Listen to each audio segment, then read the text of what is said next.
Hey guys, welcome back to the Sleep Atlas. Tonight we're setting sail on one of the most romanticized, misrepresented, and misunderstood chapters in world history. No, not knights, not pharaohs, not Romans with fancy sandals.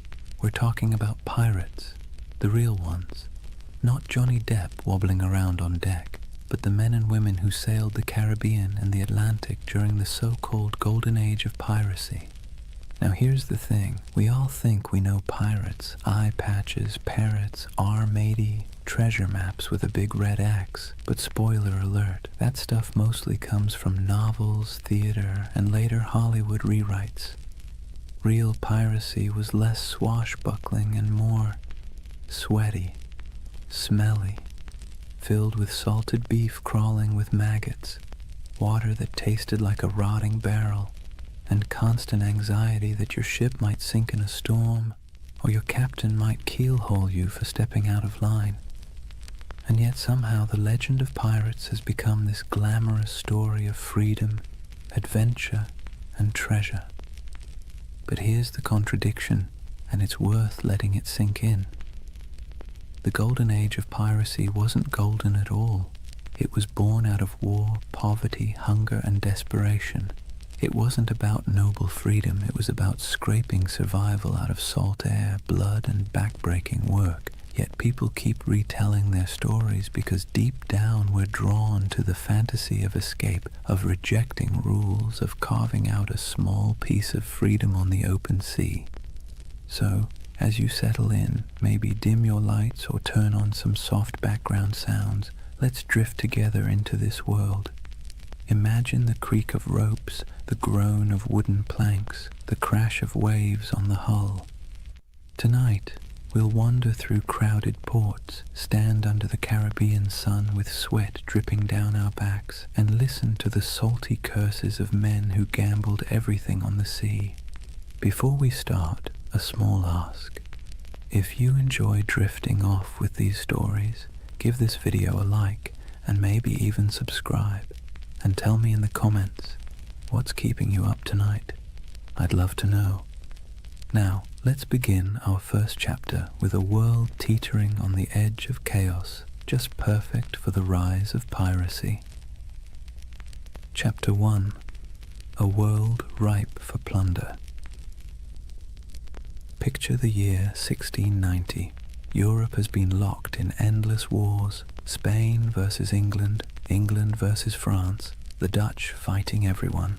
The whole continent is basically one long family feud where nobody remembers what the argument was about, but everyone is still holding grudges. And while kings and queens play chess with soldiers, their colonies across the Atlantic become treasure vaults waiting to be cracked open. The Caribbean at this time was a furnace, not just from the heat, though the sun baked everything in a way that made even the shadows shimmer, but because it was where European empires collided, traded, and stole from one another. Spanish galleons hauled silver from Peru and Mexico, loading it into massive convoys that lumbered across the ocean toward Spain. English, French, and Dutch merchants sailed their own fleets filled with sugar, rum, tobacco, and enslaved Africans, commodities that would fuel entire economies back in Europe. The ports were alive with contradictions. Imagine standing on the docks of Port Royal in Jamaica around 1700. The smell hits you first: tar, rum, smoke, and human sweat. Dock workers shouted in a dozen languages, sailors stumbled drunk, their shirts stiff with salt, elegant merchants in powdered wigs strutted past barefoot fishermen hauling nets of twitching fish. The soundscape was relentless, donkeys braying, sailors cursing, coins clattering on wooden counters, priests mumbling blessings, cannons occasionally booming in the harbor just to remind everyone who was in charge. And here's the irony. These bustling colonial ports were supposed to be the crown jewels of empire, but they were also perfect breeding grounds for lawlessness. Governments thousands of miles away tried to impose order, but the reality was chaos. Governors took bribes, soldiers deserted, Officials looked the other way when merchants smuggled contraband. The Caribbean was a place where, if you had a ship and a crew desperate enough, you could either make a fortune or lose everything in a week. Now think about the sailors themselves. Life at sea under a Royal Navy wasn't glamorous. It was miserable. Sailors were often press-ganged, basically kidnapped into service, dragged aboard ships against their will. Conditions were horrific. Cramped hammocks, weevil-infested bread, floggings for minor offences. Pay was late, if it ever came at all, and if you happened to survive the voyage, chances were you'd be discharged with nothing but a few coins jingling in your pocket and a body half ruined by scurvy. So when word spread that some sailors had gone rogue, ditched their oppressive commanders, seized ships and struck out as freebooters, it sounded less like criminality and more like rebellion. Piracy wasn't just a crime, it was a way out. Let's be clear though, the sea was not forgiving. It wasn't a highway of freedom. It was a gauntlet of storms, reefs, disease, and predators, both human and natural. But if you were a sailor in 1700 staring at the horizon from the deck of a crowded ship, the choice between a brutal life under a navy captain or rolling the dice with piracy might not have seemed that hard.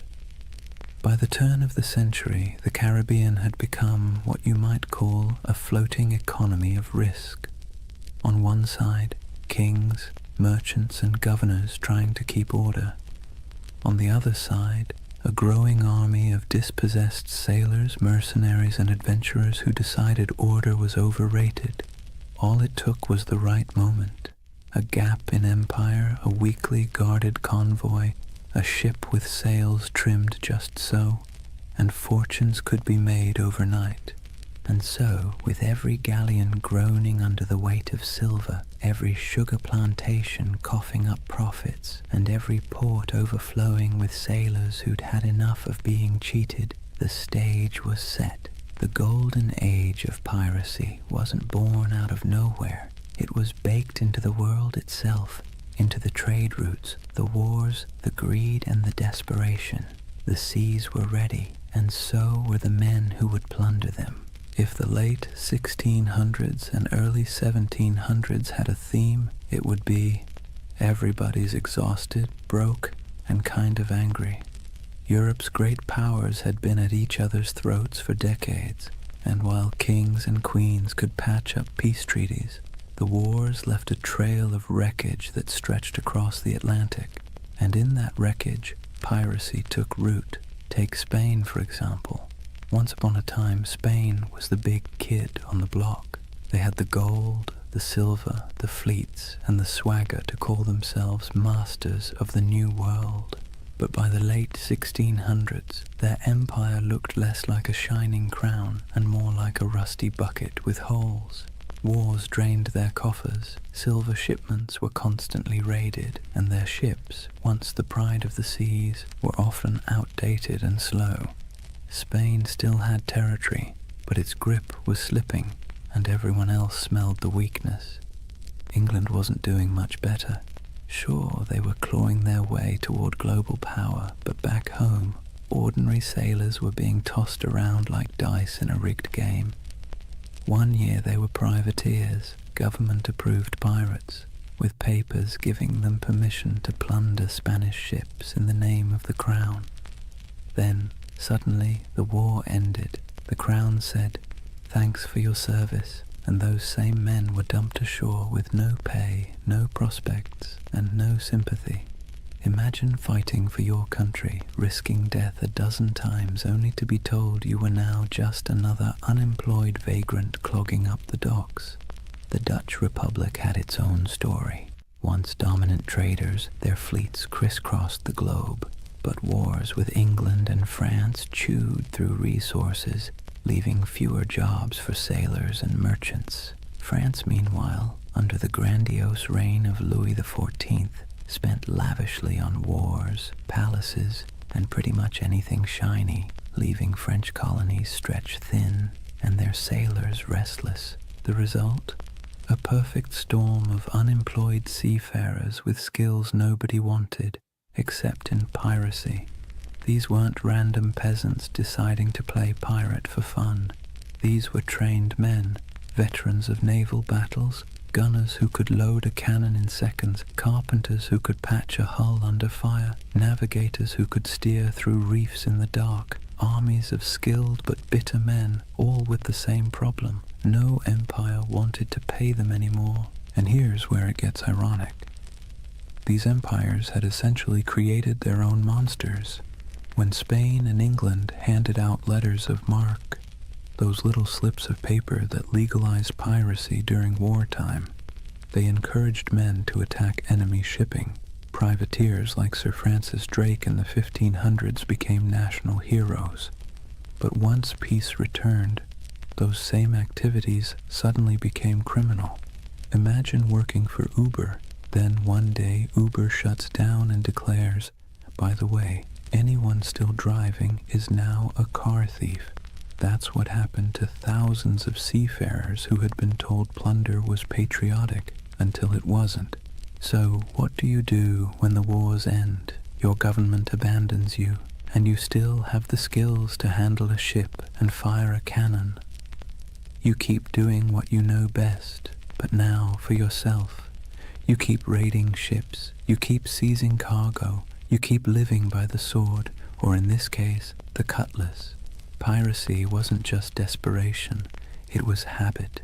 It was a profession that governments themselves had encouraged and then tried to disown. This collapse of empire control didn't just happen on land. At sea, the very roots of trade were fragile. Convoys of Spanish galleons might be well defended, but smaller ships carrying sugar or rum often sailed alone. Merchant captains wanted profit, not protection, and cutting corners left them exposed. Add in tropical storms that could scatter fleets like confetti, and suddenly the Caribbean looked less like the King's Ocean and more like a buffet table for anyone bold enough to take a bite. And let's not forget the colonies themselves.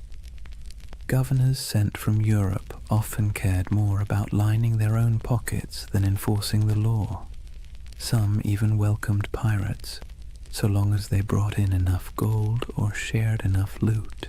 For struggling outposts like Nassau in the Bahamas, pirates weren't a nuisance, they were the economy. It's hard to enforce anti-piracy laws when half your town depends on stolen goods to survive, so piece by piece the mighty grip of empire loosened. Spain couldn't patrol all its waters. England's navy was stretched thin. France was distracted by continental wars. The Dutch were in decline. And into that vacuum sailed the pirates, men who saw the weakness of kings and decided to crown themselves instead. The collapse of empires didn't just make piracy possible, it made it inevitable. The seas were full of treasure. The navies were too thin to guard it, and the men who knew how to seize it had nothing left to lose. Out of that mix came not just scattered rogues, but an entire era, the so-called Golden Age of Piracy, when men and women from a dozen nations chose the black flag over the king's flag. Let's be clear, piracy didn't appear out of thin, salty air. It was the awkward child of privateering, a sort of legal piracy that governments were perfectly happy to use when it suited them. To understand how privateers turned into pirates, you have to look at how the lines between hero of the crown and villain of the seas were about as thin as a ship's rope after a rat problem. Privateering was, in theory, simple. A government at war, say England against Spain, would hand out a letter of marque. This was a fancy slip of paper saying, "Go ahead, raid enemy ships, keep a cut of the loot, and send us our share." It was piracy, but with paperwork. Sir Francis Drake did it in the 1500s, sacking Spanish ports and coming home loaded with plunder. England called him a knight. Spain called him a criminal. One man's pirate was another man's patriot. Fast forward to the late 1600s, and the system was still in play. Privateers swarmed the Caribbean and Atlantic during wars, seizing sugar shipments, Spanish galleons, and anything else they could get their hands on. The Caribbean became a giant chessboard, and privateers were the pawns, expendable but useful. As long as the war lasted, they were tolerated, even celebrated. But here's the twist. Wars end. And when they did, government suddenly didn't need these men anymore. One day you're proudly waving the flag of your nation, attacking the enemy, and selling stolen goods back to friendly ports. The next day, the war is over, the letter of marque is revoked, and now you're just a thief with a ship. There was no retirement plan, no pension, no thank you parade. Just a shrug and an unspoken suggestion to quietly disappear. The men, however, weren't built for disappearing. They were hardened sailors who knew the rhythms of the sea better than the rhythms of ordinary life. They knew how to fight, how to navigate, how to survive storms, and, most importantly, how to take wealth by force. These were not skills easily repurposed into farming or shopkeeping. So what did they do? They kept at it. The only difference was that now, instead of doing it for a king or queen, they did it for themselves. This transition was so common it almost feels inevitable. Many of the most famous pirates of the Golden Age had first cut their teeth as privateers. Men like Henry Morgan, who began under English sanction and later operated in a grey zone that looked a lot like piracy. Others, like Blackbeard, likely started out on privateering ships during the War of Spanish Succession before slipping into outright piracy when the war dried up.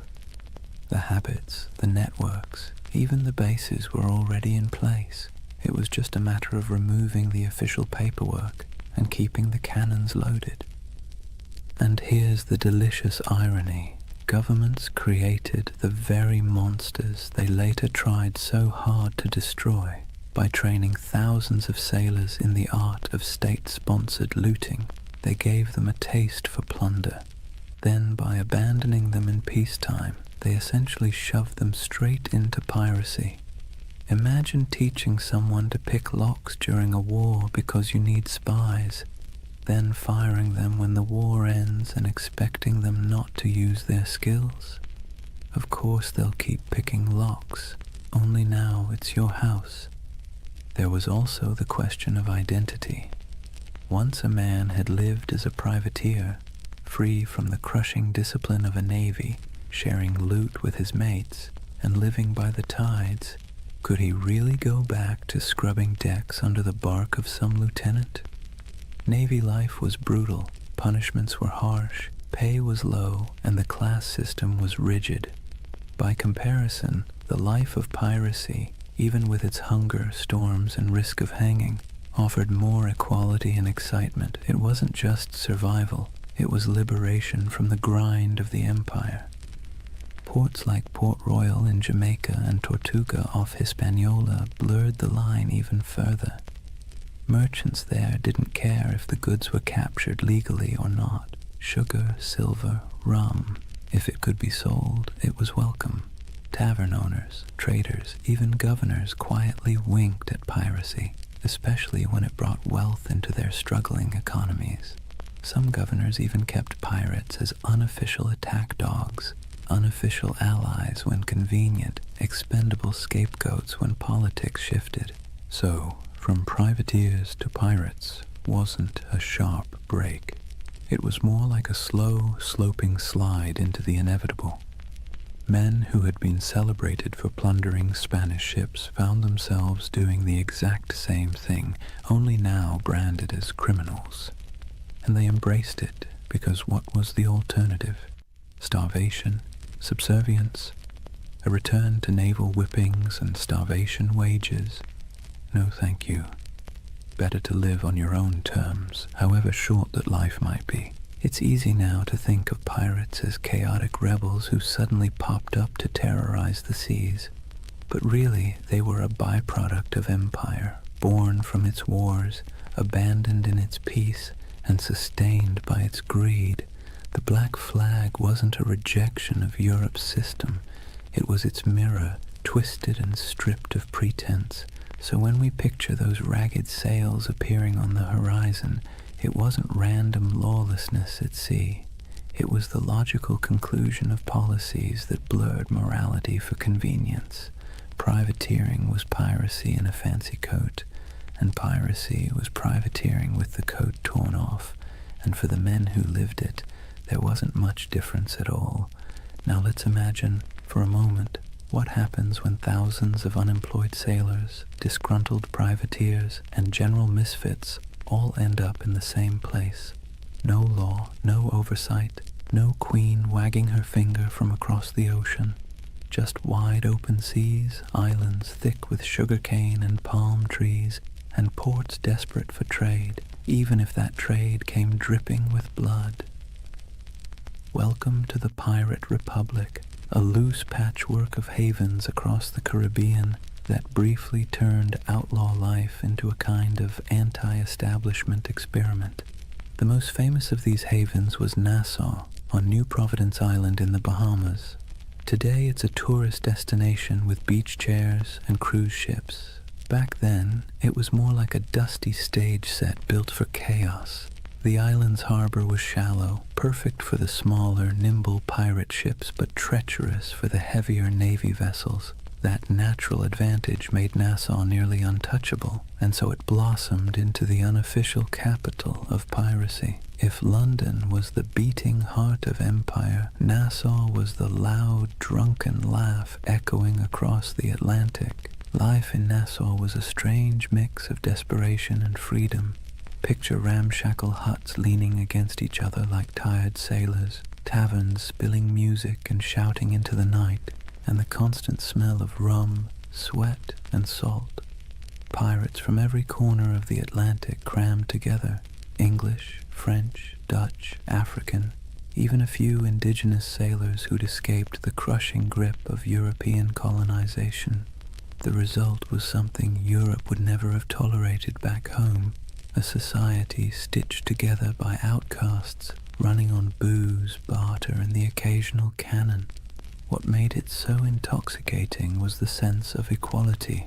A runaway slave could find a berth on a pirate ship and suddenly be treated, at least relatively speaking, like an equal. A woman could dress as a man, grab a cutlass, and carve her place on deck. Anne Bonny and Mary Read, two of the most famous pirates in history, lived that very reality. The rigid hierarchies of Europe, lords and serfs, captains and peasants, broke down in Nassau's taverns. Everyone was broke, everyone was sunburned, everyone was one bad decision away from the noose. That kind of shared peril made for a twisted kind of democracy. And then there was Tortuga off the coast of Hispaniola. French buccaneers had started it as a base in the 17th century, and over time it became another pirate haunt. Tortuga was wilder, less organized than Nassau, but it shared the same energy, a place where authority didn't reach. Port Royal in Jamaica, before an earthquake literally dropped half of it into the sea in 1692, was the original pirate playground. It was called the wickedest city on earth, a place where taverns outnumbered churches and every second house was either a brothel or a gambling den. Imagine Las Vegas, but with more cannons and fewer neon lights. These places weren't just drunk paradises, they were strategic. Pirates needed somewhere to fix ships, sell stolen goods, and recruit new crews. Without havens, piracy would have been short-lived. With them, it flourished. Merchants, governors, and tavern owners often looked the other way, because piracy was good for business. Silver, sugar, indigo, rum, it all flowed into these ports, and once it was in the market, who really cared where it had come from? The world's first free trade zones, if you like, just with more swashbuckling. The dream of the pirate republic was intoxicating because it offered what Europe didn't: freedom from rigid social classes, for the sailor who'd been whipped half to death on a navy ship, for the indentured servant who had been treated like disposable property, for the runaway enslaved person. Nassau or Tortuga was a chance to live on your own terms. Yes, those terms often meant short lives, disease, and eventual capture. But for a fleeting moment, the pirate republic offered something resembling equality. It was messy, chaotic, and fueled by rum, but it was theirs. It's easy to romanticize this as some proto-democracy at sea, and in truth, pirates weren't building utopias. They fought among themselves, they drank themselves half to death, and they betrayed each other when the loot was good enough. But there was a kernel of something radical here. Ordinary people, most of them poor, illiterate, and cast aside by empire, were writing their own rules. Captains could be voted out. Plunder was divided more fairly than wages in most European jobs, and there was a sense, however fragile, that out here in the Caribbean heat, you weren't just surviving, you were free. Governments, of course, hated it. To them, the pirate republic was an insult, a slap in the face of civilization. They saw it as a cancer spreading across the Caribbean, undermining trade and embarrassing the crown. And so, predictably, they began plotting its destruction. But for a brief, shining decade or two, the dream held. A world of tattered sails and lawless harbors, where outcasts became rulers, if only of themselves. So when you hear the phrase Pirate Republic, don't imagine marble halls or noble ideals. Imagine crowded taverns with lantern light flickering on sweat-streaked faces, mugs of grog slamming onto wooden tables, and the hum of 50 different languages mixing in the night. It wasn't a nation in any official sense, but it was a community, strange, fragile, reckless, that gave piracy its beating heart. By the early 1700s, piracy wasn't just a nuisance. It was a global scandal. Imagine you're a London merchant who's just sent off a ship full of sugar from Barbados. You're already dreaming about the profits, about the clinking of coins on your counting table. Then word arrives that your ship was intercepted somewhere between Tortuga and Nassau by a crew of outlaws who now plan to sell your precious cargo at a discount in the very next port. Frustrating, absolutely. Embarrassing, even more so. And it wasn't just London merchants, Dutch traders, French planters, Spanish governors. Everyone had a stake in the Caribbean economy, and pirates cut into all of them like barnacles on a hull. News of piracy spread quickly, carried in letters, pamphlets, and gossip that traveled almost as fast as the ships themselves. In coffee houses in Amsterdam or taverns in Boston, people swapped stories of Blackbeard's blockade of Charleston or of Bartholomew Roberts capturing hundreds of vessels. Pirates became both feared and oddly admired, the same way we talk about celebrities who behave badly. They were disruptive, scandalous, but undeniably fascinating. Governments tried to project strength, but the truth was they were embarrassed. The Caribbean was supposed to be proof of European dominance, a playground of plantations, trade, and naval power. Instead, it was crawling with independent outlaws who mocked imperial authority with every stolen sail. Spain, already stretched thin across its empire, struggled to protect the treasure fleets. England, riding high after victories in European wars, now had to explain why ragged men in patched coats could blockade entire colonial cities. France and the Dutch weren't faring much better. In a world obsessed with image, piracy made the great powers look incompetent. What made it worse was that ordinary people were often rooting for the pirates, at least quietly. Think about it. If you were a poor sailor in Bristol, or an indentured servant in Jamaica, or even a small-town farmer in Virginia, Who would you rather cheer for?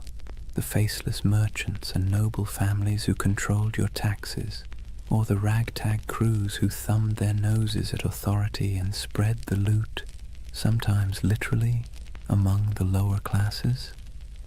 Pirates had a populist appeal. They were villains to the elite, but folk heroes to the downtrodden.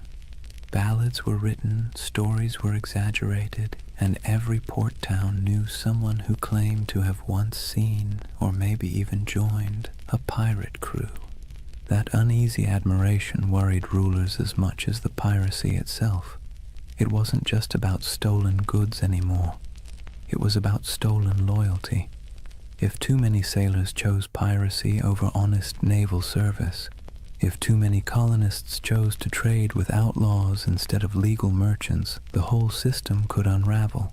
In this sense, the Pirate Republic wasn't just an economic threat. It was a political one. It represented a kind of freedom, however messy, that stood in direct contrast to empire. And so, as the first decade of the 1700s drew to a close, the world was watching. Governors wrote desperate letters to their monarchs begging for naval reinforcements. Merchants lobbied for protection. Admirals were dispatched with orders to stamp out the scourge. Yet for all this official outrage, the pirates kept sailing, kept raiding, and kept slipping back into the shallow harbors of Nassau, Tortuga, and Port Royal. The balance of power was precarious, and for a short, chaotic stretch of years, it seemed like the pirates might actually hold their ground. But as with all things in history, nothing so audacious lasts forever. The seeds of the pirates' downfall were already being sown, even as they toasted their freedom with mugs of grog under the Caribbean moon. Kings and parliaments were growing tired of being mocked. Naval patrols were growing stronger, and alliances, those fragile bonds between men who lived by theft and rum, were starting to fracture under the weight of greed.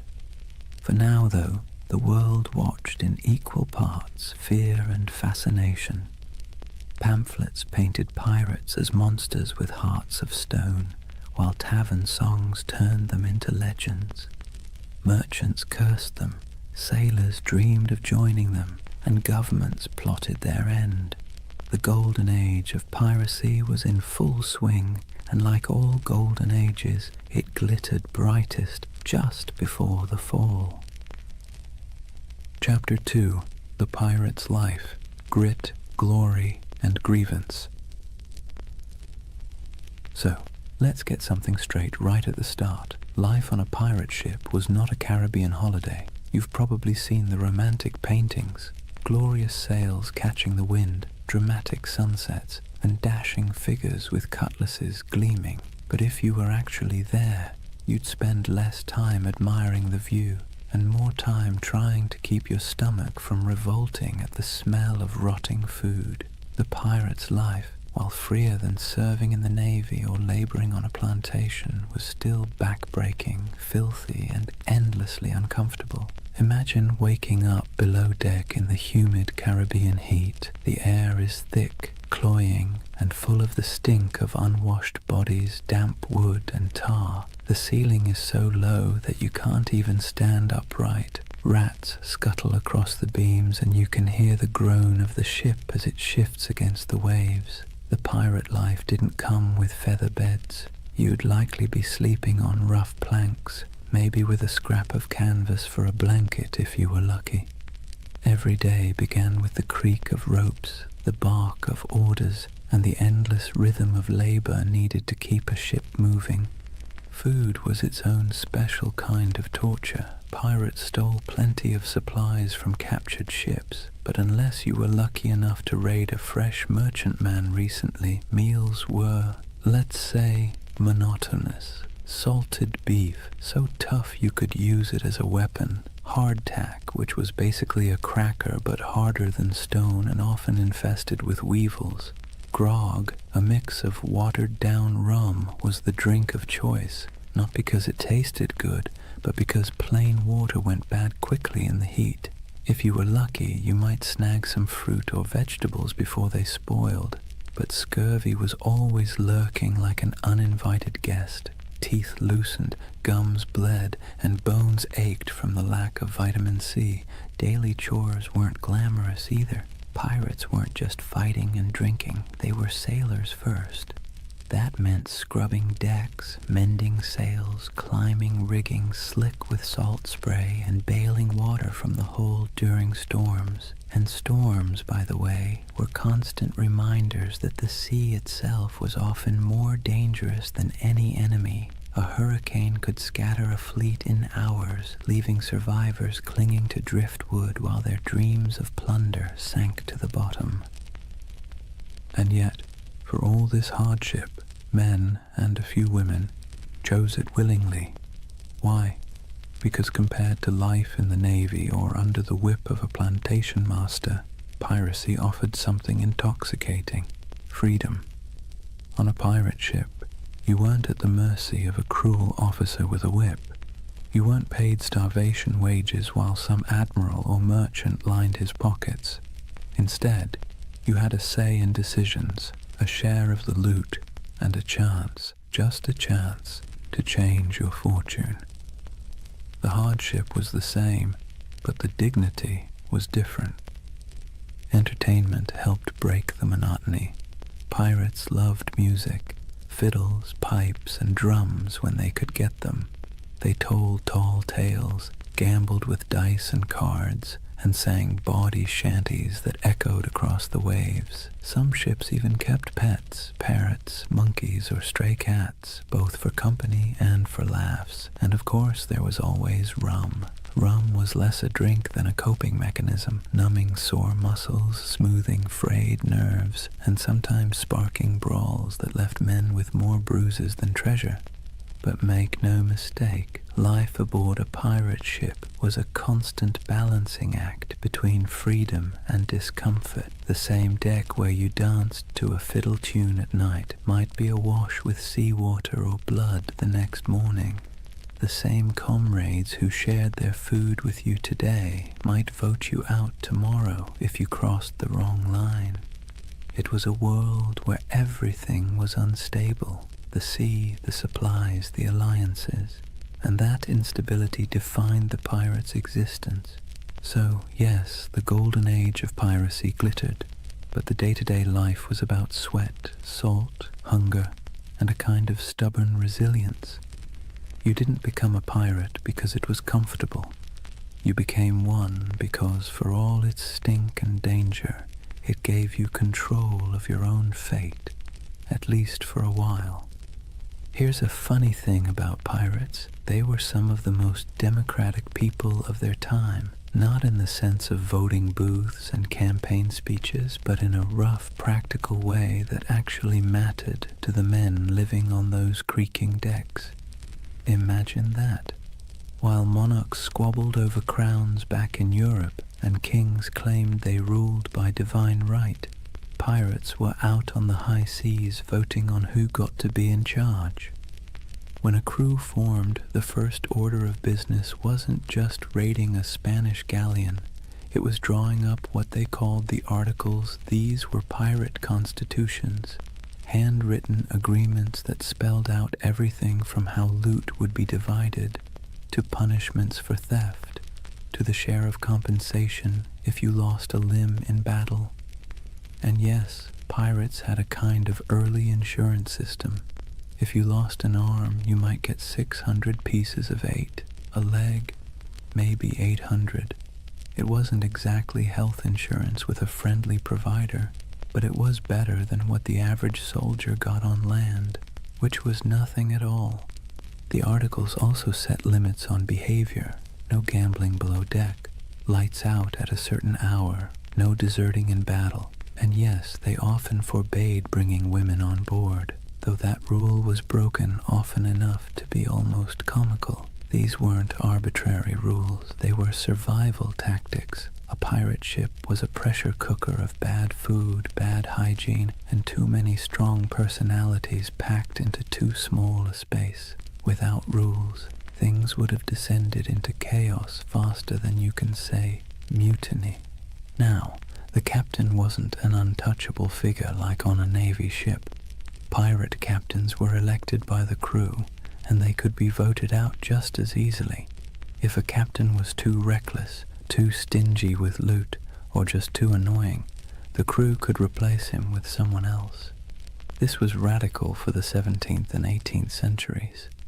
Imagine a farmhand in Europe marching up to his landlord and saying, "Sorry mate, we've had a vote and you're fired." Unthinkable. But on a pirate ship, that was just Tuesday. Of course, the captain still held real authority in battle. When cannonballs were flying and boarding parties were scrambling across decks, someone had to make quick decisions. But outside of combat, his power was checked by the quartermaster. The quartermaster was like the ship's accountant and judge rolled into one. He handled supplies, settled disputes, and distributed plunder according to the articles. He was the balance to the captain, ensuring one man didn't hoard all the power or all the silver. Speaking of plunder, here's where pirates really stood out. On most navy or merchant ships, ordinary sailors got scraps. Captains and owners took the lion's share. Pirates, by contrast, split loot far more evenly. Yes, captains and officers usually got larger shares, but the gap wasn't massive. A captain might get 2 or 3 shares, while a common sailor got 1. Compare that to the Navy, where a captain could rake in a fortune while the sailors were paid in arrears, if at all. For men used to being at the bottom of the social ladder, this was revolutionary. This system created a sense of buy-in. Everyone had a stake in every raid. Everyone had a voice. It's one reason pirate crews could be so terrifyingly effective. They weren't being flogged into action by some officer. They wanted to fight because victory meant coin jingling in their pockets. Cold, heavy, jangly, deliciously spendable coin. It's tempting to see this pirate democracy as noble or progressive, but let's be clear, it wasn't about ideals. It was about practicality. Pirates knew they lived hard, dangerous lives. They needed a system that kept people motivated, minimized infighting, and gave everyone a reason to stick together when things got ugly. Fair shares and voting rights weren't about enlightenment. They were about survival. Still, there's something oddly charming about it. At a time when peasants were tied to land and sailors in navies were practically prisoners, pirates carved out their own rough republics. Nassau in the Bahamas was famously called a pirate republic, and while that sounds grand, it was mostly a sandy haven of broken-down taverns, makeshift huts, and a whole lot of rum. But for the men who had once been whipped by naval officers or cheated by merchant captains, it was paradise. So picture it. A ship rolling gently on the waves, men gathered on deck, a set of articles being read aloud by lamplight, each pirate nodding, agreeing to the rules, knowing that at least here, on this rough plank of wood floating in a dangerous sea, their voice mattered. It wasn't democracy as we think of it today, but it was a kind of freedom most of them had never known before. One of the most brilliant things pirates ever did wasn't about cannons or cutlasses, it was branding. Pirates understood that half the battle was won before the first shot was fired, and their greatest weapon wasn't always steel, it was fear. They cultivated it, packaged it, and sold it with skulls and crossbones. Let's talk about the Jolly Roger. That iconic black flag wasn't just for show, it was psychological warfare. Picture yourself as a merchant sailor in the Caribbean. You're already nervous. The sea is treacherous. Storms are brutal and half your crew is seasick. Suddenly, you spot a ship on the horizon raising a black flag, its canvas snapping in the wind. Painted on it is a grinning skull, a pair of crossed bones, maybe even an hourglass dripping sand. You know instantly these are not friendly visitors. You have a choice: surrender and hope for mercy, or fight and almost certainly die. And here's the genius. Most merchant crews didn't fight. They gave up. Pirates knew that if they could terrify you into surrender, they could plunder your ship without firing a shot, without losing a man, and without wasting precious gunpowder. The Jolly Roger was essentially the world's first corporate logo, and it worked like a charm. But flags weren't the only symbols. Pirates loved spectacle. Some captains made themselves into walking horror shows. Blackbeard, for example, tied slow-burning fuses into his beard before battle. Imagine a man storming across your deck with his hair literally on fire, eyes wild, smoke curling around his face like some demon from the deep. That's not just intimidation, that's theater.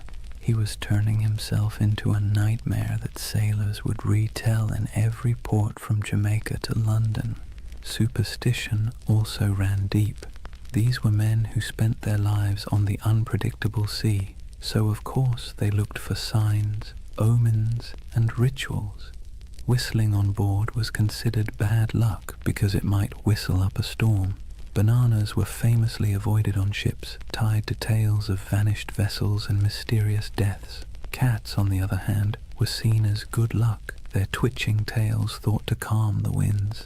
Some pirates tattooed symbols for protection: crosses, anchors, mermaids, inked in crude lines that doubled as badges of identity and talismans against doom. Then there were the rituals before battle. Some crews would gather for a speech, others for a raucous round of rum-fueled singing. There might be a drumbeat or a chant, something primal to stir courage. Pirates knew the value of theatre not just for their enemies, but for themselves. Fear is contagious, and courage sometimes needs a costume. Music, too, had its place. Sea shanties weren't just entertainment. They were tools for survival, helping men row or haul ropes in rhythm, but they also bound crews together, creating unity in sound and spirit. Picture the dark deck of a ship, waves crashing, lanterns swaying, and a chorus of rough voices rising into the night, carrying equal parts defiance and desperation. Symbols and superstitions gave pirates an edge. They were outnumbered and outgunned by naval powers, but they turned reputation into a weapon. Every skull painted on a flag, every whispered tale of a flaming bearded captain, every ritual chant before a raid, it all worked to magnify their presence far beyond their actual numbers. They made themselves larger than life, monsters of the sea, shadows that haunted every merchant sailor's imagination. And the beauty of it? Most of it cost nothing. A painted flag, a dramatic entrance, a bit of theatrical madness. Pirates didn't need massive armies or endless treasuries. They needed fear, and they knew how to conjure it. So next time you see that skull and crossbones, remember, it wasn't just a warning.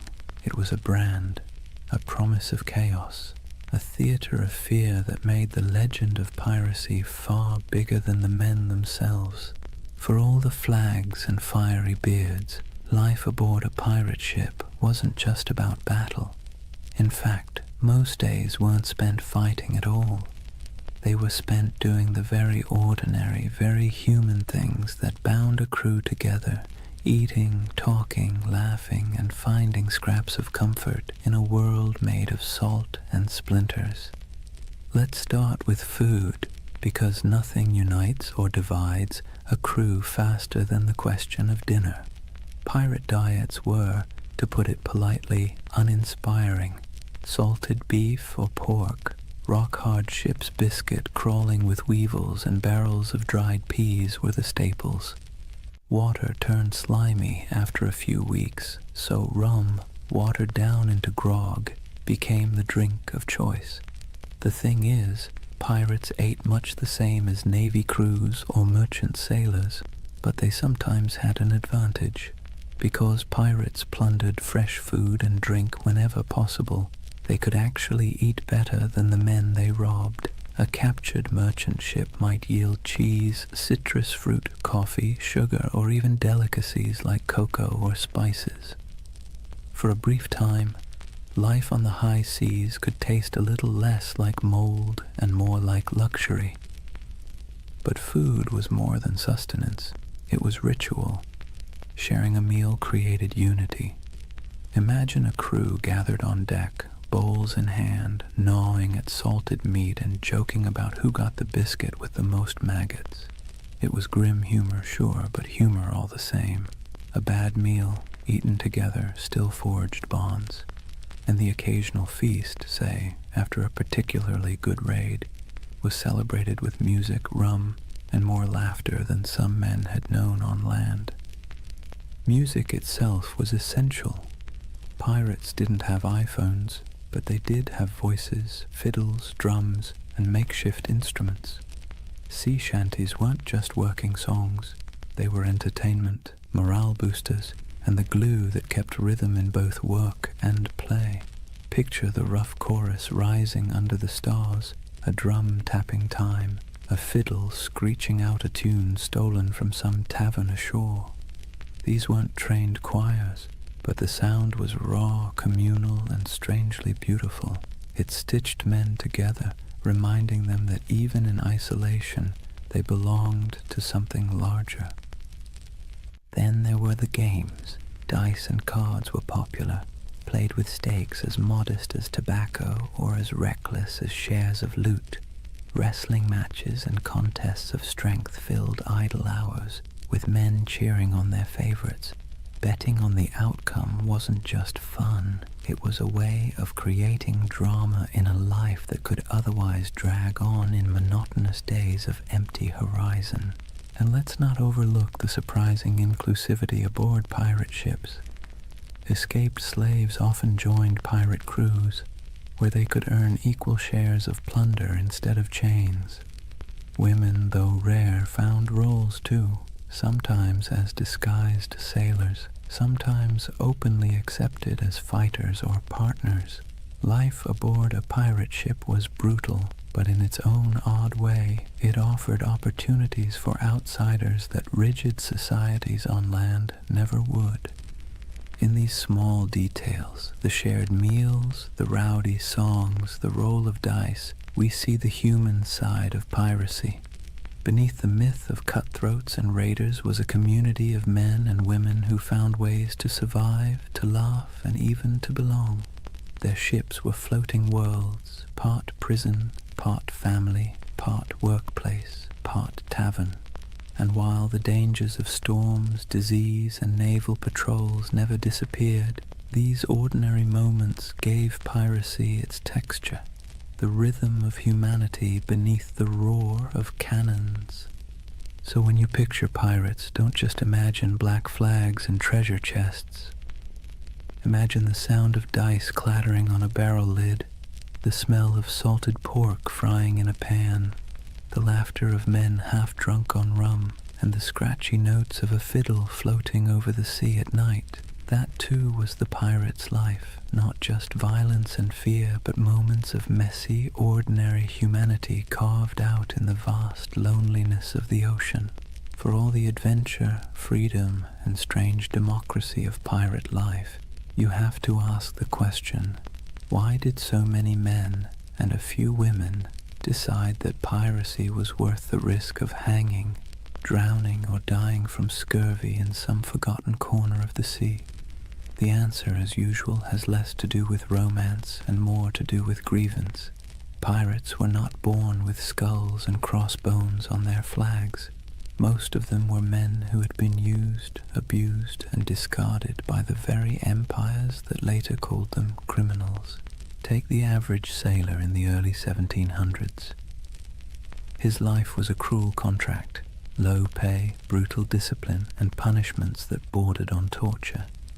The British Navy in particular ran on forced service. Impressment gangs snatched men off the streets, dragging them aboard ships where they might serve years against their will. Once aboard, they were flogged for minor infractions, fed poorly, and often paid late, if at all. It was a life so grim that joining a pirate crew, where you at least got a vote, a share of plunder, and the occasional feast, looked less like criminality and more like opportunity. Then there were the privateers.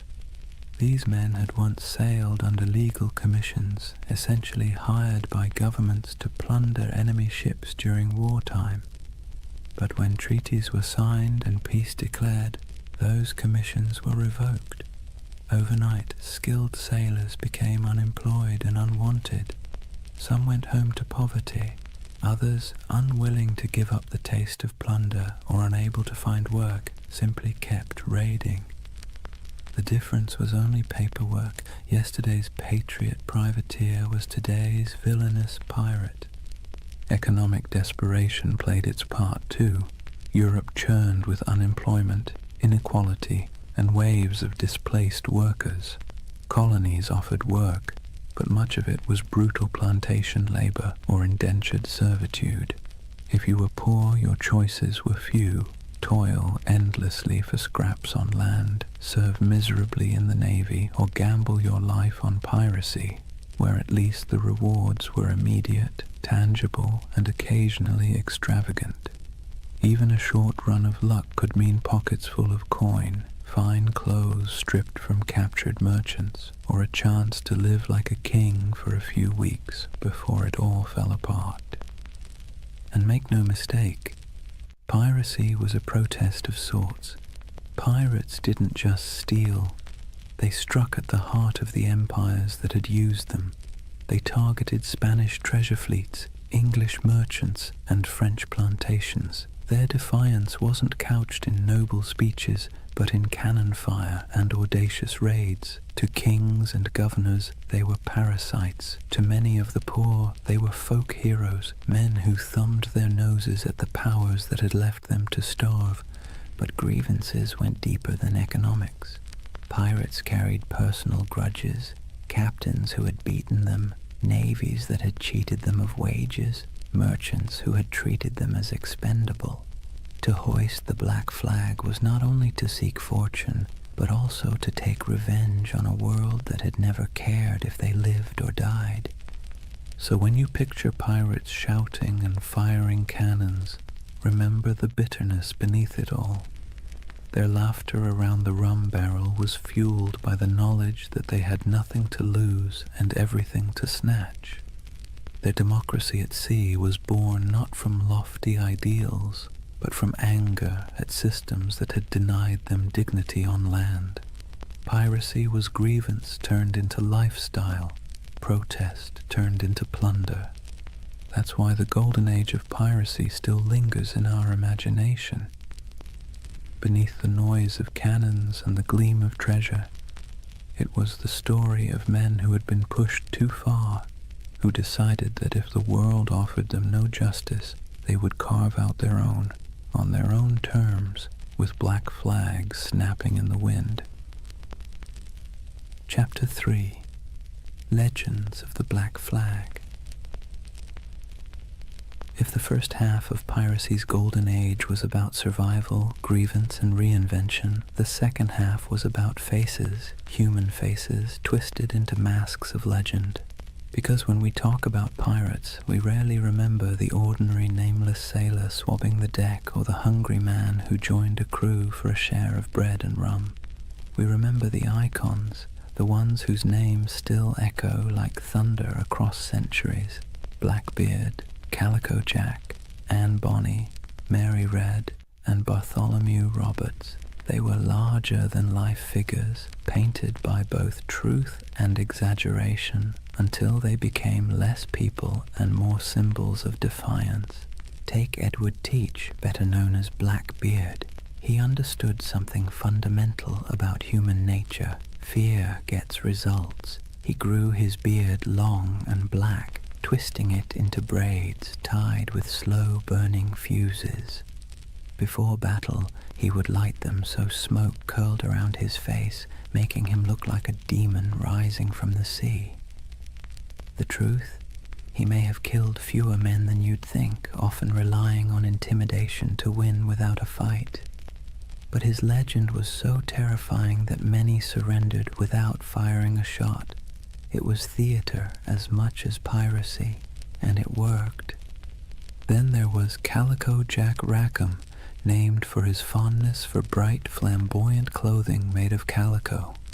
He wasn't the most successful pirate, nor the most ruthless, but he had something else: charisma. He cultivated an image of style, flair, and daring, hoisting a version of the Jolly Roger with crossed swords beneath a skull. His exploits were bold but often bungled, yet his story endures because of the people he sailed with.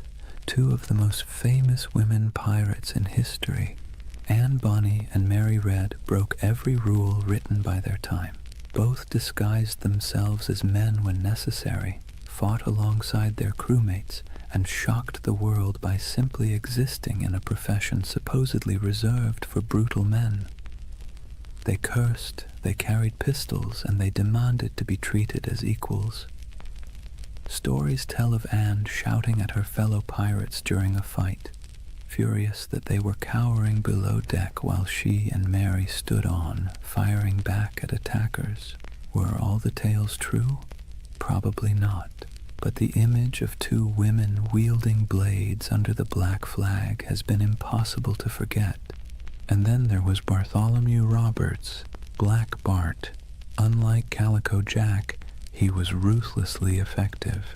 Roberts captured more than 400 ships in his career, making him arguably the most successful pirate of the era. He dressed extravagantly, wore a crimson waistcoat in battle, and carried himself with the stiff pride of a gentleman gone rogue. He turned piracy into a system, drilling his men like a navy and enforcing discipline that other captains might have laughed at. If Blackbeard was terror and Calico Jack was style, then Roberts was efficiency, a man who turned plunder into a full-time industry. These figures didn't just survive, they thrived because they understood the power of story. Pirates lived and died quickly, but their reputations could sail farther than any ship. Merchants whispered their names in fear, tavern-goers retold their exploits in drunken awe, and pamphleteers in London exaggerated every detail to sell more copies. Legends inflated as fast as the sails of a ship in strong wind, until the line between man and myth blurred completely. So when you picture the Golden Age of Piracy, don't just imagine faceless crews swarming merchant ships.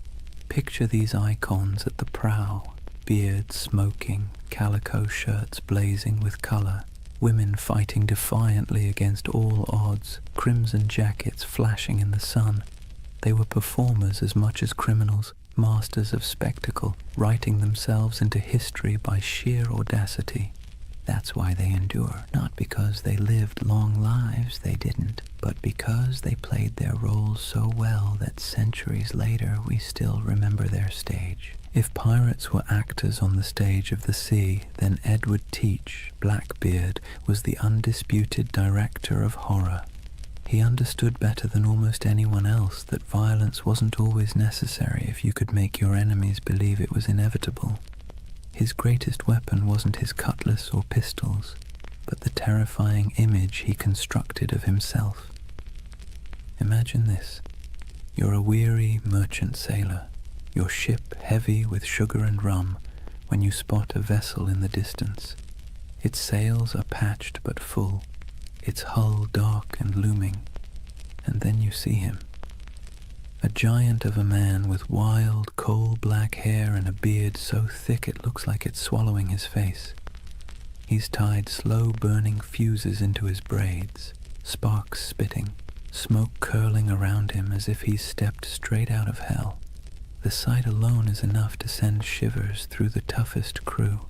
Guns are loaded, cannons are aimed, but more often than not, the merchant ship simply lowers its colors and surrenders. Why fight when the devil himself has shown up to collect? Here's the funny part. For all his terrifying image, Blackbeard wasn't actually the most bloodthirsty pirate.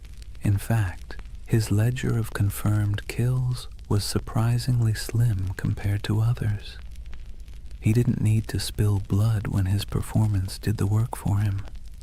He crafted a persona so fearsome that it did the fighting long before the first cannonball flew.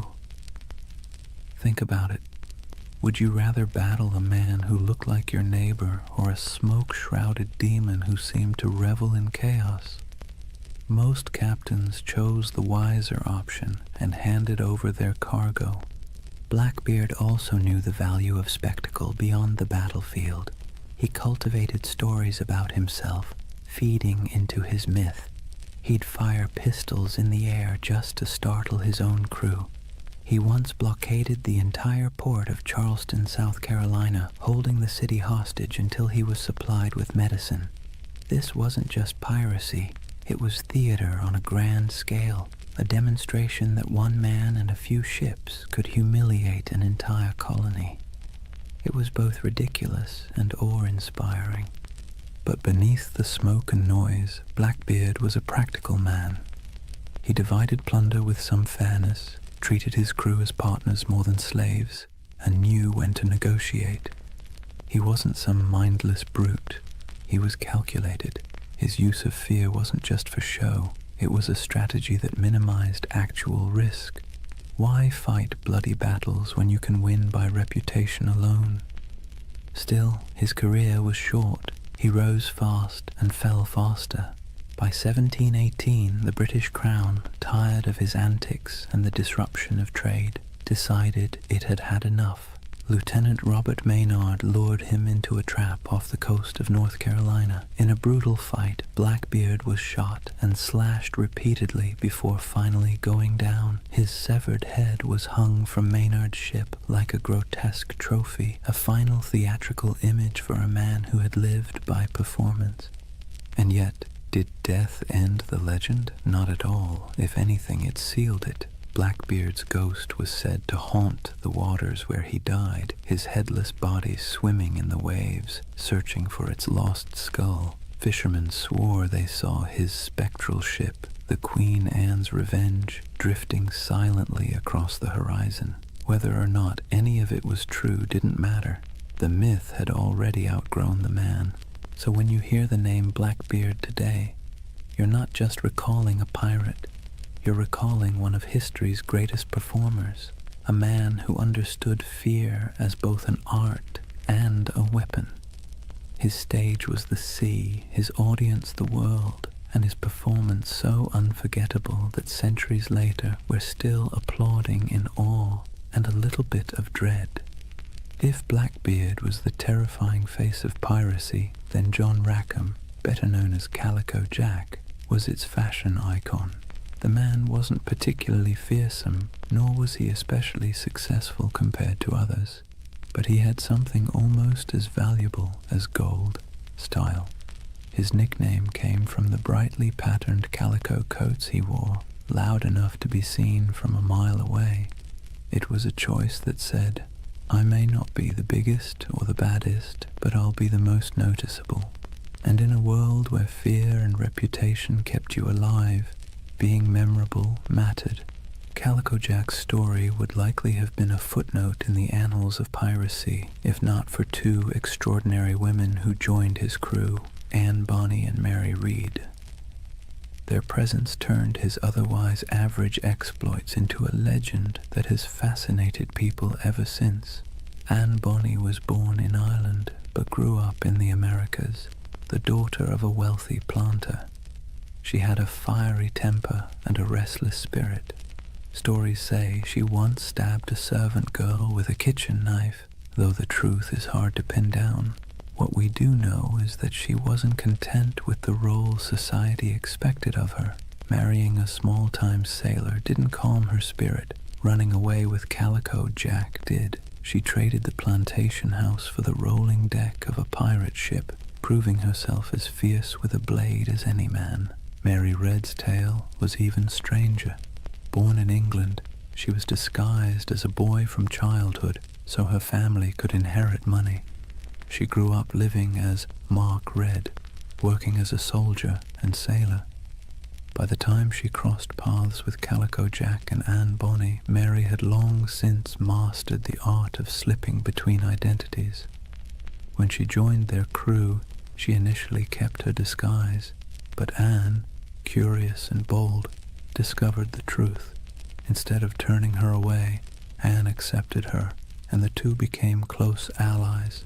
Now picture it, a small pirate crew led by a man in flamboyant coats, backed by two women who defied every expectation of the age.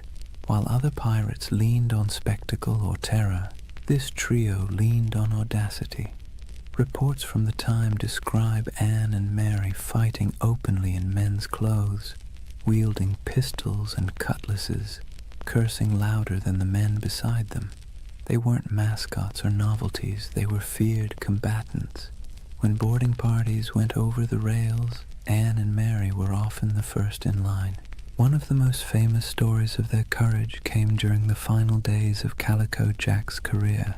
His ship was cornered by a pirate hunter.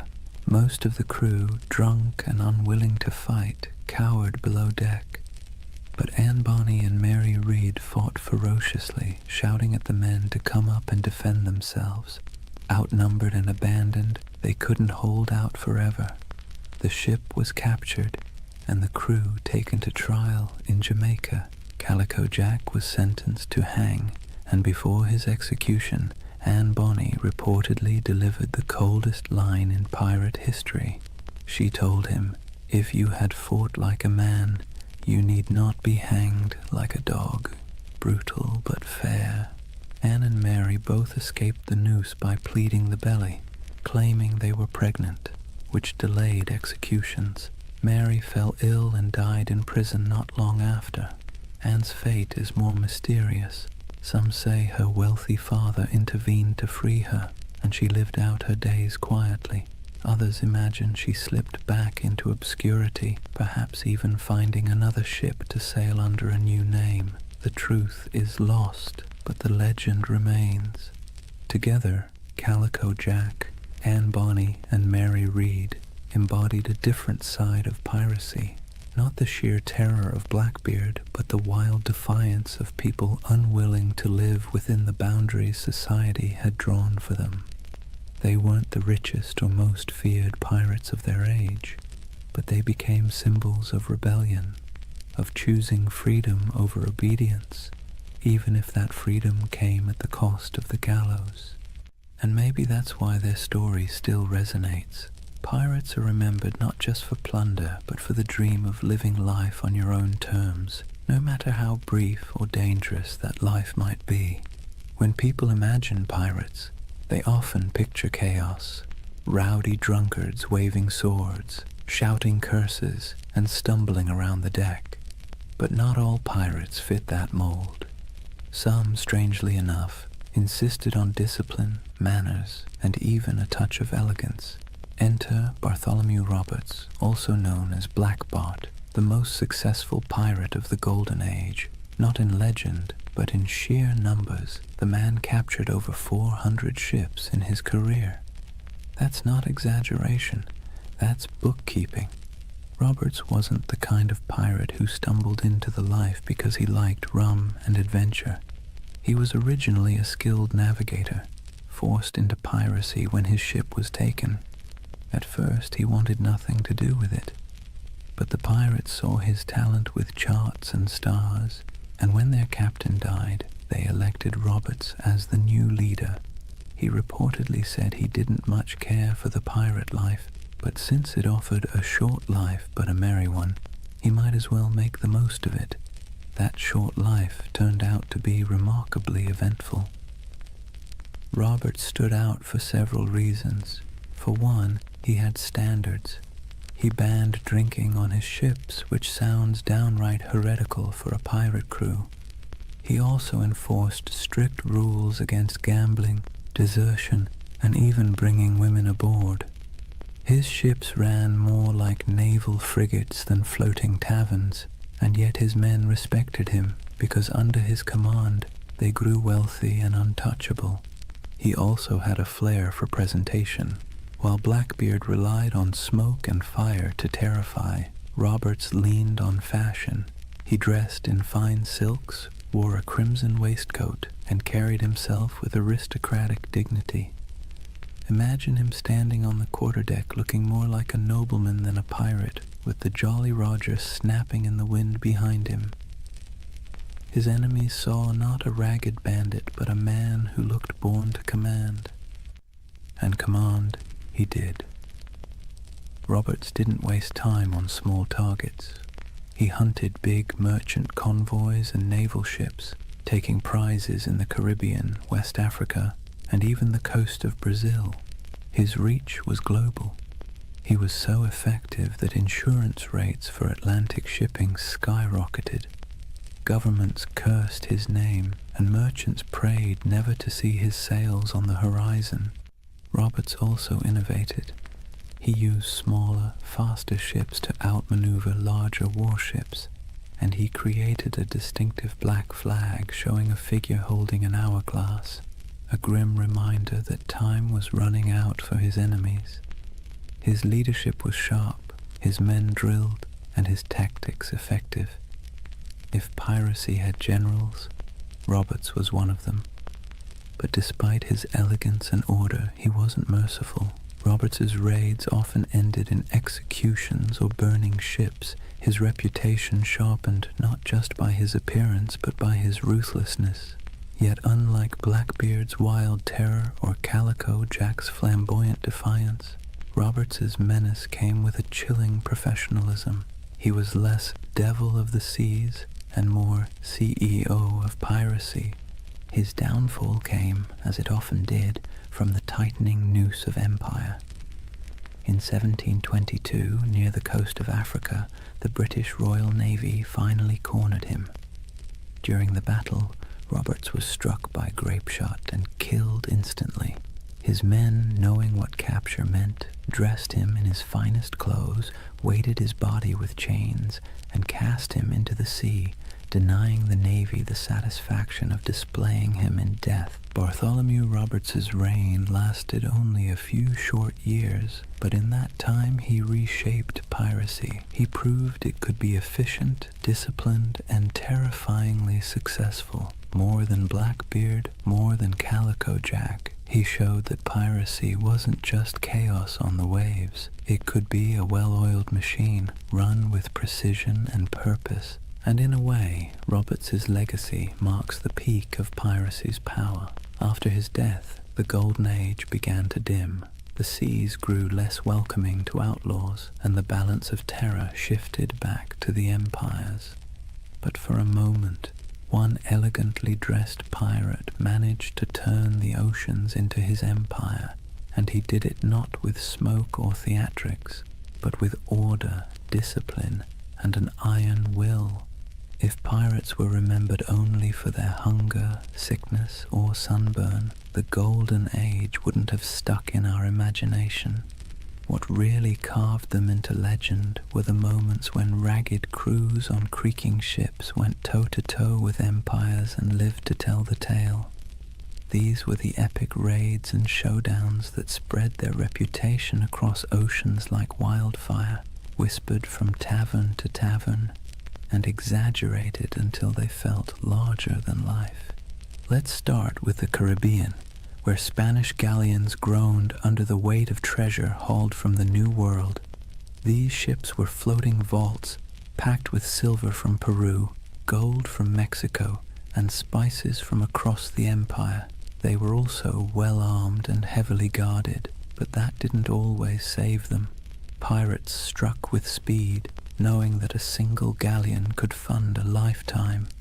Stories circulated of bold raids where men climbed aboard under musket fire, smoke filling the decks as treasure chests were dragged away. The truth was often messier, with smaller victories and more frustration, but the image of pirates plundering Spanish treasure ships became the core of their legend. Then there were the blockades, audacious acts where pirates essentially declared themselves rulers of the sea. Imagine sailing into a harbor, dropping anchor across the entrance, and holding an entire town hostage. That's exactly what Blackbeard did at Charleston in 1718. For nearly a week, he strangled the city's trade, capturing ships and ransoming hostages. The people of Charleston, terrified of massacre, had no choice but to give in to his demands. It wasn't just robbery, it was theater, a statement to the world that pirates could hold whole cities in the palm of their hands. Other raids were more brutal, like the infamous attack on Ouida on the coast of Africa by Bartholomew Roberts. Roberts stormed the harbor, seizing ships, killing crews, and leaving smoking wrecks behind him. His reach across continents showed how piracy had gone global. It wasn't just the Caribbean anymore. It was the Atlantic, Africa, Brazil, anywhere trade sailed and wealth moved. But the stories weren't just about treasure. They were about battles fought against impossible odds. Pirate crews often faced warships far larger than their own. When they won, it wasn't just luck, it was tactics. They fought dirty, boarding quickly, using fear and confusion as weapons. A Navy captain might train for years to master a cannon broadside, but pirates knew how to turn desperation into an edge. Their greatest victories weren't about gold. They were about proving that outcasts and runaways could stand against the giants of empire. Of course, these showdowns didn't always end well. For every successful raid, there were failed ones, with crews scattered, captured, or killed. Yet somehow, it was the victories that stuck in memory. Sailors retold the stories in candle-lit taverns, each time with a little more smoke, a little more fire, a little more treasure. And as the tales grew, so too did the aura of piracy. It's worth pausing to think about why. Pirates didn't win many wars. They didn't topple kingdoms or rewrite maps, but they became symbols because of these moments when they defied the odds, even briefly. They lived in the cracks between empire and chaos, and their raids and blockades became stories of small men standing up to vast powers. That's the kind of tale that sticks, even when the facts get fuzzy. So whether it was Blackbeard choking a city, Roberts storming a harbor, or nameless crews slipping away with treasure under the moonlight, these epic showdowns kept the legend alive. And while empires eventually struck back in those brief, violent, theatrical moments, it was the pirates who ruled the seas. Chapter 4. The End of an Era.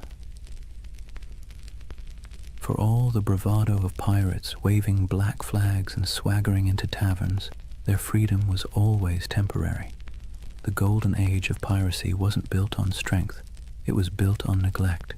The empires of Europe had been too busy fighting each other to deal with the nuisance of rogue captains. But once the wars settled and merchants began counting their lost profits, the patience snapped. Suddenly, the same kings and governments who once winked at piracy decided it was a scourge that had to be eradicated. Picture the mood in London, Paris, and Madrid in the early 1700s.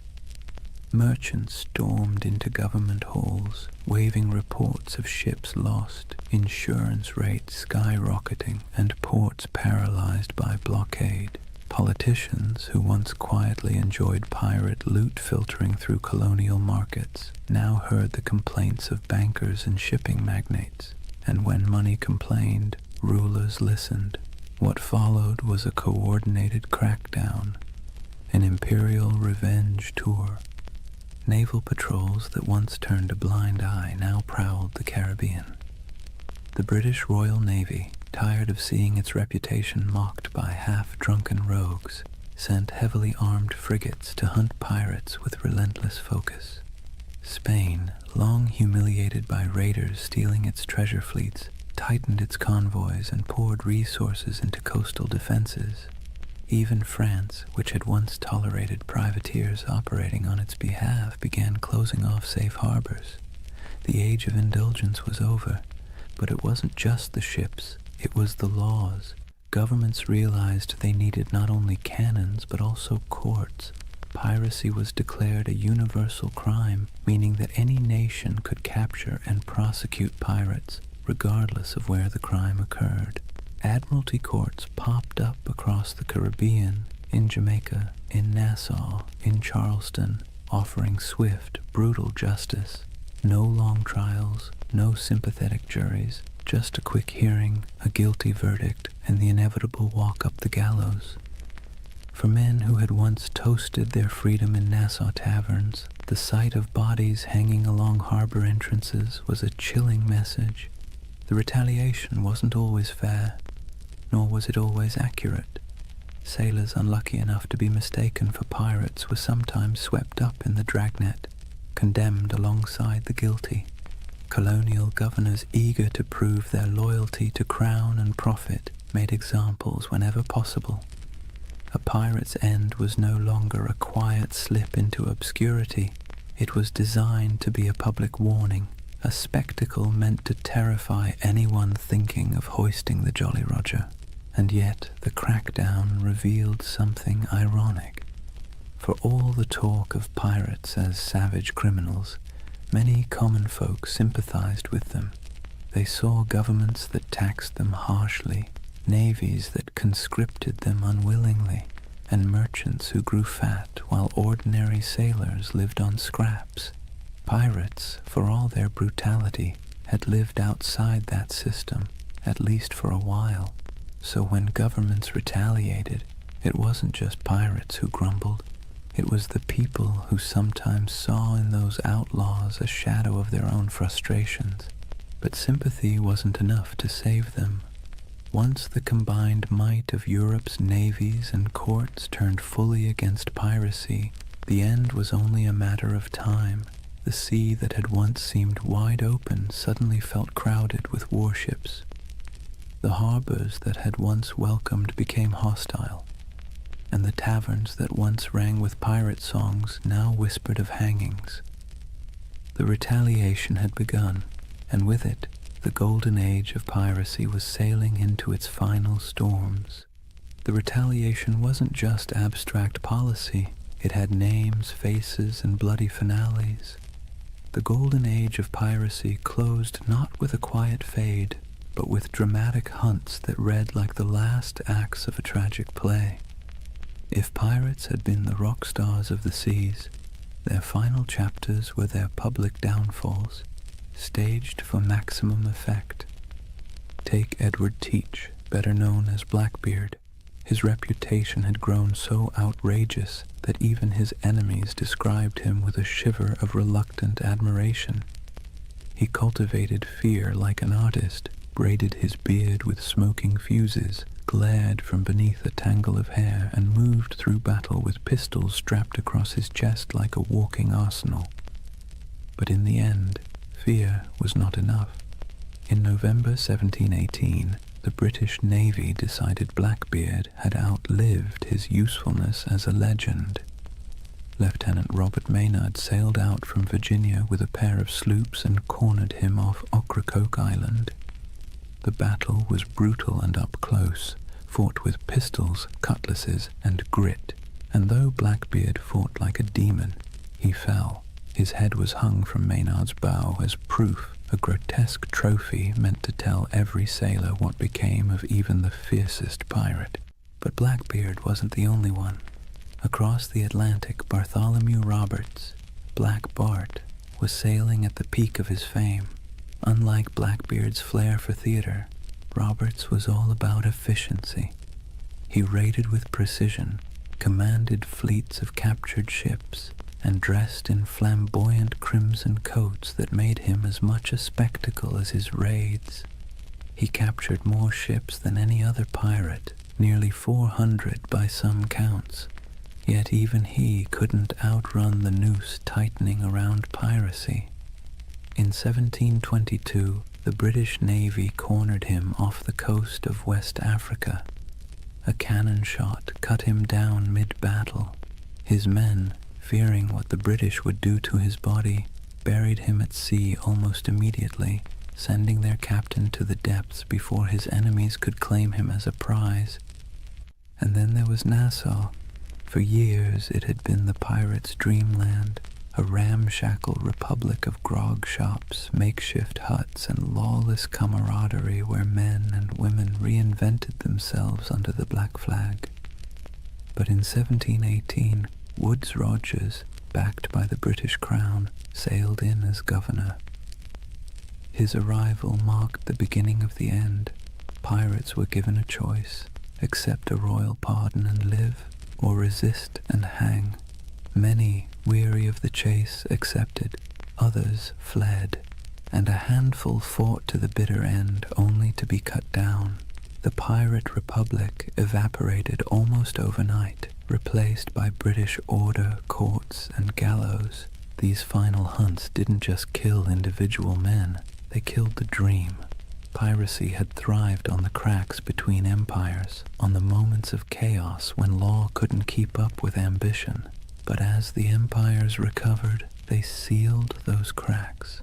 The end of Blackbeard, the fall of Roberts, and the capture of Nassau were not just events, they were symbols. Symbols that the era of pirates ruling the seas was closing, replaced once again by the iron grip of empire. Still, in taverns and whispered stories, their names lingered. Blackbeard's ghost was said to haunt Ocracoke. Roberts was remembered as the most efficient pirate who ever lived, and Nassau became a half-mythical place, a memory of freedom in an age of order. The final hunts had claimed the bodies, but the legends were already slipping beyond reach, sailing into something no navy could kill: myth. When the nooses were tightened and the bodies left swinging in the Caribbean sun, it wasn't just individual men who were gone, it was a way of life. The end of piracy marked the closing of a strange, brief experiment in freedom and rebellion. But like all endings, it was not complete. Something was lost, yes, but something also remained. So, what was lost?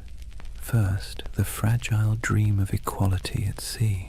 On land, society was suffocatingly rigid. Kings at the top, peasants at the bottom, and 1,000 unspoken rules about who could eat what, wear what, or even look at whom. But on a pirate ship, things were startlingly different. Captains were elected, loot was shared, and even the least skilled sailor had a voice in the Articles of Agreement. When piracy ended, that floating democracy sank with it. Back came the brutal hierarchy of naval life, where sailors were whipped into obedience and officers strutted about like petty kings. The sea, once a frontier of possibility, reverted to another arm of empire. Also lost was the illusion of safe passage for merchant ships. For 2 or 3 decades, the Caribbean and Atlantic had felt like waters where danger lurked behind every horizon. Every fat merchantman sailing out of Havana or Port Royal lived in fear that a black flag might rise from the waves.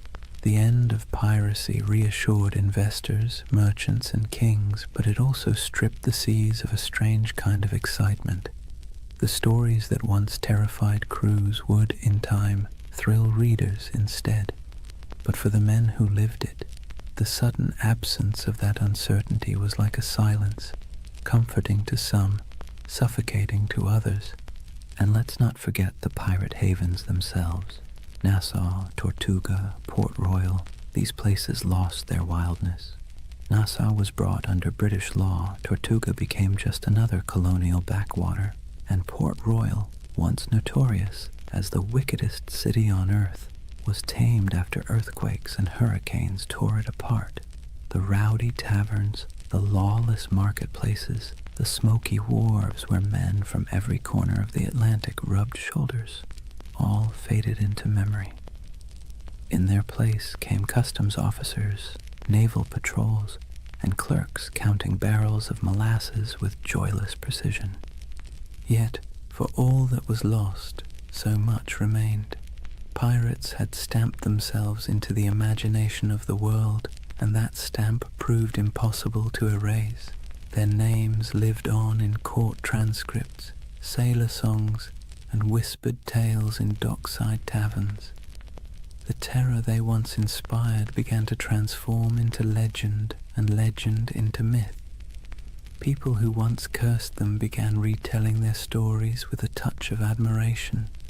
Blackbeard's ferocity, Anne Bonny's defiance, Bartholomew Roberts's crimson finery, all these details outlived the reality of hunger, disease, and gallows. What also remained were the scars left behind on empire itself. Piracy had forced colonial powers to admit that their grip on the seas was fragile. They had to pour money into patrols, fortifications, and treaties. In a way, pirates had been the most honest critics of empire. They exposed its weaknesses, exploited its greed, and thrived on its contradictions. Even in defeat, they left a mark, a reminder that power is never absolute, and that resistance, even in the form of theft and chaos, can rattle the mighty. And then, of course, there was the cultural inheritance. Pirates gave us more than just a few colorful tales. They gave us a vocabulary, Pieces of Eight, Dead Men Tell No Tales, the Jolly Roger. They gave us an image of freedom and defiance, however messy the reality was. They gave us a vision of men and women who lived outside the law, who thumbed their noses at kings and corporations, who carved out fleeting moments of liberty in a world dominated by authority. That vision survived long after the hangings were over. So yes, much was lost when piracy ended, but perhaps what mattered most remained. The idea that, for a brief, turbulent moment in history, ordinary people seized the sea and lived by their own rules, and even as their bodies rotted under the Caribbean sun, their legends sailed on untouchable. Here's the thing about pirates. They may have died at the gallows, but their ghosts never left. The Golden Age of Piracy, brief as it was, cast echoes that still rattle through our culture today. You can hear it in the creak of a movie ship's rigging, see it in the skull and crossbones slapped on Halloween costumes, and even hum it in the chorus of a sea shanty that went viral on TikTok centuries after the last pirate flag fell. The age itself ended, but the echo never stopped. The first echo came in literature. In the decades after the crackdowns, sailors still sang about Blackbeard and Roberts in taverns, but it wasn't until the 18th and 19th centuries that writers really started polishing the pirate into something mythic. Captain Charles Johnson's A General History of the Pirates, possibly written by Daniel Defoe, was basically the pirate's who's who of its time. It turned real men into larger-than-life anti-heroes, blending fact, rumor, and outright invention. Without Johnson's book, we might not even remember Anne Bonny or Calico Jack. He gave them immortality, even if he also gave them a touch more swagger than they probably had in real life. The next big echo came with adventure novels. Robert Louis Stevenson's Treasure Island didn't just echo the Golden Age, it amplified it into something permanent. Long John Silver's Crutch and Parrot, the buried treasure maps marked with X, the idea of pirates talking in a peculiar accent. These weren't direct from history, they were creations, echoes distorted into legend, and yet they stuck so firmly that even today, when you picture a pirate, you're probably picturing Stevenson's imagination more than anything Blackbeard ever did. The echo spread into song and theater, then into Hollywood. Errol Flynn swung from rigging with suspiciously clean teeth. Disney built an empire of its own with Pirates of the Caribbean, turning Captain Jack Sparrow into a global icon. And with each retelling, the pirate grew further from the salty, disease-ridden truth and closer to an eternal symbol of rebellion, freedom, and adventure. Pirates once hanged for terrorizing shipping lanes were recast as lovable rogues. History got smoothed over, but the echo carried on. There's another echo too, one that's less flashy but maybe more important. Pirates left behind ideas that have crept into modern conversations about democracy, labor, and resistance. The way they divided plunder fairly, the way they voted for leaders, the way they allowed voices that were silenced on land to be heard at sea, all of that has fascinated historians. Some have even argued that pirate ships were floating laboratories of democracy, a rough but radical experiment in fairness. The echo of those ideas about equality, about rejecting hierarchy, still has a strange resonance today, whether or not we acknowledge the source. And then there's the personal echo, the one that whispers in our imaginations when we stare at the horizon. Pirates embody the dream of escape, the fantasy of cutting ties, hoisting sails, and vanishing into the blue to live by no one's rules but your own. Most of us would never want the reality, the scurvy, the lice, the constant threat of death, but the dream lingers. It's why pirate flags still flutter on college dorm walls, why people still hold talk like a pirate day, and why buried treasure stories still make kids dig holes in the backyard. The echo isn't just in books and movies, it's in us. So when we talk about the Golden Age of Piracy, remember, it didn't just end, it transformed. The flesh and blood pirates are gone, but the shadows they left behind still sail. Their flags wave in our stories, their songs ring in our ears, and their ideas, twisted, exaggerated, but stubbornly alive, still haunt the edges of culture. The seas are quieter now, the Caribbean no longer stalked by men with pistols and cutlasses, but in the echo of their age, they never truly died. So here we are, at the quiet end of a noisy age. The Golden Age of Piracy burned bright and brief, just a few decades of chaos, rebellion, and salt-stained dreams. In reality, it was cramped decks, spoiled meat, diseases that lingered like unwelcome passengers, and the constant threat of capture. Yet somehow, from those harsh conditions came a legend that refuses to sink. Think of what we've walked through tonight. We've seen how wars and collapsing empires set the stage for piracy. We've stepped onto ships where men voted for their captains and shared their plunder in a rough version of equality. We've met figures who blurred the line between myth and reality. Blackbeard with his smoky theatrics, Anne Bonny and Mary Read defying expectations, Calico Jack turning piracy into style, and finally we watched as governments cracked down, the nooses tightened, and the so-called Republic of the Seas faded back into dust. But of course the story didn't really end there. Pirates didn't just vanish, they drifted sideways into imagination, into tavern songs, into novels, into Hollywood, into Halloween costumes and internet memes.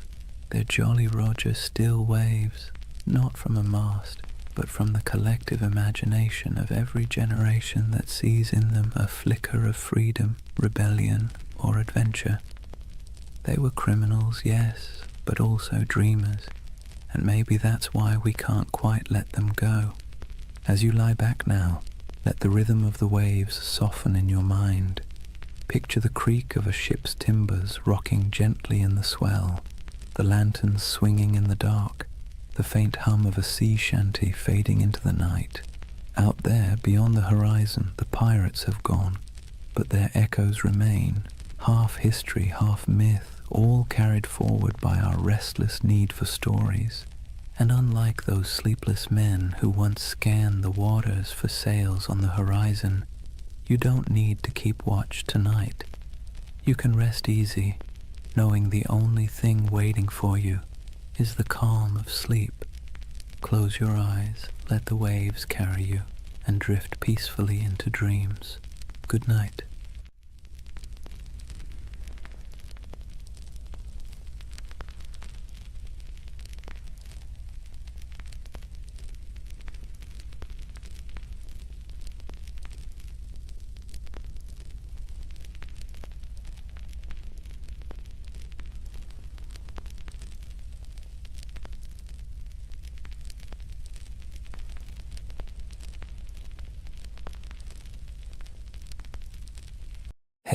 guys, welcome back to the Sleep Atlas. Before we start tonight's journey, take a moment, dim the lights, let the noise of the day dissolve. Wherever you are, you're about to travel somewhere strange, not a place on any official map, but one that lives in whispers, in dust, in the margins of forgotten atlases. This is the story of Tartaria. They say history is written by the victors, but what happens when the victors forget to mention an entire empire? What if there really was a civilization, vast, advanced, beautiful, erased not by time, but by design? A civilization that built cities we can still see, but no longer recognize. Sounds impossible, right? Yet somehow you've probably already seen pieces of it. The old photos of cities with windows buried beneath the streets, the maps labeled Grand Tartary, the ornate architecture that feels out of place as if it belonged to someone else, someone older, someone gone.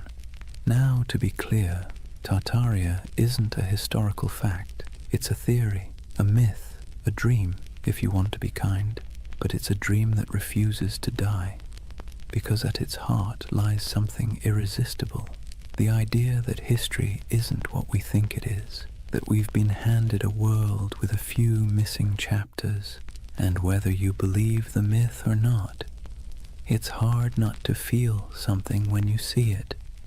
So tonight, we're going to drift through that myth together, through maps, ruins, and half-buried cities, through stories of explorers and erased empires, through the dusty edges of history where imagination and memory blur together. And if you fall asleep along the way, that's fine. That's kind of the point. For more journeys through history to help you sleep, please subscribe to the Sleep Atlas. And hey, what's keeping you up tonight? Let me know in the comments. Alright, let's begin. Imagine fog rolling over endless plains, gold grass bending under the wind. You stand before a vast land that feels both ancient and impossible, somewhere between Asia and memory, somewhere once called Tartaria. Chapter 1. The Empire That Never Was, or was it? They called it Grand Tartary. On maps from the 17th and 18th centuries, it sprawled across nearly half of Asia, an empire stretching from the icy edges of Siberia to the mountains of Tibet, from the Pacific all the way to the Caspian Sea. A continent-wide expanse so huge it made Europe look like a backyard garden. But here's the strange thing. When you look closer, it doesn't behave like any other empire on the map. No clear capital, no list of rulers, just a name, Tartaria, floating over deserts and steppes, surrounded by decorative drawings of camels and horsemen. The cartographers might as well have written, "Here be mystery." And yet, for hundreds of years, Western mapmakers copied that name again and again. Tartaria, Grand Tartary, the Great Tartar Empire. Sometimes they drew castles or cities with minarets. Sometimes they left it blank, as if even they didn't know what they were depicting. So what was Tartaria, according to the official story? Nothing. The word Tartary was simply a European catch-all term for the unknown lands of Central and Northern Asia. The people who lived there, Tatars, Mongols, Siberian tribes, were lumped together under one convenient label. To the Europeans of the 1600s, it was the great blurry East, wild, uncivilized, and beyond comprehension. But to modern eyes, it doesn't look like nothing. It looks deliberate, mysterious, like the ghost of something that was once real. And that's where the story starts to hum. Because if you look long enough, if you trace enough old maps, you start to notice inconsistencies. Cities drawn where no cities should exist. Structures too grand for the people historians claim built them. Ruins that don't seem to fit their supposed age. Some believe those ruins were Tartarian, that an advanced civilization, older than Rome, older even than Egypt, once stretched across the world. They say its architecture was sophisticated, its technology almost magical, free energy, perfect symmetry, towering buildings powered not by fire or water but by something lost, something we can no longer name. It sounds absurd, but then you see the photos, black and white images from the late 19th century, cities under construction except everything already looks finished, cathedral-sized buildings supposedly built in a decade, though even modern machinery would struggle, streets half-buried, windows below ground level, as if the earth itself had swallowed the first floors. That's where the mud flood theory enters. According to believers, some great cataclysm, maybe natural, maybe man-made, swept across the world in the 1800s, burying entire cities in mud and erasing all evidence of this lost empire. When humanity dug out afterward, we inherited the world we think we built. In other words, the Victorians didn't build all those ornate cities, they unearthed them. It's easy to roll your eyes, but it's also strangely poetic, because even if Tartaria never existed, the feeling behind it, that something monumental was lost, is very real. And part of why this myth persists is because, well, history does lose things. Entire civilizations have vanished before. The Minoans, the Indus Valley, the Olmecs, people who built incredible cities, traded across oceans, and then disappeared, leaving nothing but stones and speculation. So maybe the idea of Tartaria isn't so far-fetched. Maybe it's a reflection of that same human ache, the need to fill in the gaps with something beautiful. Imagine wandering through a European city at dusk. The sky is pale gold, pigeons circle over rooftops. You walk down a street where the buildings rise like cathedrals, domes, arches, pillars carved in perfect balance. It all feels too good, too symmetrical, too ancient to have been born in the soot and smoke of the industrial age. For a moment you wonder, did we build this, or did we inherit it? The theory of Tartaria taps into that quiet doubt, the sense that somewhere along the way, humanity rebooted, restarted, forgot, and the mud flood is a metaphor for time, for amnesia, for the way civilizations bury their own pasts under layers of progress. It's an idea that's equal parts eerie and comforting, because if there really was a forgotten golden age, maybe the world isn't as random as it seems. Maybe we've been here before. Maybe we'll find it again. And even if it's all a myth, it's a myth that asks good questions. Who decides what counts as history? How much of what we know is just the version that survived? So as we drift deeper into the story, try not to worry about what's true or false. Just imagine the possibility. A civilization erased not by war, not by time, but by forgetting. A memory whispered by wind over empty plains. The empire that never was, or maybe the one we no longer remember. Imagine you're an explorer in the late 1700s. You've left behind the comfortable parlours of London or Paris, the powdered wigs, the smoky taverns, the endless debates about civilization and progress. You're trudging through a landscape so vast it feels like the sky itself is falling toward the horizon. This is the world early explorers called Tartary. Endless plains, windswept deserts, forests that swallow sound. You could ride for weeks without seeing a soul, yet somehow you never feel alone. There's something in the air, the sense that once something grand was here, something old, something that had the decency to leave quietly. Western explorers were baffled by what they found.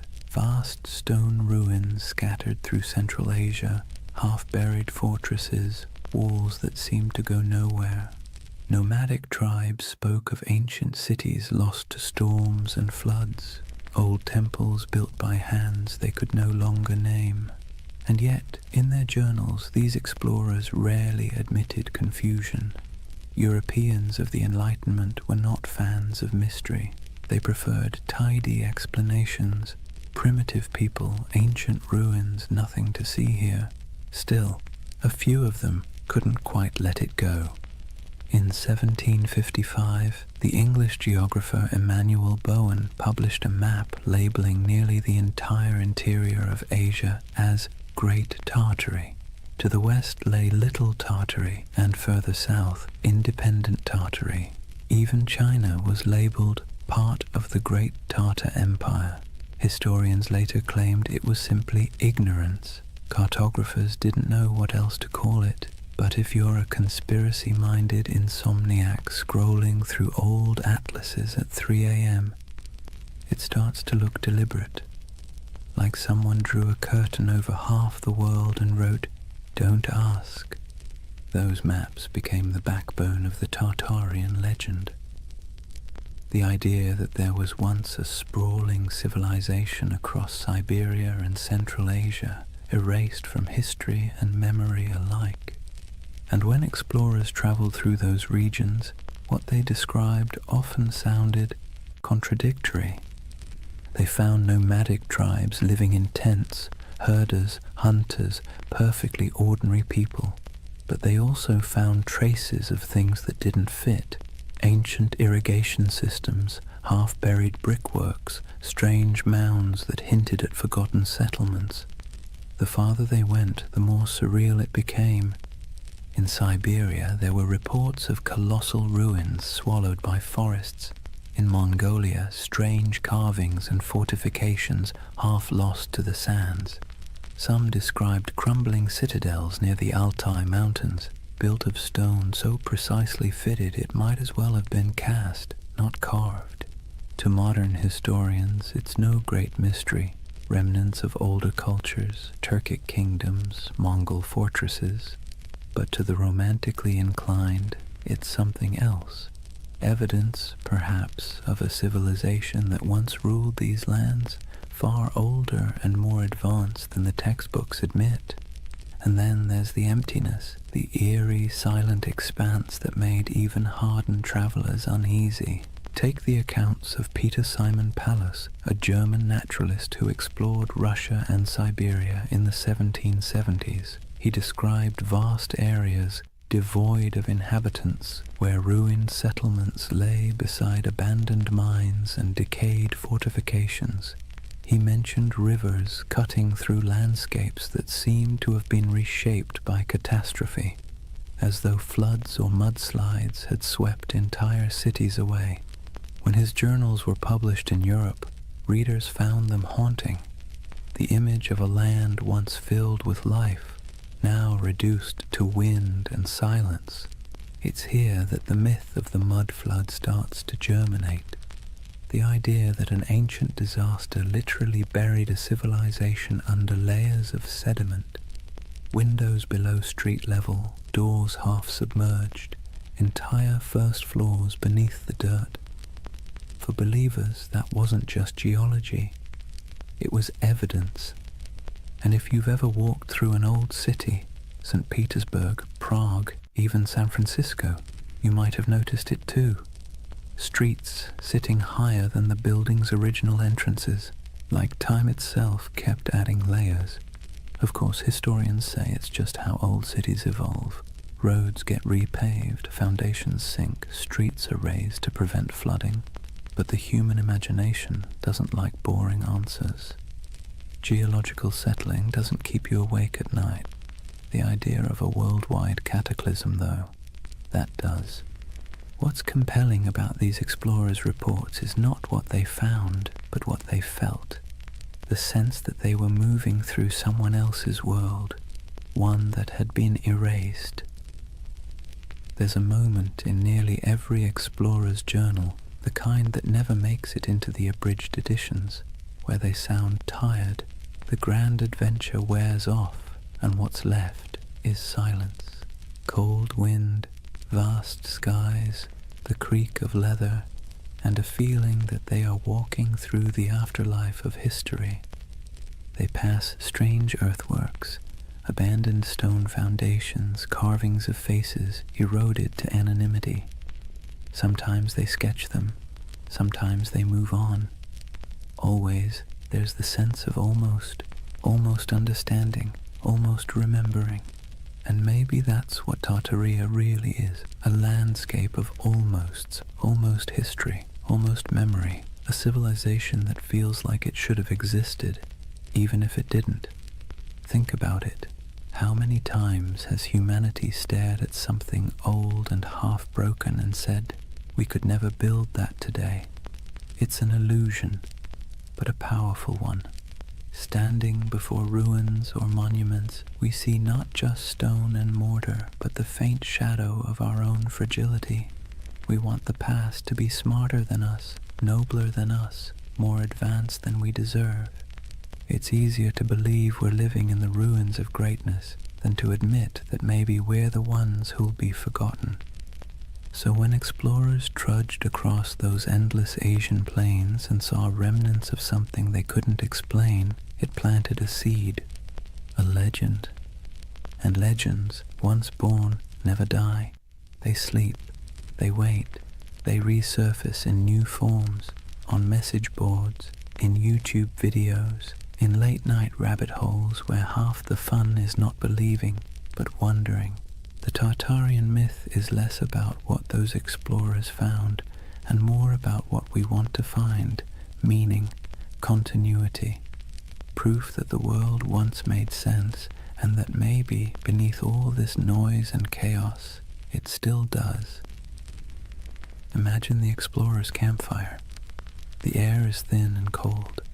Sparks float upward, swallowed by the night. Somewhere in the distance, wolves call to each other, and above stars shimmer, the same constellations those long-lost Tartarians might have seen if they ever existed at all. The explorer looks out over the dark plain, notebook open, and writes one word on the page, Tartaria, a word that means nothing and everything. They say the earth remembers. Every stone, every layer of dirt, every foundation buried beneath a modern street is a diary, written in silence. But if you listen to the believers of the mud flood, the earth doesn't just remember, it hides. Picture this, a city half buried, windows that look out onto soil instead of streets, doorways that open into nothing but packed dirt, buildings whose first floors have vanished beneath layers of earth and time. To most, it's a quirk of old construction. To the followers of Tartaria, it's evidence of something far stranger, a global cataclysm that erased an entire civilization in a single, muddy sigh. The mud flood theory is one of those beautiful modern myths that could only have been born in the age of the internet. It began quietly, like a whisper in digital catacombs, obscure forums, old photography groups, amateur historians trading ideas. Someone noticed something odd, antique photos from the 1800s showing cities with half-buried buildings, windows at ground level, strange architectural anachronisms. Then someone else noticed the same thing somewhere else, and suddenly a pattern emerged, or seemed to. If you stare at enough old photos for long enough, patterns start to appear everywhere. And soon the whispers took form. What if history isn't what we think it is? What if there was a reset, a literal flood of mud that buried the old world, wiped it clean, and left us to rebuild on top of its bones? It sounds ridiculous, but also admit it. It's a little bit seductive. Let's take a closer look at what this story really says. According to the myth, sometime in the 18th or 19th century, dates are always vague, an immense cataclysm struck the earth. Not water, but mud, thick, heavy, suffocating mud that rolled over cities like a blanket, swallowing buildings, streets, even entire civilizations. What survived was what we now call our world, a reset civilization built atop the ruins of the one before. The theory claims we are the survivors of an amnesiac world living in the shadow of a forgotten age. And once you start looking for it, you see it everywhere. Old photographs of St. Petersburg, where neoclassical buildings seem to have half their height underground. Doorways that lead nowhere in Istanbul. Strange window wells in San Francisco. Cathedrals whose ground floors appear oddly misaligned with the modern streets around them. The world, it seems, is full of buried stories.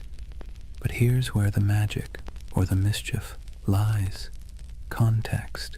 Cities grow, streets rise, pavements get repaved, foundations sink, earthquakes shift land. Engineers, bless their pragmatic hearts, have been dealing with that since ancient Mesopotamia.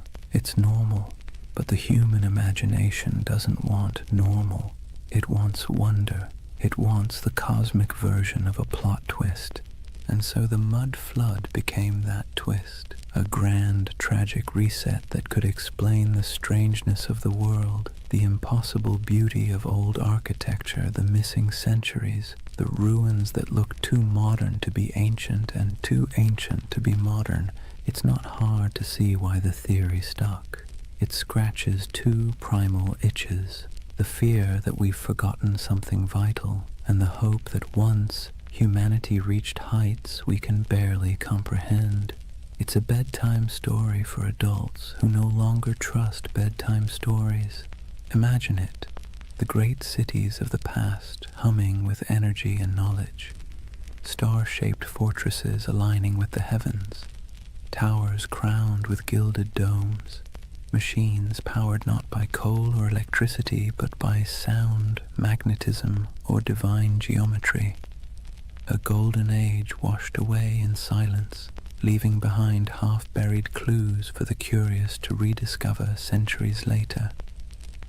It's haunting, isn't it? The thought that the ground beneath your feet might be hiding a version of civilization more graceful, more harmonious, and, let's be honest, less exhausting than this one. The most poetic versions of the myth don't even insist on global destruction. They suggest something subtler. That time itself buried Tartaria. That the mud is just metaphor.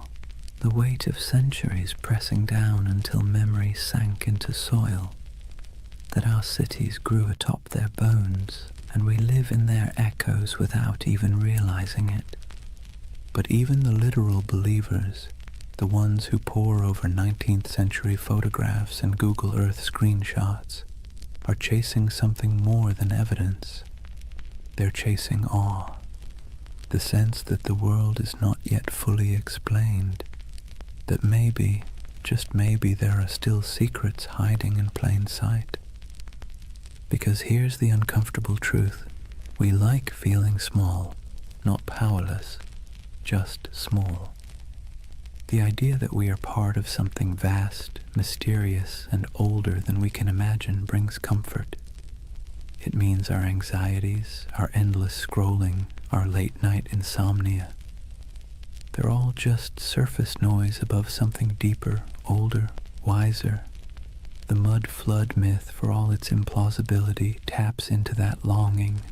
It's also, in a strange way, an act of defiance. In an age where algorithms decide what we see and experts tell us what to believe, the mud flood says, "No, I'll look for myself." It's a rebellion of curiosity, however misguided.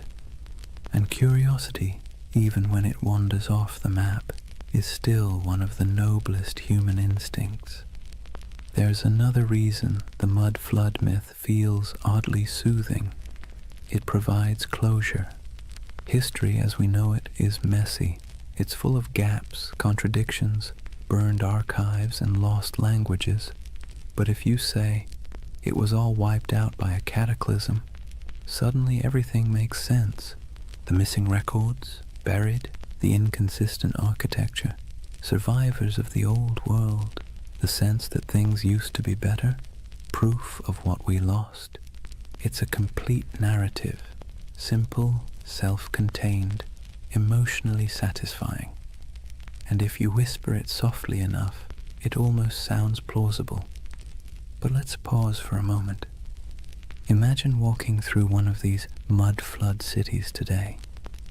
St. Petersburg in winter, snow falling over pale facades, the streets gleaming under the dim orange glow of street lamps. You pass a row of 18th century buildings, their ground floors half below street level, the windows dark and shuttered. And for a second, just a second, you feel it. The hum of something ancient, the faint vibration of time layered upon time. You know rationally that the explanation is boring, centuries of road repairs and architectural evolution. But your imagination doesn't care. It leans closer, it listens, it wants to believe. That's the quiet power of myths like Tartaria. They live not in evidence, but in emotion. And emotion, not logic, is what builds civilizations or stories of them. So when someone insists the world was buried in mud a few hundred years ago, it's tempting to laugh, but look closer and you'll see what they're really saying. They're mourning something they can't name. They're trying to make peace with the feeling that something's missing. That modern life, bright, loud, and efficient, feels a little hollow, as if the real story is still underground. And maybe, in a metaphorical way, it is. Not beneath our cities, but beneath our certainty. History is the soil we stand on, and every generation adds another layer. The deeper you dig, the older the questions get, until eventually you realize that the mud was never hiding the past. It was making it. The world is built on burial, and everything beautiful is, in some sense, reclaimed from the dirt. So maybe Tartaria was never an empire at all. Maybe it's an idea, a longing for the lost wholeness of things. Or maybe it's just a very elaborate excuse for why so many basements flood in spring. Take your pick. Either way, as the night deepens and your thoughts drift like dust in lamplight, the question lingers: if an entire civilization could be buried under centuries of mud and forgetfulness, would we even recognize it when we uncovered it, or would we mistake it for ruins of our own? It's a strange thing, how ruins can feel alive. You walk among them and swear you can hear breathing. Not loud, not human, but the slow exhale of stone, the whisper of time smoothing edges and swallowing stories. That's the allure of forgotten grandeur, the feeling that the past isn't gone, just drowsing, half buried, half awake, waiting for someone to notice. When people speak of Tartaria, they don't imagine mud and dust. They imagine beauty, colossal arches, glittering domes, towers capped with orbs of gold, and wide boulevards aligned with the stars. They imagine symmetry, harmony, perfection, the world before we made it messy. And that's the quiet genius of the myth. It isn't built on fear, but on longing. You've seen it, even if you didn't recognize it. The grand railway stations built in the 19th century, dripping with ornament that seems almost too elegant for its purpose. The courthouses with domes that look more celestial than civic. The cathedrals rising from cobblestone streets like frozen thunderclaps of devotion. You stand before these buildings and wonder, who built this, and why don't we build like this anymore? That question is the ember that keeps Tartaria glowing in the imagination, because it feels wrong that we've forgotten how to make beauty on that scale. It feels wrong that we can't carve marble with such grace, or erect domes that kiss the clouds. And when something feels wrong, the human mind looks for a story to explain it. Tartaria becomes that story, a civilization that mastered form, function, and soul, then vanished without a trace. Some say those old buildings are Tartarian relics, that the ornate facades of St. Petersburg, Paris, Chicago, and even San Francisco are remnants of the same world, a world whose architecture was an act of faith. That the reason we can't replicate it now is because the knowledge was erased, the formulas for harmony, for proportion, for power drawn from geometry, gone, buried under new blueprints and the hum of electric wires. Of course, historians roll their eyes at this. They'll tell you, patiently, that these buildings were designed by very real architects, that neoclassicism was an artistic movement, not evidence of a hidden empire, that the beauty of those domes and arches came not from secret knowledge, but from mathematics, sweat, and a lot of unpaid apprentices. And they're right, technically. But here's the thing. Beauty doesn't care about technicalities. The Tartarian myth persists because these buildings feel different. They hum at a frequency modern architecture doesn't. Walk past a concrete office block and your mind slides off it. Walk past a century-old opera house and you slow down without meaning to. You feel something, a pulse. Maybe it's nostalgia, maybe it's resonance, maybe it's just the echo of a time when craftsmanship was an act of worship. But whatever it is, it feels alive. Imagine standing at twilight in front of one of those old structures. The stone glows amber. The carvings seem to move in the shifting light. You can almost believe the building is remembering itself, its birth, its purpose, its centuries of reign and revolution. That's the spell of forgotten grandeur. The architecture isn't just old, it's haunted by the idea of meaning, and when meaning vanishes, mystery rushes in to fill the space. Tartaria thrives in that mystery. It offers an explanation for why the world feels simultaneously ancient and amnesiac, why progress sometimes feels like forgetting, why the cities of the past, those that survived wars, plagues, and fires, still look more eternal than anything we've built since.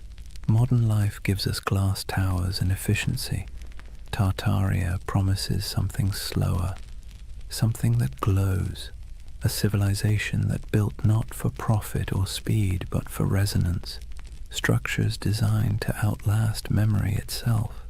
It's an irresistible dream, because whether or not Tartaria existed, the feeling it represents is real, the ache for beauty that doesn't apologize for existing, for craftsmanship that outlives its makers, for a sense of belonging to something both vast and intentional. That's why the myth never fully dies. People share photographs of star-shaped forts, cathedrals that look like spaceships, and ornate courthouses buried halfway underground, whispering, "Look, this can't just be random." And maybe they're right, though not in the way they think, because what they're really seeing isn't proof of a lost empire. It's proof of a lost mindset. A time when humanity built upward and outward with a kind of faith we've since replaced with convenience. Take St. Isaac's Cathedral in St. Petersburg. It looks like it shouldn't exist. A colossal dome balanced on rows of red granite columns covered in gold that blazes even through fog. Inside, the marble floors mirror the heavens, and the ceilings are painted with saints so vivid they seem alive. Visitors describe it as overwhelming, transcendent, but the Tartarian imagination sees something else, evidence. They ask how such grandeur could be built in the early 1800s by hand in a place that was supposedly swamp and snow. They ask why the foundations look so deep, as if the building once stood taller. Historians give answers: scaffolding, imported granite, decades of work. But believers see a gap, and gaps, as we know, are where myths thrive. It's comforting in a way, because when you believe in Tartaria, you believe that someone once got it right, that the world once understood balance, proportion, light, and energy, that humans long ago built in tune with the earth instead of against it. It's a prettier story than the truth that history is mostly a series of accidents that occasionally produce beauty by mistake. And yet, even if the story is wrong, the emotion behind it is not. There's something deeply human about looking at ruins and imagining paradise, about standing in front of a crumbling palace and whispering, "Who were you? What did you know that we've forgotten?" We do this everywhere. In the jungles of Cambodia, staring at Angkor Wat, in the deserts of Egypt, under the shadow of the pyramids, in the mountains of Peru, among the terraces of Machu Picchu. We look at beauty that endures and assume it must have come from a civilization wiser than ours. Maybe it didn't, but maybe the impulse to think so says more about us than about them. Because really, the myth of Tartaria isn't about lost knowledge, it's about lost reverence. We miss believing that beauty meant something, that it wasn't an accessory, but a form of truth. That stone could hold memory, and domes could sing. So when you see those impossible old buildings and feel that small, unexplainable ache, don't rush to fill it with conspiracy. Let it linger.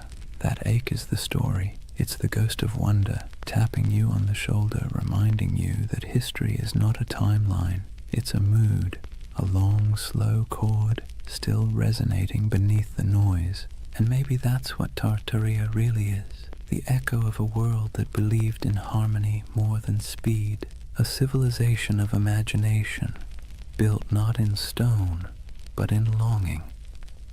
So as you drift deeper into this story, eyes heavy, thoughts softening, remember this: whether Tartaria was real or not, the beauty it promises was. You can still walk through it, touch it, breathe it in brick and marble and dusk. It's there, waiting quietly behind every ornate facade and every buried window. Forgotten grandeur, humming in the walls. There's something strange about ideas that shouldn't survive, yet somehow do. Tartaria is one of them. Every few decades it slips back into conversation like a ghost that refuses to stay buried. A whisper here, a map there, a photograph that feels off, too ornate, too advanced, too forgotten. It persists not because it's proven, but because it's beautiful. You see, real history doesn't linger in our imaginations the same way myths do. Facts settle, myths breathe, and Tartaria breathes in the spaces history forgot to fill. It's almost poetic, how a rumor can live longer than an empire. How a half-remembered word on an antique map, Tartary, can spark entire worlds in the modern mind. Because the truth is, humans don't remember data, we remember stories. And this one, it's irresistible. A world erased, a golden age hidden beneath our feet. The paradox of Tartaria is that it survives precisely because it never existed. A real empire would have ended, decayed, been replaced, but something that never was can never truly die. It hovers in imagination, endlessly renewable, unprovable, untouchable. The perfect myth for the digital age, weightless, viral, and infinitely remixable. Scroll through YouTube or Reddit and you'll see it. Old photographs of grand cityscapes labeled Tartarian architecture, posts about star forts and buried windows, endless debates about free energy, hidden cataclysms and lost technology, thousands of comments beneath them, people saying things like, "I've always felt something was off about history." It's not about belief, it's about belonging. The myth offers comfort to anyone who looks at the modern world and feels like something essential slipped through our fingers. Maybe that's the real allure. Tartaria gives shape to a feeling we all have but rarely admit, that somewhere along the way, humanity traded mystery for machinery. We built faster, higher, louder, but maybe not better. We paved over silence, replaced curiosity with certainty, and called it progress. And when that certainty began to crack, when our cities started to feel soulless, our histories fragmented, people began looking backward, not for answers, but for meaning. It's easy to mock that impulse. Historians roll their eyes, scientists sigh. But behind the internet rabbit holes and Photoshop theories lies something genuine. A hunger for enchantment, a longing to believe that the past wasn't just dirt and survival, but art and light and knowledge we've somehow misplaced. And in that sense, Tartaria isn't a conspiracy, it's a lullaby, a story people tell themselves when the modern world feels too sterile, too linear, too loud. A bedtime tale for adults who sense that truth might not always fit inside textbooks. Think about it. We've mapped the Earth, decoded the genome, photographed black holes, and yet we're still drawn to mystery.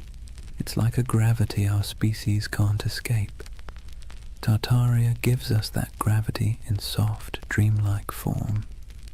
A lost world that never judges, never contradicts, never ends, because it was never real enough to die. But here's the thing, even myths can tell truths. They tell us what we miss, what we value, what we quietly wish could come back. When people imagine Tartaria, what they're really longing for isn't a lost empire, it's coherence. A sense that the world once made sense, that knowledge was sacred, that beauty and purpose weren't at odds. In a way, Tartaria is less about history and more about therapy, a collective daydream for a civilization that feels spiritually jet-lagged. We scroll through endless feeds, flickering between wars, gadgets, and memes, and somewhere inside a voice whispers, "Wasn't there supposed to be more than this?" Tartaria answers softly, "Yes, there was, or maybe there could have been." And so the myth persists, traveling through forums and documentaries and late-night conversations, wrapping itself in fog and marble. It survives because it speaks to something the Enlightenment forgot, that mystery itself has value, that not knowing is sometimes more comforting than knowing. But here's the paradox. Tartaria's greatest gift isn't in proving itself true. It's in reminding us that belief is part of what makes us human, that even in an age of algorithms, we still crave wonder. We still want to stand before something vast and say, "I don't understand, but it feels sacred." Maybe that's why late at night you find yourself staring at photos of old cities, their streets glimmering with gaslight, their domes fading into fog, and feel that tug in your chest. It's not nostalgia for Tartaria. It's nostalgia for awe, for the feeling of being small beneath something magnificent, something that doesn't explain itself. So as you lie there now, the room dim, the hum of the modern world soft around you, imagine that somewhere, beneath centuries of soil, beneath stories and skepticism, there's a quiet city still dreaming. Its towers shimmer faintly under the weight of time. Its fountains murmur in forgotten languages, and if you listen long enough, you can almost hear it, the heartbeat of the world before we named it. They called it Tartaria. Maybe it never was, but its echo, soft, patient, luminous, still lingers. Drift with it for a while. Let the questions fade. You don't need answers tonight, only the wonder. Chapter 2. The Real Tartars, Nomads, Empires, and Misunderstood Worlds. Let's take a breath. We've wandered through the fog of myth, through maps that hum with impossible empires and ruins that seem to remember more than they should. But now it's time to peel back the dream and look at the ground beneath it, the soil, the wind, and the people who actually lived there. Because behind every legend lies something real, even if it's been twisted beyond recognition. So, let's step out onto the steppe. Imagine yourself standing somewhere between Russia, Mongolia, and Kazakhstan.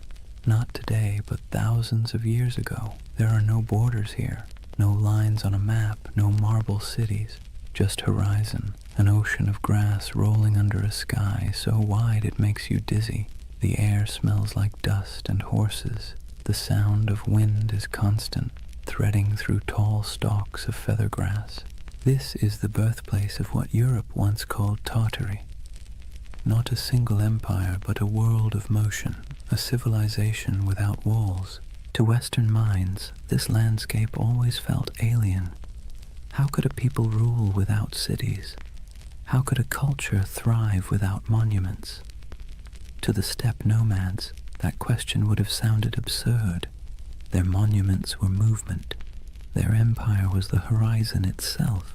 Centuries before anyone drew Tartaria on a map, there were the Scythians, archers and horsemen who painted their bodies, buried their dead in golden tombs, and drank fermented mare's milk. The Greeks feared them, the Persians tried to conquer them, and yet they moved like smoke, impossible to hold. Herodotus called them a people who have no towns, no walls, no fixed abode, as if that made them lesser. But in truth, it made them free. The Scythians mastered the horse long before Rome even dreamed of chariots. They stitched their world together with leather, not mortar. They carried fire in bronze cauldrons, slept beneath felt tents, and worshipped gods of wind, sun, and sky. To them, the land wasn't empty. It was alive, a vast breathing plain where everything connected through motion and story. After the Scythians came the Sarmatians, then the Huns, then the Turkic Khaganates. The names shifted, but the rhythm stayed the same. Nomads rising like storms, surging westward, reshaping everything in their path. They raided, traded, intermarried, and vanished into the mist again, leaving behind only graves and legends. And so, by the time medieval mapmakers in Europe began sketching the world, this enormous, ungovernable space had already become a myth. To them it was a blank, the unknown lands beyond the Christian world, filled with monsters, giants, and Tartars. That word, Tartar, wasn't even theirs. It came from outsiders, likely twisted from the name of a Turkic tribe, the Tatars, with a dash of poetic menace added. Medieval Europeans thought it sounded like Tartarus, the Greek underworld, so they called these nomads Tartars, as if they'd come from hell itself. You can almost hear the shiver in the name, but the truth was far more complicated and far more interesting. These weren't demons, they were people. Traders, horsemen, mothers, poets. They lived lives as rich as any Roman senators, just measured differently. Picture a nomadic camp at sunset. The steppe glows gold. Horses graze on the horizon, their coats shimmering in the low light. Fires crackle as women stir pots of milk and millet. Children chase each other between felt tents, yurts, their laughter carried by the wind. Men return from herding, their bows slung over shoulders, dust clinging to their boots. The air smells faintly of smoke and grass. Somewhere, a throat singer begins a low, resonant song, and the notes ripple across the plain like the hum of the earth itself. This was their Rome. Not a city of marble, but of motion and memory. And to them the West's obsession with stone walls would have seemed as strange as worshipping stillness. But as centuries rolled on, stillness began to win. Empires like China, Persia, and eventually Russia pushed outward, trying to tame the steppe. They built forts, drew borders, demanded tribute. The nomads resisted, then adapted. They traded horses for silk, hides for grain, freedom for survival. Slowly, their infinite world began to shrink. By the time European explorers stumbled across these lands in the 17th and 18th centuries, the old steppe empires were fading. The Scythians were long gone. The Mongols' great Khanates had fractured. The once fluid borders had hardened into lines on parchment, and those lines, curved by ignorance, exaggerated by imagination, became the first maps of Tartary. To the west, it looked like a mystery, an empire that wasn't quite there, a vast, seemingly empty space once teeming with civilizations that had vanished. But to those who lived there, it wasn't emptiness, it was memory. The bones of ancestors beneath the grass, the hum of stories in the wind, the echo of hoofbeats across the centuries.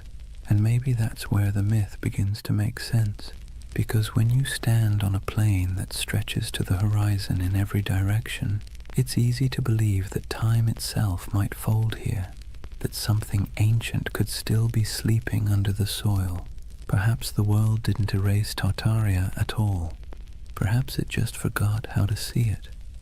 Let's be honest, Europe never really understood Asia, not in the Middle Ages, not in the Renaissance, and arguably not even now.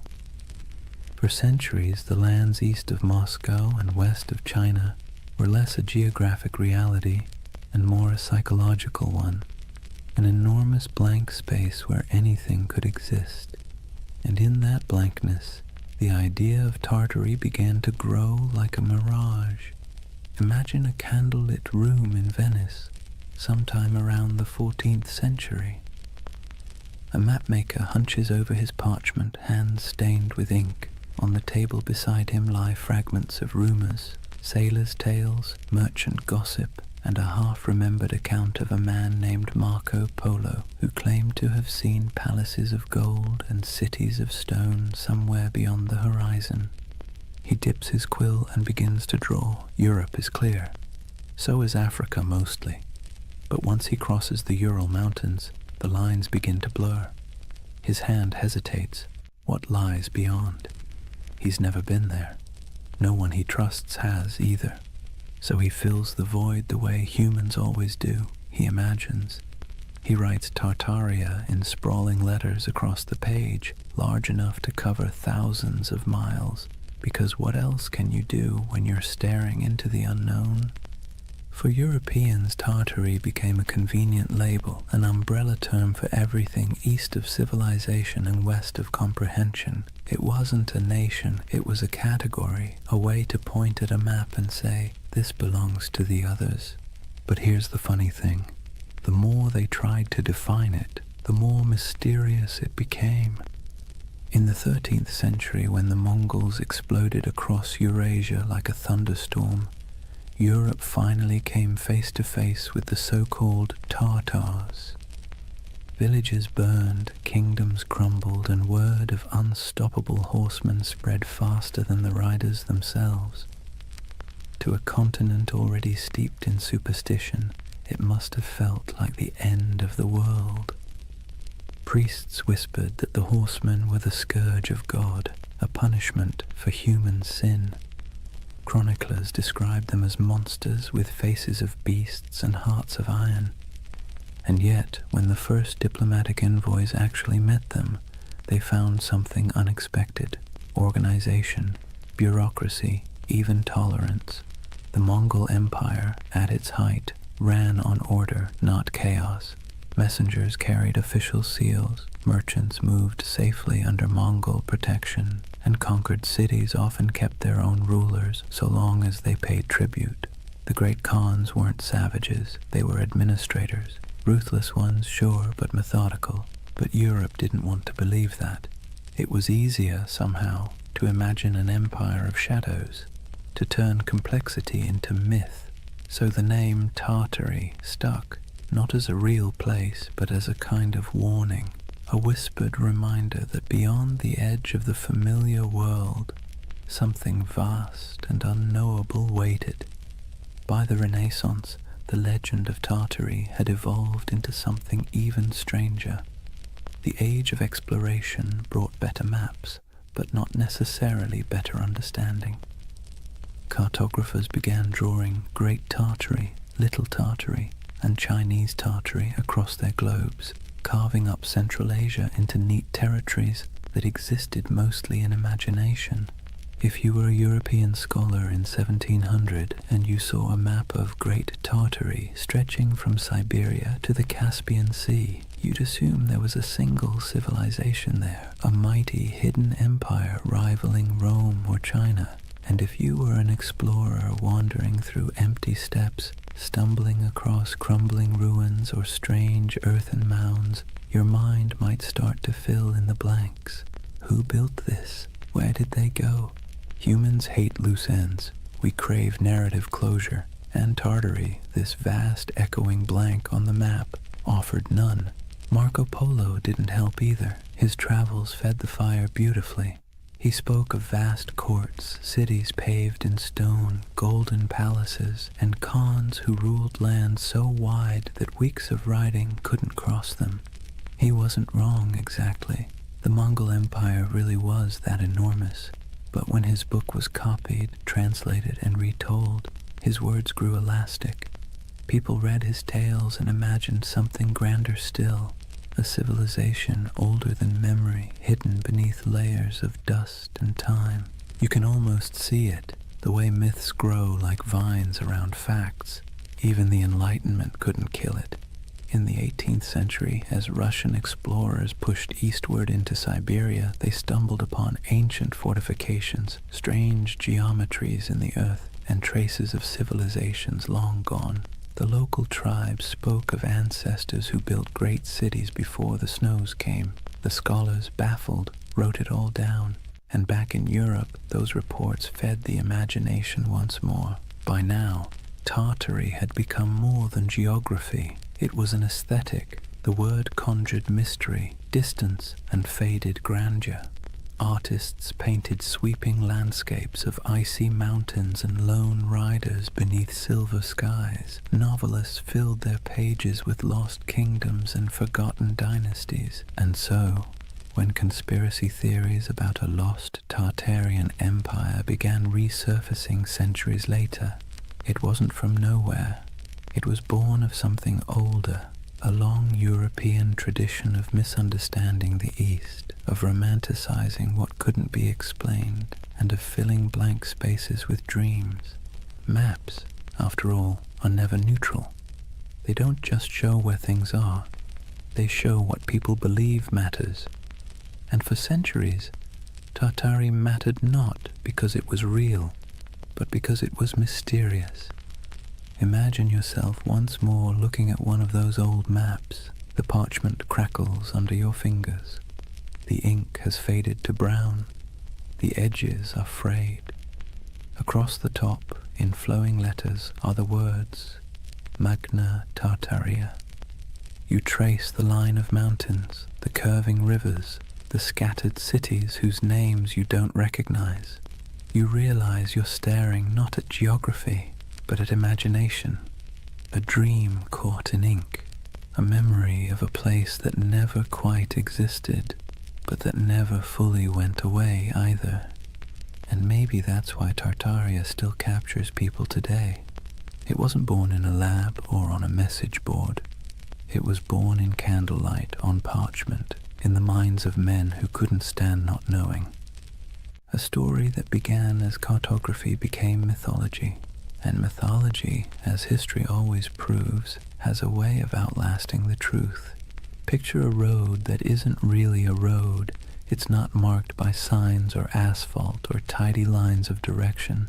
Instead, it's an invisible web of paths, camel tracks winding through dunes, mountain passes marked by cairns, river barges drifting under starlight. This was the Silk Road. Not one road, but thousands, threading together China, Persia, India, Byzantium, and everything in between. And somewhere in the middle of that vast tangle lay the ghost of Tartary. The Silk Road was less about silk than it was about exchange. Of goods, yes, but also of ideas, stories, and beliefs. Every caravan that set out carried more than fabric and spices. It carried imagination. The West dreamed of the East as a place of wonder, while the East saw the West as a land of restless curiosity. And where those two imaginations met, right there, in the open steppes of Central Asia, the myth of Tartary quietly took root. Imagine the rhythm of a caravan, bells jingling from camel necks, dust swirling beneath hooves, a merchant humming softly, half to himself, half to keep his pace. At night, when the fires burned low, stories flowed like wine, tales of lost cities swallowed by sand, temples of gold hidden in the desert, empires that rose and vanished before the next dawn. Every traveler added a new layer to the legend, and the Silk Road became less a trade route than a whispering gallery of the world's dreams. Now let's be clear, there were empires here, real ones. The Scythians, Parthians, Sogdians, Kushans, and of course the Mongols, civilizations that thrived for centuries, building fortresses, minting coins, and carving art that fused Greek realism with Persian geometry and Indian grace. These were the real architects of what Europe would later call Tartary. But to a traveler passing through, the borders blurred. One city's language faded into another's. One god's statue looked suspiciously like a god from somewhere else. The world felt unified and strange all at once. The Silk Road had a way of softening distinctions. It made neighbors of distant worlds. Greek philosophers' ideas found their way into Buddhist monasteries. Chinese silk wrapped Roman senators. Persian astronomers charted the same stars that guided caravans across the steppe. But myths travel even faster than silk. When a merchant from Samarkand sold a roll of fabric in Venice, he didn't just trade goods, he traded worlds. He told stories of the East so dazzling they didn't sound real. Cities with towers of glass, he might say, rivers that shimmer like silver. Men who lived 200 years, and back home, when he unpacked his profits and poured himself a drink, he probably heard equally absurd stories about the West. It's easy to forget that for most of human history, distance was a form of magic. The farther away something was, the more fantastical it became. And no distance loomed larger in the European mind than that mysterious space labeled Tartary. Through this swirling exchange, Tartary became a kind of mythic glue, a word that held together the fragments of a world too vast to comprehend. Think of it like this. When a Venetian mapmaker in 1500 scribbled Tartaria across the center of his globe, he wasn't really describing a political entity. He was describing everything between Europe and China, between knowledge and ignorance, between history and imagination. And here's where things get interesting. While Europe imagined Tartary as an exotic wilderness, the people who actually lived there were building connections that shaped the ancient world. The Sogdians, for instance, traders from what's now Uzbekistan, ran a network of trade colonies so extensive that historians sometimes call them the FedEx of the Silk Road. They spoke multiple languages, mediated between empires, and filled their homes with art from every culture they touched. A single Sogdian mural might show an Indian goddess, a Persian king, and a Chinese dragon all sharing the same painted wall. To them, Tartary wasn't a mystery, it was home. And yet, this multicultural world also sowed the seeds for misunderstanding. When distant observers caught glimpses of it, they didn't see the nuances. They saw only the grandeur, the temples, the stone roads, the fortified cities, and assumed it must belong to a single empire. That assumption, multiplied over centuries, became the illusion of the great Tartarian civilization. Even today, the ruins scattered across Central Asia, stone walls buried in sand, intricate tile work crumbling in forgotten courtyards, feed that same longing. People look at them and wonder, Who built this? Where did they go? Why do our textbooks skip over it? It's a fair question, because history doesn't just forget, it edits. When empires fall, so do their names. When borders shift, so does memory. The Mongols became the Tatars became Tartars. And eventually, Tartary became a convenient shorthand for the unknown. But beneath all that confusion was something real. A network of humanity that spanned continents.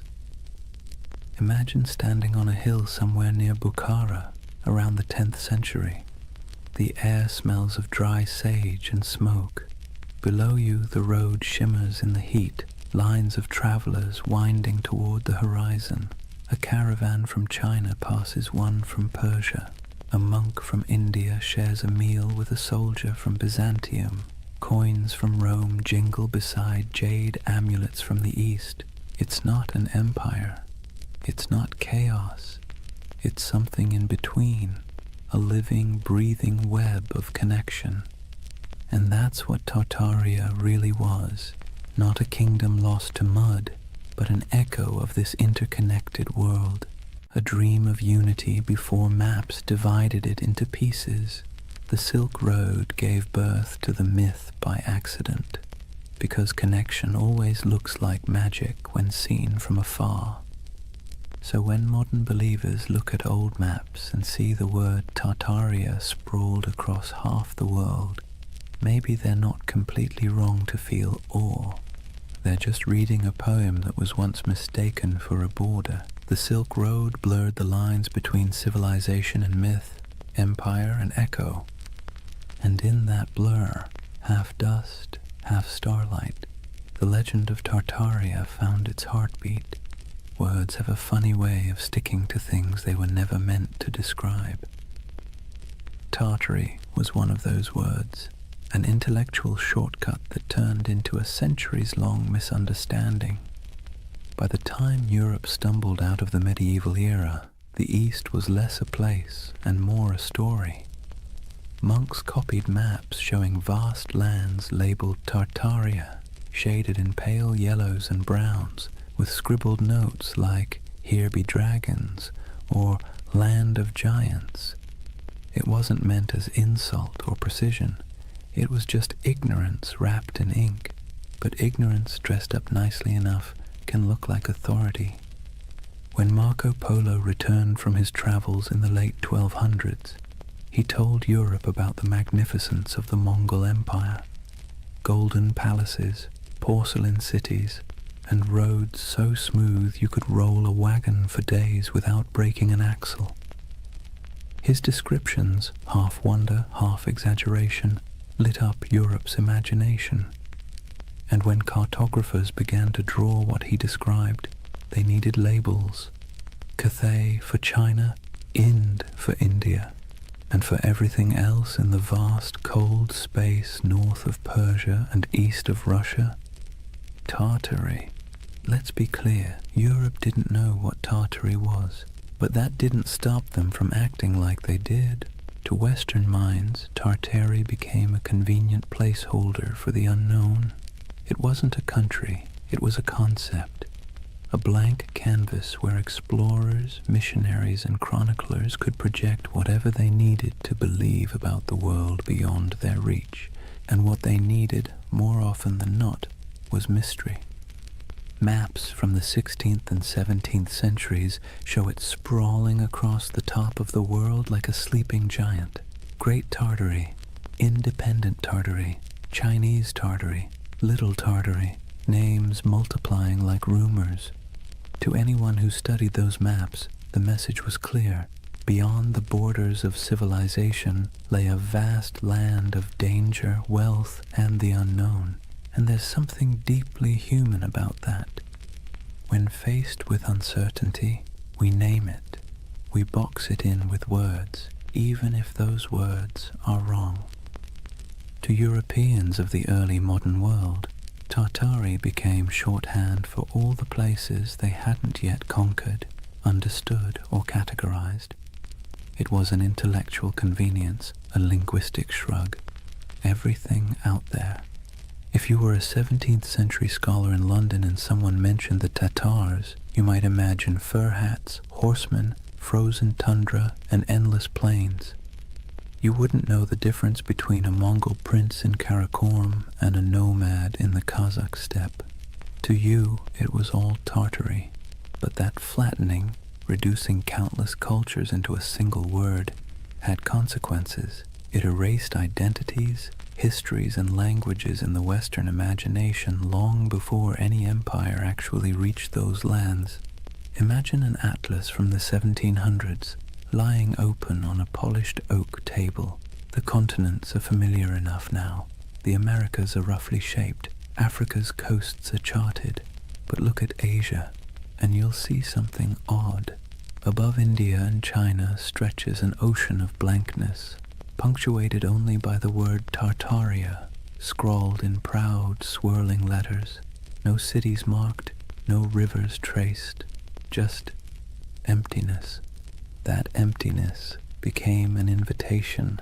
Missionaries imagined lost Christian kingdoms hidden in those plains, descended from the mythical Prester John. Explorers fantasized about tribes of giants or entire cities of gold. Poets and philosophers romanticized the steppe as a land of freedom, wild, untamed, untouched by decadence. And over time, that fantasy hardened into pseudo-history. Tartary wasn't just a blank spot anymore, it was a world view. Even the word itself carried a sting. Derived from Tatar, it got twisted into Tartar, echoing the Greek Tartarus, the underworld. Early chroniclers saw the Mongols storm into Europe in the 13th century and thought, "Ah, yes, these must be the people from hell." The name stuck, and for centuries afterward, Tartar became synonymous with savagery, chaos, and apocalypse. When the Mongol Empire fractured and faded, the word didn't fade with it. It lingered. Europe kept calling the steppe Tartary, even as local empires rose and fell. The Golden Horde, the Timurids, the Kazakh Khanates. To the west, these nuances didn't matter. The name Tartary swallowed them whole. The irony. By the time Europe started mapping Tartary with any real accuracy in the 18th and 19th centuries, it had already become a relic. Russia had expanded eastward, swallowing Siberia province by province. Qing China had claimed the west, and yet the word persisted, echoing in atlases long after it had lost any real meaning. There's something almost poetic about that, how a word can outlive the thing it never actually described. And it's here that the modern myth of Tartaria quietly germinated, because when those old maps resurfaced centuries later, digitized, color-corrected, and posted online, they seemed to show something uncanny. A vast empire covering half the world, cities we've never heard of. Borders that no modern historian could explain. To the curious eye, it looked less like a cartographic mistake and more like a cover-up. Why don't they teach this in school? People asked. How could such a massive empire just vanish? But the answer, as with most things, is simpler and somehow more mysterious. It didn't vanish. It never existed. Not as one empire, anyway. What vanished was understanding. What collapsed was the web of meaning connecting the real places, Siberia, Mongolia, Central Asia, to the word Tartary. The West's misunderstanding created a ghost, and the modern age brought that ghost back to life. There's an eerie beauty in that, a reminder that myths don't die. They just wait for technology to resurrect them. When you look at one of those antique maps, ink faded to sepia, the parchment curled at the edges, you can almost feel the hum of it, not as evidence of a conspiracy, but as a fossil of imagination. Tartary wasn't a lie. It was a mirror. It reflected Europe's fears, desires, and limits. and like all mirrors, the longer you stare into it, the more it stares back. By the dawn of the 18th century, the old mystery of Tartary was about to meet its slow death, not in battle, not in flames, but in bureaucracy, in borders drawn, treaties signed, and maps updated by men who preferred paperwork to poetry. It wasn't an erasure in the way myths like to imagine. No secret cataclysm, no forbidden knowledge sealed away by shadowy elites. It was something quieter, more mundane, and somehow more tragic. Tartary was about to be swallowed, not by time, but by empire. Let's set the stage. The year is 1721. Peter the Great has just declared the Russian Empire. He's reformed the army, modernized the navy, shaved the beards off his nobles, and built a brand new capital, St. Petersburg, on a swamp that would one day gleam like a mirror of Europe itself. Russia, once the frontier of the old Tartarian wilderness, now saw itself as its conqueror. And conquest, as Peter understood, was as much about naming as it was about fighting. Where the maps once said Tartaria, Russia began writing Siberia, Yakutsk, Omsk, Irkutsk. The empty spaces of imagination were replaced with administrative precision, governors, garrisons, and census records. You can almost hear the scratching of quills replacing the crack of hooves across the steppe. This was empire by cartography. For centuries, Europe had peered east and seen a void. Russia filled it with coordinates. And just like that, the last breaths of Grand Tartary disappeared under layers of ink and decree.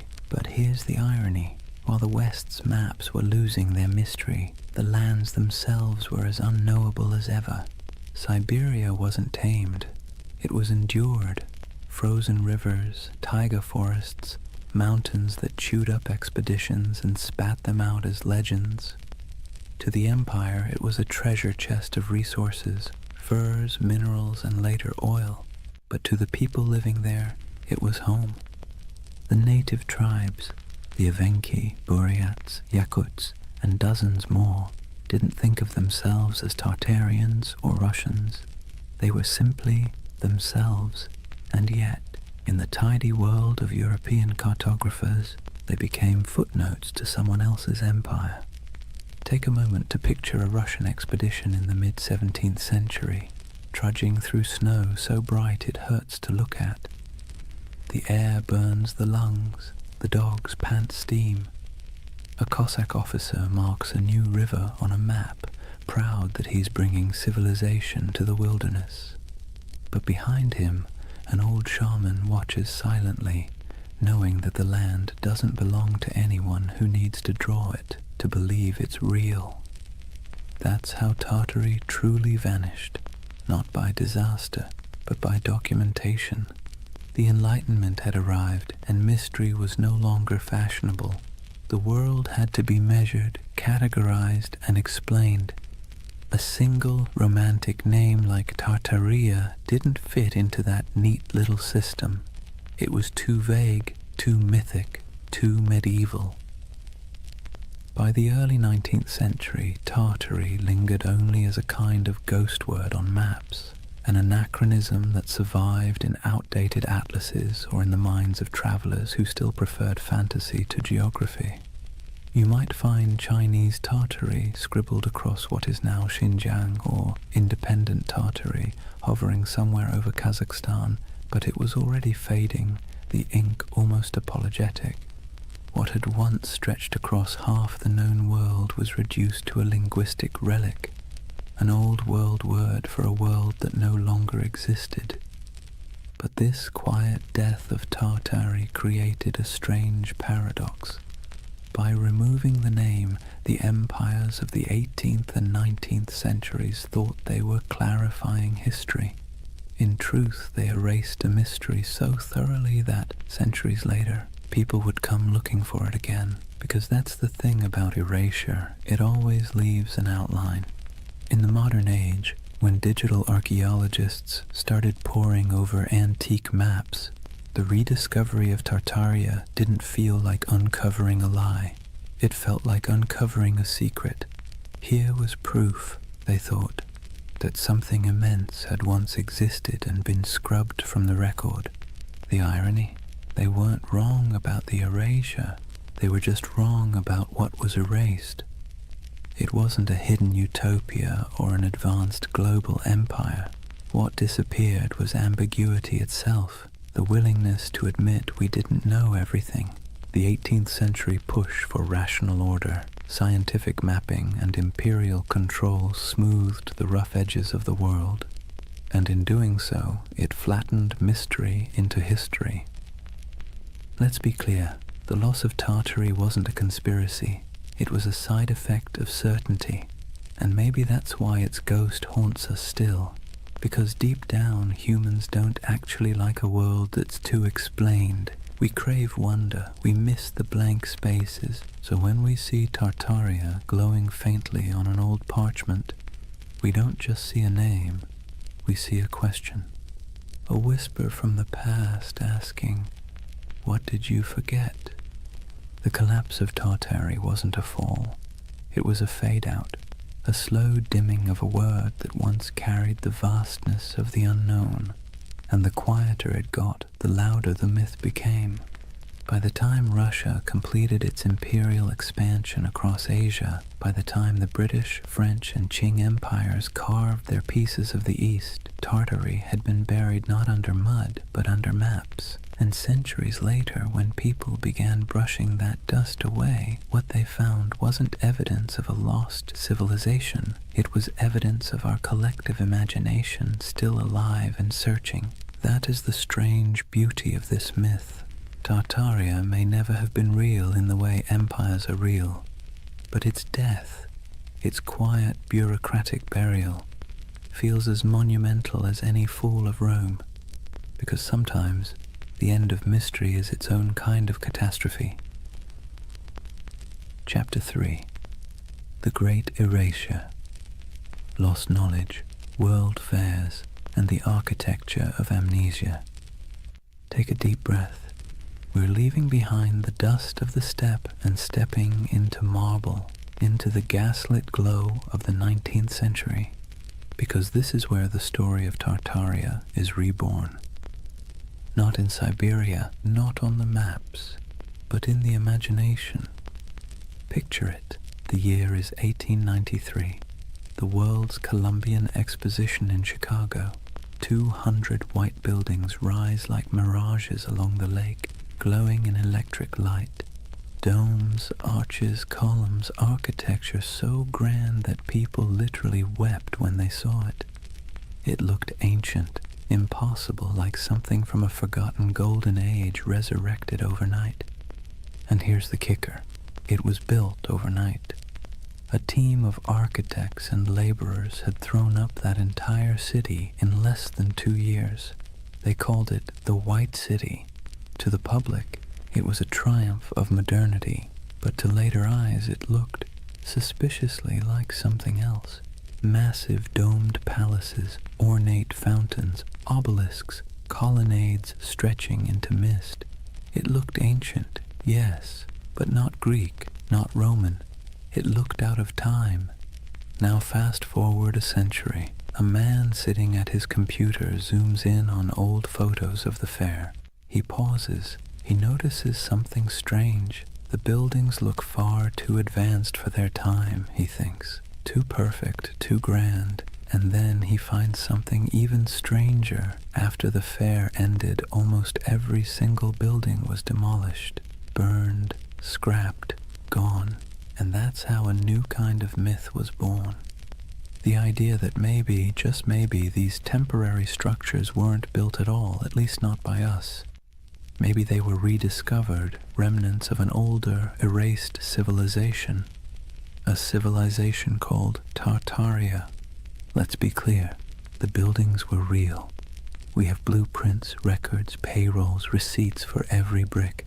But the feeling, the awe they inspired, the eerie way they appeared and vanished, felt mythic. It tapped into something ancient in the human psyche. our suspicion that we've forgotten something big. And once that suspicion took root, it spread. Soon people began noticing Tartarian architecture everywhere. Those impossible domes in St. Petersburg, the Capitol building in Washington, the palace-like train stations of Paris, even the city halls of small American towns.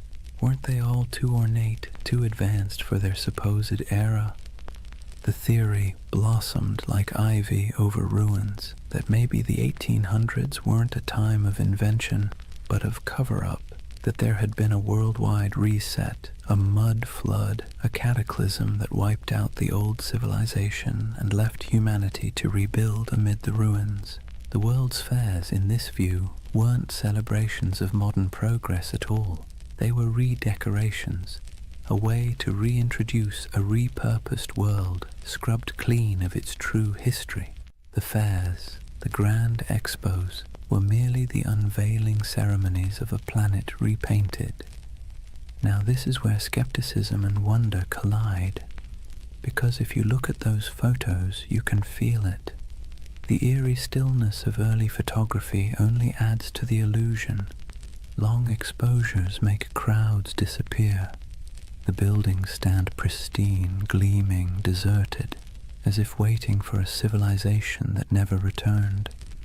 It's beautiful and unsettling and hypnotic. Even historians, with all their explanations, temporary plaster facades, neoclassical revival trends, technological optimism, can't quite dispel the dreamlike quality. It's too pretty, too deliberate. It feels like memory, not progress. And that's what makes the Tartaria myth so powerful. It didn't come from ignorance, it came from longing.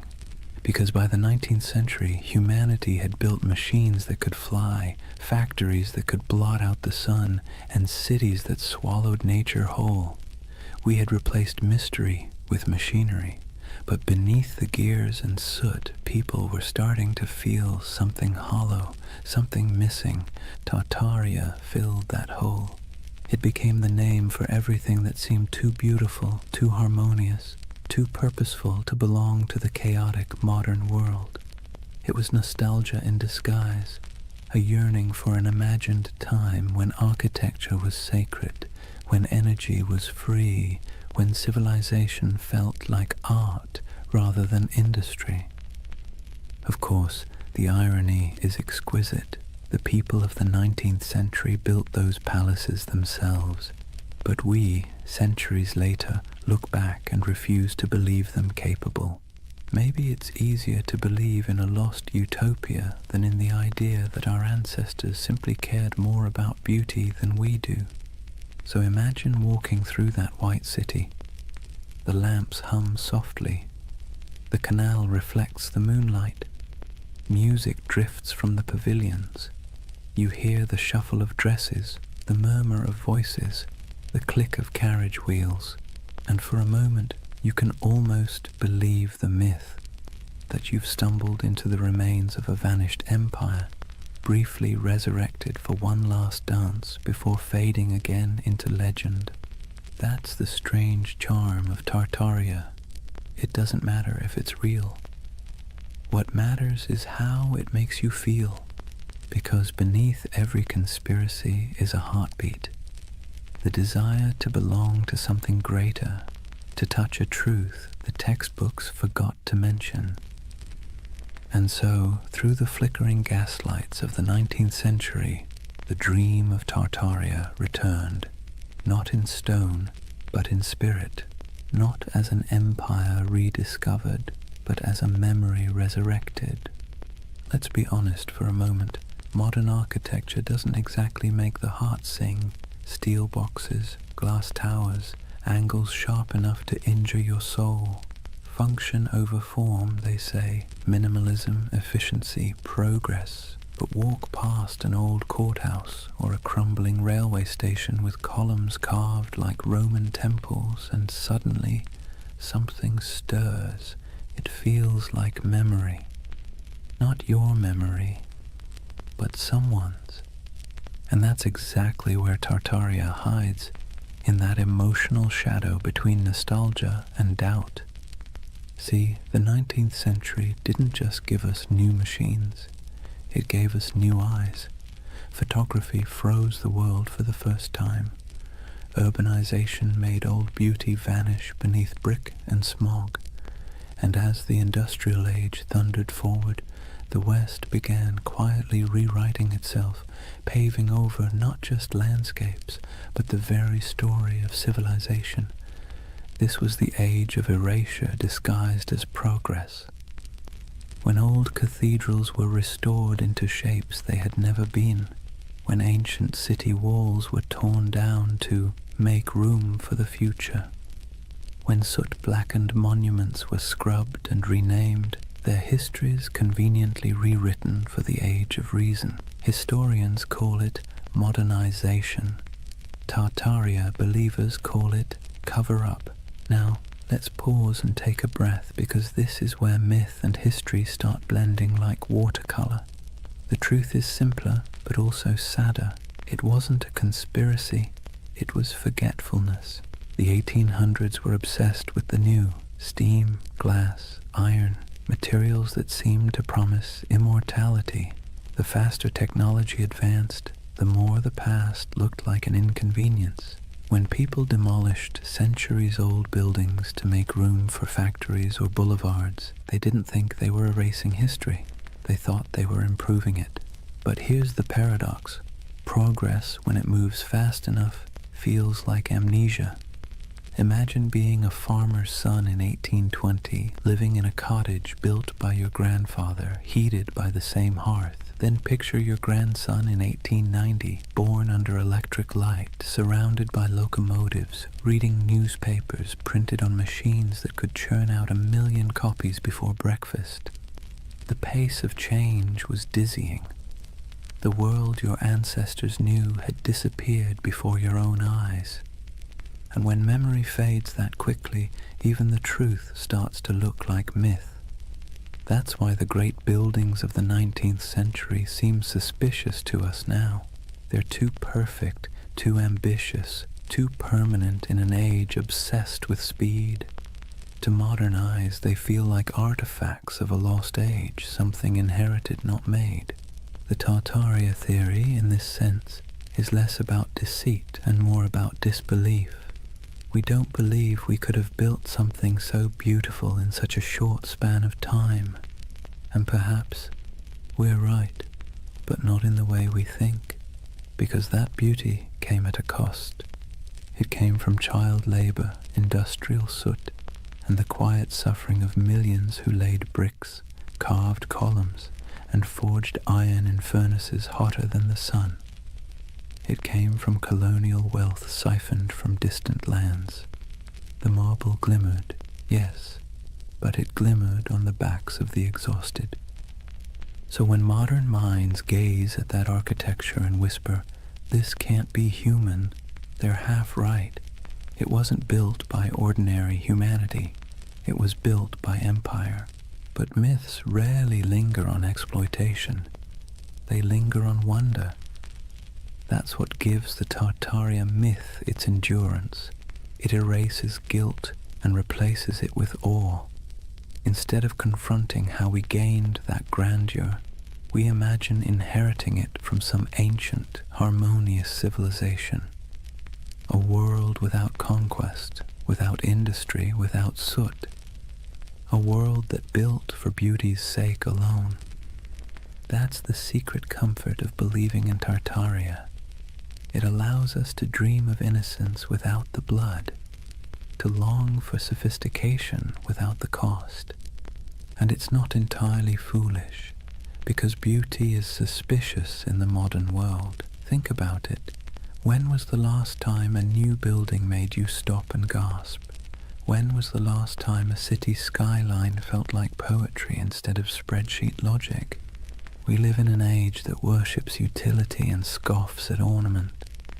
So when people look at those domed cathedrals, those train stations like palaces, those impossible star forts etched into the earth, they don't just see architecture, they see meaning, they see intention. And maybe that's what we've lost, the sense that building could be an act of reverence. The Tartarian lens turns architecture into scripture. It whispers that every arch, every dome, every hidden basement tells a story too big to fit inside textbooks.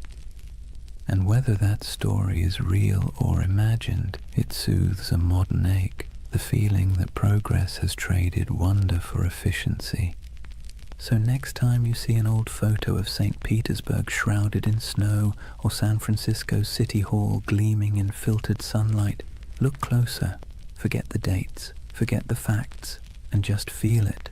The silence, the symmetry, the faint pulse of something grander than logic. That's the hum Tartaria leaves behind. The ghost frequency of a civilization that may never have existed, but still haunts us with the possibility that it did. And maybe that's enough. Maybe the myth survives not because it's true, but because it's beautiful. Because deep down, beauty itself has started to feel like a conspiracy. Here's the funny thing about lost civilizations. They always seem to resurface when technology changes. The printing press revived Atlantis, television revived the pyramids, and the internet, well, the internet resurrected Tartaria, not in dusty libraries or archaeological digs, but in image boards, YouTube videos, Reddit threads, and algorithm-fed rabbit holes that feel half like history class and half like lucid dream. If the 19th century erased memory through progress, then the 21st century resurrected it through curiosity. The internet, for all its chaos, gave the world a second archive, a place where forgotten photographs, misfiled maps, and half-remembered myths could find each other again. And that's where Tartaria thrived, among digital ruins. Let's be clear, no mainstream historian believes in the Tartarian Empire, but belief doesn't need credentials, it needs emotion. And online, emotion spreads faster than evidence. It starts small. Someone scrolling through antique photos finds an image of a half-buried building, its windows strangely below street level. They post it with a caption, "Mud flood? Hidden history?" Someone else comments with an old map labeled Great Tartary, stretching across half of Asia. Another user adds photos of star forts, geometric fortifications shaped like mandalas carved into the earth. Then someone else notices that the architecture of 19th century world fairs, domes, spires, impossibly ornate facades, seems eerily similar across continents. And suddenly, the pattern takes on life. A civilization that might never have existed begins to coalesce, not in ruins, but in pixels. It's fascinating to watch. The modern Tartarian myth isn't a single story. It's an ecosystem, a living organism built out of collective imagination. People piece together images, compare architectural styles, track supposed mud flood layers in Google Earth, and speculate about ancient technology, free energy, and global resets. And let's be honest, there's something soothing about it. It scratches the same itch that makes people organize puzzle pieces at 2 a.m. You start with fragments, photographs, engravings, forgotten buildings, and try to make sense of the world's dissonance. Why does history sometimes feel incomplete? Why do our cities seem to rest on older bones? Why does beauty feel borrowed? The Tartaria theory online isn't just conspiracy, it's therapy for disillusionment. See, we live in an age drowning in data, but starving for coherence. Billions of facts, timelines, and explanations float around like loose screws. But the more we learn, the less it feels like we understand. We've traded mystery for information, and somehow that doesn't feel like progress. Tartaria brings the mystery back. Scroll through its digital cathedrals, YouTube thumbnails of glowing domes and forgotten maps, and you'll see that what people crave isn't deception, it's wonder. the feeling that history still holds secrets, that maybe we haven't already found every answer, that maybe, just maybe, there's still magic left under the mud. And the internet, for all its cynicism, feeds that craving beautifully. Where old historians dismissed oddities as coincidences, the online world stitches them together with creativity. Star forts become energy hubs, domes become ancient power stations, mud floods become symbolic of global resets, metaphors for forgotten knowledge buried under modern noise. It's easy to laugh, but maybe we shouldn't, because behind every pixelated claim is something deeply human, the refusal to accept a world without mystery. The same impulse that made explorers sail off the map now makes people scroll through archives at 3 a.m, chasing the ghost of a civilization that never left a skeleton behind. And there's something else, an aesthetic truth. Look at those old photos, the sepia skies, the faint haze, the impossible scale of those buildings. They feel dreamlike, like glimpses from another timeline where humanity built for eternity instead of quarterly profits. When people online say, "This architecture is too perfect to be from our timeline," what they're really saying is, "This feels like a dream I half remember." And that's what Tartaria has become, a collective dream stitched together from the past's photographs and the future's loneliness. Of course, the irony is delicious. The very technology that gave us infinite knowledge also gave us infinite uncertainty. The more we digitized our history, the more unreal it began to look. Old black and white photos uploaded at high resolution don't make history clearer. They make it stranger. The lighting, the shadows, the absence of movement, it all feels frozen, ghostly, like the world before electricity was somehow more alive. So when you see someone online connecting old city photos and whispering Tartaria, what you're witnessing isn't delusion, it's longing, a search for coherence, for the feeling that history isn't just progress and decay, but a cycle of remembering and forgetting. And isn't that what all civilizations do? They rise, they crumble, and then they return in imagination. Rome, Atlantis, Lemuria, Tartaria, each one a mirror reflecting not the past, but our hunger to belong to something grander than the present. In that sense, the internet didn't invent Tartaria, it simply gave it a voice, a new empire of whispers sprawling across servers and screens, where myths are immortal and disbelief is optional. Scroll long enough and you'll start to see why people stay. The posts feel soothingly repetitive. Arches, domes, star forts, mud floods, each image a little lullaby of lost grandeur. A bedtime story told by algorithms instead of grandfather. So maybe Tartaria isn't a place at all. Maybe it's what happens when memory and imagination meet in the glow of a computer screen. Half fact, half wish. The myth doesn't just say, "Look what we've lost." It says, "Look what we still want to believe." And that, perhaps, is the most human story of all. Let's pause for a moment, take a slow breath, and think about why people believe in things like Tartaria. Not in the mocking way you see on forums or documentaries, but really think about it. Why does the idea of a lost civilization hidden under our cities feel comforting? It's not stupidity, it's not gullibility, it's yearning. Humans, for all our cleverness, are wired for mystery. We're pattern-seeking animals, tracing meaning in the stars, in tea leaves, in the cracks of old maps.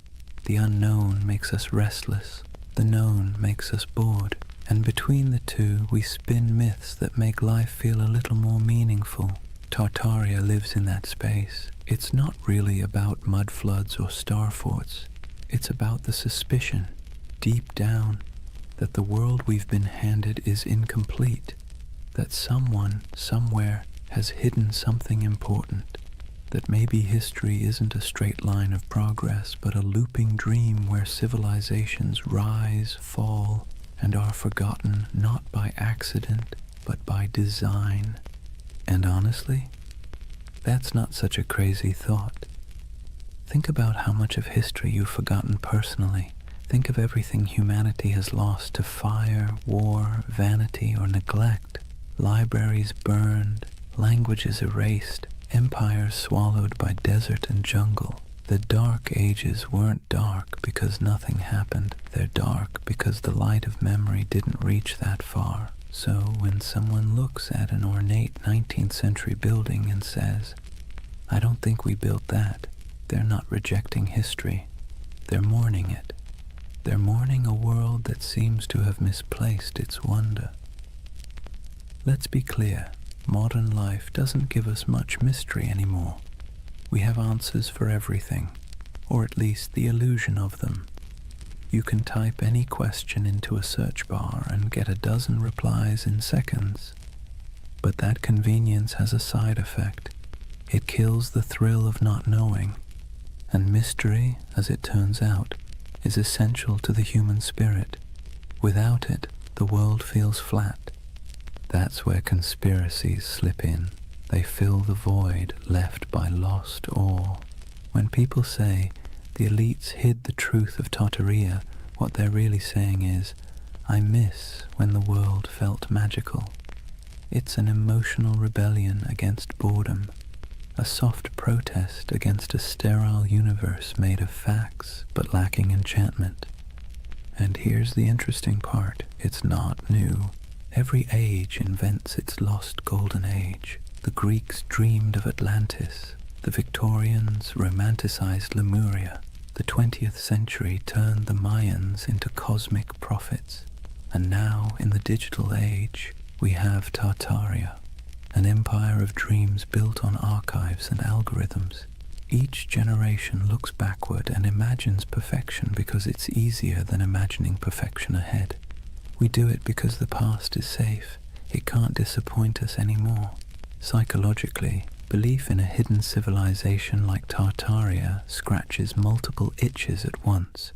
There's pattern recognition, the brain's love for connecting dots even when they don't belong together. There's narrative control, the soothing illusion that the world makes sense, that nothing happens by accident.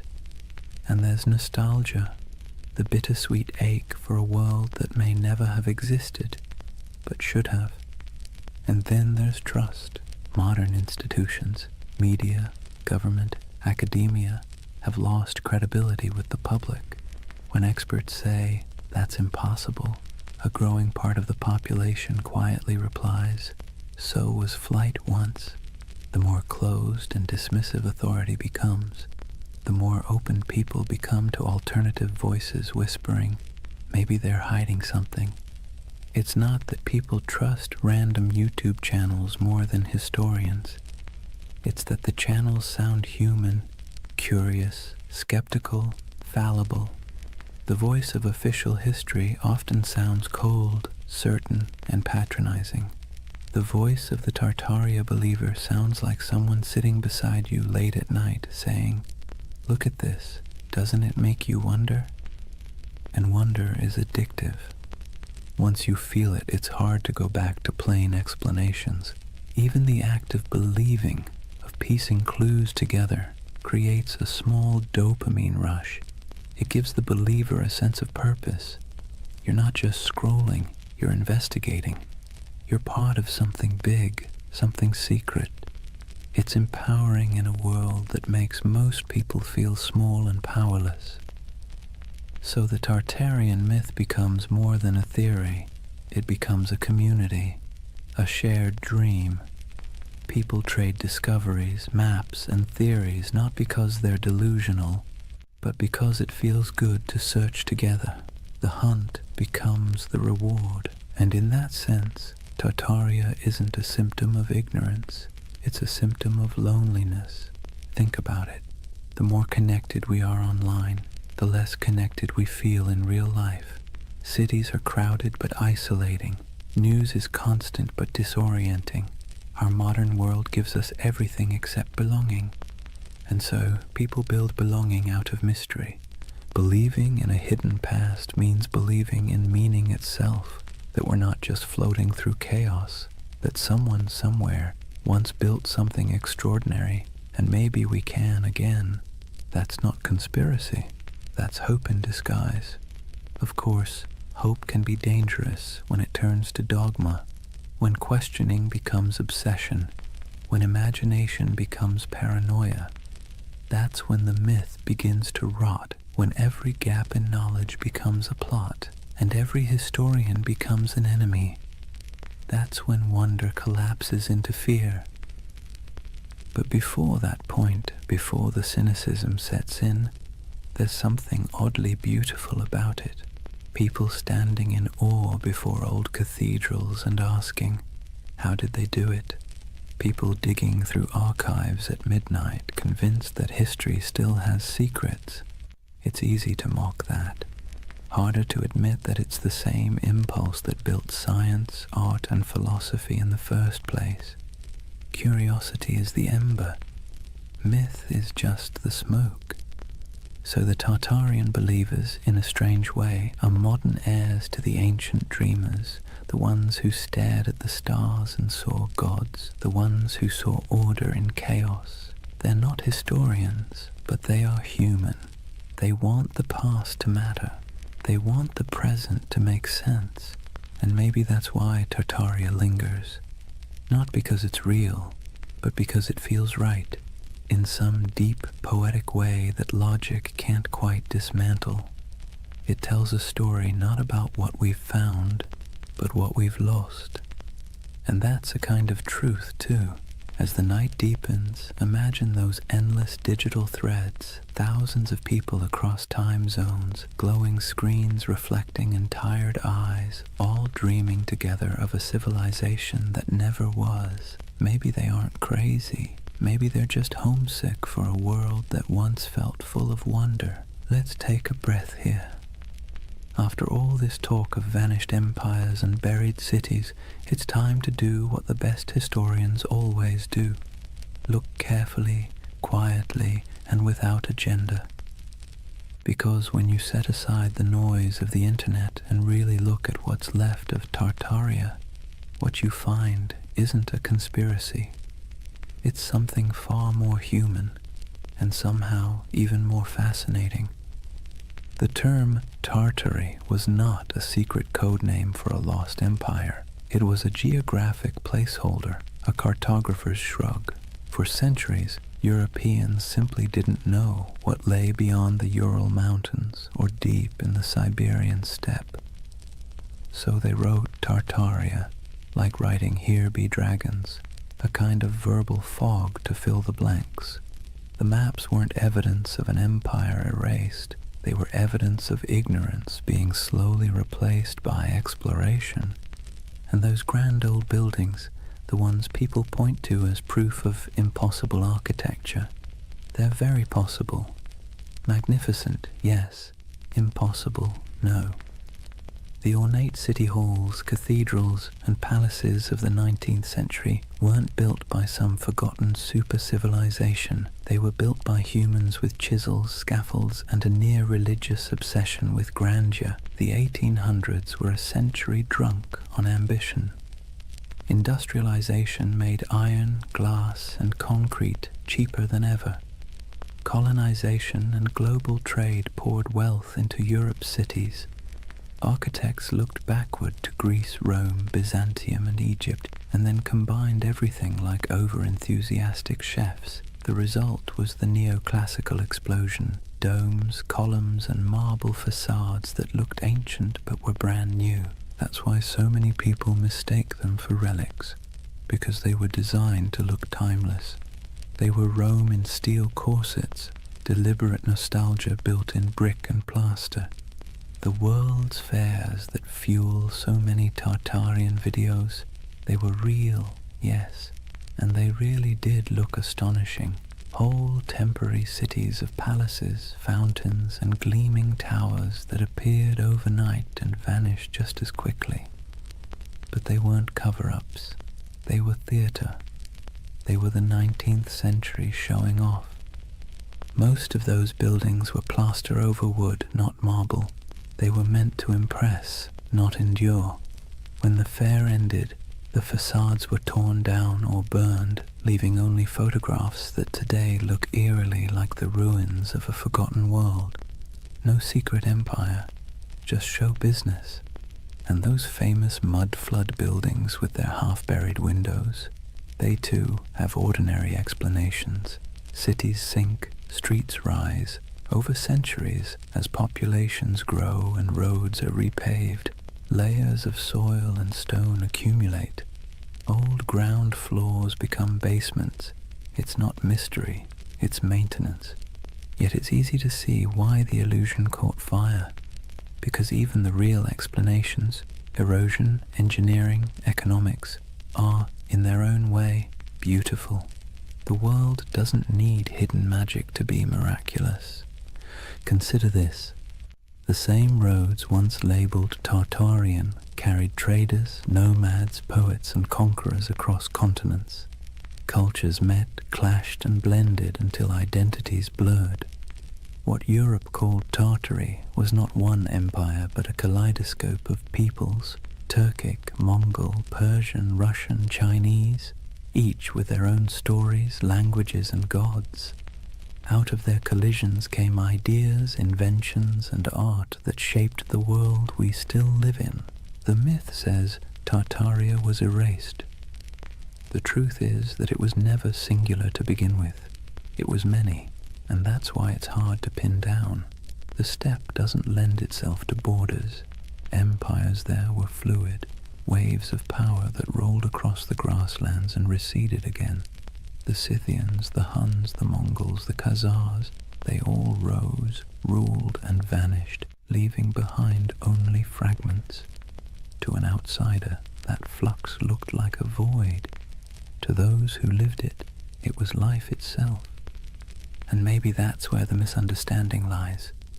Western history loves walls and dates, beginnings, endings, dynasties. The steppe doesn't play by those rules. Its empires were seasonal, migratory, woven into the land and wind. If you expect pyramids, you miss the poetry. So no, there was no single global Tartarian empire, but there was a vast, interconnected world of trade, culture, and movement that stretched from Europe to China long before globalization had a name. The Silk Road wasn't just silk, it was the internet of its day, transmitting not data but ideas.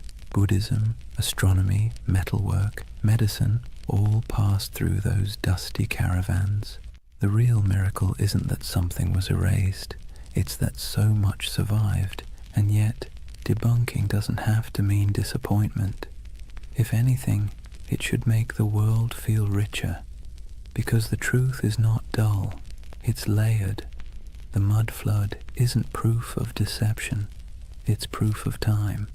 The ornate buildings aren't relics of a forgotten empire, they're monuments to human excess. The missing maps aren't evidence of suppression, they're artifacts of discovery. And here's the quiet irony. Even the myth itself is part of history now. The videos, the forums, the believers, they've become a digital folklore, our century's way of myth-making. Future historians might study us and say, they dreamed of Tartaria because they were tired of concrete. Maybe that's what keeps the story alive. Not deceit, but desire. The desire for mystery, beauty, and meaning in an age that feels too catalogued, too explained. Tartaria is less a conspiracy than a collective poem, one line written in frustration, another in wonder. And perhaps that's how we should leave it, gently. The myth and the truth coexisting like twin shadows cast by the same fire. The factual story of history's shifting frontiers, and the emotional story of humanity's hunger for lost splendor. So the next time you pass an old building with buried windows, or stumble across an antique map marked Tartary, don't roll your eyes. And don't fall into the rabbit hole either. Just pause, look, feel the weight of centuries pressing quietly under your feet. Real or imagined, every layer of that soil carries a story. Because whether it's called Rome, Babylon, Atlantis, or Tartaria, the dream of forgotten empires never really fades. It just changes shape, waiting for someone new to wonder. Chapter 4. The Eternal City.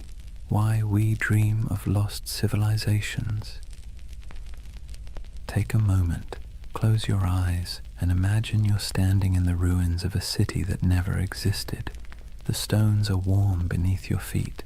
The air hums faintly with the echo of 1,000 unrecorded stories, and the wind brushes against carved columns whose builders' names were never written down. It's a dream, but somehow it feels truer than waking. That's the strange comfort of Tartaria. Even after we've picked apart the facts, even after the history books have closed the case, the idea lingers. The notion that somewhere, sometime, humanity built something magnificent, a civilization unified, enlightened, and then, inexplicably, erased. It's the same instinct that makes us search for Atlantis, or Lemuria, or the lost library of Alexandria. A quiet yearning that whispers, maybe we used to know more, maybe we were better once. And let's be clear, this isn't foolishness, it's longing. Believing in Tartaria isn't really about maps or mud floods. It's about something deeper, the ache for lost harmony, for order in the chaos of modern life. When we look around at endless screens, broken systems, and cynical politics, it's easy to imagine that somewhere in the past, people had it figured out, that there was a time when beauty and wisdom ruled, before we traded them for convenience. The myth gives that feeling a shape. Tartaria becomes a mirror for what we think we've lost, a golden age we can project our frustrations onto, a fantasy of unity against the fragmentation of the modern world. But here's the curious twist. Myths like Tartaria comfort us because they're out of reach. They can't be disproven in a way that satisfies the heart. The less we know, the more space the imagination has to wander. That's what myths do best. They thrive in the gaps, the shadows between facts. Think about how the story feels, not just what it says. Tartaria isn't told in sharp, factual sentences. It's whispered in forums late at night by people who sound more wistful than conspiratorial. They're not shouting about domination. They're sighing about what might have been. It's not paranoia. It's melancholy. The same kind of melancholy you feel walking through an abandoned building, seeing beauty and decay folded together. There's a paradox at the heart of this comfort. We know modern life is more advanced than any age before it, yet it rarely feels that way. We have the internet, medicine, spaceflight, instant communication, but we also have loneliness, burnout, and an undercurrent of loss. The myth of a vanished civilization fills that emotional void. It says, you're right to feel that something's missing. It's like nostalgia for a memory we never had, and in that sense, Tartaria isn't about the past at all. It's about the present, about how alien our own world can feel. The skyscrapers of glass and steel, the humming servers, the sterile symmetry of cities built for efficiency rather than awe. No wonder people scroll through photos of old domes, arches, and impossible cathedrals and feel something stir. Those buildings look like they remember something we've forgotten, so we call it Tartaria. We give the feeling a name. It's easier to believe there was once an age of grace that was stolen than to accept that beauty is fragile, and we let it slip away ourselves. But this comfort isn't all illusion. The belief itself reveals something profound about us. Humans are meaning-seeking creatures. When the world feels senseless, we create patterns to make it make sense. We weave stories over the noise, and in those stories, we find calm. Myths are our way of telling ourselves that the universe still has order, even if it's hidden. That's why so many people find peace in the idea of a lost civilization. It implies that knowledge, beauty, and balance aren't gone forever, just misplaced. It turns chaos into a temporary condition. And maybe that's why Tartaria caught fire in the digital age. The internet is chaos incarnate, 1,000 overlapping timelines, all screaming for attention. In that noise, the myth feels like a lullaby. It slows everything down. It says, once there was harmony. Once the world was whole. Now, whether that's true or not almost doesn't matter. What matters is the feeling it evokes, the quiet pull towards something larger, wiser, softer than the present. The myth becomes a kind of spiritual balm for an age that measures everything but meaning.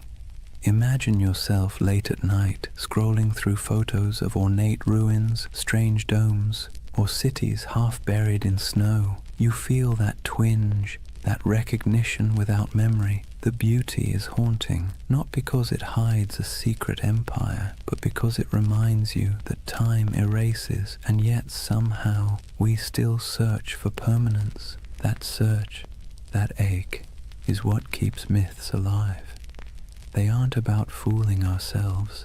They're about coping, finding wonder again in a world that's forgotten how to dream. And maybe that's the greatest comfort of all. Tartaria might not have existed on a map, but it exists in us, in that quiet place between curiosity and longing, where we still hope that something grand and good once stood before the mud, before the noise, before the forgetting. If you really want to understand why Tartaria has captured so many imaginations, you have to stop asking what it was and start asking what it means. Because myths, like mirrors, don't just reflect the world, they reflect us. When people talk about Tartaria, they're not just discussing lost cities or forgotten empires. They're projecting themselves, their hopes, their doubts, their nostalgia, onto a blank canvas of the past. Tartaria becomes less of a place and more of a personality test for civilization. Think about it. To some, Tartaria represents a golden age of harmony and beauty, proof that humanity once lived in balance with nature and technology. To others, it's evidence of corruption and suppression, a story of truth hidden by elites and rewritten by victors. The same myth, two completely different reflections. It tells you less about history and more about what people want from it. And maybe that's the point. Tartaria isn't history. It's a Rorschach test for modern anxiety. We look into its cloudy waters and see what we most long for, or most fear. Let's be clear, myths don't survive because they're accurate. They survive because they're useful. They give shape to feelings that don't fit neatly into textbooks. They're how we process the gap between the world we have and the one we wish we had. The idea of a lost, enlightened civilization comforts us precisely because it suggests that the world wasn't always this complicated. That maybe, somewhere back in time, people figured out the balance between science and spirituality, between art and function, between progress and peace. And if they could, maybe we can again. That's why you'll notice something poetic in the way Tartaria believers talk. It's not just data or dates, it's reverence. They speak of architecture the way others speak of cathedrals. They trace maps like pilgrimages. They aren't just arguing for history. They're mourning for something sacred. You can see it in the fascination with architecture, the domes, arches, spires, and towers that dot the myth. These buildings feel alive, don't they? Too beautiful to be merely functional, too symmetrical to be accidental. When people say, "There's no way we could build this today," what they're really saying is, we don't build like this anymore. We don't fill our world with beauty unless it serves a profit. The myth becomes a critique of our own era, disguised as nostalgia for another. Tartaria, then, is the mirror we hold up to our own cultural amnesia. We scroll through pictures of palaces and fairgrounds, domes and star forts, and we whisper, "How did we forget to dream like this?" The myth reflects not a lost empire, but a lost aesthetic soul. There's something almost therapeutic about that reflection. Myths like Tartaria allow us to grieve, not for people we've lost, but for possibilities. They let us feel that our yearning for meaning isn't crazy, that maybe it used to exist, that maybe someone, somewhere, built a world that made sense, and maybe that's why Tartaria feels more mystical than menacing. Most conspiracy theories isolate people, make them suspicious of the world. Tartaria, strangely, connects them. It invites wonder instead of fear. It suggests that the past might still hold beauty waiting to be rediscovered. But reflection cuts both ways. Myths also reveal our blind spots. When people claim that all grand architecture must have come from a lost civilization, they sometimes overlook the real genius of the humans who built it. The artisans, masons, and engineers who left their fingerprints in stone. The myth honors beauty, but erases the hands that created it. It's a paradox. In searching for greatness, we forget the greatness already recorded, and maybe that's the truest mirror of all. We live in an age obsessed with rediscovery, yet blind to what's in plain sight. We chase mysteries across continents while ignoring the ones humming beneath our feet, the hidden systems, the forgotten craftsmanship, the quiet brilliance of ordinary people. Tartaria, then, tells us something we don't often admit, that we don't fully trust our own civilization. We sense that something's off, something hollow beneath all the progress. So, we project our doubt backward into the comforting distance of myth. In the reflection of Tartaria, we see ourselves, advanced yet uneasy, connected yet lonely, powerful yet perpetually nostalgic.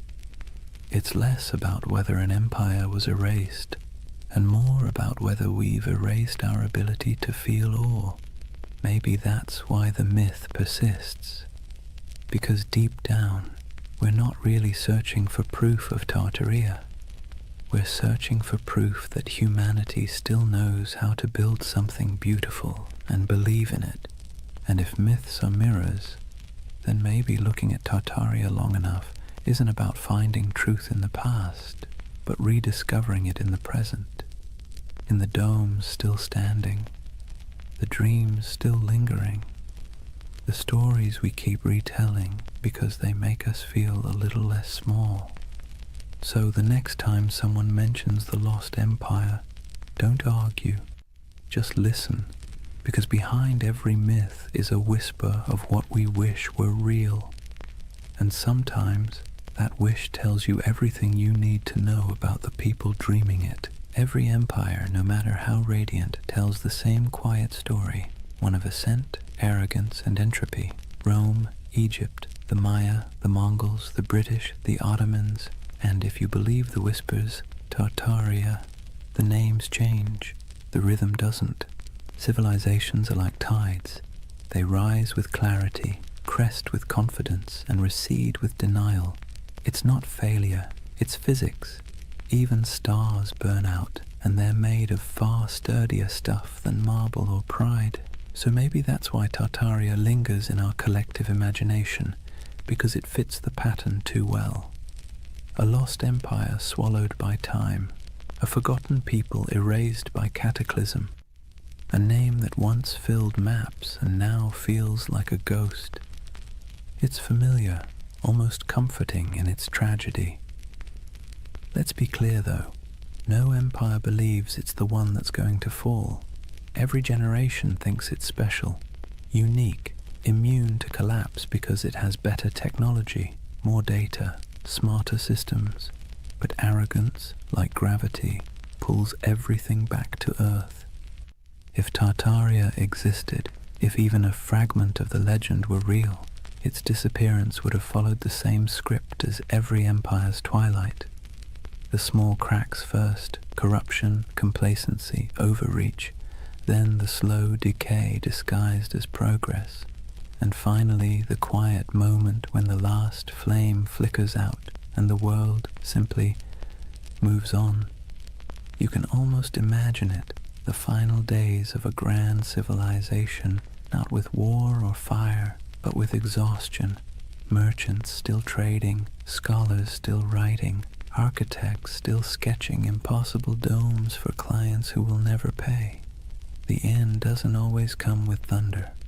Sometimes it's a sigh. And here's the thing. We need myths like Tartaria because they remind us that our own civilization isn't exempt. It's a soft warning wrapped in wonder. The idea that maybe, just maybe, we've been here before. Towering cities, vast networks, unshakable certainty, and lost it all to hubris and time. You see, the cycle isn't just historical, it's psychological. We build, we forget, we rebuild. We burn libraries, then mourn the loss of knowledge. We pave over ruins, then spend centuries digging them up again. The pattern is maddeningly human. The Greeks had a term for this, anarchiklosis, the cycle of government and decay. Kingdoms become tyrannies, tyrannies become democracies, democracies collapse back into chaos. Wash, rinse, repeat. The myth of Tartaria just takes that ancient idea and stretches it across a planetary scale. And that's what makes it powerful, because deep down we know the pattern fits us too. Look at the ruins of any civilization, and you'll find the same fingerprints. Ambition, brilliance, greed, denial. The same stone roads leading nowhere. The same monuments built to outlast time, quietly losing that argument.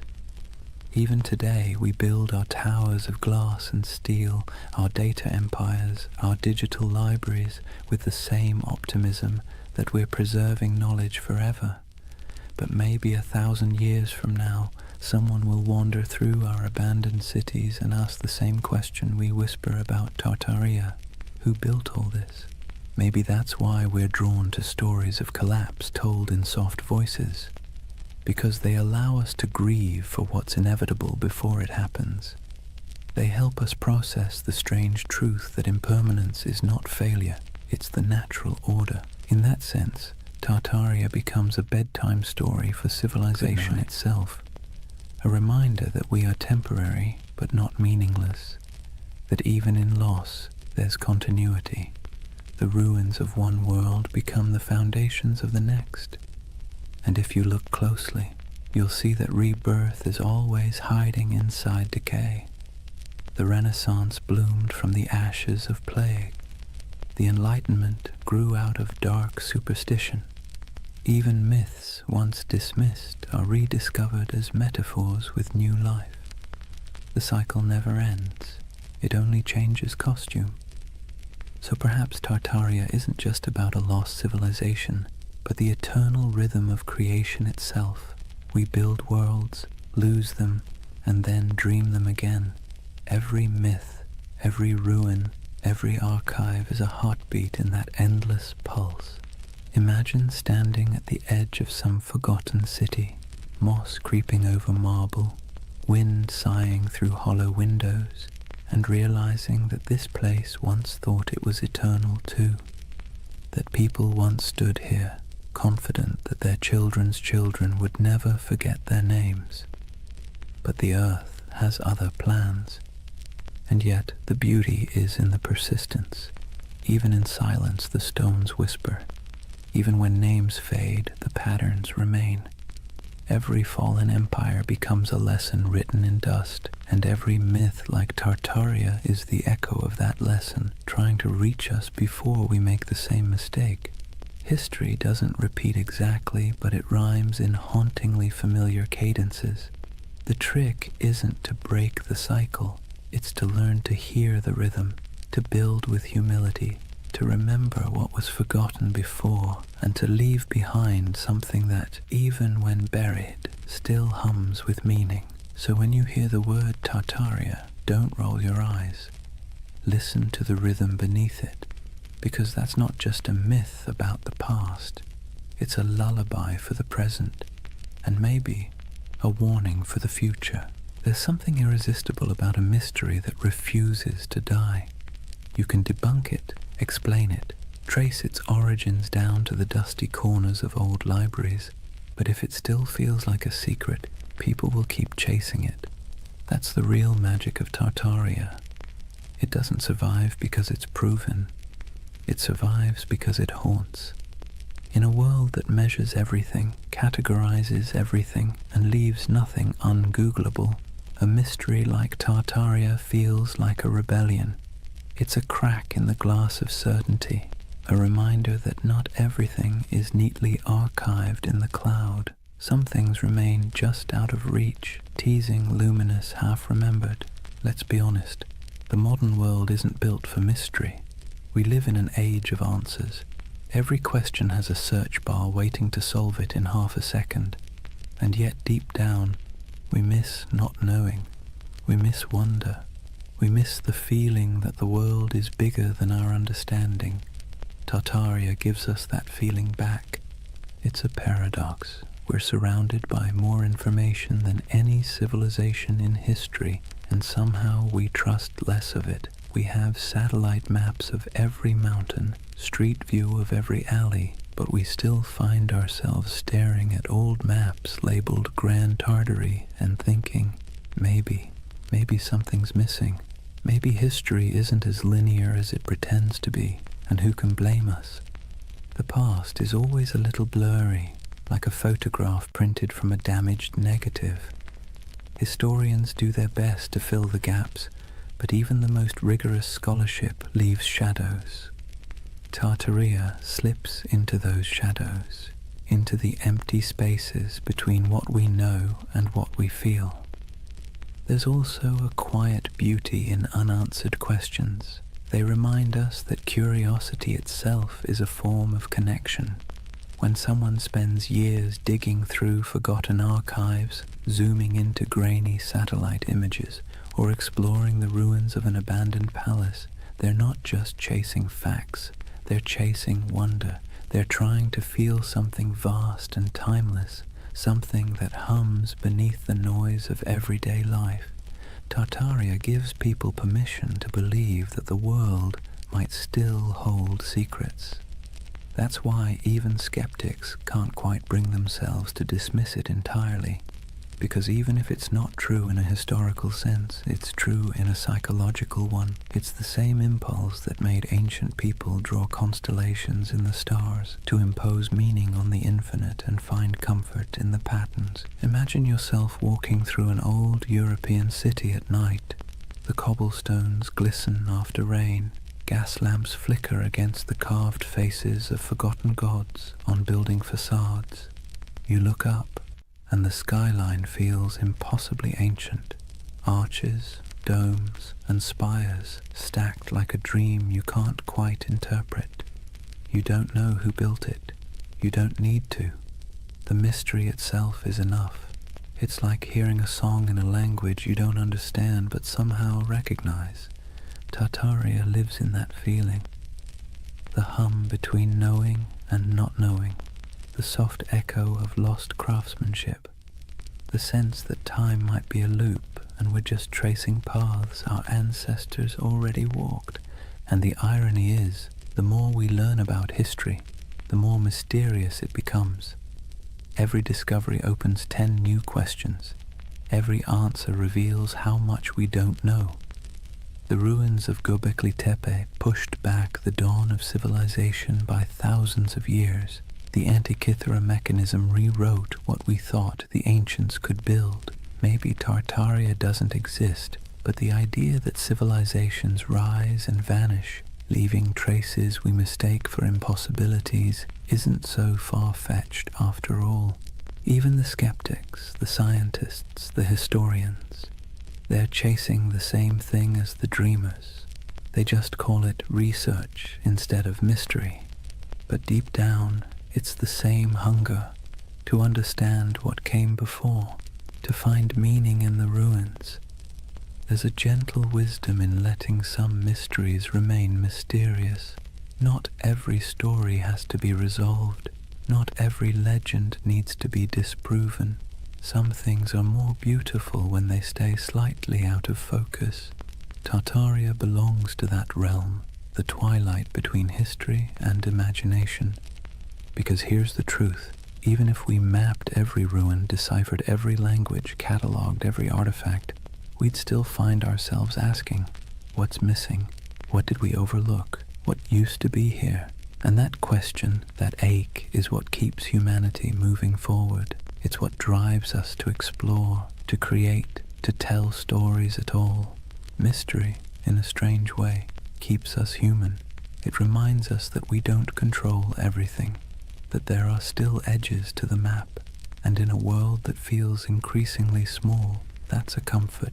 So if you ever feel the pull of Tartaria, the urge to look at an old map and imagine lost cities under the soil, buried glass domes beneath the ice, vanished languages whispered through time, don't resist it. It's not foolishness, it's memory dressed as wonder. It's the part of you that still wants to believe there's more to the story, because there always is. Imagine drifting in that half-awake space between dreaming and memory, the kind where time doesn't quite make sense and faces blur into landscapes. That's what the myth of Tartaria feels like, a collective dream stitched together from ruins, half-forgotten books, and the quiet yearning that maybe, just maybe, humanity once built something beautiful and lost it. Not just an empire, but an idea. Tartaria isn't really about maps or mud floods.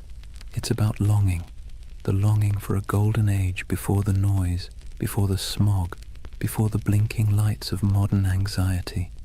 A world where cities gleamed, not with plastic and neon, but with purpose, where architecture felt alive, humming with mystery, where the air itself seemed to remember something divine. When people talk about Tartaria, they're really talking about home, a home they've never seen but somehow recognize.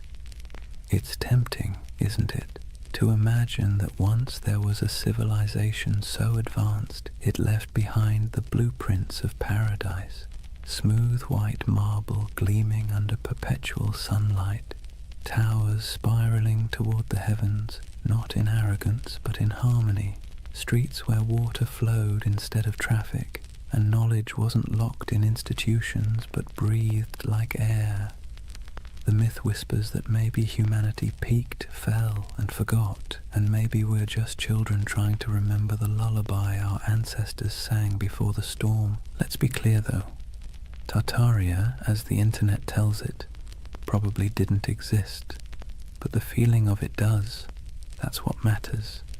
Because myths are just dreams that cultures refuse to wake up from. They serve a purpose, especially in times like ours, when everything feels impermanent, synthetic, and accelerated. Tartaria slows the world down. It reminds us of the beauty of mystery, craftsmanship, and the sense that not everything has to be profit or progress. There's a kind of poetic justice in the way this myth took shape online, in the strangest corners of the internet. A digital ghost story for the digital age. Scroll long enough through photos of ornate buildings with impossible domes and buried windows, and you'll feel it too, that little flicker of awe. Even if your rational mind rolls its eyes, your imagination leans in. What if, it whispers, what if this really was part of something greater? The myth resonates because we're surrounded by ruins and don't realize it. The old train stations, the opera houses, the abandoned civic buildings with ceilings painted like cathedrals, they still stand, silent and out of place. They belong to an age that believed in permanence, in beauty as a civic duty, and compared to that, our world of glass and rectangles feels hollow. Tartaria becomes a name we give that feeling, the ache for artistry, for meaning carved in stone. But beneath the aesthetic nostalgia is something deeper, a memory not of buildings, but of belonging. When people say they erased Tartaria, what they're really mourning is the loss of connection, the sense that we were part of something coherent, meaningful, and vast. We feel fragmented now, nations arguing, truths dissolving, the past rewritten every week on social media. Tartaria becomes a symbol of unity we've misplaced, the dream that once we all spoke the same unspoken language, the language of creation instead of consumption. Maybe that's why the myth refuses to die. It's not a conspiracy, it's a yearning, a collective homesickness for a world that valued wisdom over noise. Whether it's a literal memory or a psychological echo doesn't matter. Myths like this are emotional fossils. They preserve what facts forget. If you strip away the maps and theories, what remains is something tender, the belief that we can do better, that humanity once built something sublime, not through domination, but through understanding, and that maybe we can again. It's less about recovering a lost empire and more about remembering how to build meaning into our world. And maybe, in a strange roundabout way, the myth is right. There was a flood, a metaphorical one. The flood of time, technology, and forgetfulness. It buried not cities, but attention. It drowned not buildings, but wonder. And now, through whispers of Tartaria, people are trying to dig it back up, not the structures, but the feeling of awe they carried. Picture the end of the dream, an endless step at dusk. The horizon glows gold, and somewhere in the distance, faint towers shimmer through the haze. They're not ruins, not anymore, just echoes of possibility. You start walking toward them, though you know you'll never reach them. That's Tartaria, not a destination but a direction, not history but hope. And as you drift toward sleep, remember this. Every civilization is both a memory and a prophecy. What we imagine today shapes what we build tomorrow. So maybe Tartaria isn't behind us, it's ahead, waiting to be remembered not as a lost empire, but as an invitation to build again, but slower, kinder, wiser, to carve beauty into the world and mean it this time. Because deep down, that's all the myth ever wanted, to remind us that the most eternal things aren't marble or empire, but imagination itself. The quiet, persistent dream that we came from something extraordinary, and that we can still be. So now, as the story fades and the dream of Tartaria settles like evening mist, take a moment, breathe slowly, let the world around you grow quiet. The hum of the present softens, and for a brief, weightless instant, it feels as though time itself exhales. What have we really been chasing tonight? A vanished empire? A mystery hidden in maps and marble? Or something smaller, quieter? Something that hums inside us when we stare at old buildings and feel inexplicably that we've been here before? Tartaria may never have existed on any official timeline, but in another sense, it's never stopped existing. It lives in the empty plazas at dawn, when the light hits old stone just right, and the world feels ancient again. It lives in the symmetry of cathedrals, the curve of forgotten domes, the echo of a song hummed in a language no one remembers. It lives in us, the builders, the dreamers, the rememberers. And maybe that's the truth behind all forgotten civilizations. They never really vanish, they just move inward into the imagination. Every myth is a refuge, a way of saying, once we were capable of beauty. Once we remembered how to build with our hearts. So as you lie there now, listening to the quiet between sentences, imagine those impossible cities, half marble, half memory. The air is cool, the towers glow faintly, their reflections trembling in still water. Somewhere in the distance, bells ring, soft as wind chimes, a civilization asleep, waiting to be remembered. Let yourself drift there for a while, between the known and the forgotten, between myth and truth, between what was and what could be, because that's where Tartaria lives, not in the history books, but in the gentle space between waking and dreaming. The world outside your window may look ordinary, but beneath it runs the same current that built empires, painted ceilings, and told stories by firelight. It's the same desire to make meaning from the chaos, to leave something beautiful behind, even if no one remembers who built it. So rest easy. You don't need to solve the mystery tonight. You don't need to decide what was real and what was legend. Just breathe and listen. The past has a rhythm, slow and steady, like the tide, like a heartbeat. It's the sound of humanity remembering itself. Tomorrow the noise will return, screens, traffic, chatter. But tonight belongs to silence, to candlelight, to the soft pulse of an imaginary empire that refuses to die. Tartaria is gone, but also eternal, an echo across time reminding us that wonder is its own kind of truth. And as your eyes grow heavy, think of it this way. Maybe the greatest lost civilization isn't buried under mud or stone. Maybe it's the one inside us, waiting to be uncovered again. A world built not from power, but from awe. Good night, dreamer. Sleep well under ancient skies. And if you find yourself walking through those shining cities again, don't rush. Stay a while. The empire of imagination is always open.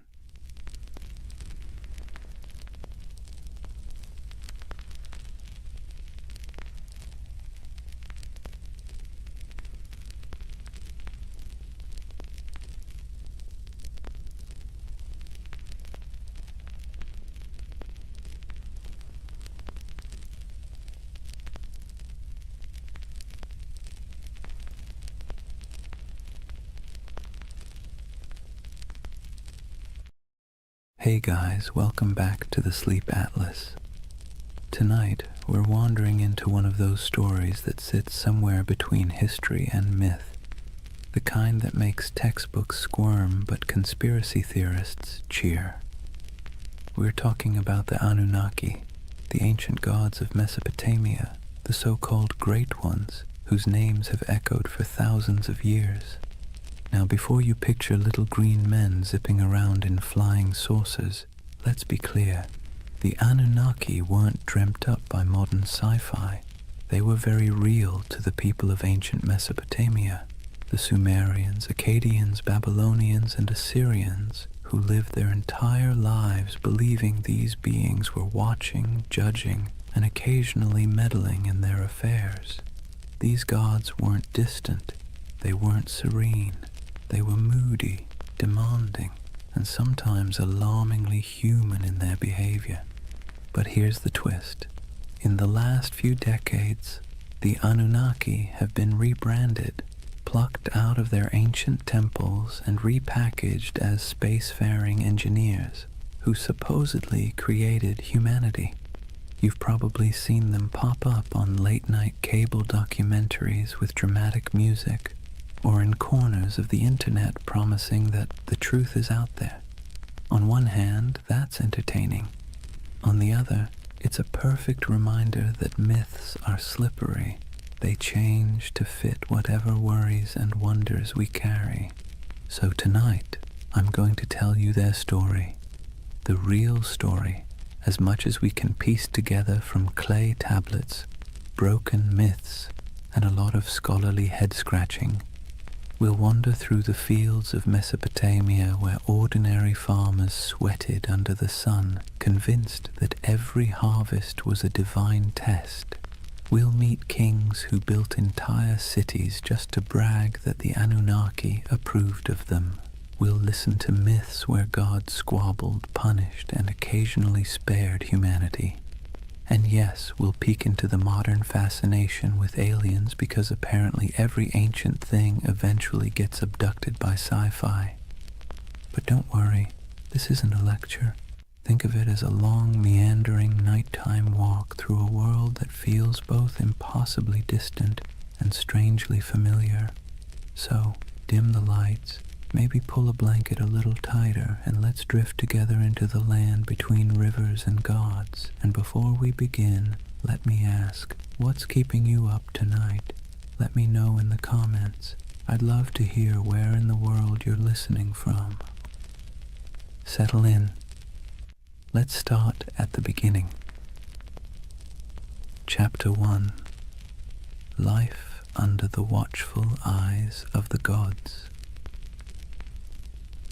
Imagine yourself standing in the wide open plain of Mesopotamia, the land between the rivers, the Tigris to the east and the Euphrates to the west.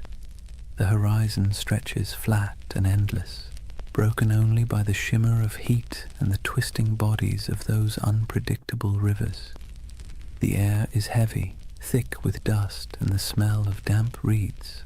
Somewhere in the distance, a donkey brays, and over all of it, an invisible weight hangs in the air, the belief that the Anunnaki are watching. To the people who lived here thousands of years ago, the rivers weren't just water, they were divine moods made liquid. A generous flood meant the Anunnaki were pleased, a drought meant they were angry, a sudden storm that flattened your barley fields. That was a cosmic tantrum, the gods reminding you who really ran the show. Every harvest, every illness, every successful birth or sudden death was interpreted as a sign that the Anunnaki were either blessing or punishing humanity. Daily life unfolded under this constant sense of scrutiny.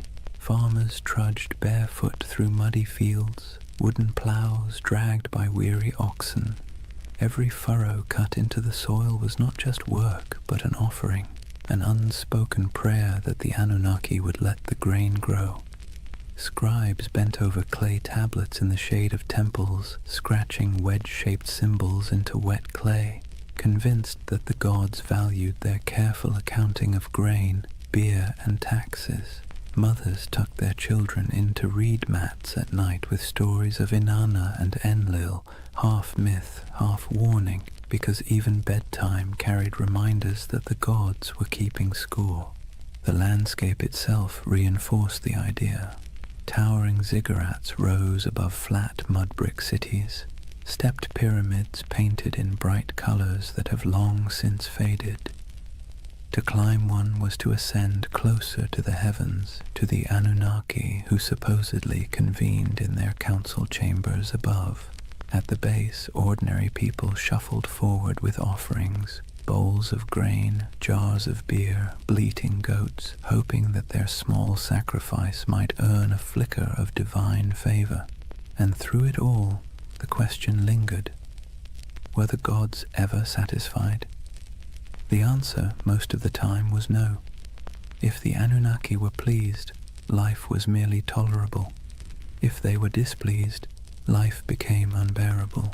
It was a kind of spiritual anxiety disorder written across an entire civilization, one that never let you forget that your fate was being judged by beings you couldn't see but definitely believed in. So here's the paradox of Mesopotamia and of the Anunnaki themselves. They gave people a framework to explain the chaos of life, but they also kept everyone permanently nervous. Imagine waking up every day knowing that your job performance review wasn't coming from your boss, but from a pantheon of unpredictable, immortal beings with the power to ruin your entire year. Comforting? Not exactly. Necessary? Absolutely. That was life under the watchful eyes of the Anunnaki, and it was only the beginning. Now that we've set the scene, the dust, the rivers, the nervous glances toward the heavens, let's lean into the daily grind of keeping the Anunnaki happy, because if there was one thing everyone in Mesopotamia agreed on, it was that the gods were needy. Think of the Anunnaki less like distant divine beings and more like an extended family of very spoiled aristocrats.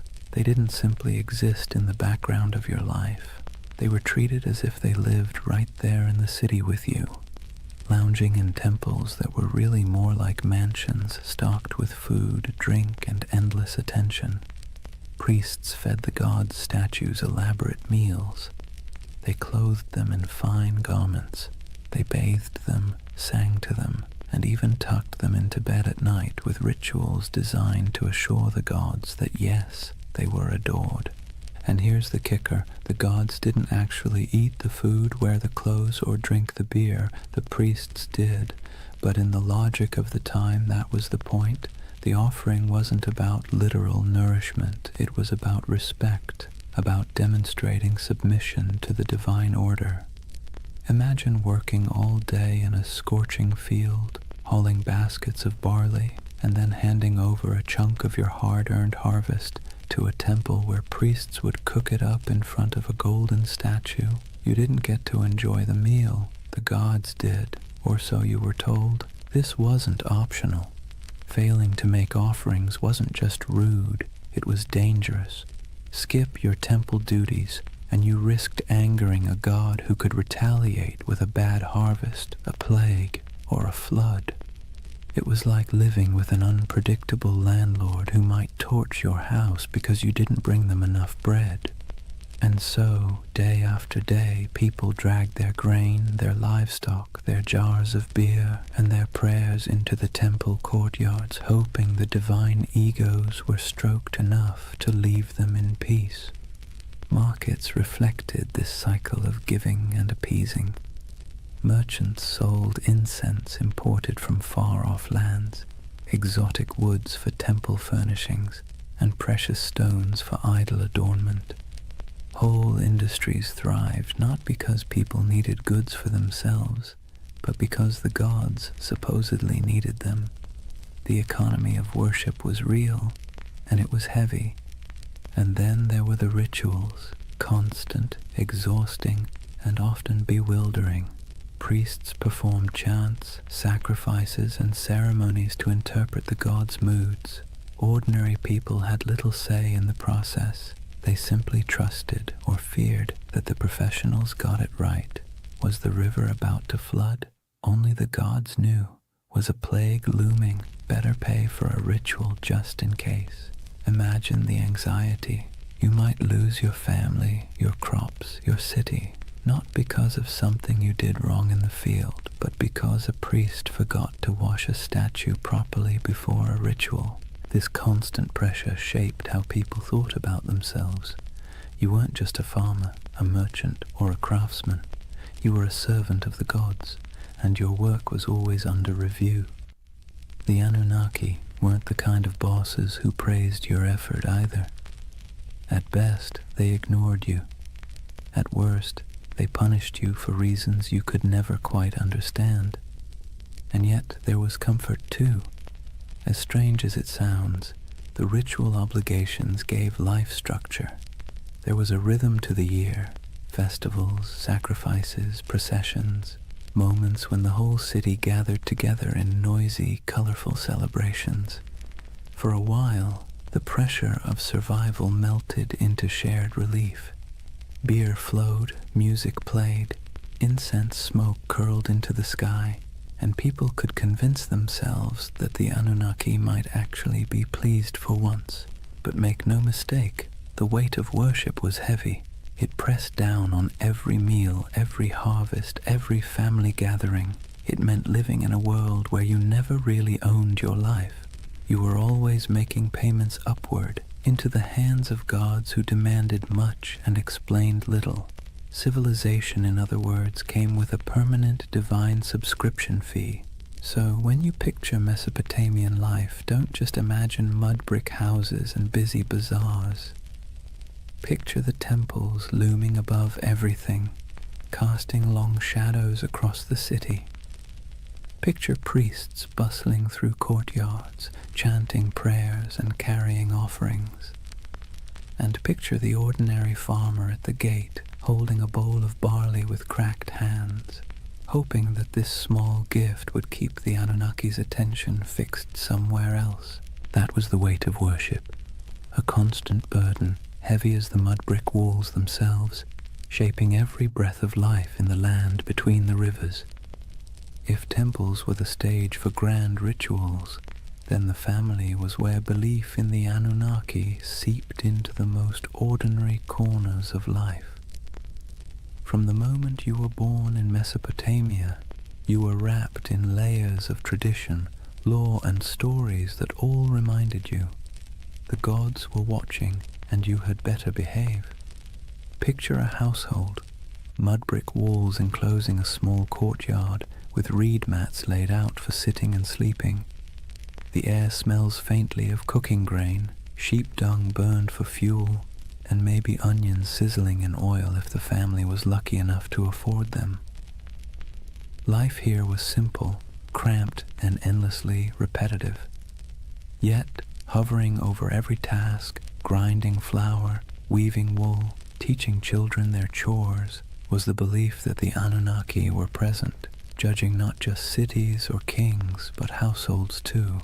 Families were patriarchal, meaning the oldest male ruled the home, and his authority was framed not as personal power, but as divine order. Fathers were seen as enforcers of a structure that supposedly mirrored the cosmic hierarchy. Just as gods ruled over humans, men ruled over their families. Hammurabi's famous law code spelled this out with brutal clarity. Wives owed obedience, children owed respect, and failure to comply could bring harsh consequences. This wasn't just social convention. It was written into the laws that claimed divine backing from the gods themselves. Mothers carried their own weight, of course. They were the backbone of the household, weaving, grinding, managing food stores, raising children, and passing on the stories that glued the family's beliefs together. Bedtime wasn't a cozy session of fairy tales. It was an education in fear and respect. Children were told myths of Inanna descending to the underworld, of Enlil sending storms, of the Anunnaki judging souls in the afterlife. These stories weren't entertainment so much as early compliance training. The message was clear: live properly or the gods will notice. Children's lives reflected this constant training. Boys learned the family trade early, whether that meant trudging in the fields, selling goods in the marketplace, or, if you were very lucky, scratching cuneiform signs into clay tablets under the harsh eye of a schoolmaster. Girls learned weaving, cooking, and managing the household, roles that prepared them to keep the rhythm of worship alive in the next generation. Even play wasn't free of divine oversight. Children carved little clay figurines of gods and heroes used in games that blurred the line between fun and reverence. Faith wasn't just whispered in prayers, it was baked into family rituals. Before meals, small offerings of grain or beer might be set aside for the household gods. Amulets were hung by doorways to ward off demons. Protective charms shaped like little snarling figures were placed in bedrooms, especially near infants. Birth itself was wrapped in ritual. Women prayed to Ninhursag, goddess of fertility, to protect mother and child, while midwives muttered incantations to keep evil spirits away. From the very first breath, life was understood as a fragile gift, one that could be snatched away if the Anunnaki weren't appeased. And here's the thing, families weren't just private units, they were miniature reflections of the larger city and its hierarchy. Just as kings claimed authority from the gods to rule nations, Fathers claimed authority from the gods to rule homes. The same logic that justified empires justified bedtime discipline. Civilization and family structure grew up hand in hand, each reinforcing the other, all under the Anunnaki's restless gaze. Of course, within this strict system there were still moments of warmth. Picture a mother teaching her daughter how to weave, her hands guiding the thread through the loom. Picture a father showing his son how to plant barley, pressing the seeds into the soil with calloused fingers. Picture siblings squabbling in the courtyard, stealing figs, chasing each other until their laughter echoed against mud brick walls. These were human moments, timeless and familiar, lived out under the shadow of divine expectation. So when you think of Mesopotamian families, don't imagine cozy equality or freedom of choice. Imagine order, hierarchy, and obligation structured from the top down, from the Anunnaki themselves to the smallest child in the household. Family wasn't just family, it was a rehearsal for serving the gods, and every story told at bedtime, every offering laid out at a threshold, every whispered prayer before sleep reinforced the same lesson. The Anunnaki were always listening. That was family and faith in ancient Mesopotamia, woven so tightly together that you couldn't separate one from the other. Home was never just home. It was a microcosm of the cosmic drama played out every day under the eyes of gods who demanded order, loyalty, and obedience. If Mesopotamian families carried the rhythm of worship in their courtyards, then the cities themselves thundered with it. The soundscape of Mesopotamia wasn't just donkeys braying or merchants shouting. Woven through the daily hum was an undercurrent of sacred noise, constant reminders that the Anunnaki were never far away. Imagine walking barefoot across the packed dirt streets of Ur or Uruk, the air heavy with heat and dust. The first thing you'd notice rising above the chatter of the marketplace is chanting, long, steady voices carrying from the temple courtyards. Priests chanted hymns in Sumerian or Akkadian, their words flowing like the rivers themselves, steady, unrelenting, rhythmic. To the people listening, these weren't just words, they were incantations meant to keep the cosmic order intact. If the chanting stopped, who knew what chaos might break loose? Temples were alive with activity. Incense smoldered, releasing thick curls of smoke that clung to the air, sweet and sharp at the same time. The scent was meant to please the gods, but for ordinary people walking by, it was a reminder that the divine was close enough to smell.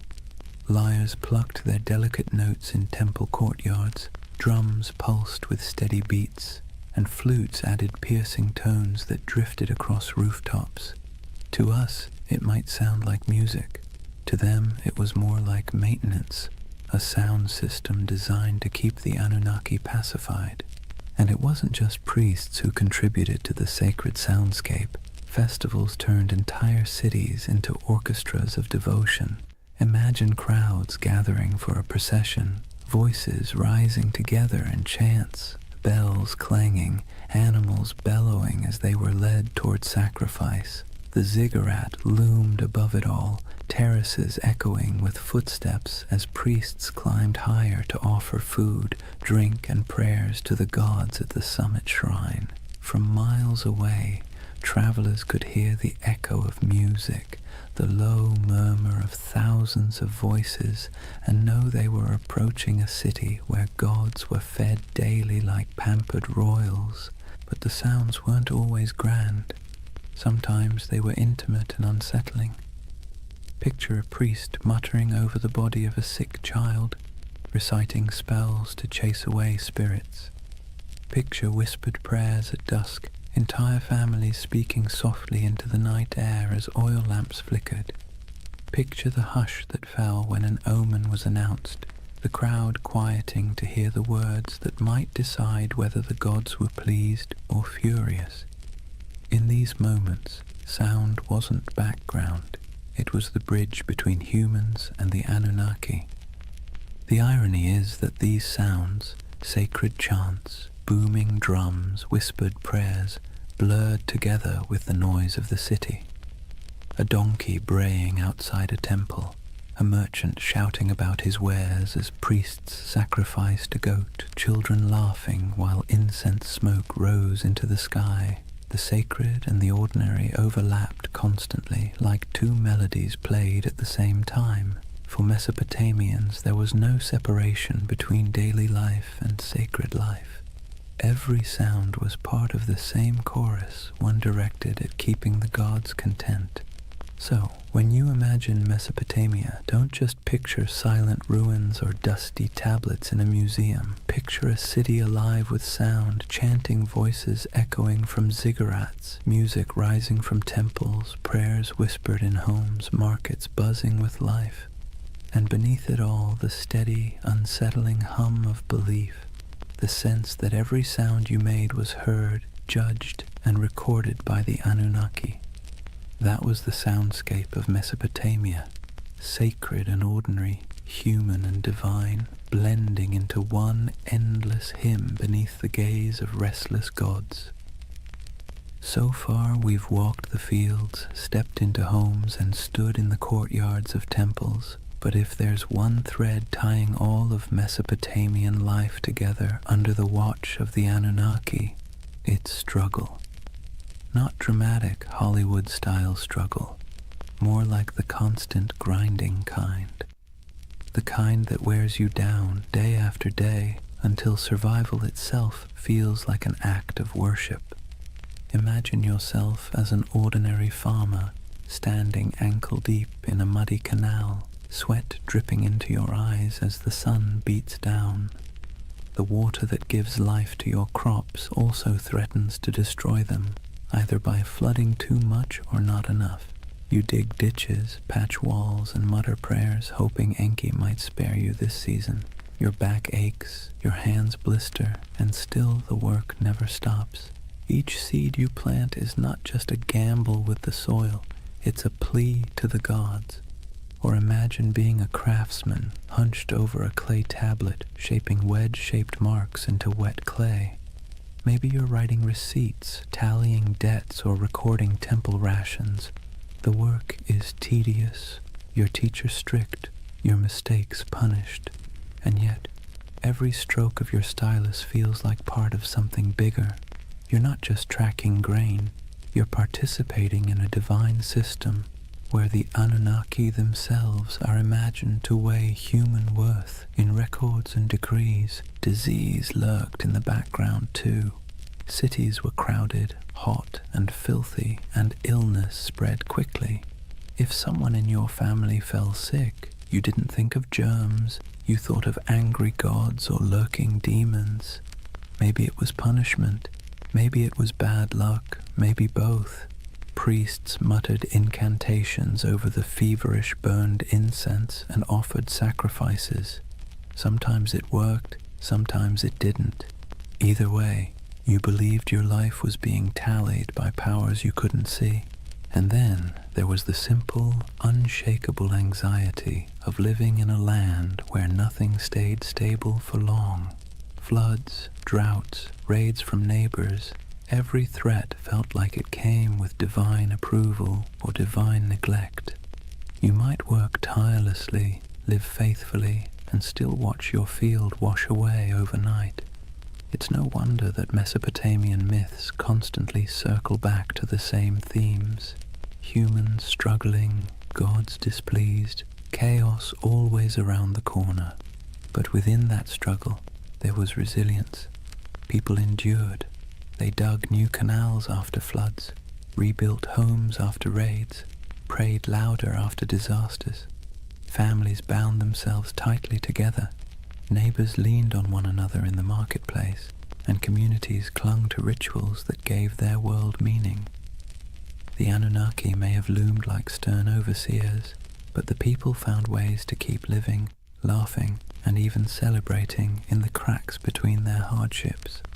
So, when you picture Mesopotamia under the eyes of the Anunnaki, don't imagine endless golden fields or carefree abundance. Imagine sweat-soaked tunics, cracked hands, and weary faces that still lifted toward the ziggurat at dawn. Imagine humanity trying, failing, and trying again, all while believing that somewhere, far above or deep below, the Anunnaki were watching, measuring, and deciding their fate. That was the human struggle, a constant effort to carve order out of chaos, meaning out of hardship, and survival out of a world that felt forever precarious.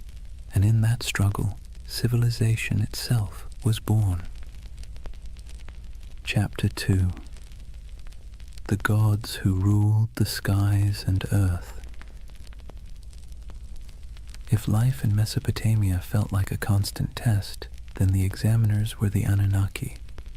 These weren't gentle guardian angels or abstract philosophical ideas. They were the great gods, beings who sat at the very top of the divine food chain, descended from the union of Anu, the Sky Father, and Ki, the Earth Mother. To the Mesopotamians, the Anunnaki weren't distant background characters. They were judges, enforcers, and supervisors, always peering down like cosmic landlords who never forgot to collect rent. The word itself, Anunnaki, has a heaviness to it, something that sounds like it should be whispered by torchlight. Ancient scribes described them as the 50 great gods, though their numbers shifted depending on which city you asked. Some texts placed them in the heavens, others in the underworld. In either case, their role was clear. They were the arbiters of fate, the beings who decided whether you lived to see another harvest or whether your name would vanish into dust. Picture it like a cosmic council chamber. Anu presides as the lofty patriarch of the skies, his authority absolute, but his personality distant. He isn't the kind of god you chat with about personal problems. He's the one who sets the tone, like a CEO you've never met, but whose name sits on every memo. Beneath him, Enlil, god of air and storms, is the enforcer, a figure as feared as he was respected. He could bless the land with life-giving rain or flatten it with violent winds. His moods were the weather forecast. Ea, or Enki, the clever god of wisdom and water, often played the role of fixer, the one who bent the rules when the council's decisions were too harsh. Ninhursag, the mother goddess, embodied fertility and nurturance, though even she could be stern when humanity overstepped. The Anunnaki weren't imagined as serene or harmonious. Their council was more like a divine courtroom full of debates, rivalries, and power plays. They were the ones who weighed the fates of kings and commoners alike. If a ruler conquered a rival city, it was because the Anunnaki permitted it. If a plague swept through the streets, it was because the Anunnaki had signed off on the punishment. Their decisions rippled down into every corner of daily life, from the canals of farmers to the palaces of kings. And while ordinary people couldn't see them directly, their presence was everywhere. Every temple inscription invoked their names. Every prayer carried their authority. Every law code claimed their approval. Kings ruled not because of military might alone, but because they claimed to be chosen by the Anunnaki. To question their power was to question the gods themselves, and that was a career-ending move, if not a life-ending one. So, when you picture Mesopotamian religion, don't imagine a single figure like Zeus hurling thunderbolts or a kindly creator painting the skies. Imagine a boardroom full of moody, powerful beings, each with their own agenda, each wielding immense influence over humanity. Some offered guidance, some unleashed terror, and all demanded constant recognition. The Anunnaki were both the architects and the auditors of civilization, and their signatures were stamped on everything that survived from Mesopotamian life. They weren't just gods in stories. They were the living framework of reality, the background hum of existence.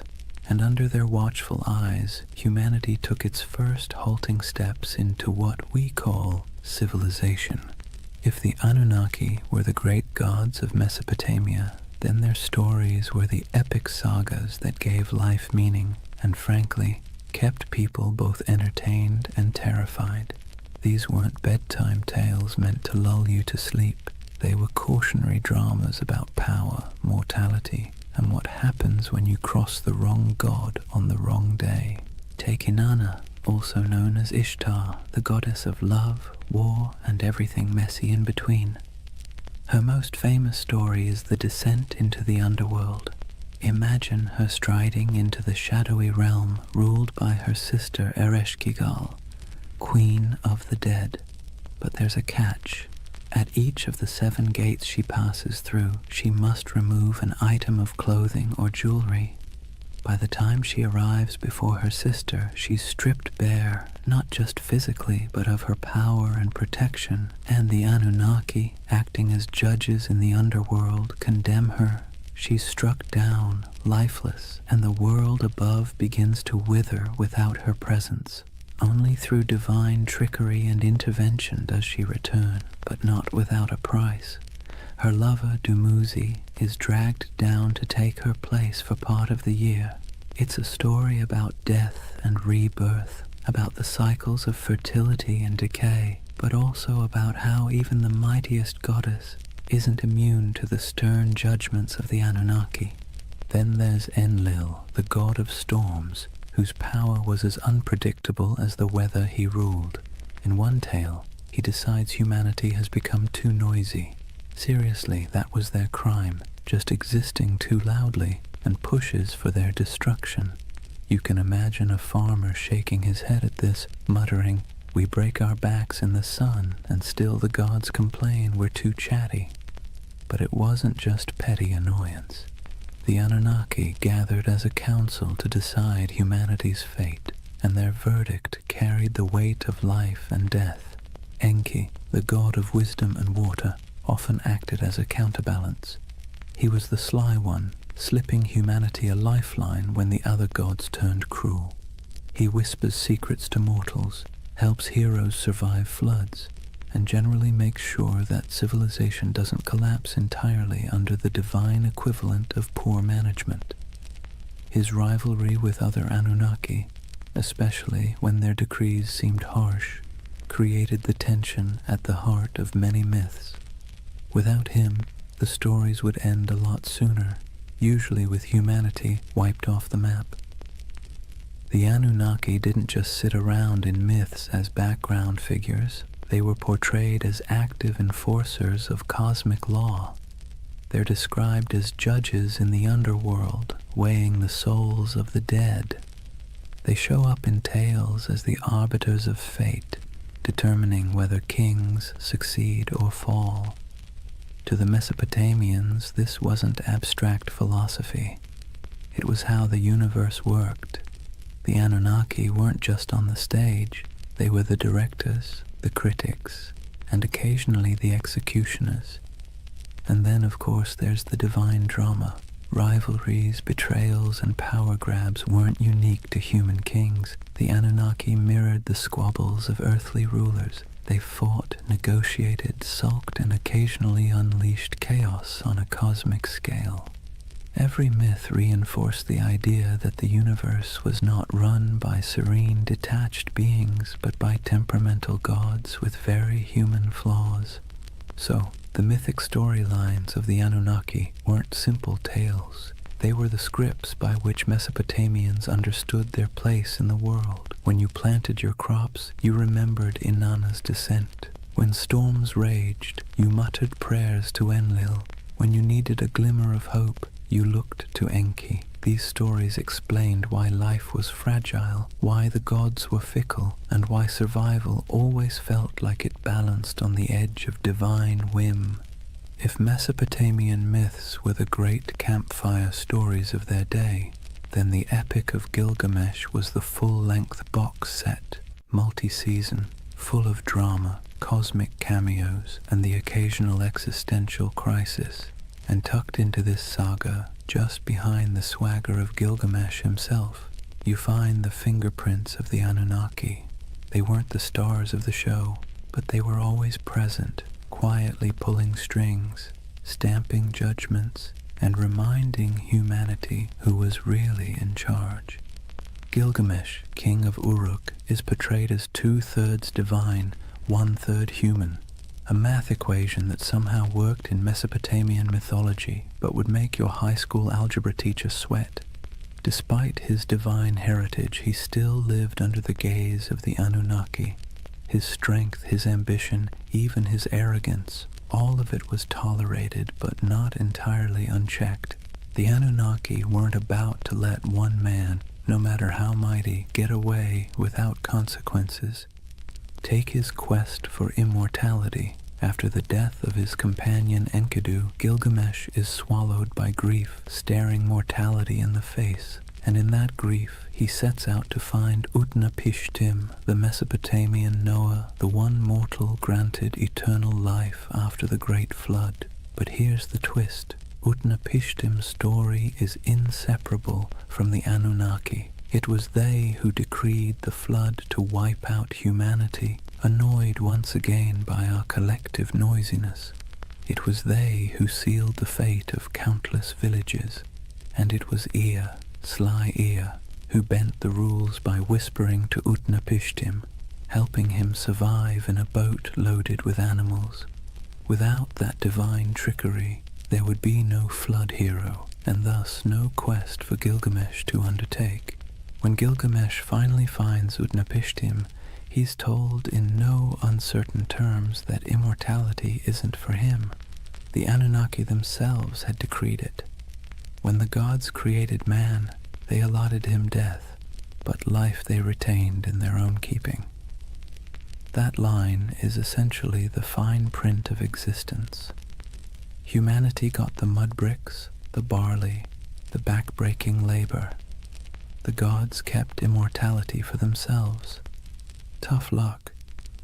Even the great adventures within the epic, slaying Humbaba, guardian of the cedar forest, or killing the bull of heaven after Inanna sends it to punish him, circle back to the gods' involvement. The Anunnaki weren't background noise. They were the referees, deciding when Gilgamesh had crossed a line and when his hubris deserved punishment. The death of Enkidu, for instance, is the direct result of divine judgment. The Anunnaki convene and decree that one of the pair must die for their defiance. Enkidu becomes the casualty, and Gilgamesh, for all his divine strength, can do nothing but weep and rage. What's remarkable is how these stories resonate with us even now. The Epic of Gilgamesh isn't just about a king wrestling lions or digging canals. It's about humanity's oldest anxieties. Why we die, why we suffer, and why no amount of wealth or power can change those facts. And standing behind those anxieties are the Anunnaki, like cosmic administrators who handed humanity its most dreaded memo. Life ends, always.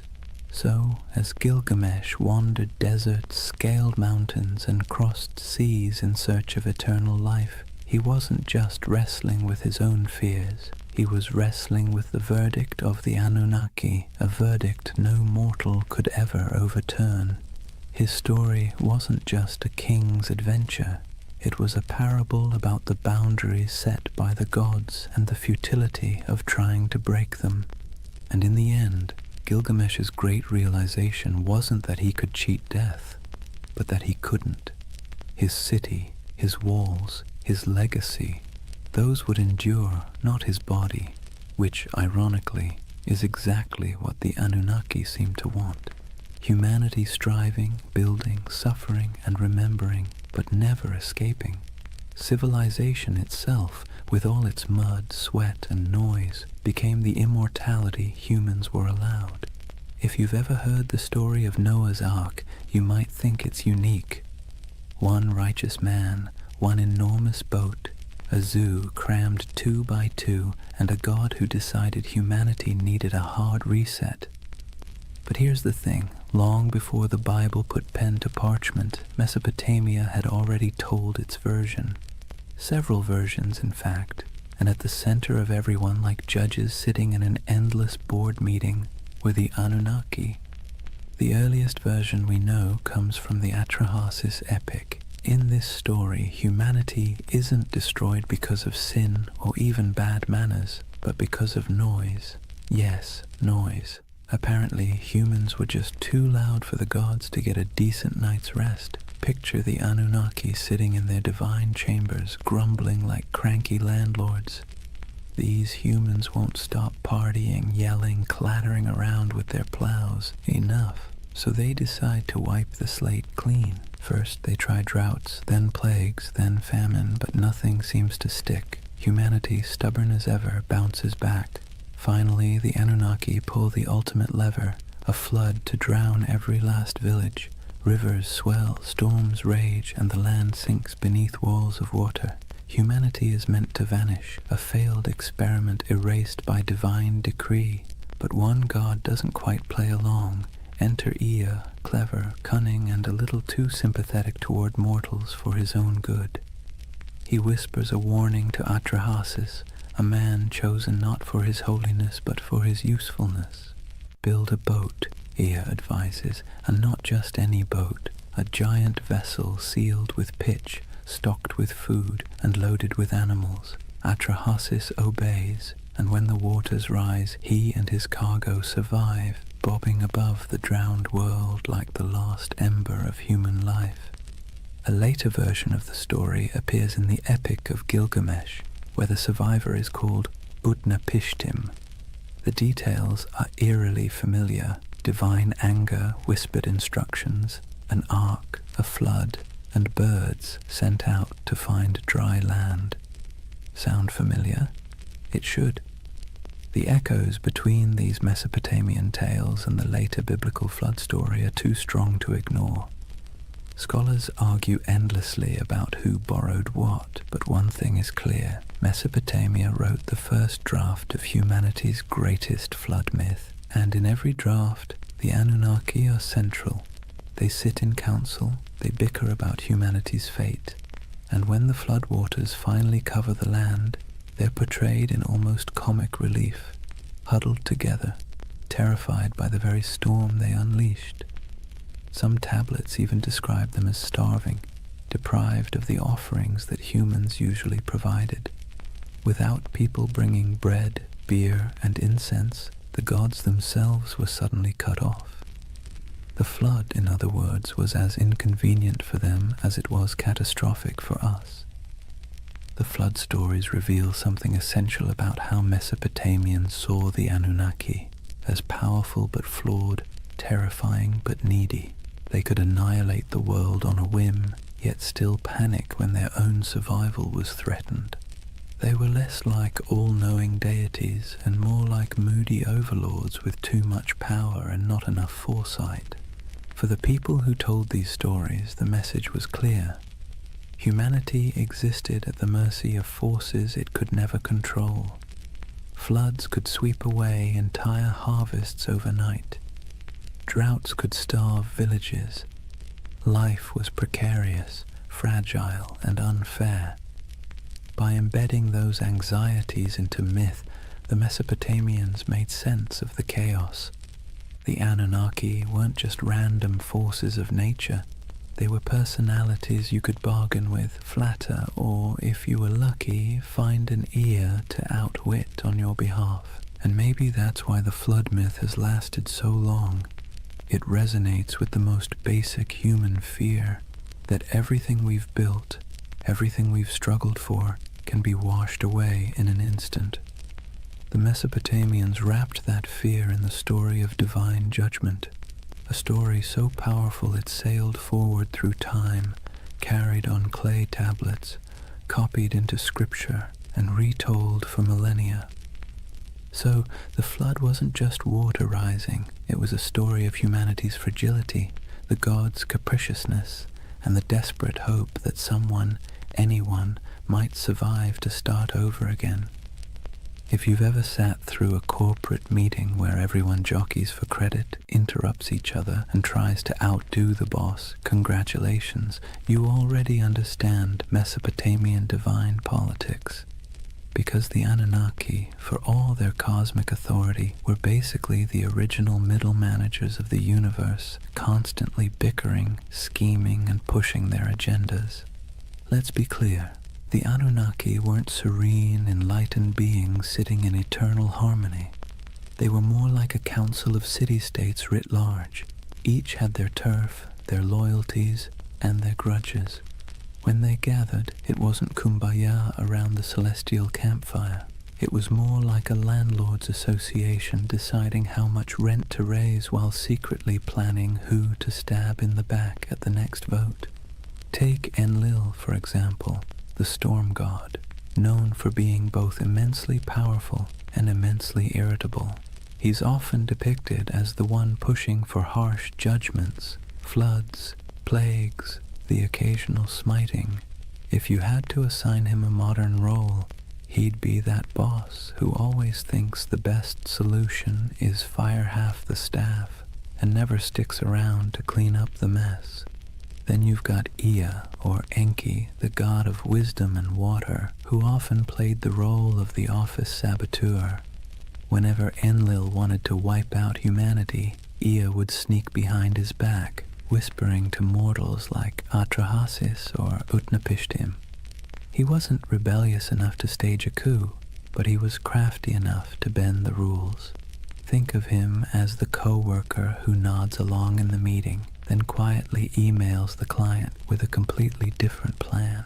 And of course, Inanna, also known as Ishtar, the goddess of love, war, and chaos incarnate. She didn't just play politics, she was politics. One moment she's seducing rivals, the next she's unleashing the bull of heaven on Uruk, because Gilgamesh bruised her ego. If the Anunnaki had a group chat, you can bet Inanna was the one sending messages in all caps at 3 a.m. This divine drama mirrored human politics almost perfectly. Kings invoked the Anunnaki to justify their wars. Priests claimed to interpret the gods' wishes, usually in ways that happened to benefit their city. When two cities fought, it wasn't just about irrigation canals or trade routes. It was framed as their gods battling too. The human squabbles were just the earthly reflection of celestial office politics. What's fascinating is that the Anunnaki weren't portrayed as flawless rulers. They were prone to jealousy, anger, and terrible decision-making. They punished entire populations for petty grievances. They feasted on offerings while mortals starved. They demanded loyalty, but offered little security in return. Sound familiar? That's because the people who invented these myths knew exactly what it felt like to live under rulers who acted the same way. The gods were a cosmic mirror of their kings, only with bigger egos and the ability to drown the world when annoyed. And yet this chaos wasn't just accepted, it was baked into the worldview. For Mesopotamians, the divine council was messy because life was messy.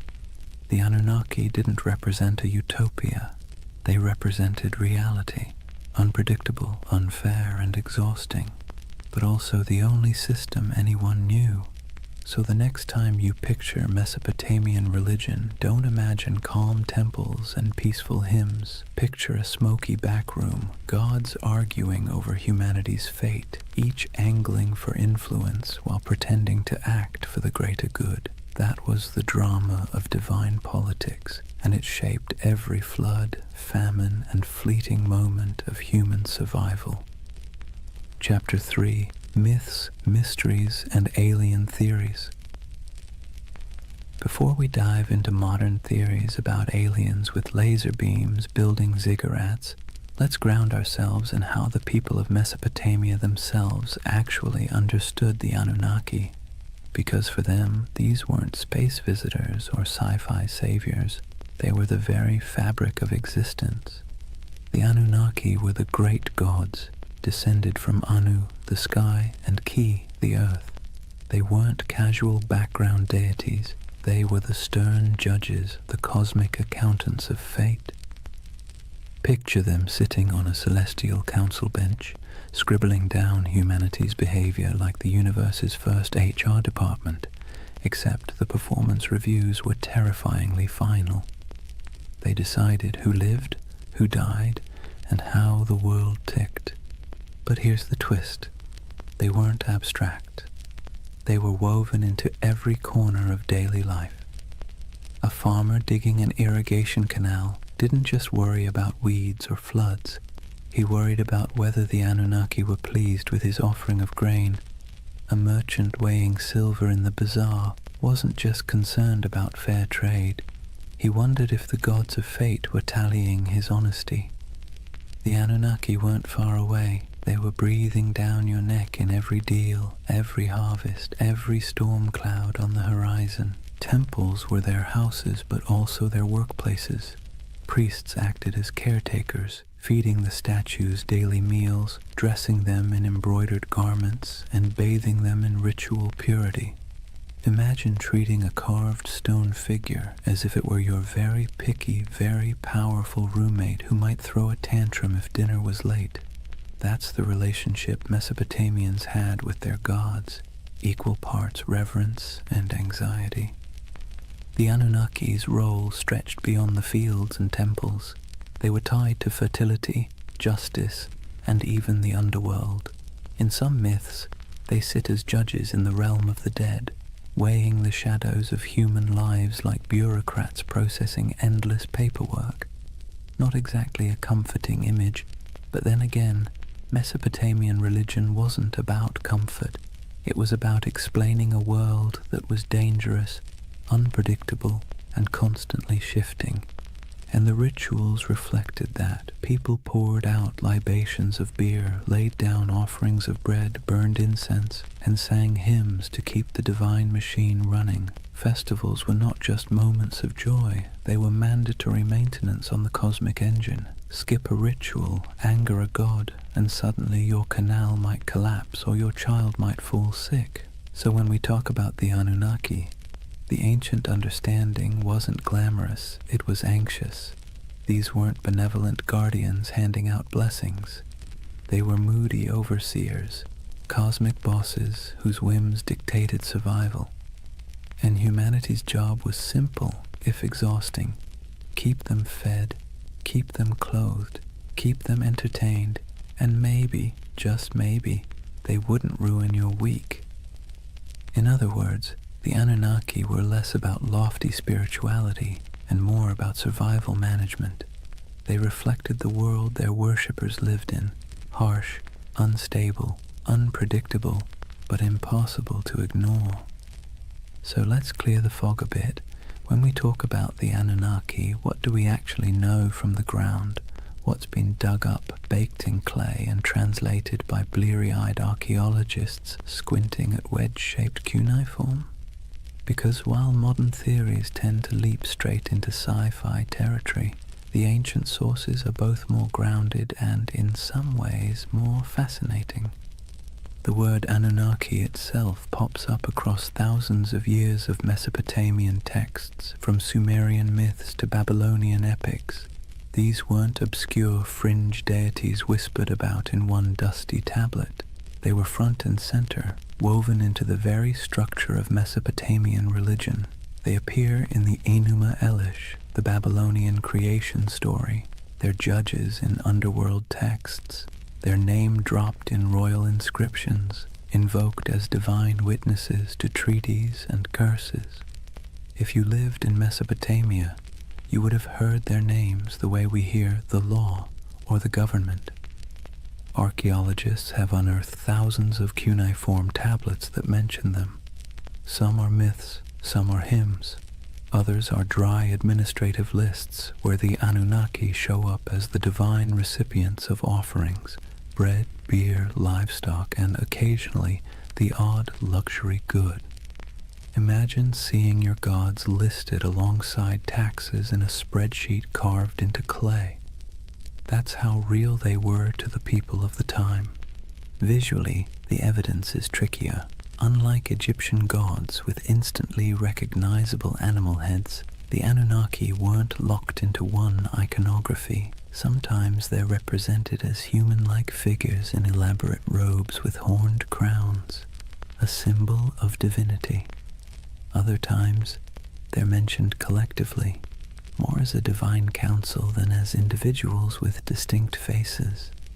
Reliefs from places like Assyria show gods flanking sacred trees, holding ritual objects, or hovering in winged forms.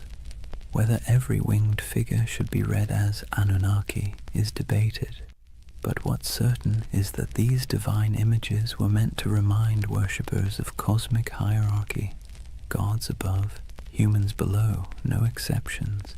Then there are the ziggurats themselves, the massive step temples that dominated Mesopotamian skylines. While we can't slap a label on the bricks reading Anunnaki headquarters, the texts make clear these structures were dedicated to them and their kin. Priests, trained scribes, and entire economic systems revolved around the upkeep of these temples. Archaeological digs at Ur, Uruk, and Babylon show storehouses stuffed with offerings, workshops producing ritual goods, and courtyards where processions would wind past colossal altars. These weren't quaint little shrines. They were institutions, part Wall Street, part Vatican, part government office, all in the name of gods like the Anunnaki. Of course, the tablets don't answer every question. They leave gaps. Frustrating gaps that modern minds love to fill with speculation. Did the Anunnaki descend from the heavens in some dazzling moment of contact? The texts never say that. Did they genetically engineer humans in a laboratory? No mention. What they do say is that the Anunnaki were the arbiters of fate, the enforcers of divine will, and the ever-watchful overseers of human existence. They're described as present in the underworld, as the ones who decree destinies, and as an assembly that even other gods had to respect. The challenge and the beauty of the archaeological evidence is that it roots the Anunnaki firmly in the ancient imagination without giving us neat answers. What survives is clay, dry, cracked tablets that were once wet mud in the hands of scribes. Reliefs chipped out of palace walls, broken statues that once carried offerings, the echoes of rituals performed in smoke-filled courtyards. The Anunnaki live on through these fragments, like a puzzle with half the pieces missing, and maybe that's why they remain so compelling, because the evidence is enough to prove they were central to Mesopotamian life, but not enough to fully explain them, which leaves space, too much space, for centuries of speculation, from serious scholarship to, well, let's just say, less serious theories about alien overlords building irrigation canals. Now, here's where things take a sharp turn from dusty tablets to late-night cable television. For thousands of years, the Anunnaki lived quietly in broken clay fragments and forgotten ziggurats. Then the 20th century rolled around, and suddenly they were recast as cosmic engineers from another star system. The gods of the underworld became astronauts, and the myths of Mesopotamia were rebranded as ancient history's greatest cover-up.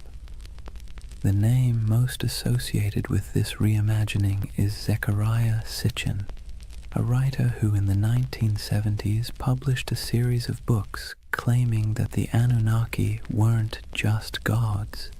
They were extraterrestrials from a mysterious 12th planet he called Nibiru. According to his interpretation of Sumerian texts, these beings came to Earth hundreds of thousands of years ago, mined gold to repair their failing atmosphere, and genetically engineered humanity as a labor force. Essentially, humans are the original interns in someone else's cosmic business plan. Sitchin's book sold like hot bread in a Mesopotamian market. They tapped into a cultural moment when UFOs, space exploration, and Cold War paranoia made alien narratives irresistible. His Anunnaki weren't just mythic figures. They were proof, he claimed, that our origins weren't entirely our own. The gods of Sumer weren't metaphors, they were visitors, technicians, and in some versions, slave masters. And conveniently, they promised to return someday, which gave the whole story a nice mix of biblical prophecy and sci-fi cliffhanger. From there, the Anunnaki leapt into popular culture. They became staples in documentaries, internet forums, video games, and conspiracy theories. You've probably seen them lurking in the background of the History Channel's Ancient Aliens, their horned crowns swapped for astronaut helmets in digital recreations. They pop up in books arguing that ancient architecture, the pyramids, Stonehenge, Machu Picchu, was the handiwork of godlike beings with advanced technology. Never mind that the Sumerians never claimed their ziggurats were rocket launch pads. The imagery proved too enticing for modern imaginations. The Anunnaki as aliens theory has sticking power because it blends two irresistible ideas, that the gods were real and that humans didn't climb the ladder of civilization entirely on their own. It offers mystery, grandeur, and, let's be honest, a touch of flattery. Because if aliens engineered us, then clearly we're special, or at least somebody's favorite experiment. Of course, historians and archaeologists roll their eyes hard enough to sprain something when these theories come up. There's no tablet that says, by the way, we came from planet Nibiru. There's no evidence of spaceports in Ur or genetic labs in Babylon. The texts talk about floods, fate, rituals, and divine councils, not interstellar travel. But for many people, that's part of the fun. The gaps in the evidence are fertile ground for imagination, and Sitchin's Anunnaki filled those gaps in a way that captured millions of readers. It's worth pausing, though, to ask why. Why did the Anunnaki, of all the gods in human history, become the poster children for alien theories? Why not the Greek Olympians, or the Norse pantheon, or the Aztec deities? Partly it's because Mesopotamia is so old. These myths stretch back to the dawn of writing, which makes them feel like they contain hidden truths, the first draft of humanity's story. And partly it's because the Anunnaki were always portrayed as remote, judgmental overseers, an image that lends itself easily to the idea of superior beings from elsewhere. So, in the modern imagination, the Anunnaki have been rebranded, no longer just the moody gods of grain and flood, they're star travelers, geneticists, and absentee landlords of Earth. Whether you buy it or not, you have to admit, it's a heck of a career change for a bunch of ancient underworld judges. So, let's weigh the scales. On one side, we have archaeologists with dirt under their fingernails, carefully piecing together tablets baked 5,000 years ago. On the other, we have modern storytellers claiming the Anunnaki were gold-mining astronauts with a taste for human DNA. Which side is right? Well, that depends on whether you prefer your history served with clay dust or with tinfoil hats. First, the debunking side. Professional Assyriologists, those are the folks who actually read cuneiform, not just squint at it until it looks like spaceships, are nearly unanimous. The alien Anunnaki theory has no basis in the texts. The tablets describe gods with human emotions, divine councils, underworld judges, and mythic battles. They don't describe rocket launches, orbiting planets, or genetic splicing. The so-called translations used by Sitchin and his followers are, to put it gently, extremely creative. Imagine reading a cookbook, ignoring the ingredients list, and deciding it's actually a secret guide to time travel. That's about the level of scholarship we're talking about.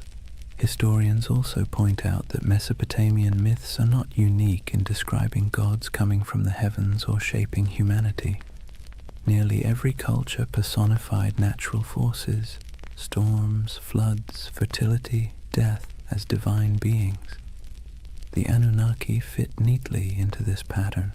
Their role as overseers of fate and cosmic order makes sense in a world where rivers could make or break your survival overnight. They were not literal engineers from outer space. They were metaphors dressed in horned crowns.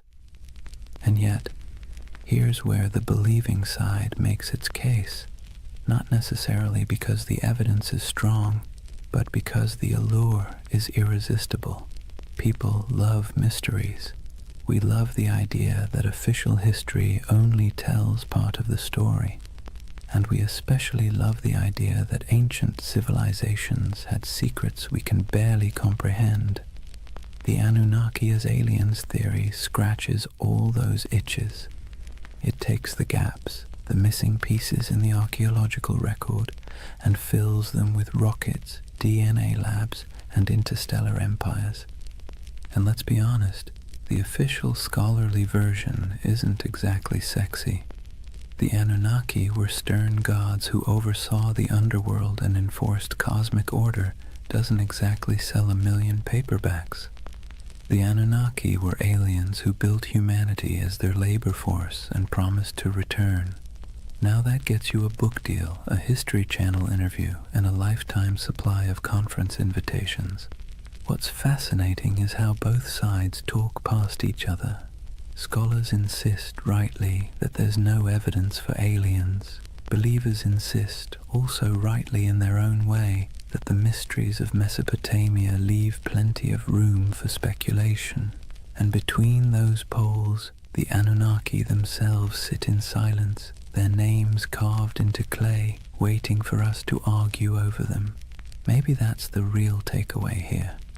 Not whether they were gods, judges, or astronauts, but the fact that the Anunnaki are still sparking debate thousands of years later. They're still being reinterpreted, reshaped, and reimagined to suit the anxieties and fascinations of every age, whether that's Bronze Age farmers worrying about floods, or modern readers worrying about aliens in the night sky. So are they aliens? Almost certainly not. Are they fascinating? Absolutely. And in the end, whether you lean on the side of clay tablets or cosmic spaceships, you're participating in the same tradition the Mesopotamians started, using stories to make sense of a world that always feels a little bit out of our control. Here's the thing, whether you side with the cautious archaeologists or the ancient astronaut crowd, one fact is undeniable. The Anunnaki have staying power.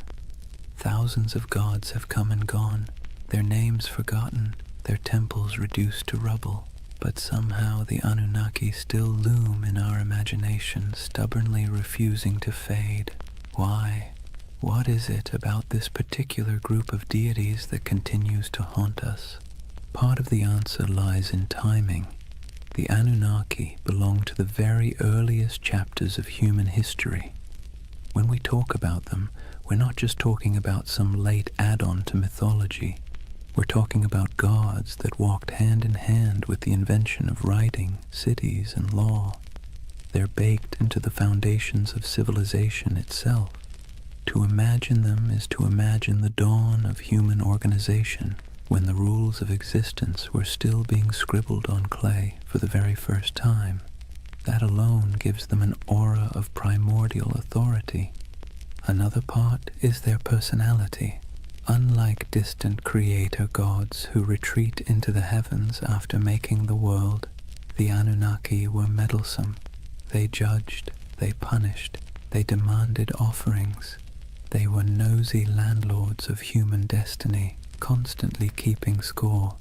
And let's be clear, that resonates because it feels familiar. Who hasn't felt like life is governed by forces beyond your control, demanding rent, setting impossible rules, and punishing you when you fall short? The Anunnaki embody that eternal human anxiety that someone powerful is watching and that your fate is never entirely your own. Then there's the modern twist. Once writers like Sitchin recast them as aliens, the Anunnaki slipped neatly into our age of science fiction. Suddenly they weren't just gods in dusty temples. They were interstellar overlords, genetic engineers, perhaps even visitors who might return.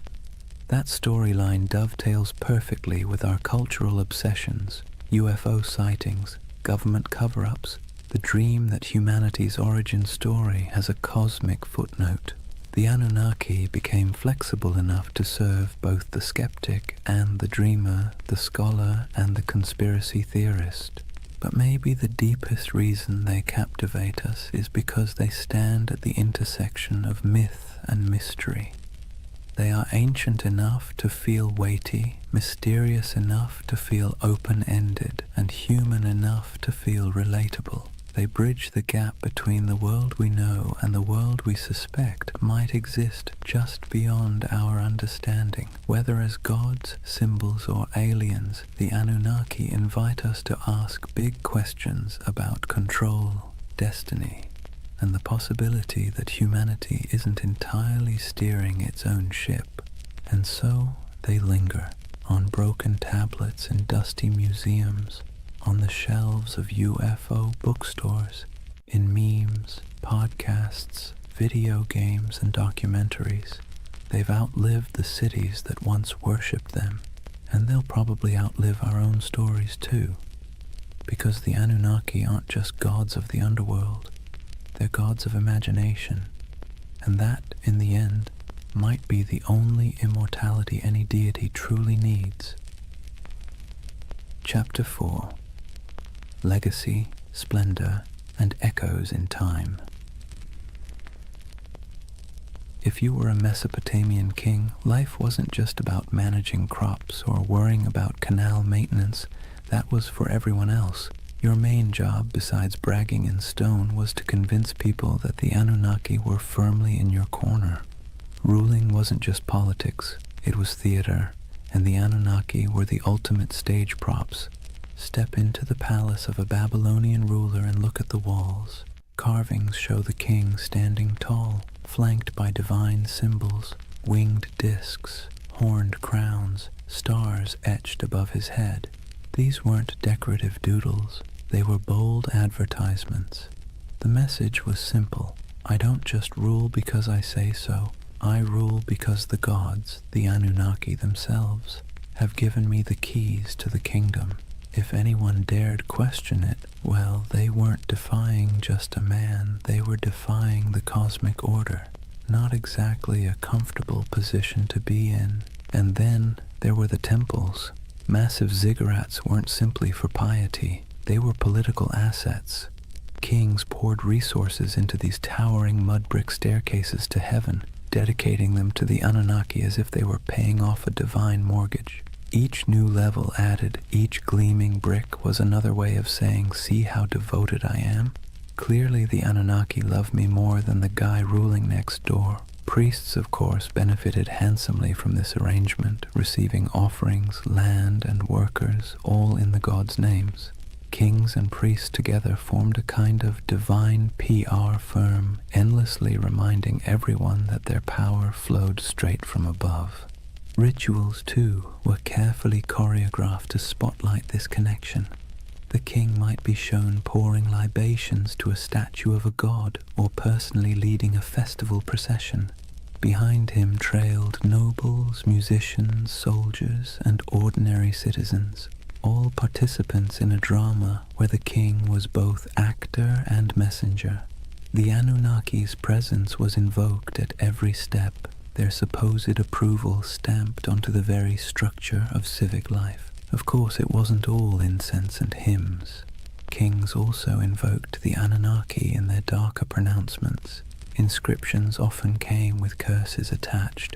Whoever defaces this monument, may the Anunnaki destroy his seed, wither his fields, and turn his name to dust. Nothing like a little cosmic threat to keep people from messing with your statues. The Anunnaki became both benefactors and enforcers, tools for rulers to extend their grip long after their actual armies had gone home. To the elite, the Anunnaki were less distant deities and more political allies. Their approval justified expansion, conquest, and the construction of monumental architecture. Their names adorned treaties, their authority sealed laws, and their imagined presence loomed over courts and councils. Ordinary Mesopotamians might have seen the Anunnaki as stern judges of fate, but for kings they were a brand, one you invested in heavily because without it, your power was just another mud-brick palace waiting to crumble. And so when you think of Mesopotamian splendor, banquets with honey cakes and music, dazzling gates covered in glazed brick, kings reclining in luxury, remember that every goblet raised was, at least on paper, raised in honor of the Anunnaki. The gods were everywhere, woven into the very fabric of elite life, both as protectors and as the ultimate marketing department. Let's step outside the palaces for a moment and see how different life looked depending on where you stood in Mesopotamian society. Because while kings and nobles could commission inscriptions boasting about their cozy relationship with the Anunnaki, ordinary people experienced those gods in very different, far less glamorous ways. Start with the farmer. He rises before dawn, trudges barefoot through mud, and pours out a portion of his precious grain as an offering. That handful of barley might be the difference between feeding his family through the week or going hungry, but the ritual isn't optional. The Anunnaki need to be kept happy, or at least not too angry, and so sacrifices are made. For him, the gods are stern overseers whose moods swing with the floods, the plagues, and the weather.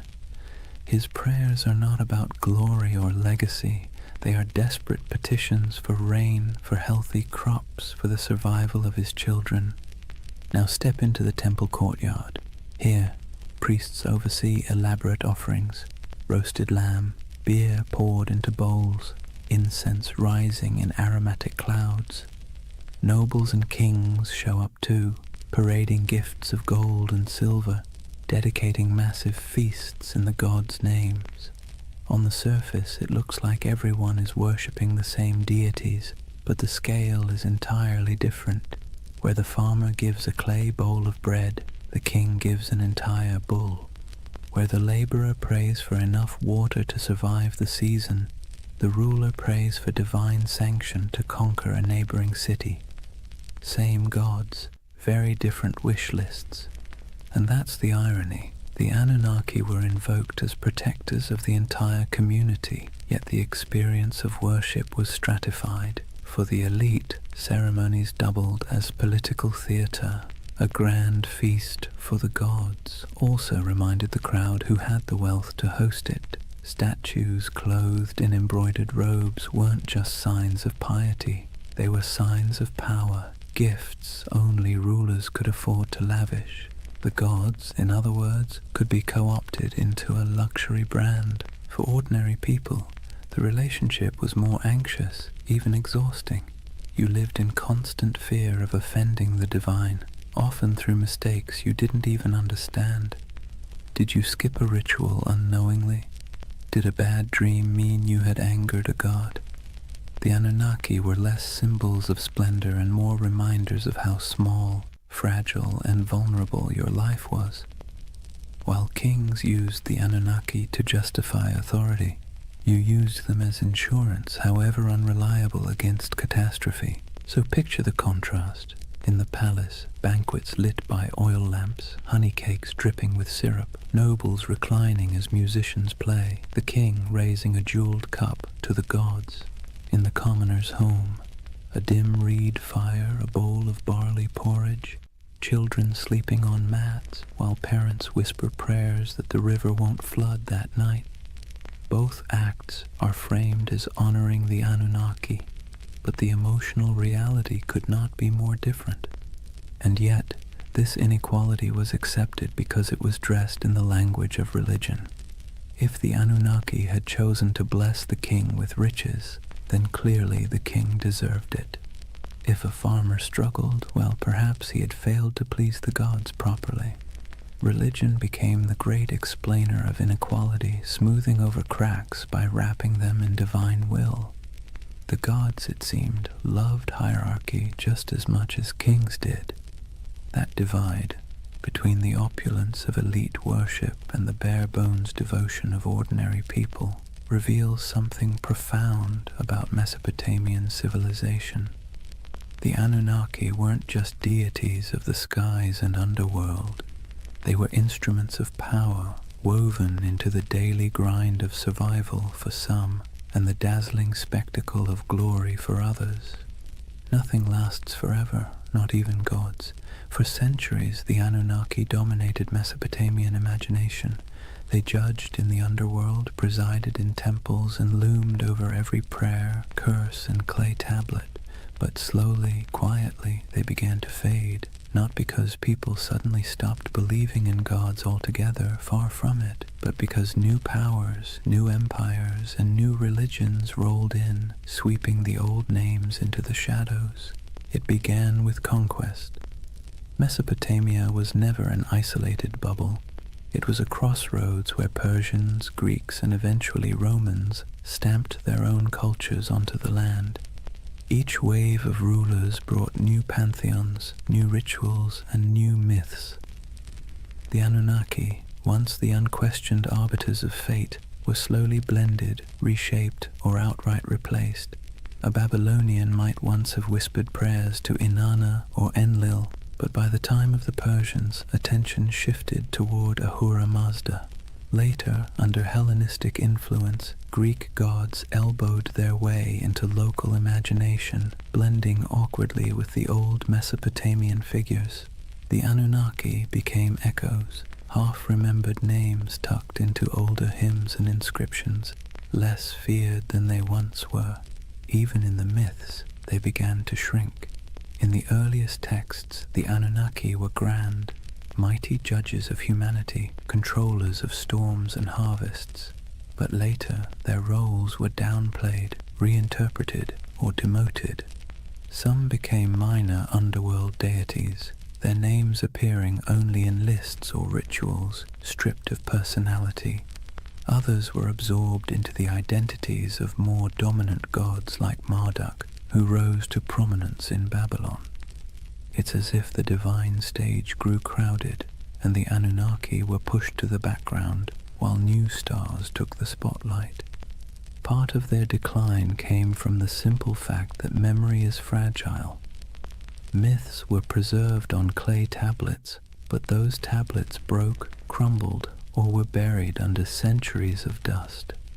Without scribes constantly rewriting and teaching them, names slipped away. And when temples fell into ruin, when ziggurats melted back into mud, the rituals that once kept the Anunnaki alive dissolved too. Gods require worshippers. Without daily offerings, songs, and fear, even the most intimidating pantheon becomes just a whisper in old stories. Yet their influence didn't vanish completely. Biblical writers remembered Babylon and its gods, often casting them as symbols of arrogance or oppression. Later cultures hinted at shadowy beings who sounded suspiciously like the Anunnaki, stern judges, watchful figures, half-remembered echoes of older myths.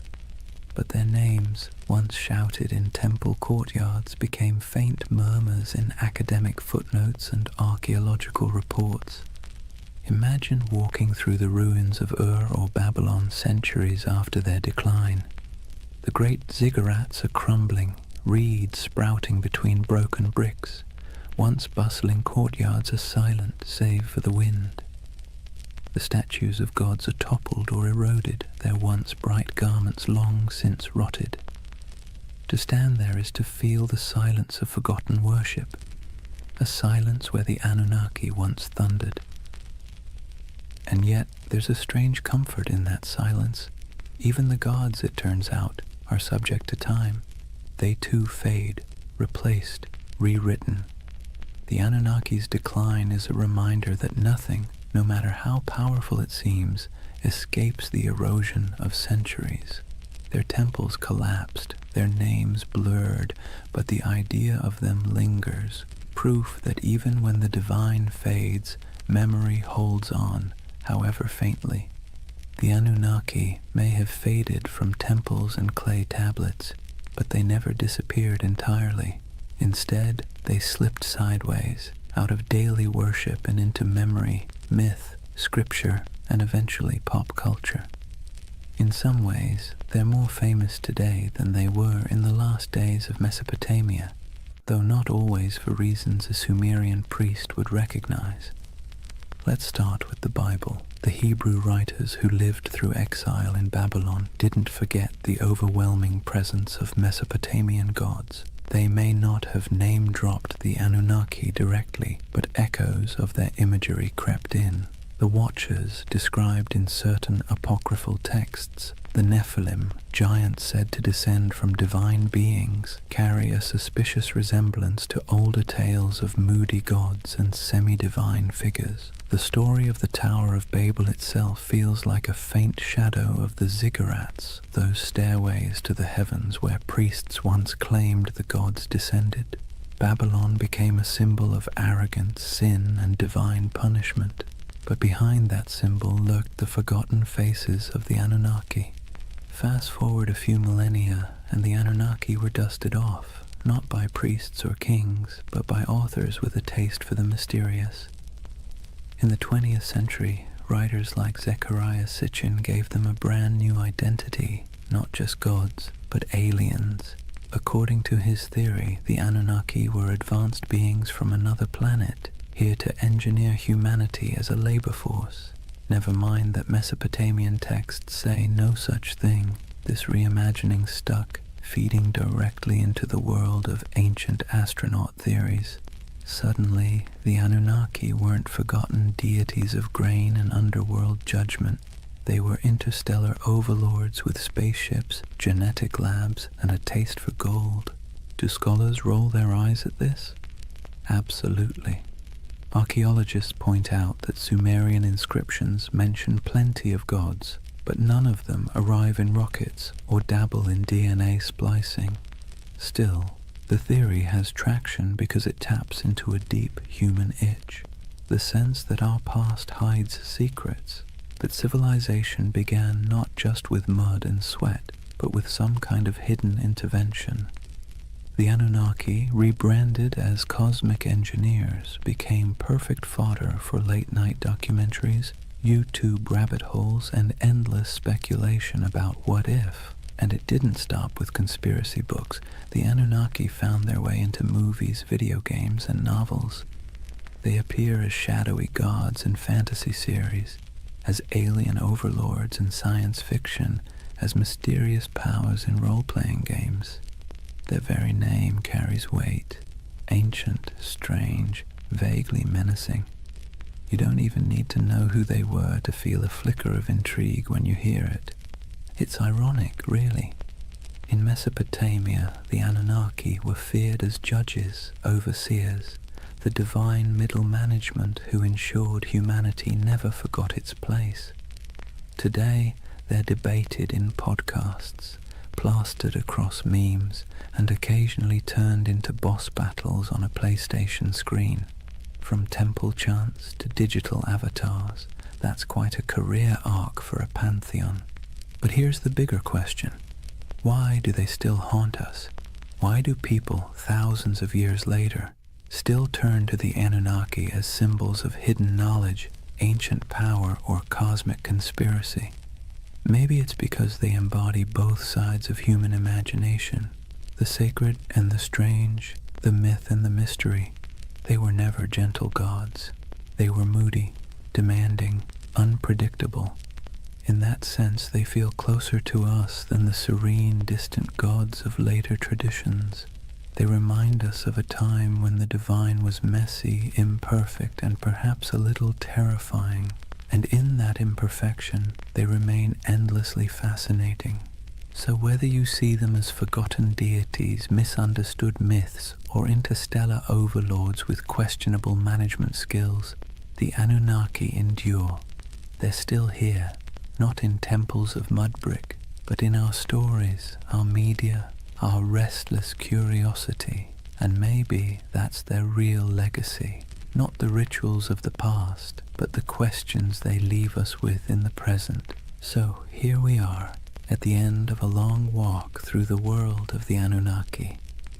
From their thunderous presence in Mesopotamian temples to their quiet afterlife in pop culture, they have proved to be more than just forgotten gods. They are a mirror of how humans explain the unexplainable, manage fear, and weave stories to make sense of chaos.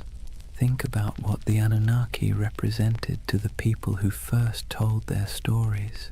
They were the ones who judged the living and the dead, who decided whether floods would come, who weighed the worth of humanity day after day. They were terrifying, yes, but they were also familiar. They quarreled like humans, demanded food and drink like humans, punished and forgave like humans. In their flaws, they reflected the world of their worshippers. Life in Mesopotamia was harsh, unpredictable, and full of petty dramas, so naturally their gods were too. Fast forward to today, and the Anunnaki still serve the same role, just in a different costume. Some people see them as symbols of divine mystery, others as aliens with secret blueprints for human evolution, others as archetypes of forgotten myths. But underneath those interpretations is the same impulse, the need to believe that our world is not random, that there are forces, whether gods, aliens, or fate, shaping our story. And here's the irony. In searching for the Anunnaki, what we really uncover is ourselves. Our hopes, our fears, our longing for meaning. Whether in temple hymns, clay inscriptions, or late-night conspiracy videos, the Anunnaki are less about the gods and more about the humans who imagined them. They tell us that from the very beginning, we've been restless. We've wanted answers, we've wanted control, and when the rivers of life flooded or dried, we looked upward, to the sky, to the gods, to the stars, and tried to explain it. So why do they still haunt our imagination? Maybe because they embody the uneasy truth of civilization, that progress comes with anxiety, that knowledge comes with questions we can't quite answer, that power, whether divine or human, is always precarious. The Anunnaki remind us that even at the dawn of history, people wrestled with the same feelings we carry today: awe, fear, wonder, doubt. And as you drift into sleep tonight, let that thought settle in gently. The Anunnaki may be gone, their names eroded by time, their temples reduced to dust, but the echoes of their stories still ripple through us, not as warnings from stern gods, but as reminders of our own humanity. The rivers rise and fall, empires bloom and crumble, gods fade, then return in new disguises. Yet the rhythm of life carries on.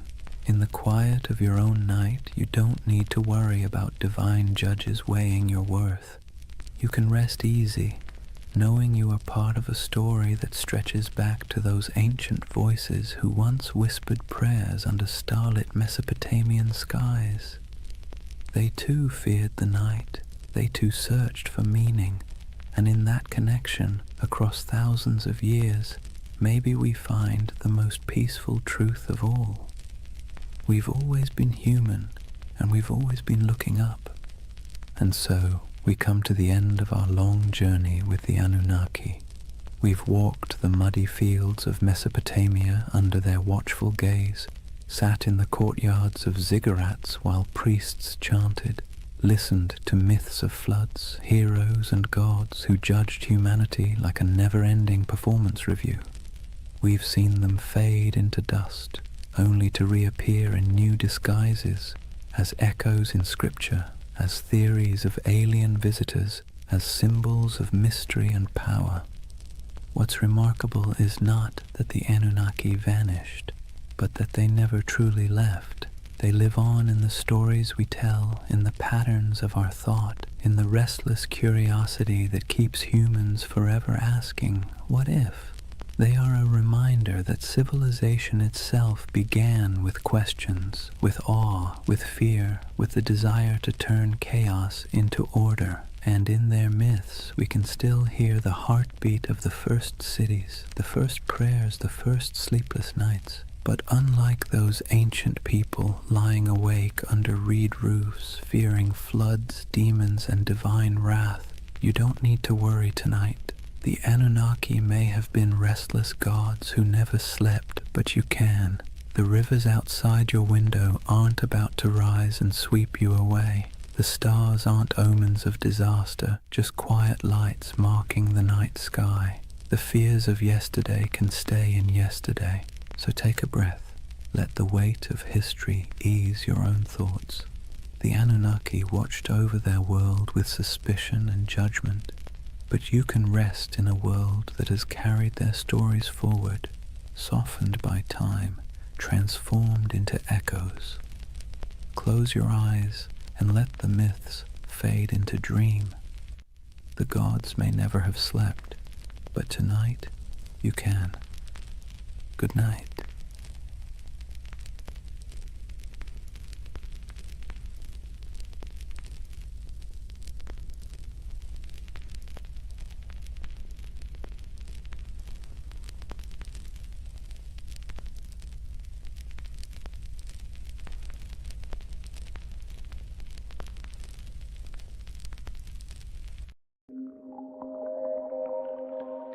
Sometimes history hides things so enormous that we only notice them when we leave the planet. Hidden deep in the Sahara is a perfect circle 25 miles wide, a formation so strange that astronauts were the first to truly see it. Yet despite its size, its symmetry, and its eerie resemblance to a giant eye staring straight up through the sand, no one can fully explain how it formed. This is the Risha structure, the Eye of the Sahara, and tonight we're going to gently unravel one of Earth's quietest and most hypnotic mysteries. But here's the part that stops you in your tracks. However, despite all our technology, satellite mapping, and geological theories, the Risha structure still doesn't neatly fit into any box. It isn't a crater, it isn't a volcano, and it isn't the kind of erosion that typically produces such clean, concentric rings. And yet there it sits, alone in the desert, looking just organized enough to make your brain whisper, "Wait, who made that?" Now, don't worry. We're not here to chase sensational theories or sprint through conspiracies. This channel is all about slowing down, letting curiosity stretch out a bit, and using history's strangest corners as gentle stepping stones toward rest. So if you're someone who falls asleep best to ancient civilizations, quiet landscapes, and mysteries wrapped in soft, soothing detail, you're in the right place tonight. Go ahead and dim the lights, settle in, and if you haven't already, subscribe to continue exploring the enigmatic corners of history that make the perfect companions for sleep. And let me know in the comments where you're tuning in from and what time it is for you. I really do love seeing the entire world checking in. Tonight's journey starts with the moment humanity first encountered the Rishat structure. Not from the shifting dunes below, but from hundreds of miles above the Earth, where astronauts stared down at the Sahara and spotted something that absolutely shouldn't have been there.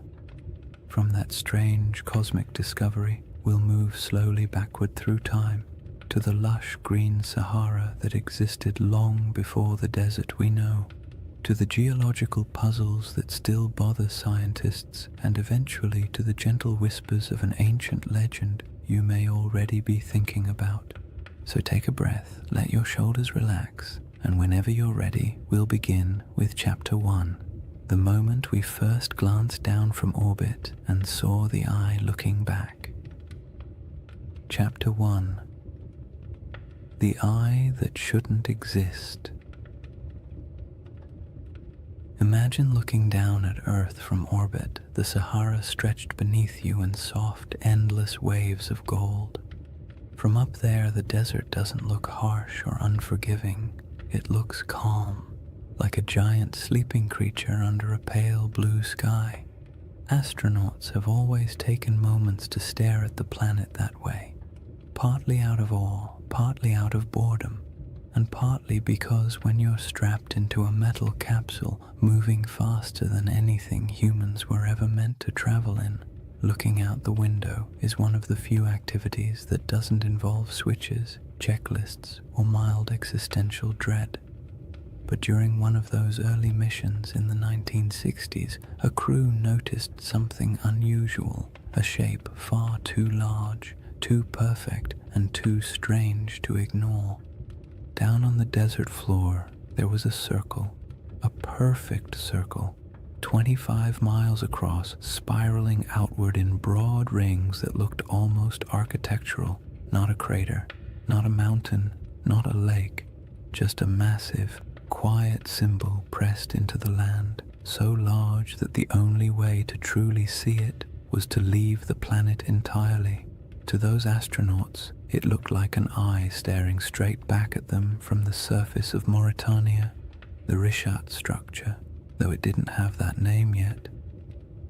At the time, it was simply that giant thing nobody expected.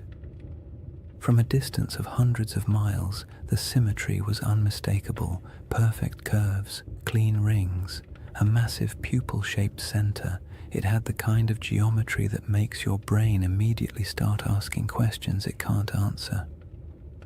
Why is it so round? Who carved it? What force makes a shape like this in a place so empty?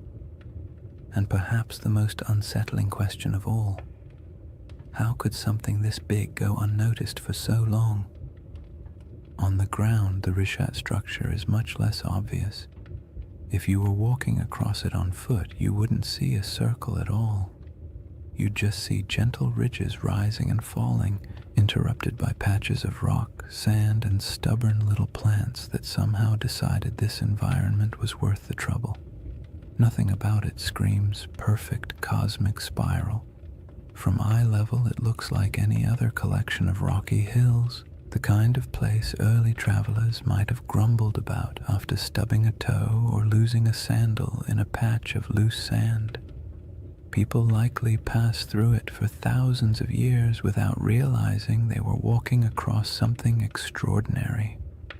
And that contrast, invisible from below, unavoidable from above, is part of what makes the Richat structure so hypnotic. It's a feature you can only understand by stepping back far enough to see the pattern. It quietly resists being known, as if it only reveals itself to observers who approach from the right angle, with the right distance, and the right amount of patience. Scientists naturally tried to classify it the moment the images came down from orbit. Their job, after all, is to put everything neatly into categories, like very polite librarians of the natural world. But the Richat structure didn't fit easily. Some insisted it must be an impact crater until the evidence disagreed. No signs of shocked quartz, no melted rock, none of the scars left by a cosmic collision. Others suspected a volcano, but there was no volcanic rock. No lava flows, no ash deposits. Then came theories of uplift, erosion, domes, collapses, each one working nicely for the first few sentences before quietly falling apart upon closer inspection. The Richat structure, in classic mysterious fashion, remained cooperative enough to study, but stubborn enough to defy a simple explanation. It sits awkwardly between categories, like a puzzle piece cut in the wrong shape but still clearly belonging to the overall picture. And it doesn't help that it's located in one of the most remote regions of the Sahara, far from major trade routes, major kingdoms, or the kinds of resources that attract large ancient settlements.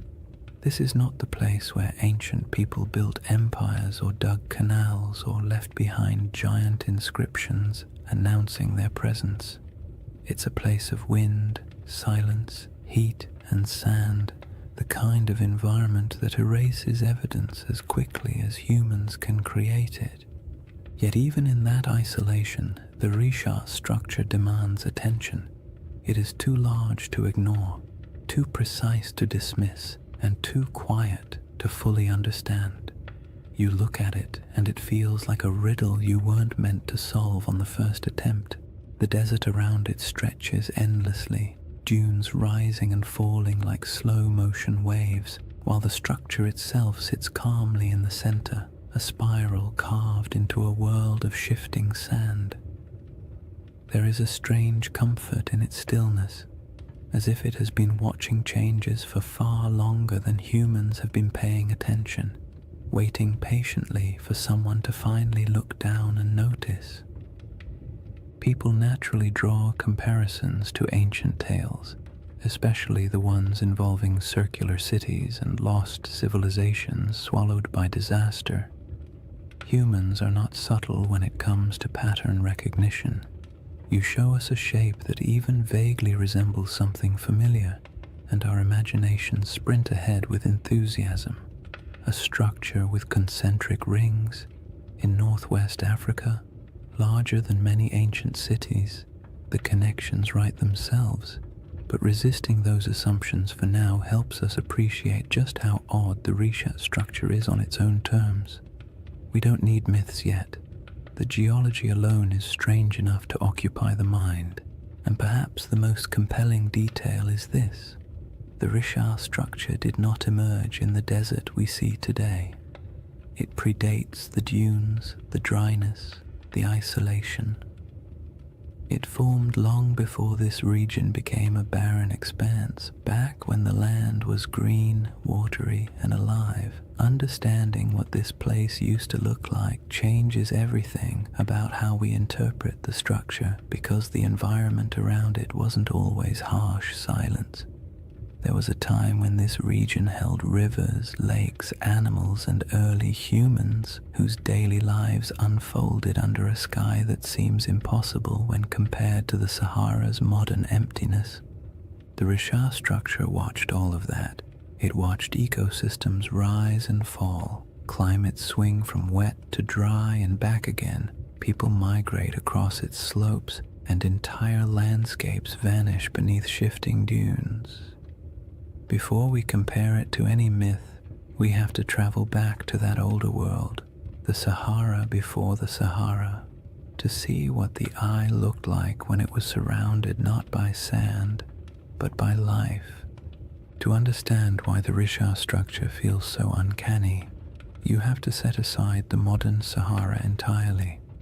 The desert we picture today, an endless, shimmering expanse of heat and sand, is actually one of the youngest landscapes on the planet. For most of human existence, this region wasn't a wasteland at all. It was green, fertile, and astonishingly alive. Picture wide grasslands rolling out to the horizon, with clusters of acacia trees and patches of wetlands where birds gathered in noisy flocks. Picture rivers meandering through valleys, carrying cool water across a landscape thick with the smell of damp soil after summer rains. And somewhere in the middle of all that, the Risha structure sat quietly, not as an isolated monument in an empty desert, but as part of a thriving environment full of sounds, movement, and human life. This ancient green Sahara wasn't a brief, lucky moment in history. It was part of a repeating cycle caused by subtle shifts in Earth's orbit and tilt, changes that alter the intensity of monsoon rains across Africa. Every so often, rainfall increases enough to transform the desert into a lush savanna. During these humid periods, lakes stretch across thousands of square miles, rivers intersect the plains, and the entire landscape becomes something you'd associate more with national parks than the modern Sahara. One of these lakes, Lake Megachad, grew so large it dwarfed most modern bodies of water. Today it's reduced to a fraction of its former size, but the ancient shoreline is still visible from space, ghostly arcs etched into the ground. People lived in this green Sahara, not mythical super beings or forgotten high-tech civilizations. just ordinary families doing the same things humans have always done, carrying water, tending fires, raising children, arguing about small chores, making tools because stores wouldn't exist for another 10,000 years. They carved rock art showing giraffes, cattle, and hunters. They painted scenes of life that would feel familiar even now. Herders guiding animals, groups traveling together, children playing near pools of water. These paintings sit today in silent caves and overhangs, reminders that the desert once held a different world entirely. In that greener age, the Risha structure would have been part of daily life, not an object of wonder, not a sacred shape, not a giant spiral people tried to decode. Just land from the ground, the structure doesn't appear circular. You only see ridges and slopes, gentle arcs rising and falling like the ribs of a giant slowly sleeping beneath the surface. Early humans would have walked across it without a second thought. Maybe they used its higher points as lookout spots to scan for animals. Maybe they sheltered in its inner valleys when storms rolled through. Maybe they avoided certain parts out of superstition, or maybe they never thought about it at all. Most likely it was simply background scenery, the same way we barely notice the hills near our own towns unless someone points out their shape. But even if it blended into the landscape, the Rishat structure would have quietly shaped the rhythm of life around it. The ridges could have guided migration paths. Water might have pooled in certain low areas after seasonal rains. Vegetation could have grown thicker in pockets where moisture collected. For thousands of years, people and animals would have used the structure without realizing they were interacting with something that would one day puzzle scientists, entice researchers, and inspire late-night conversations about lost civilizations and ancient catastrophes. As the climate shifted and rainfall declined, the green Sahara slowly began to fade. Lakes shrank, rivers dried, vegetation withered. The smell of earth after rain became less common. Migration stretched longer as people followed dwindling water sources, and eventually dunes crept across the landscape, swallowing paths, burying campsites, and erasing nearly all traces of the world that had existed before. What's haunting about this transformation is how quickly it happened in geological terms. A few thousand years, an eye blink in Earth's timeline, was all it took to turn a thriving ecosystem into one of the largest deserts on the planet. The people who lived here would have witnessed that shift firsthand. Generation by generation, they watched lakes retreat, animals disperse, and once reliable seasonal patterns collapse. Oral traditions from various African cultures still contain echoes of climates changing, waters disappearing, or ancestral migrations driven by environmental upheaval. Stories stretch and distort across centuries, of course, but they often carry a spark of truth at their core. And it's not unreasonable to imagine that somewhere in the long, layered history of this region, memories of a circular landform in a once wet landscape might have eventually become a distant, reshaped legend. When modern researchers study the Sahara's ancient lakes and rivers, they often describe them as ghost waterways, because their traces linger beneath the dunes like faint scars, visible only from satellite images or through careful ground surveys. It's peaceful in a strange way to picture these lost rivers running across land that now feels so desolate. The desert is quiet, but beneath that quiet are the outlines of ecosystems that once flourished. The Risha structure existed during all of those cycles. It watched water fill basins, watched wetlands grow thick with life, watched grass return and then die away. It endured storms, sun, wind, and the slow grinding force of erosion. There's something soothing about how unbothered the structure is by all these changes. Landscapes rise and fall, climates swing wildly, civilizations appear and vanish, and the Risha structure simply remains. It doesn't tell its own story. It doesn't announce its presence. It doesn't offer answers. It's just there, a constant in a world where almost nothing else is.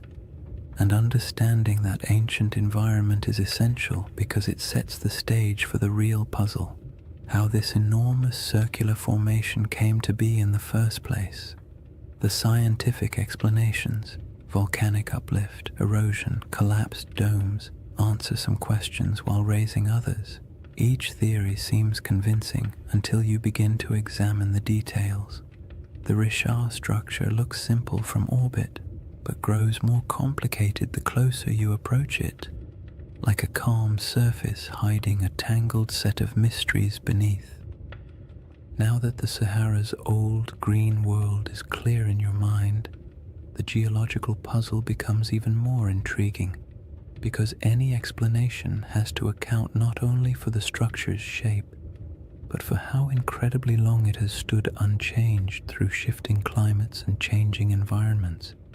The puzzle sits before us, layer after stubborn layer. Once you've pictured the Sahara as it used to be, wet, green, alive, and almost unrecognizable, the Risha structure becomes even stranger, because whatever formed this enormous circle had to withstand everything nature threw at it. Floods, droughts, storms, shifting climates, and entire ecosystems rising and collapsing. And yet it remains, not as a faint trace or a distorted outline, but as a nearly perfect set of rings still visible from space. That kind of durability demands an explanation, and scientists have certainly tried to provide one.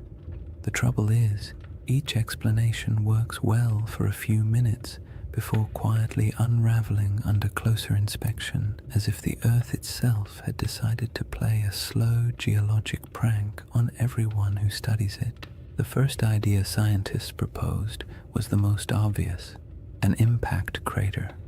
Something big, something dramatic, something that would have made an enormous noise if anyone had been around to hear it. A meteorite slamming into the ground would create a circular depression, after all. And the Sahara is certainly large enough to have attracted its fair share of flying space debris.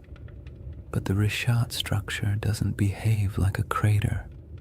Craters have distinct signatures, very specific patterns of shock, melted rock, and high-pressure minerals that act like the universe's version of a calling card. And the Risha has none of those. In fact, the rocks at its center aren't melted or crushed at all. They're simply there. Old, eroded, stubbornly normal. Not the sort of rocks you'd expect to find at the scene of a cosmic collision. So the meteor theory quietly excused itself from the conversation, and the next geological explanation stepped forward: a volcanic eruption. Volcanoes can create circular features after all, and their plumbing beneath the earth can sometimes produce domes, bulges, and ringed formations. Perhaps the Risha structure was an ancient volcanic dome, the remains of a magma chamber swelling beneath the surface before cooling and collapsing. But again, the evidence refuses to cooperate. There's no volcanic rock, no basalt flows, no ash layers, no hardened lava tubes, nothing that says, yes, once upon a time fire erupted here. The region around the Rishat structure is geologically calm.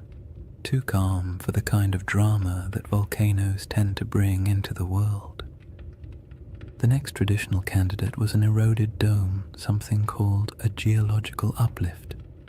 Imagine a bubble pushing up from beneath the crust, slow enough to avoid attracting attention, then eroding away for millions of years until a circular pattern of rocks remains.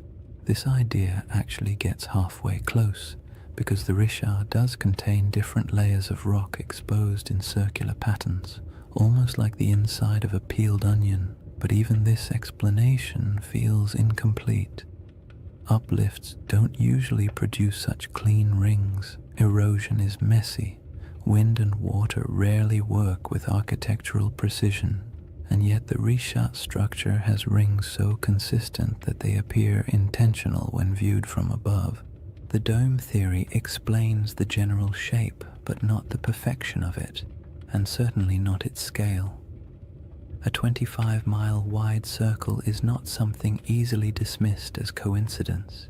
Even erosion has its limits when it comes to symmetry, and geologists who typically love tidy classifications had to admit the Richat structure was mostly behaving but not entirely cooperating, like a student turning in homework that looks suspiciously too neat compared to their handwriting in class.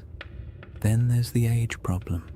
The rocks that make up the Richat structure are incredibly old, hundreds of millions of years in some places, but the shaping of the structure itself, the exposure of its rings, is much younger, something pushed upward long ago, something eroded later, something left behind a pattern that would eventually catch the eye of anyone staring down from orbit. It's not a single event. It's a series of long, slow, overlapping processes, each stretching far beyond the human timeline. And yet even knowing that, the structure feels too deliberate. The more scientists studied it, the more the Richat structure revealed small curiosities. The center is oddly flattened. Some ring segments are more pronounced than others. The patterns of quartzite and softer stone alternate in ways that feel as though nature was following a set of instructions. But nature doesn't usually draw in spirals or circles unless something dramatic is happening. Impact, volcanism, collapse. But in this case, the evidence for anything dramatic is conspicuously absent. And then there's the perfect ring issue, the one that quietly bothers everyone who looks at the structure, even if they don't say it out loud. Circles in nature are rare at this scale. Random erosion doesn't create them, rivers don't carve them, wind doesn't sculpt them, and when you see one this large, this clean, and this old, it's hard not to feel like the earth briefly decided to act like a compass and draw a near-perfect shape in the sand. It's not surprising that the Richat structure often leaves people with a vague sense of unease, not fear, not dread, just the gentle discomfort of encountering something that feels too orderly in a world built on chaos. Geologically, the best explanation we currently have is that the Richat structure started as a circular uplift, a dome of ancient rock that rose slowly from the earth long before humans existed. Over tens of millions of years, wind and water eroded the softer materials, leaving behind harder rings of quartzite that resisted erosion. In essence, the shape is a natural accident, a byproduct of uplift plus erosion plus time. But even if this is the correct explanation, it still doesn't quite satisfy the imagination, because most uplifts don't look like this. Most erosion doesn't cooperate so neatly. And so the Richat structure lives in that strange middle space, scientifically explainable, yet visually suspicious, like a naturally occurring optical illusion, a formation that checks enough geological boxes to avoid being classified as supernatural, yet raises enough questions to spark curiosity in anyone who looks at it. It's the kind of feature that almost begs for a story or a legend, something to give meaning to its shape, even if that meaning exists only in the human mind. Once you've explored the geological explanations and realized none of them fully capture the structure's quiet strangeness, it becomes easier to understand why some people entertain a very different question. Not the scientific, what made this, but the mythic, does this remind me of something? a city described long ago with concentric rings of land and water positioned somewhere to the west of ancient civilizations, a place said to have vanished in a single day and night. The Risha structure does not announce itself as that place, but it echoes the pattern just enough to make you wonder where coincidence ends and imagination begins. Before any comparisons can be made gently or cautiously, the building blocks of those ancient descriptions must be understood not as fantasy, but as the fragments of memory, geography, and storytelling that shaped one of history's most enduring legends. Long before anyone could stare down at satellite images or argue over geological uplift on the internet, there was a different kind of puzzle circulating through the ancient world, a story recorded by a single philosopher, passed on from a conversation he claimed to have heard, describing a civilization so strange and so perfectly structured that it bordered on myth even in its own time. Plato's tale of Atlantis has been repeated so often, repackaged so many times, and stretched so far by imagination that the original description often gets lost under the weight of all the versions built on top of it. But if you strip away the embellishments, the crystal cities, the impossible technologies, the ancient aliens with clipboards, interpretations, you're left with a surprisingly simple outline: a circular city, rings of land and water, mountains to the north protecting it, a broad plain to the south, a river that flowed to the sea stones of red, black, and white, abundant animals, especially elephants, and a civilization that rose to prominence before collapsing in a sudden, dramatic event. Whether this description is literal, symbolic, exaggerated, or entirely fictional is something scholars have debated for centuries.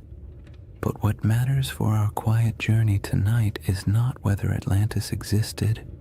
What matters is the shape of the story, because that shape is what causes people to glance at a satellite photo of the Risha structure and pause. The comparison doesn't begin with belief. It begins with pattern recognition. Humans are wired to look for familiar shapes in unfamiliar places. It's the same instinct that makes us see faces in electrical outlets or animals in passing clouds. So when someone sees a massive set of concentric rings in northwest Africa, a structure wrapped in mystery and sitting in a region that once held rivers, lakes, and life, it's reasonable that part of their brain whispers, "This looks like something I've heard before." The resemblance is not perfect, not literal, not conclusive, but it's enough to make curiosity shift in its seat a little. Consider the colors Plato mentions: red, black, and white stones. The Risha structure, like much of the Sahara, contains layers of rock and sediment that naturally fall into those shades. Iron-rich sandstone brings the red. Basalt and volcanic remnants elsewhere in the region bring the black, and pale limestones offer the white. No one is saying ancient builders selected them and arranged them like a geological art project, but the coincidence is interesting, especially when paired with the natural ring pattern visible from above. Then there are the mountains. Plato describes a notable mountain range to the north of Atlantis. The Risha structure sits in front of the Adrar Plateau, a raised, rugged region that would have looked like a natural wall in a greener era. Today, it's a dry, worn highland, sculpted by time and wind, but long ago it would have been more dramatic. Cliffs, ridges, and elevated land dotted with vegetation and wildlife. If early people lived in the region, they would have viewed those northern heights as a defining feature of their landscape. And what about animals? This part always surprises people because they imagine the Sahara as permanently empty. But during the African humid period, elephants were plentiful. So were giraffes, rhinos, crocodiles, and countless other species. Elephants weren't just passing through, they were thriving. Some rock art across the Sahara shows entire herds, depicted with the casual familiarity of people who lived alongside them. So yes, if someone had described this region during one of its greener eras, full of elephants, would have been an accurate statement. The river connection is where things become both interesting and gentle in their ambiguity. In a lush Sahara, a river system could have flowed westward toward the Atlantic. Some ancient channels still appear faintly beneath the modern desert, traced by satellite radar and geological surveys. These channels hint that at least some rivers once traveled across areas that are now sand and stone. Whether any of them connected near the Richat structure is debated, but the possibility is not unreasonable. In a world where climates shifted dramatically, waterways did too. It's worth saying calmly and clearly, none of these correlations prove anything. They simply show why the mind wanders toward the comparison. The Richat structure does not need Atlantis to be interesting. Its mystery stands fully on its own. But when the circular shape, the colors, the mountains, the animals, and the long-lost rivers all quietly line up with parts of an old story, your thoughts naturally drift toward the what-if of it all. Plato wasn't writing a travel guide. He was a philosopher using allegory to make a point about human nature, power, hubris, and collapse. Atlantis, in his narrative, was less a factual account and more a moral lesson bundled into a geographic metaphor. Yet even then, scholars have noted that ancient myths often embed distorted memories of older events. Storms, floods, migrations, or lost settlements folded into stories, generation after generation. Myths protect what history doesn't always preserve. They store impressions of landscapes that no longer exist. They embellish, exaggerate, simplify, and dramatize, but something recognizable occasionally survives inside them. The Richat structure doesn't have ruins. It doesn't have walls, canals, columns, marketplaces, or any of the features you'd expect of a large city. The environment around it would have been challenging even in greener times. And human settlements from that ancient period would likely have left fragile traces now erased by thousands of years of wind and shifting sand. So the idea of it being a lost civilization rests not on evidence but on the shape alone, the irresistible symmetry that triggers recognition even when no proof supports it. That's part of the comfort of this mystery.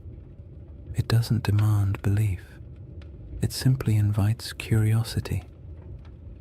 You don't have to imagine ancient kings or advanced societies. You don't have to build a hidden metropolis in your mind. All you need to do is stand quietly before a satellite image and let the shape speak for itself. A giant ringed formation in the middle of an ancient landscape that has changed almost beyond understanding. Somewhere between geology, memory, climate, erosion, and myth sits the Richat structure. It tells us nothing directly. It refuses to commit to any single story, and perhaps that's why it remains such a calming mystery, one that doesn't need dramatic conclusions or bold claims.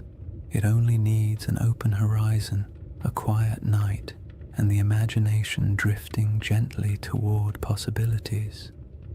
Chapter 2 begins with the world that once surrounded this structure, a world of forgotten lakes, shifting climates, and early peoples who lived in a Sahara that doesn't resemble the one we know today. Chapter 2: A Lost World Buried in Sand. To step into the next layer of the Richat mystery, you have to imagine a Sahara that feels almost impossible compared to the one we know today. not the hot, shimmering, bone-dry desert that stretches endlessly across maps, but a world so green and alive that if you were dropped into it without context, you might not even guess you were standing in northern Africa at all. The Sahara's greener eras weren't brief accidents of climate, they were entire chapters of Earth's history, long enough for lakes to swell into inland seas, for animals to migrate freely across savannas, and for human communities to settle into rhythms of daily life as familiar and as ordinary as any other early society. In that forgotten landscape, the Richard structure wasn't an isolated swirl of geology in a barren desert. It was simply part of the scenery, a ringed plateau sitting quietly in a world full of life. During the African humid period, monsoon rains shifted northward and transformed the Sahara into a mosaic of grasslands, wetlands, and rivers. Satellite studies have revealed thousands of ancient lake beds, some stretching larger than modern countries.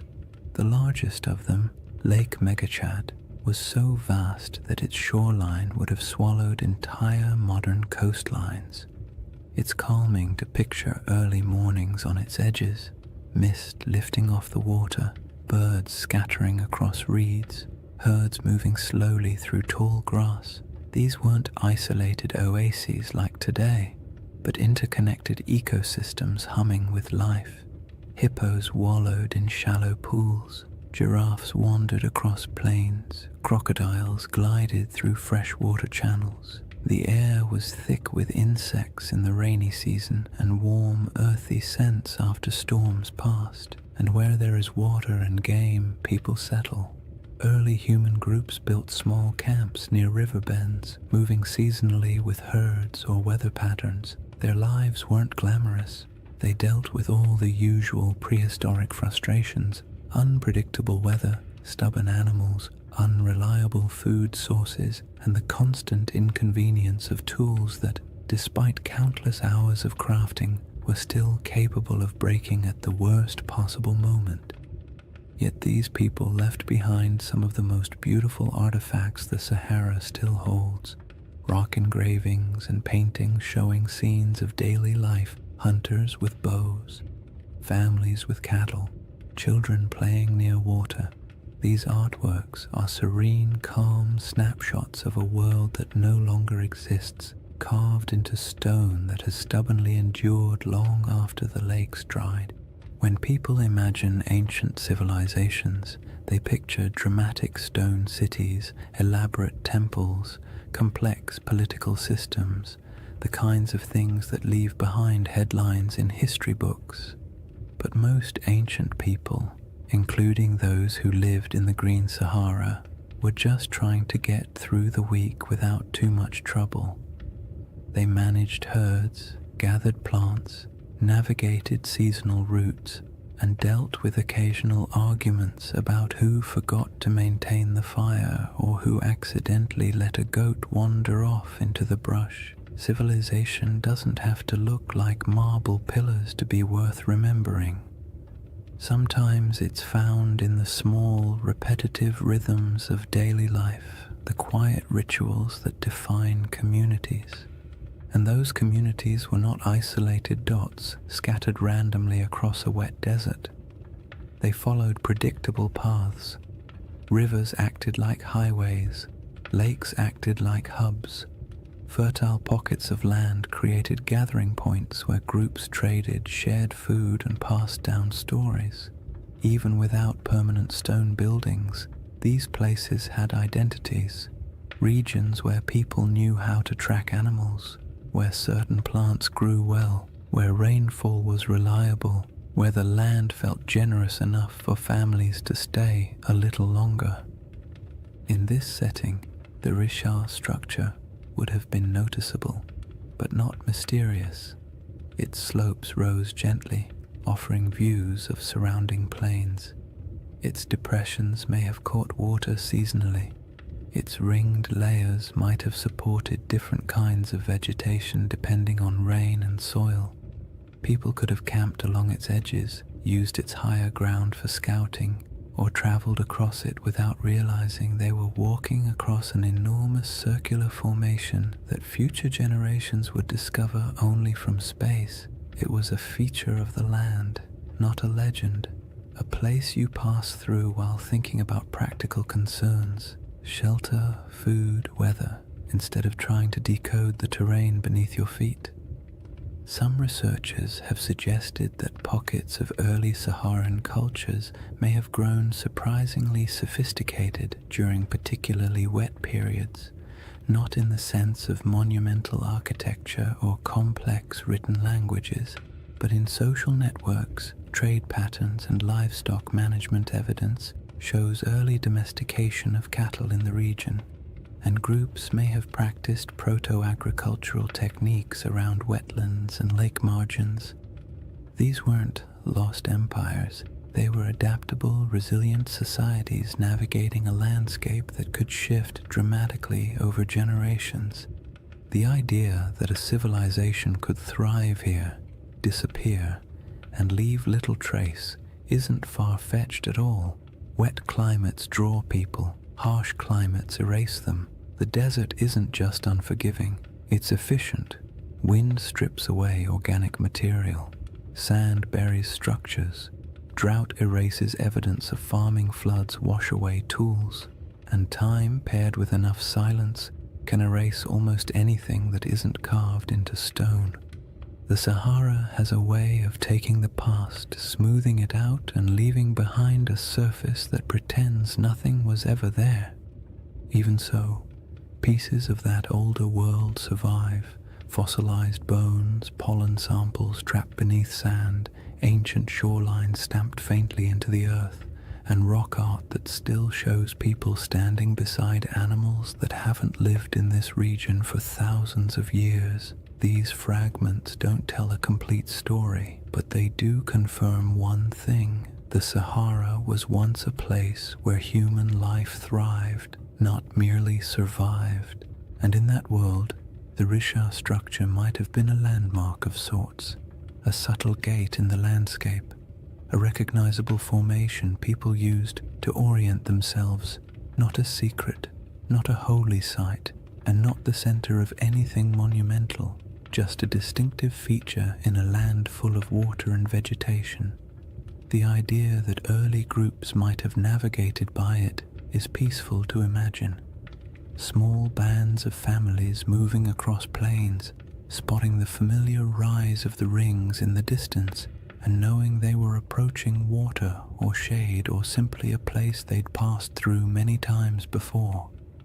When the climate shifted and the world dried, those routes disappeared. Lakes shrank into nothing. Rivers retreated and carved new paths underground. Families moved south or west, following food and water.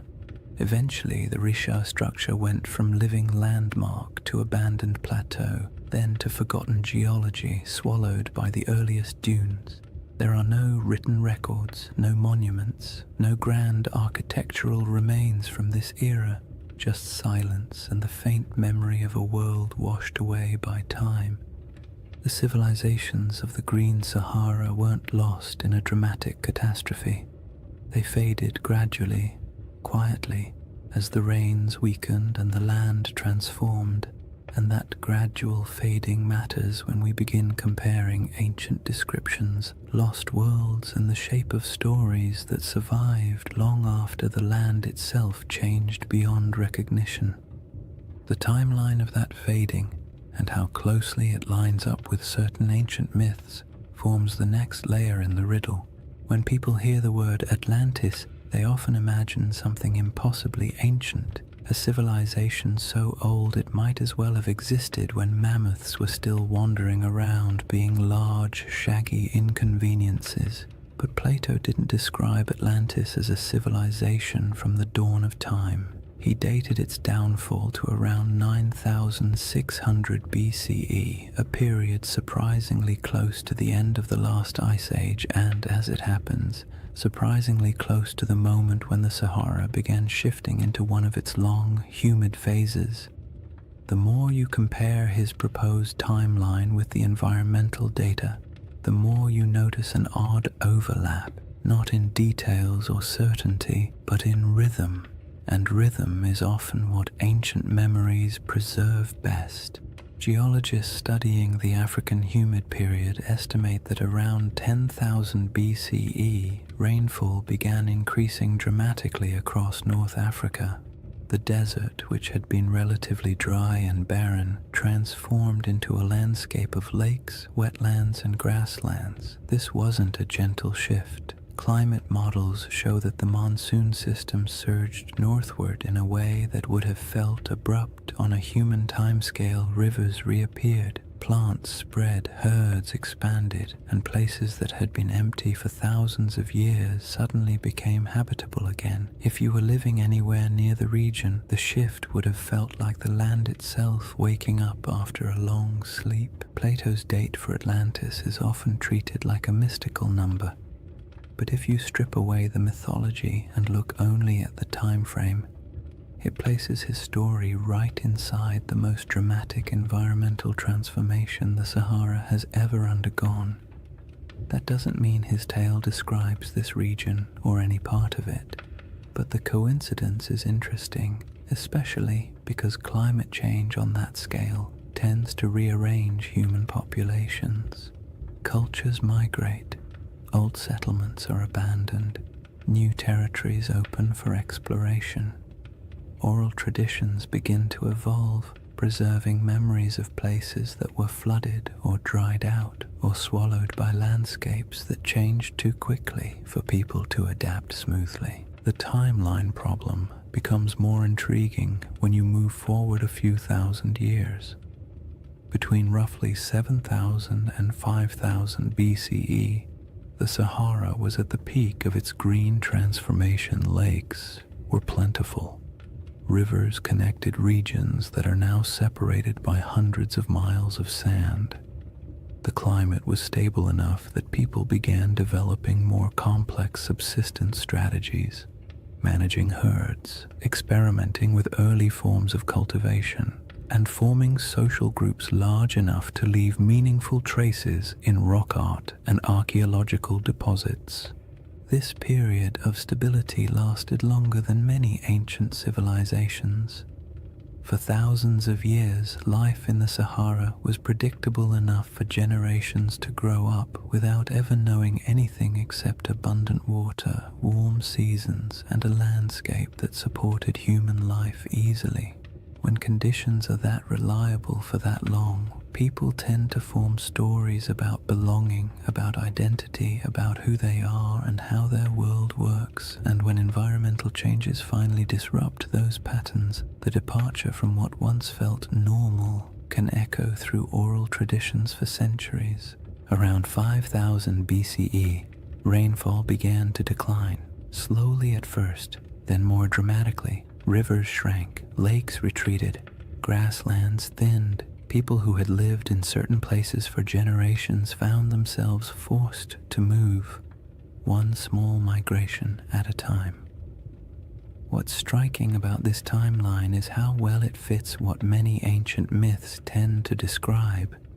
Not sudden apocalypses, but drawn-out declines, landscapes that once supported life losing their balance. Cultures forced to let go of familiar places, worlds shrinking gradually in ways that felt both natural and tragic.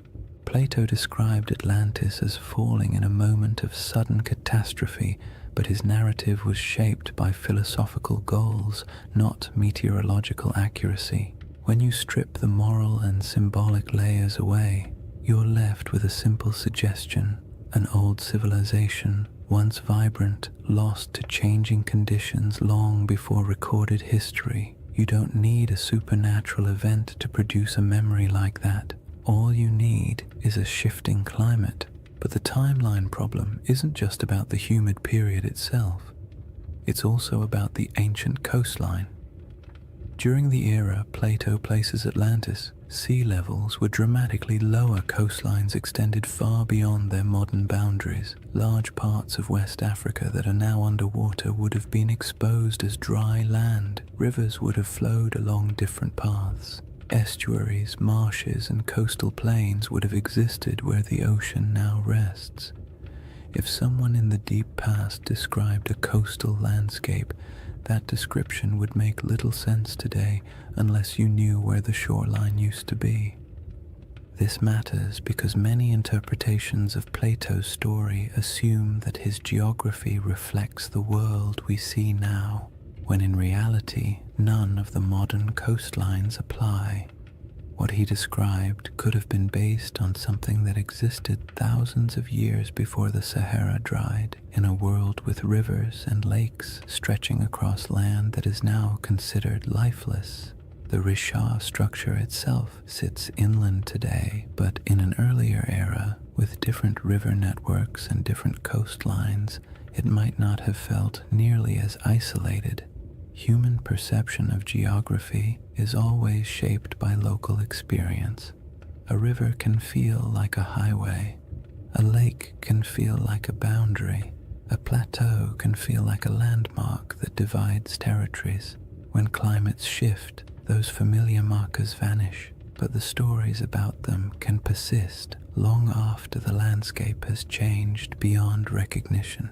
The most compelling part of this timeline overlap isn't the idea that Atlantis maps onto the Sahara, it's the realization that human memory, especially oral tradition, often stretches back further than we assume. Cultures pass down stories of floods, droughts, migrations, and disappearing lands without needing exact dates or written scripts. These stories evolve, take on symbolic meaning, and sometimes become cautionary tales. But the seeds of truth often remain embedded in the narrative. A changing coastline becomes a city swallowed by the sea. A drying river becomes the fall of a once great kingdom. A shifting climate becomes a punishment from the gods. Human imagination attaches meaning to change, especially when change feels larger than individual experience. The Risha structure sits quietly in the middle of this enormous timeline, a geological constant in a world that refused to stay still. Ancient people may have lived near it when the land was green. Their descendants may have moved away when the desert expanded. Their grandchildren may have carried memories of lost lakes or vanished rivers into stories told over fires in distant regions. Those stories may have drifted into different cultures over thousands of years, and by the time someone like Plato heard fragments of them, much of the original context would have faded, leaving only symbols and shapes. The timeline problem is not really a problem at all. It's a reminder. The Sahara we know today is young. The world Plato described was older than most of the settlements humans would later build. And between those eras, countless stories were lost, reshaped, or retold. When you compare timelines, climates, and ancient memories, the idea of a forgotten world in North Africa stops sounding fantastical and begins to sound, quietly, like something entirely plausible in a landscape that has reinvented itself so many times. The next piece of the puzzle lies in the maps, reports, and strange hints left by ancient writers who claimed that distant peoples lived beyond the Pillars of Hercules, in lands most Greeks had never seen. These records aren't proof, but they are clues, echoes of a world few modern people realize ever existed. Long before satellites, long before compasses, and long before anyone tried to draw the Sahara from anything resembling first-hand experience, ancient geographers took their best guesses about the world beyond familiar coastlines. Their maps were charmingly confident and wildly inaccurate, full of creatures that never existed, coastlines that wandered like drunk serpents, and entire regions labeled with vague phrases like lands unknown or people of strange appearance. Yet even within that imaginative chaos, certain patterns appear again and again. Rumors of distant nations beyond the Pillars of Hercules, stories of tall tribes, strange settlements, and river systems far to the west that no Greek or Egyptian explorer had ever reached. These fragments don't offer facts. They offer echoes, traces of a world remembered through second-hand conversations, traveling merchants, and stories that had already aged long before they were written down. Herodotus, often called the father of history and sometimes less generously the father of wildly entertaining exaggerations, wrote about mysterious peoples living beyond the familiar reaches of North Africa. He described tribes who were unusually tall, unusually pale, or unusually skilled at activities no one else could verify. He wrote of great rivers flowing through lands no Greek had ever visited, and of cities existing somewhere far inland beyond deserts that seemed too vast for ordinary travel. His accounts mix truth, rumor, and a healthy dose of "someone told me this, so here you go," but they reveal something important. The regions west of Egypt and Carthage were known to ancient writers only through layers of retelling and misunderstanding. They existed in the Greek imagination as distant, half-seen places where strange things could plausibly happen.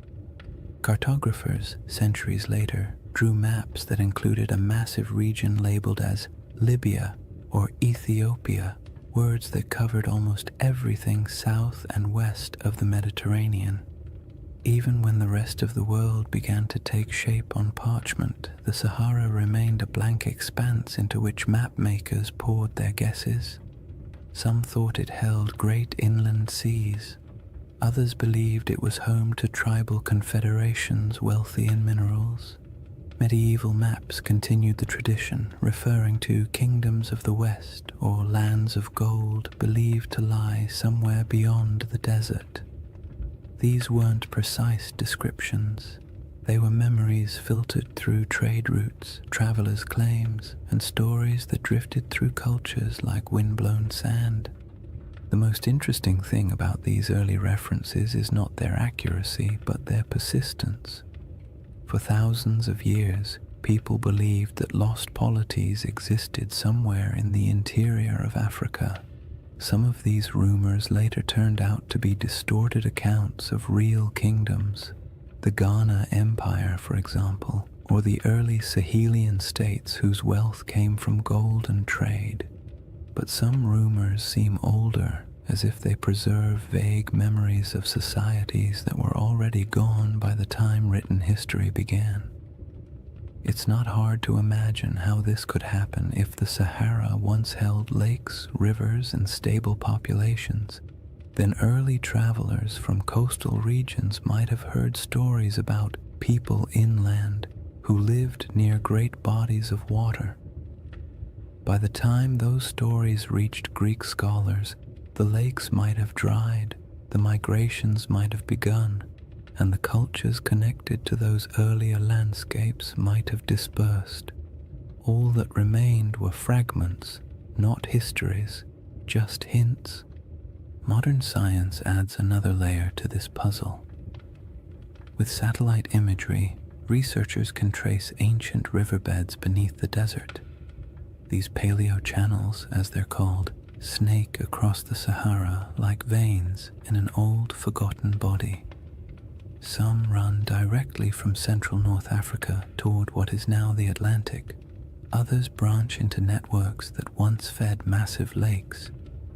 These rivers didn't disappear in a sudden catastrophe. They dried gradually as the climate changed, leaving landscapes that no longer match the stories that may have been told about them. If early civilizations or large communities existed near these rivers, their memory would have been separated from their physical location by thousands of years, making it nearly impossible for later cultures to understand what the stories referred to. This disconnect between old memories and new landscapes is how myths form. A story that once described a river civilization becomes, after generations of retelling, a story about a kingdom swallowed by the sea. A recollection of Great Plains becomes a memory of a vanished island. A description of a circular plateau becomes an account of a circular city. The Sahara's transformation from green to desert wasn't instantaneous, but it was dramatic enough to fracture cultural continuity.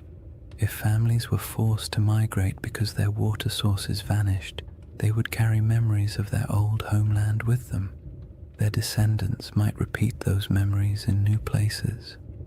By the time those descendant stories reached literate societies, the land they described would have changed beyond recognition. Even the idea of lost maps plays into this. Some early maps portray strange circular features in North Africa, drawn not with precision, but with a kind of symbolic confidence, as if the mapmaker was trying to capture something half understood. These circles often correspond to mountain ranges or basins that once held water. They might represent ancient memories of circular lakes, natural rings of highland terrain, or simply the human impulse to draw the unknown in symmetrical shapes because symmetry feels meaningful. When you compare those old maps to modern satellite images, you occasionally find that their circles line up suspiciously well with real geological features. Not perfectly, but enough to make you wonder how much geographic memory survives inside even the roughest ancient drawings. And then there's the broader Mediterranean tradition of referring to lands beyond the West as mysterious, advanced, or somehow older than the civilizations closer to the sea. Phoenician traders, known for their long-range voyages, undoubtedly reached parts of West Africa, but their records are mostly lost. Carthaginian sailors may have traveled even farther, leaving behind legends like those of Hanno the Navigator, who described coastlines that are still debated today. These accounts weren't detailed maps or precise reports. They were impressions, glimpses of coasts, glimpses of rivers, glimpses of interior lands that would later be swallowed by dunes over generations. These impressions morphed. Cultures forgot the context, but kept the intrigue. What makes all of this so calming and strangely satisfying is the realization that humans have always tried to map the unknown.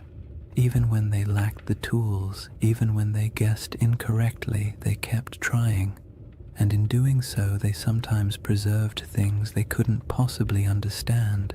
Old coastlines, vanished rivers, or stories from travelers who described worlds that no longer existed. When you approach the Sahara with that perspective, its ancient geography becomes less like a blank desert and more like a palimpsest, a surface written over many times but still carrying traces of the words beneath.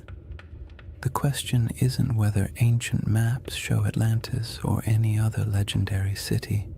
The question is whether the stories behind those maps contain fragments of real places erased by climate and time.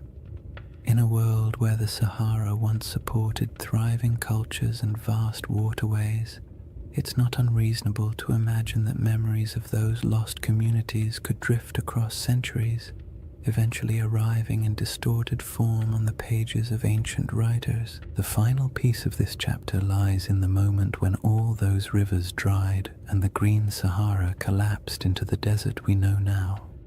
A transformation so dramatic that it could easily have become the seed of legends about worlds swallowed, lands lost, and civilizations fading into silence.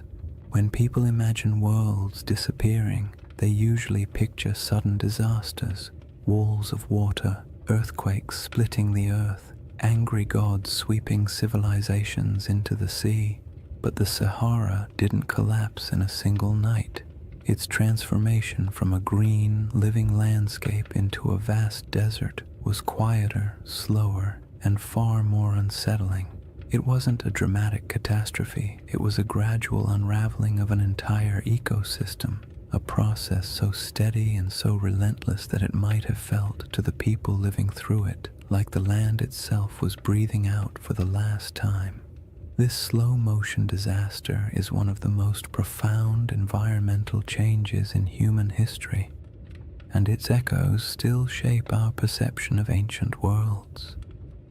The end of the African humid period began subtly. Rains that had once arrived predictably started coming later. Lakes that had always been full began to shrink just slightly around their edges.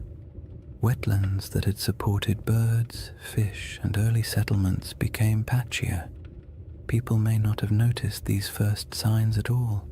One dry season feels like an anomaly. 2 in a row feel like an inconvenience. 3 or 4 begin to feel like a pattern. And before long, families who had lived near the same lake for generations might have found themselves walking farther and farther to reach the shore each year. As rainfall continued to decline, the lakes shrank dramatically. Rivers that had once flowed energetically across the plains became shallow streams, then trickling channels, then dry paths where children could walk without getting their feet wet. The soil hardened, vegetation struggled, herds moved away, and because humans rely on the same resources as every other species, they followed. Migration became a necessity rather than a choice. People packed up their belongings, tools, baskets, simple ornaments, memories of what had once been, and set out in search of more reliable water. This wasn't an age of monumental architecture. People didn't leave behind cities where archaeologists could sift through layers of foundations.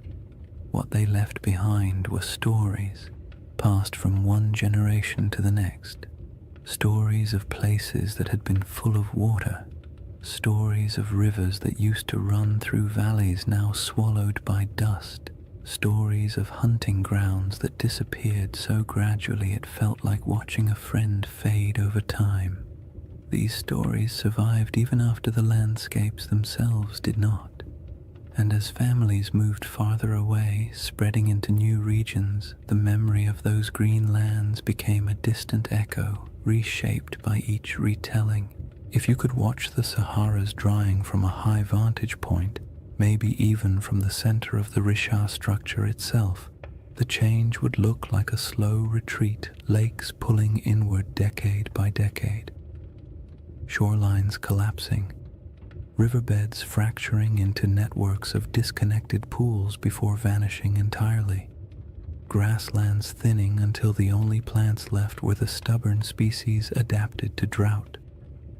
You would see the land lose color, then texture, then sound, until finally all that remained was the wind sweeping grains of sand across empty plains.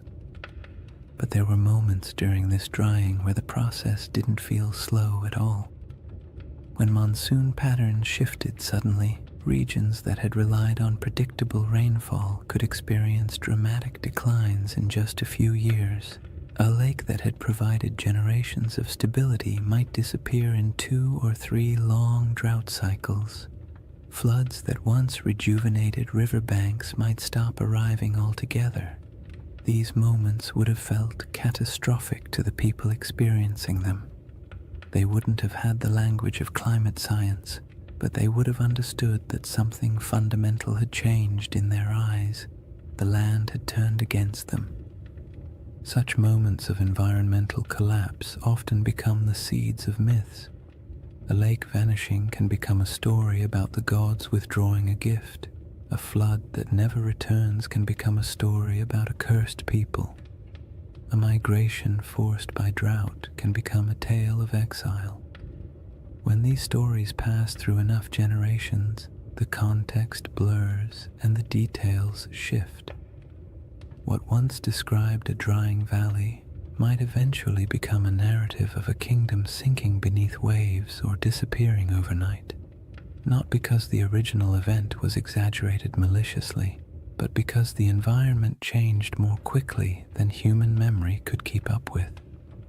As the desert expanded, dunes began to march across the land. Sand doesn't move with purpose, it simply responds to wind, drifting slowly over everything in its path. It fills valleys, it buries old lake beds, it smooths over animal tracks, human footprints, and any fragile structures that once stood nearby.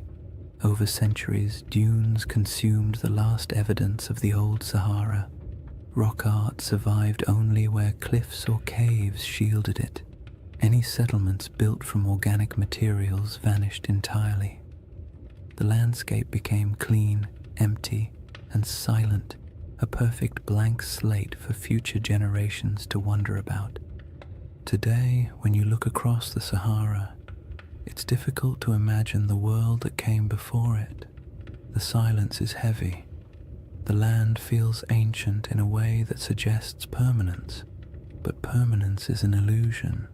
The desert is young, geologically speaking. It is still changing, still shifting, still carrying beneath its surface the faint outlines of rivers that once sustained entire populations. And in the midst of this world of sand sits the Rishat structure, a relic of deeper geological time that somehow feels connected to the stories of the people who once lived nearby. If early civilizations or pastoral groups did gather near the Rishat structure in greener times, they would have watched their world collapse gradually. The retreat of the lakes, the shrinking of rivers, the decline of herds, and the encroachment of sand would have felt like losing a home in slow motion. And when those people moved on, their stories went with them. Stories of a place where water once flowed, stories of circular hills or landscapes shaped in ways that felt meaningful. These stories might have evolved into tales of lost worlds, not because anyone invented them out of fantasy, but because the original geographic references vanished. This is what makes the drying of the Sahara such a powerful backdrop for ancient legends. When a land undergoes such a dramatic transformation, memories of the old world become mythic by default. A fertile plain becomes a garden of the gods. A shrinking lake becomes a vanishing kingdom. A circular plateau becomes a city swallowed by disaster. Not because any of these interpretations are literally true, but because the landscape changed so completely that the only way to explain it was through story. By the time later civilizations began writing their records, the Green Sahara had been gone for thousands of years. All that remained were scattered hints, maps with odd symbols, travelers' reports of ancient rivers, and faint memories passed through cultures far from where the original events took place. And all of it sets the stage for the comparisons and questions that would later emerge when people finally saw the Rishat structure from above and began searching for meaning in its perfect rings. With the ancient landscape transformed, the stage is set for the next part of the mystery. How the Rishat structure quietly echoes elements of Plato's most enduring legend. Chapter 3. Atlantis, Coincidence or Clues? By the time people began comparing the Rishat structure to Atlantis, Plato had already been misunderstood, misquoted, stretched into metaphors he never intended, and, to his likely horror, placed at the center of more conspiracy theories than any other philosopher in history. Yet at the core of his tale is a surprisingly compact list of details, simple descriptions that, when read plainly, don't sound like mystical riddle poetry or coded allegory. They sound like someone describing a place, a very specific place with very specific features. Whether he meant it literally, symbolically, or somewhere between the two is a debate scholars love to have, usually over too much coffee, but the details themselves are straightforward enough to explore calmly. The centerpiece of Plato's description is the shape. Atlantis, he wrote, was arranged in concentric rings, alternating circles of land and water, each perfectly circular, each surrounding the next. This is the detail that grabs people instantly because most landscapes do not naturally arrange themselves into rings, and when you see a 25-mile-wide circular formation in northwest Africa, your brain taps you on the shoulder and whispers, "Huh, interesting." Plato describes 3 rings of water and 2 of land, though he also notes that parts of the outer sections were later modified by the Atlanteans themselves, which means even in his own story, the shape wasn't necessarily pristine or untouched. When you compare this to the Richard structure, you naturally see a resemblance, not a perfect match, not a one-to-one replication, but a visual echo, a geological rhythm that resembles a narrative rhythm. Next come the mountains. To the north of Atlantis, Plato describes a notable mountain range, high, sheltering, and rich with rivers. The Rishat structure sits in front of the Adrar Plateau, a rugged highland that, in a greener era, would have looked like a natural barrier protecting the region from northern winds. Today it looks like ancient stone sculpted by ages of dryness, but 10,000 years ago those elevations would have been covered in vegetation, dotted with water sources, and significantly more imposing. The match isn't perfect, but it's enough to make you tilt your head slightly. Plato then mentions the plain to the south, long, level, fertile. In his account, this plain was one of the defining features of the Atlantean realm, not the center city, but the agricultural heartland that supported it. In the modern Sahara, fertile plains feel like a strange fantasy, but during the African humid period, they were very real. Vast stretches of land south of the Richat structure once held grasslands, wetlands, and seasonal rivers. The environment shifted dramatically with each cycle of climate change, but during the greener ages the region could have supported exactly the kind of plains Plato describes. Whether he was referencing this area or somewhere entirely different is impossible to say, but the environmental context overlaps in interesting ways. One of the most striking details Plato gives is about the materials used in Atlantis. He refers to red, black, and white stones, distinct colors quarried from the landscape and used for construction. The Richat region naturally contains these colors in abundance. Iron-rich sandstones provide reds, dark volcanic rocks and basalts provide blacks, pale limestones and quartzites provide whites.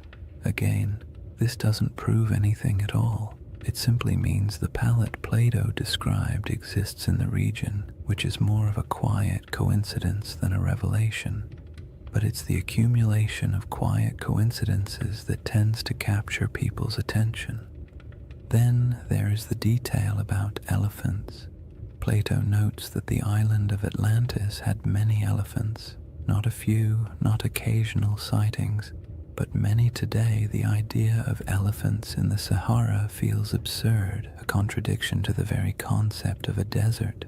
But the Green Sahara held elephants in abundance. Rock art across the region depicts entire herds with casual familiarity. Fossil evidence confirms that elephants ranged widely across North Africa during humid periods. For most of human history, elephants were not exotic in this region. They were part of the everyday ecosystem, so when Plato casually mentions them, it aligns comfortably with what we know about the Sahara's long-lost environment. Plato also describes a freshwater well at the center of the city, providing clean water even as the outer rings filled with seawater.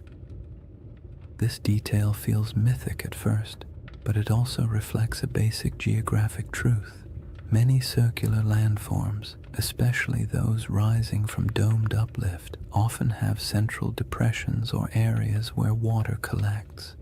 The Richat structure's core is lower than its outer rings, and though it holds no water today, in a wetter climate it may have held springs or temporary ponds after seasonal rains.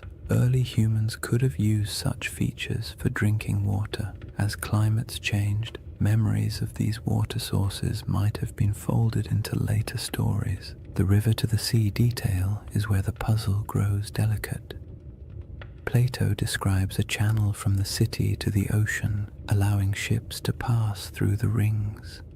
The Richat structure is inland today, very inland, but ancient river systems in the region once flowed toward the Atlantic. Satellite imagery captures paleo-channels that trace ancient waterways westward. The landforms no longer match these paths because the Sahara has reshaped itself repeatedly, but it is not impossible that rivers once connected this region to coastal plains that have since eroded, drowned, or shifted beneath rising sea levels. All these details create a gentle sensation. Not belief, not certainty, just curiosity. Plato's list is simple enough that it can't be mapped cleanly onto any one place. It can describe a landscape long gone, a symbolic metaphor, or a region badly distorted by oral tradition before ever reaching Greek ears. His text leaves just enough room for interpretation and just enough specificity to make pattern-seeking minds perk up when they see a satellite photo of the Risha structure. The most important thing to remember is that Plato was not attempting to write a historical documentary. He wasn't giving coordinates or providing an atlas. His story was part philosophical argument, part political commentary, and part inherited memory. He may have drawn from older Egyptian traditions or misunderstood travel accounts or combined several cultural memories into one dramatic narrative. But within that narrative lies a pattern: rings, plains, mountains, colors, elephants, rivers that align loosely, gently, and intriguingly with what once existed in parts of North Africa. What makes this segment of the mystery so soothing to explore is the absence of pressure. You don't need the Risha structure to be Atlantis. You don't need the description to match perfectly. All you need is the simple awareness that Plato left a list of clues describing a place that may have existed in the deep past, a place shaped by water, climate, geography, and memory. And when you place those clues beside a quiet, circular geological formation surrounded by a desert that used to be alive, it becomes easy to drift into a state of gentle wonder, the kind that invites curiosity without demanding conclusions. Once you've examined Plato's clues and quietly accepted that some of them line up with the Rishat structure in a pleasantly suspicious way, the next step is to look at the smaller oddities, the details that don't prove anything on their own but linger in the mind like faint fingerprints on ancient glass. These are the features that make researchers pause, tilt their heads slightly, and say something academic like, "Well, that's interesting." They don't demand conclusions, they simply refuse to be ignored. One of the strangest among them is the presence of ancient salt deposits inside the Risha structure. In a desert environment where rain is scarce and water evaporates quickly, salt isn't surprising by itself. What is surprising is the suggestion that the salt layers within the structure formed through processes involving ancient water bodies. Some geologists have pointed out that portions of the Risha contain evaporate deposits, minerals that form when water sits, lingers, and evaporates over long stretches of time.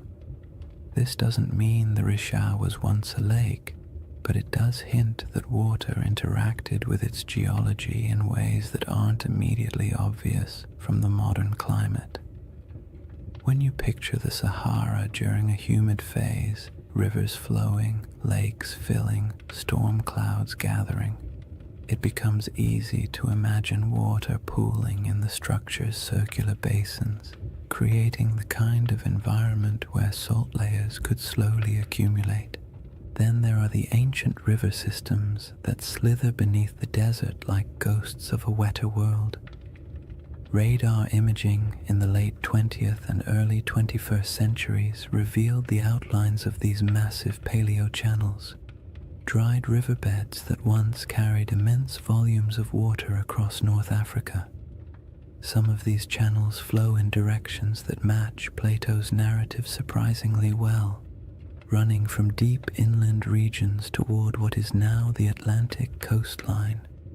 In modern geography, the Richard structure sits far from the sea, but in the world of 10,000 or even 8,000 years ago, the landscape would have been dramatically different. Coastlines were altered, deltas shifted, and river networks created pathways across regions that are now hostile to life.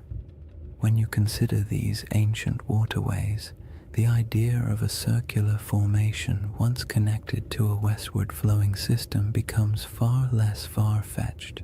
Another curiosity is the distribution of ancient fauna across the region, especially elephants.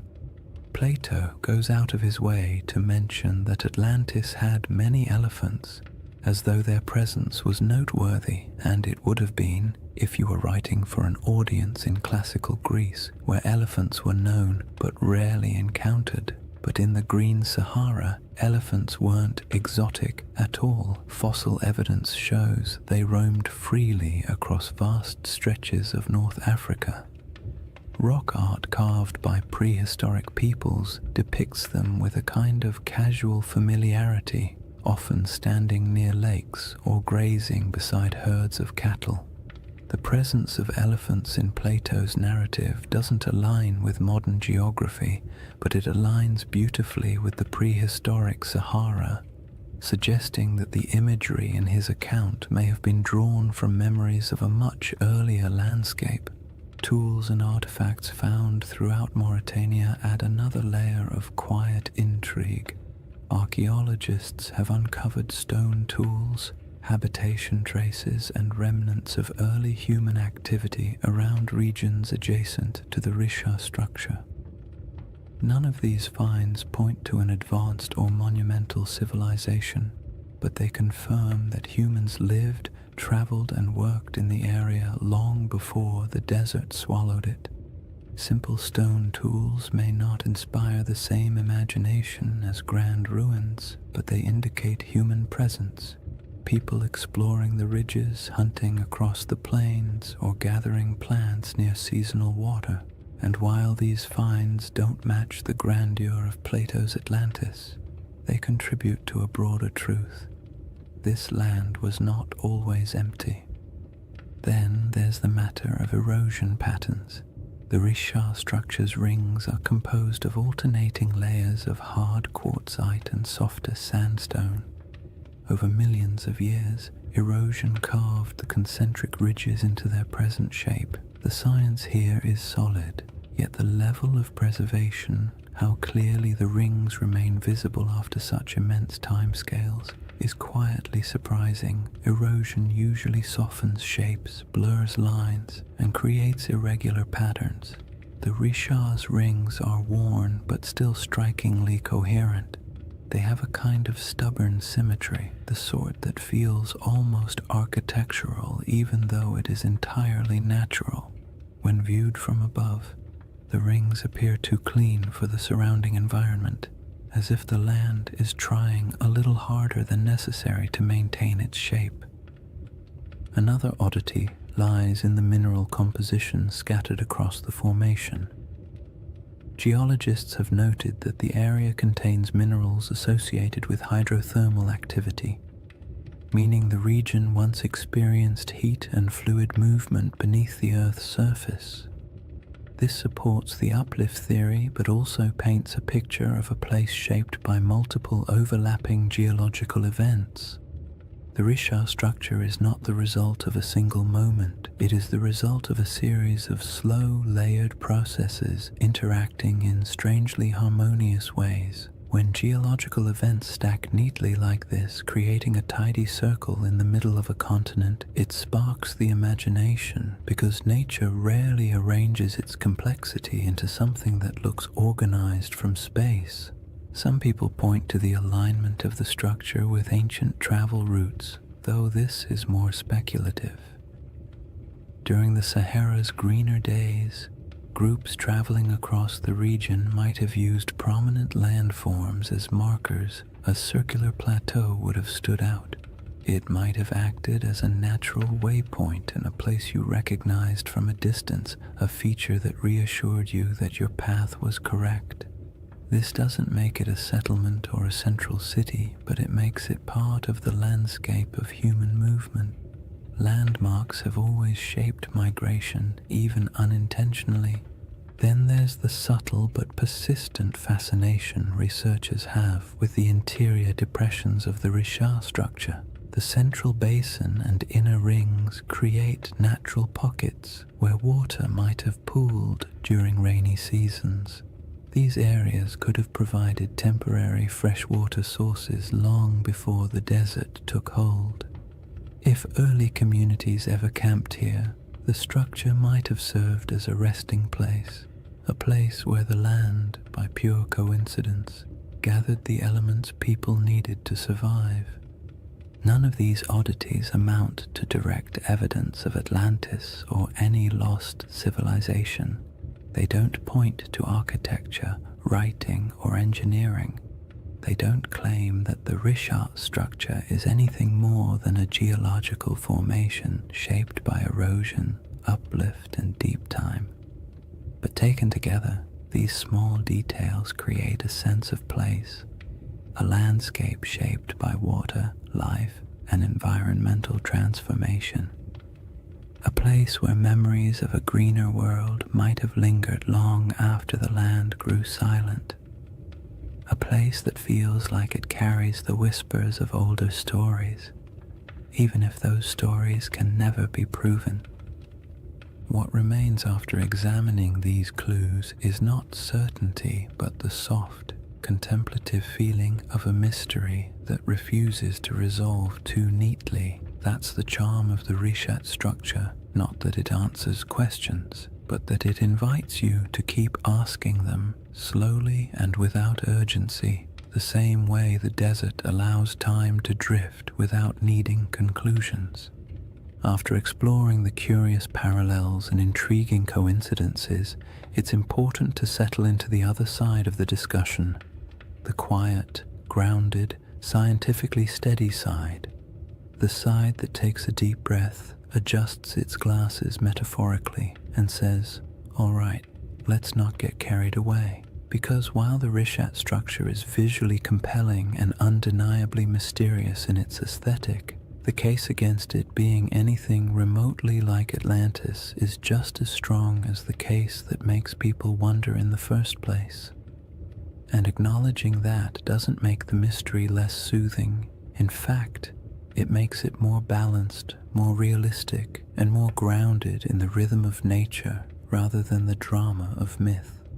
One of the simplest arguments against the Richat-Atlantis connection is the absence of ruins. No foundations, no walls, no pottery fragments, no structural remnants of any kind. If a major civilization once existed here, even one without monumental stone architecture, we would expect to find some trace of it. People leave things behind: tools, shards, fire pits, bones, carvings, symbolic objects, something. The Sahara is harsh, but not harsh enough to erase every sign of human activity. If a dense population had lived here, small nomadic encampments leave faint traces, farming settlements leave soil signatures, even temporary villages create debris. But inside the Richat structure, archaeological evidence is scarce, scattered, and entirely consistent with occasional prehistoric habitation rather than a populous, organized city. Another clear issue is scale. Plato describes Atlantis as a powerful naval civilization capable of launching fleets, influencing foreign regions, and maintaining a capital city large enough to impress outsiders. This would require infrastructure, labor specialization, long-distance trade, and durable materials. The Green Sahara did support human life, but the evidence we have, stone tools, simple camps, modest cultural artifacts, points to pastoral and hunter-gatherer lifestyles rather than elaborate urban systems. There were no harbors, no shipyards, no canal networks, and certainly no signs of advanced engineering. The gap between the archaeological record and the expectations for a sprawling maritime empire is wide. calm and fairly conclusive. Geology presents its own firm counterpoints. The reshaped structure is understood through a series of geological processes involving uplift and erosion. Its rings aren't artificial. They are layers of sedimentary rock carved gently over millions of years by wind and water. The symmetry of these rings feels uncanny when viewed from orbit, but up close, the terrain reveals irregularities, breaks, inconsistencies, and natural erosion patterns that would make any idea of artificial construction almost impossible. Nature has had a very long time to perfect this formation. It didn't need architects. It needed time, pressure, shifting plates, and the slow sculpting of weather. The age of the rocks is another point of conflict.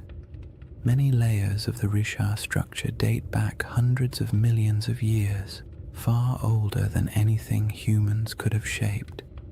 The uplift likely occurred tens of millions of years ago. Even the youngest erosional processes are far older than the timeline of human civilization.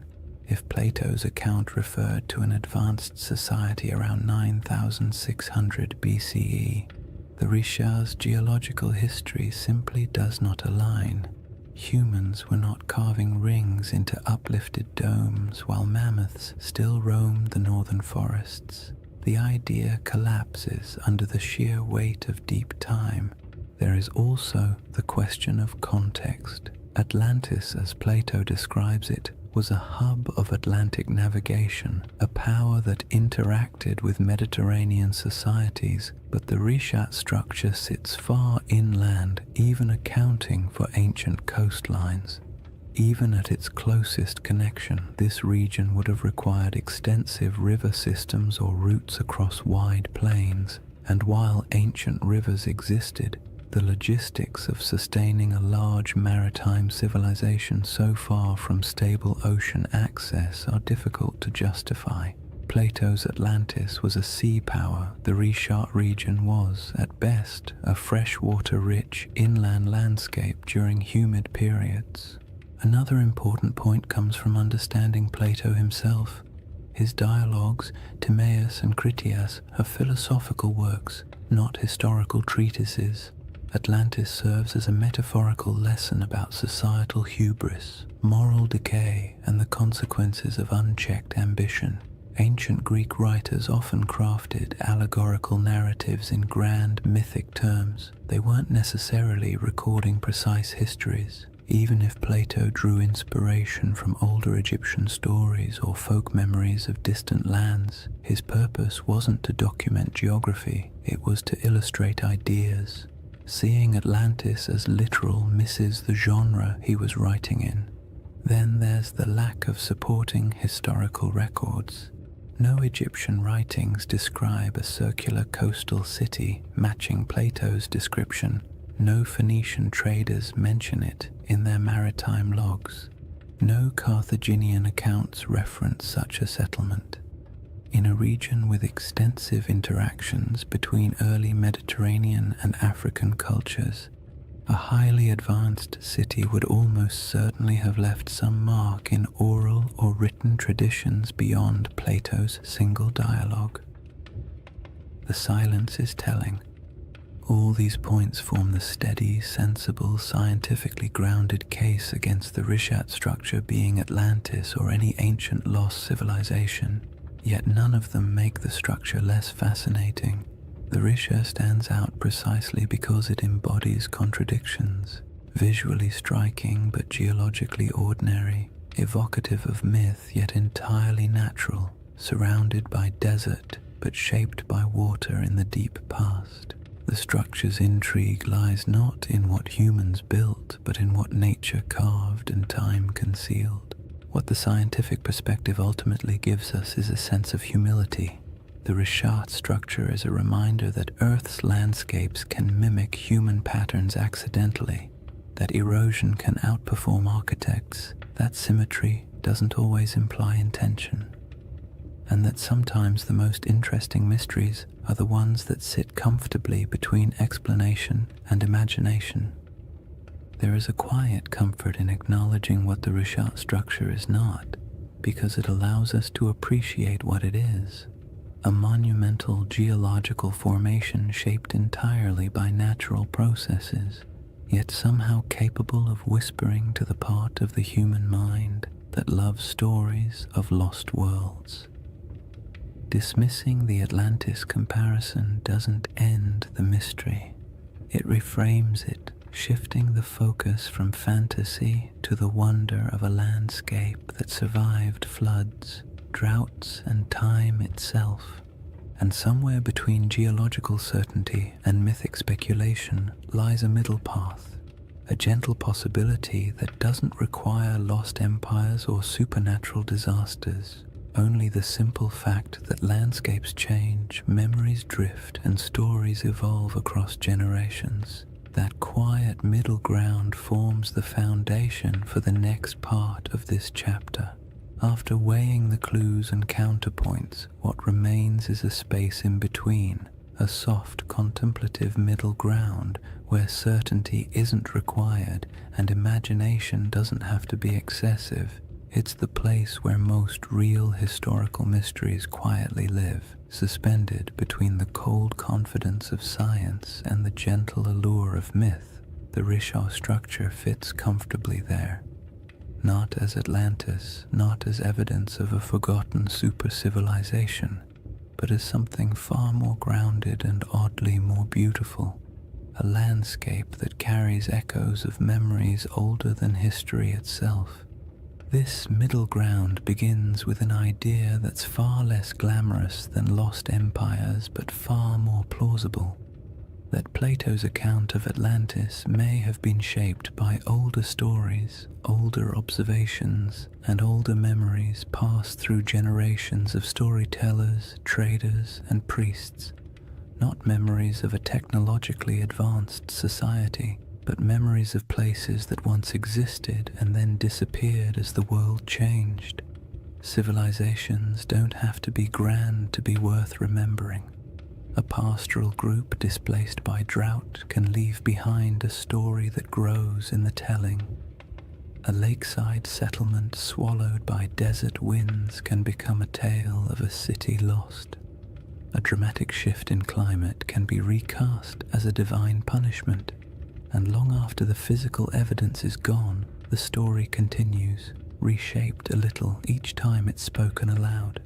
If you imagine early North African cultures watching their world change, watching lakes shrink, herds migrate, familiar routes vanish beneath encroaching sand, it's easy to understand how memories of those landscapes could eventually transform into myths about lost worlds. The Sahara didn't disappear overnight, but it disappeared quickly enough in human terms that it would have felt, to those who lived through it, like watching a homeland dissolve. People don't forget something like that. They carry it into new regions, tell it to their children, bury it in rituals and cautionary tales, and as those stories move from one culture to another, details shift, embellishments form, and simple memories become larger narratives. When Plato eventually recorded the Atlantis story, he may have been receiving not a literal historical account, but a story already many generations old. A story so old, in fact, that the geography behind it had changed completely since the original events. That is the gentle possibility that keeps the Riche conversation alive. Not that it was Atlantis, but that it resembles the type of place that could have inspired memories strong enough to survive climate shifts, migrations, and cultural reinterpretation. In this middle ground, the Rishat structure becomes less a candidate for Atlantis and more a symbol for the forgotten worlds that once existed during the Sahara's green phases. The circular shape isn't a blueprint. It's a coincidence that resembles human descriptions of circular settlements or lake systems. The environment around it, once fertile, later desolate, fits the rhythm of myths describing lands that flourished and then vanished, and the geological strangeness of the formation makes it the type of place human imagination gravitates toward, even without evidence of ancient cities or monumental architecture. This perspective is calm and grounding. It acknowledges that the Richat structure is geological, not architectural.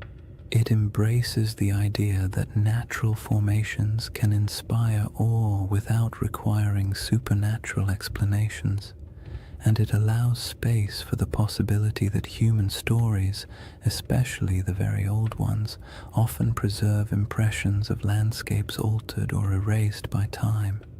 In this view, Atlantis isn't a lost city waiting to be excavated. It's a cultural memory of a world transformed. The middle ground also makes room for one of the most fascinating aspects of human storytelling, our tendency to merge different memories into single narratives. Imagine an Egyptian priest hearing tales from travelers who claim their ancestors once lived in a land where water flowed through concentric valleys. Imagine those memories mixing with other stories of disappearing lakes, ancient floods, or regions swallowed by drought. Imagine Plato hearing a version of that tale centuries later, filtered through generations of reinterpretation. By the time he wrote it down, the story would have been a blend, part geography, part metaphor, part nostalgia for a world the teller never saw. This blending of truth and tale is not deception. It's how oral traditions work. Details shift, landscapes become symbols, natural disasters become moral lessons. A story meant to explain why the world changed becomes a story explaining why people must be humble. Even today, we do this without realizing it. We condense complex events into simple narratives because simple narratives are easier to remember, easier to teach, and easier to carry into the future. In the calm light of this middle ground, the Richat structure serves as a gentle reminder that landscapes shape stories just as stories shape our perception of landscapes. The structure's rings might have meant nothing to the people who walked across it thousands of years ago. But to someone hearing a distorted account of those landscapes generations later, the image of a circular landform might have blossomed into something mythic, not because the Richat structure was Atlantis, but because it felt like the kind of place myths grow from, strange, memorable, and entirely out of step with its surroundings. The temptation of this middle path lies in its openness. You don't have to believe the Richat structure hides ruins. You don't have to assume ancient people built concentric canals. You don't even have to decide whether Atlantis existed as a literal place. You simply accept that the ancient world was filled with environments now gone, and that stories from those environments survived in forms we barely recognize. The Richat structure becomes one of many possible inspirations, not the answer, but an echo. There's something soothing about mysteries that don't demand solutions. They allow your mind to drift without needing to arrive anywhere specific. The Richat structure isn't a riddle asking to be solved. It's an invitation to explore deeper layers of time, to imagine landscapes that no longer exist, and to appreciate how human memory stretches across millennia. It reminds us that myths often begin with something real, not a lost empire necessarily, but a lost environment, a lost way of life, or a lost understanding of the land.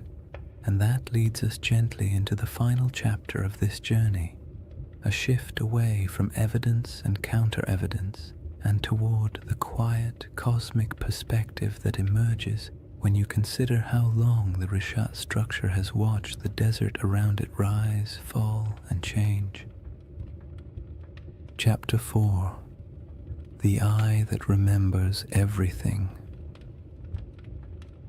If you ever find yourself imagining the Richau structure at night, it helps to forget the satellite photos and geological diagrams for a moment and picture something much quieter.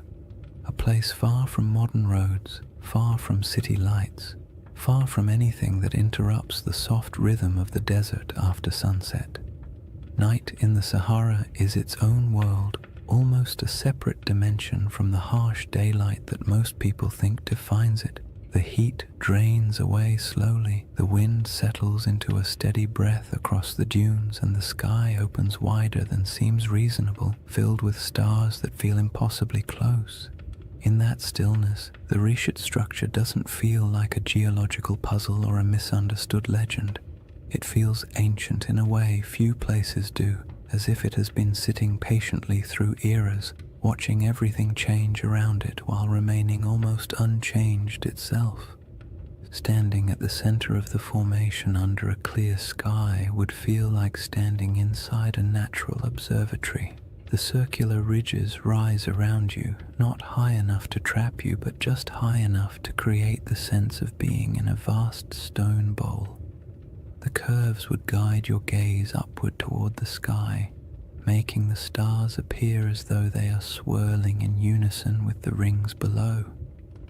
There are no lights to dim the stars, no distant hum of traffic, no artificial sounds, just the low whisper of the wind brushing across ancient rock, passing through channels carved by time, creating tones so soft you might not even register them consciously. In that kind of quiet, the desert feels alive.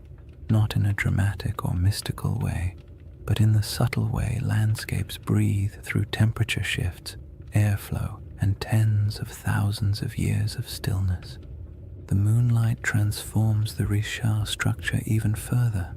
The pale light pools in the lower depressions and glides across the ridges, revealing the circular symmetry that can be hard to see when you're standing on the ground during the day.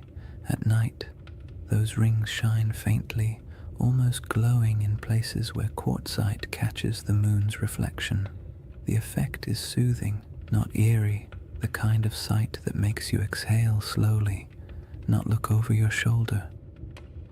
The desert has always been a place where time feels soft and stretched, and inside the Rishat at night, that feeling only deepens, as if the land is gently reminding you that it has existed far longer than any human story about it. There is something comforting about how little the Risha structure demands. It doesn't insist on meaning. It doesn't ask to be interpreted. It simply sits, weathered and patient, while the sky above it cycles through constellations that ancient people once used to navigate across greener lands.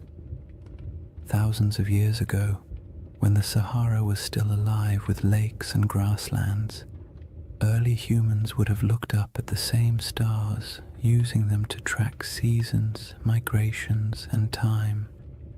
They may have passed near the Rishat without knowing its shape, but they would have walked under this same sky, feeling the same cool air after sunset, listening to similar breezes skimming across the land.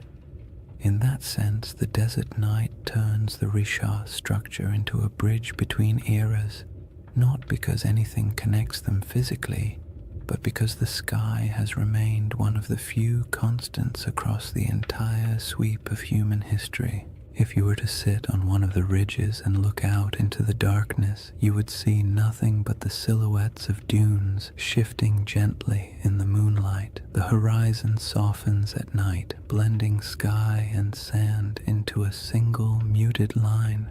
It's the kind of scene that encourages introspection, not analysis. You don't wonder who built the structure or whether it held palaces or temples. You simply feel the weight of time, not as something heavy or intimidating, but as something vast and calming. The world has changed so many times, and the Risha has been here through all of it, absorbing the silence, weathering the storms, and watching the land around it transform. The desert's silence isn't empty. It holds layers of memory, not the kind you can excavate with tools, but the kind that lingers in atmosphere. The silence feels old, as if it carries a faint awareness of the worlds that once existed here. Lakes reflecting starlight, animals moving across grasslands, families gathering near fires that burned in a landscape now gone. The nighttime air feels thick with that invisible history, yet it doesn't demand your attention. It simply exists, like a soft background hum. The stars above the Rishat structure appear especially dense because of the region's extreme remoteness. The Milky Way stretches overhead like a pale river of light, echoing the rivers that once flowed across the Sahara during its humid phases. The longer you look, the more constellations seem to reveal themselves, and the more the structure on the ground feels connected to the cosmos above. The rings of the Rishat mirror the vast circular patterns in the sky, the arcs of the galaxy, the curvature of the horizon, the slow rotation of the Earth itself.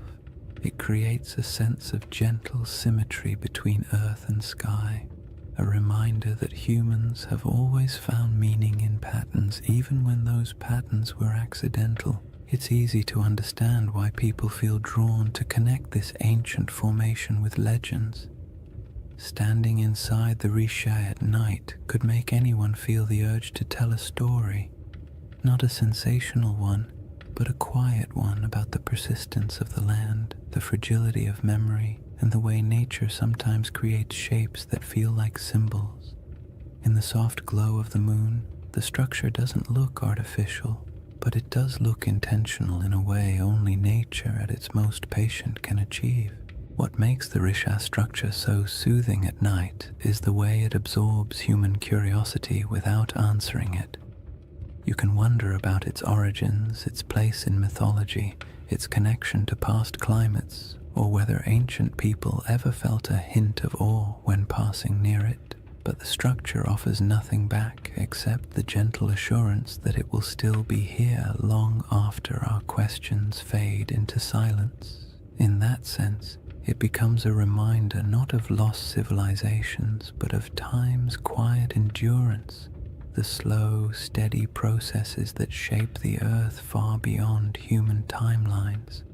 And as the night grows deeper and the air cools further, the Rishat structure settles into complete stillness, becoming not a mystery to solve, but a place to simply exist for a moment, to rest, to breathe, and to absorb the sense of calm that comes from standing in a landscape that has survived every climate, every story, and every shift the world has thrown at it.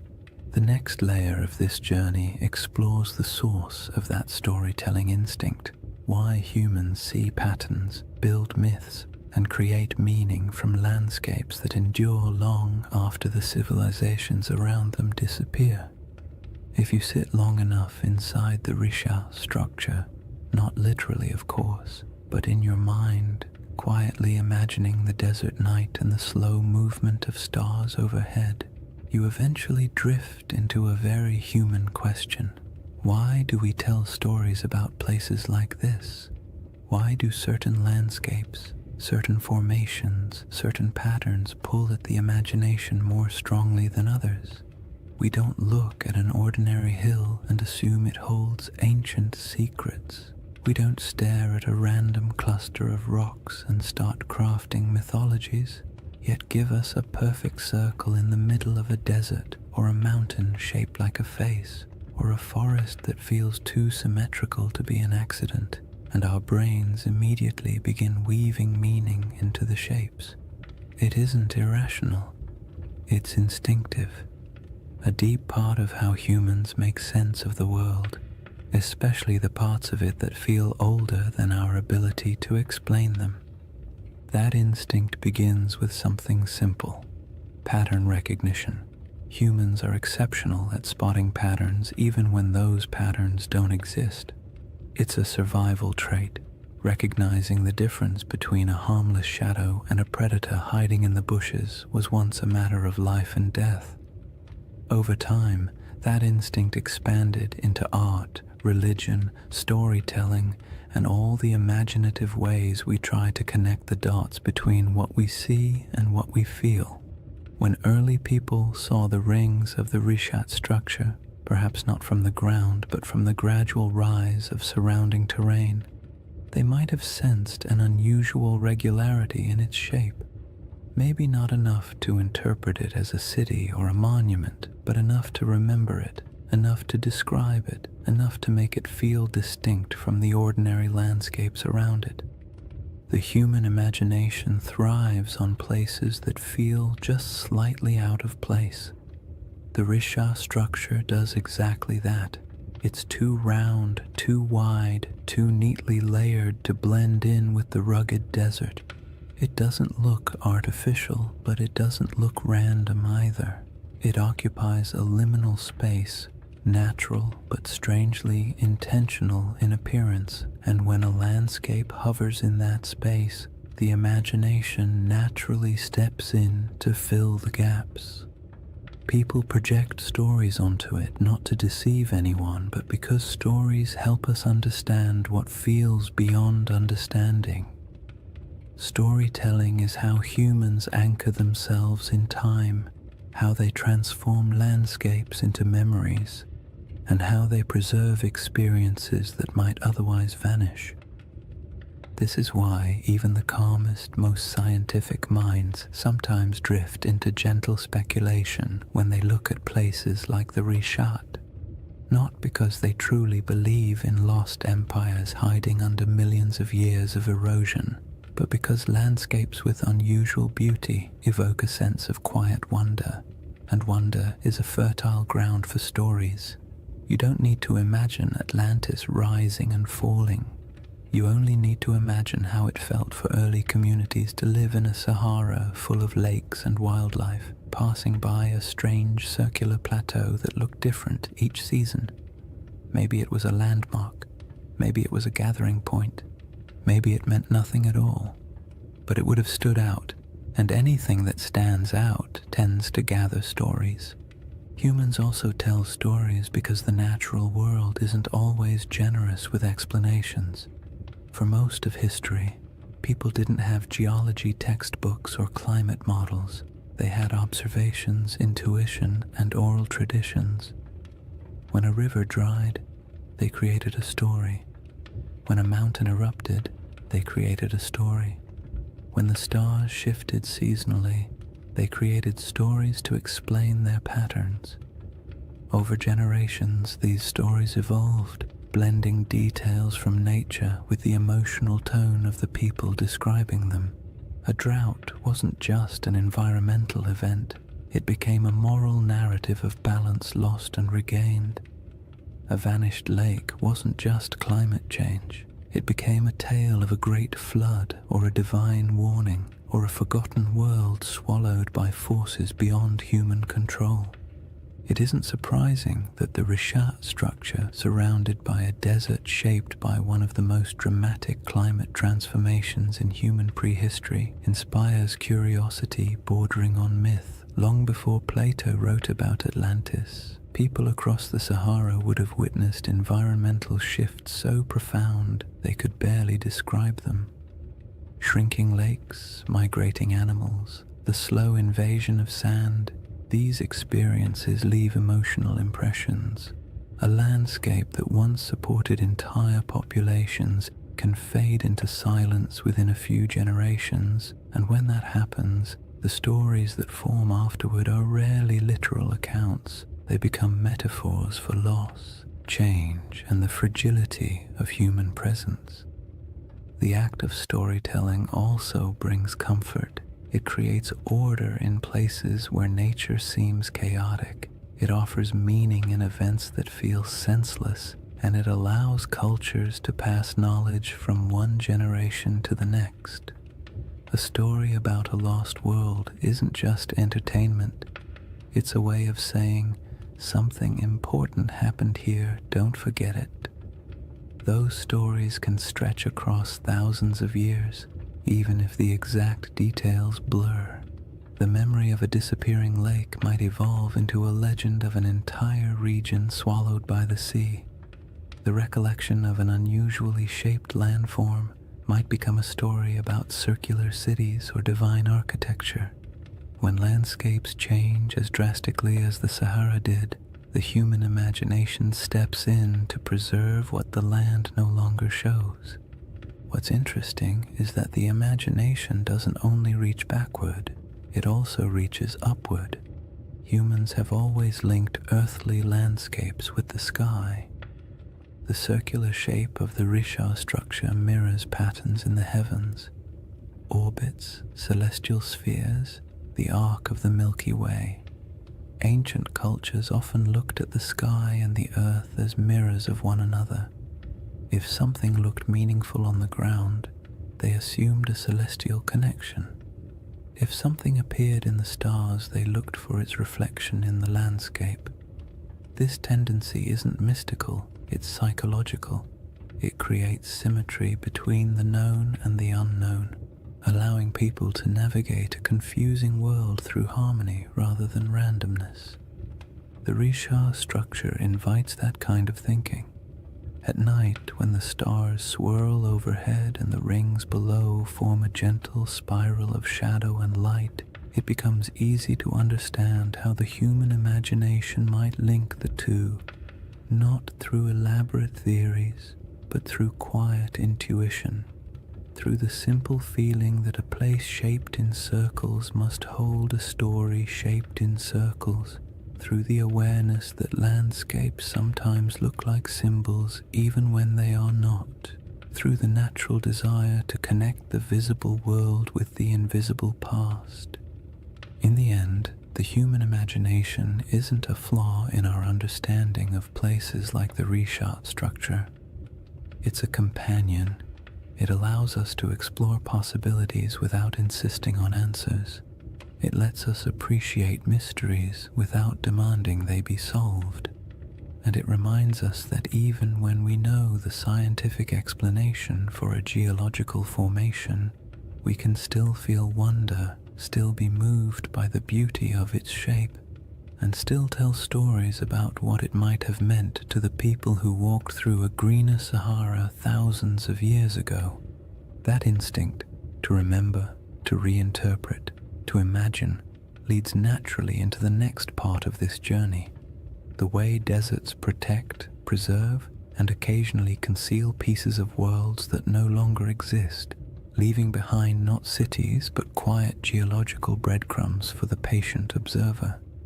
When people think of the desert, they often imagine it as a place that erases everything. Wind sweeping across dunes, sand swallowing anything left on the surface, time grinding all traces of the past into dust.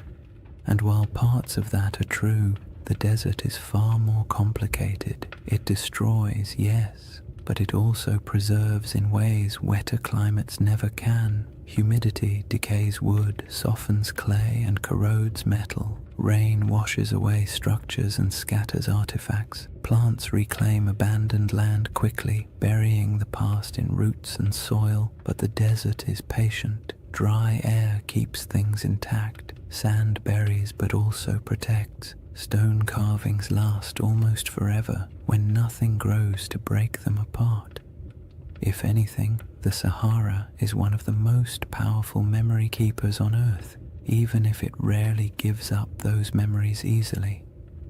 The Rishat structure sits in the middle of this vast archive, not an archive of books or ruins or treasure, but an archive of landscapes. The rings themselves are a geological timeline. Each layer tells a story about a different era of Earth's crust.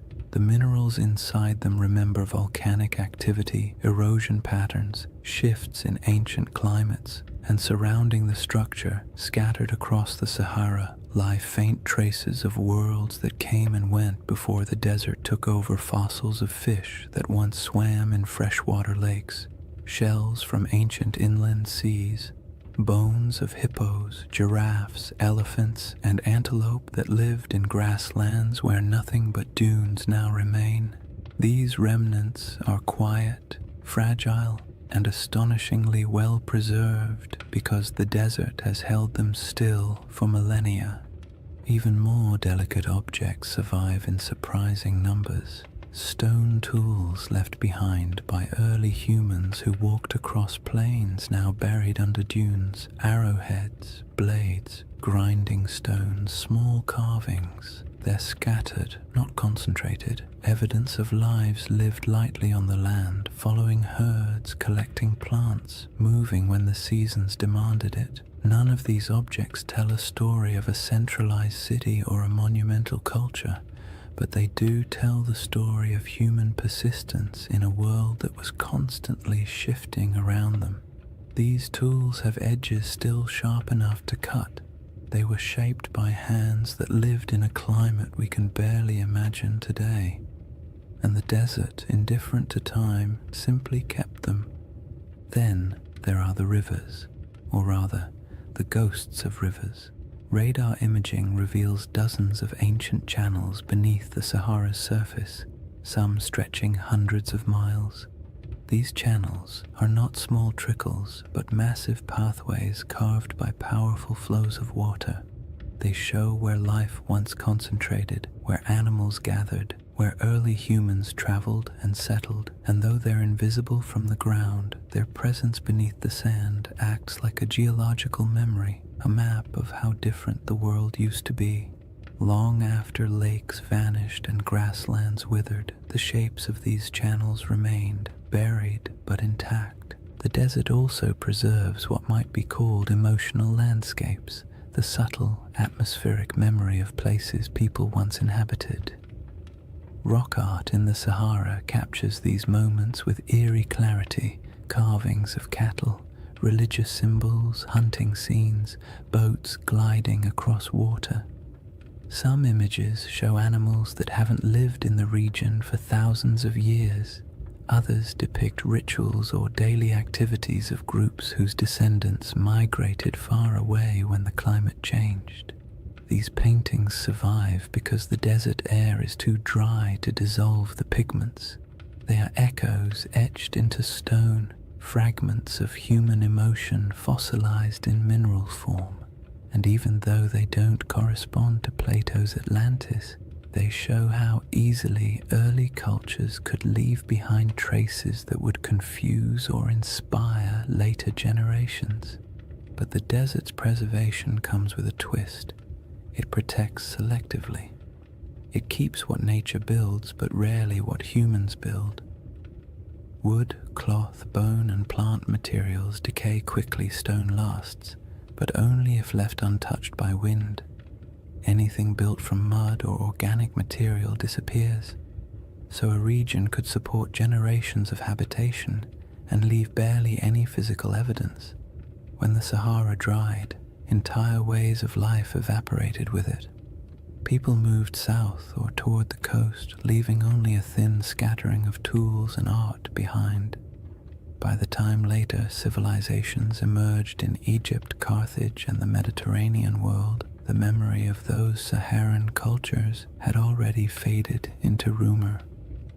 What remained was the land itself, a massive desert holding fragments of forgotten worlds.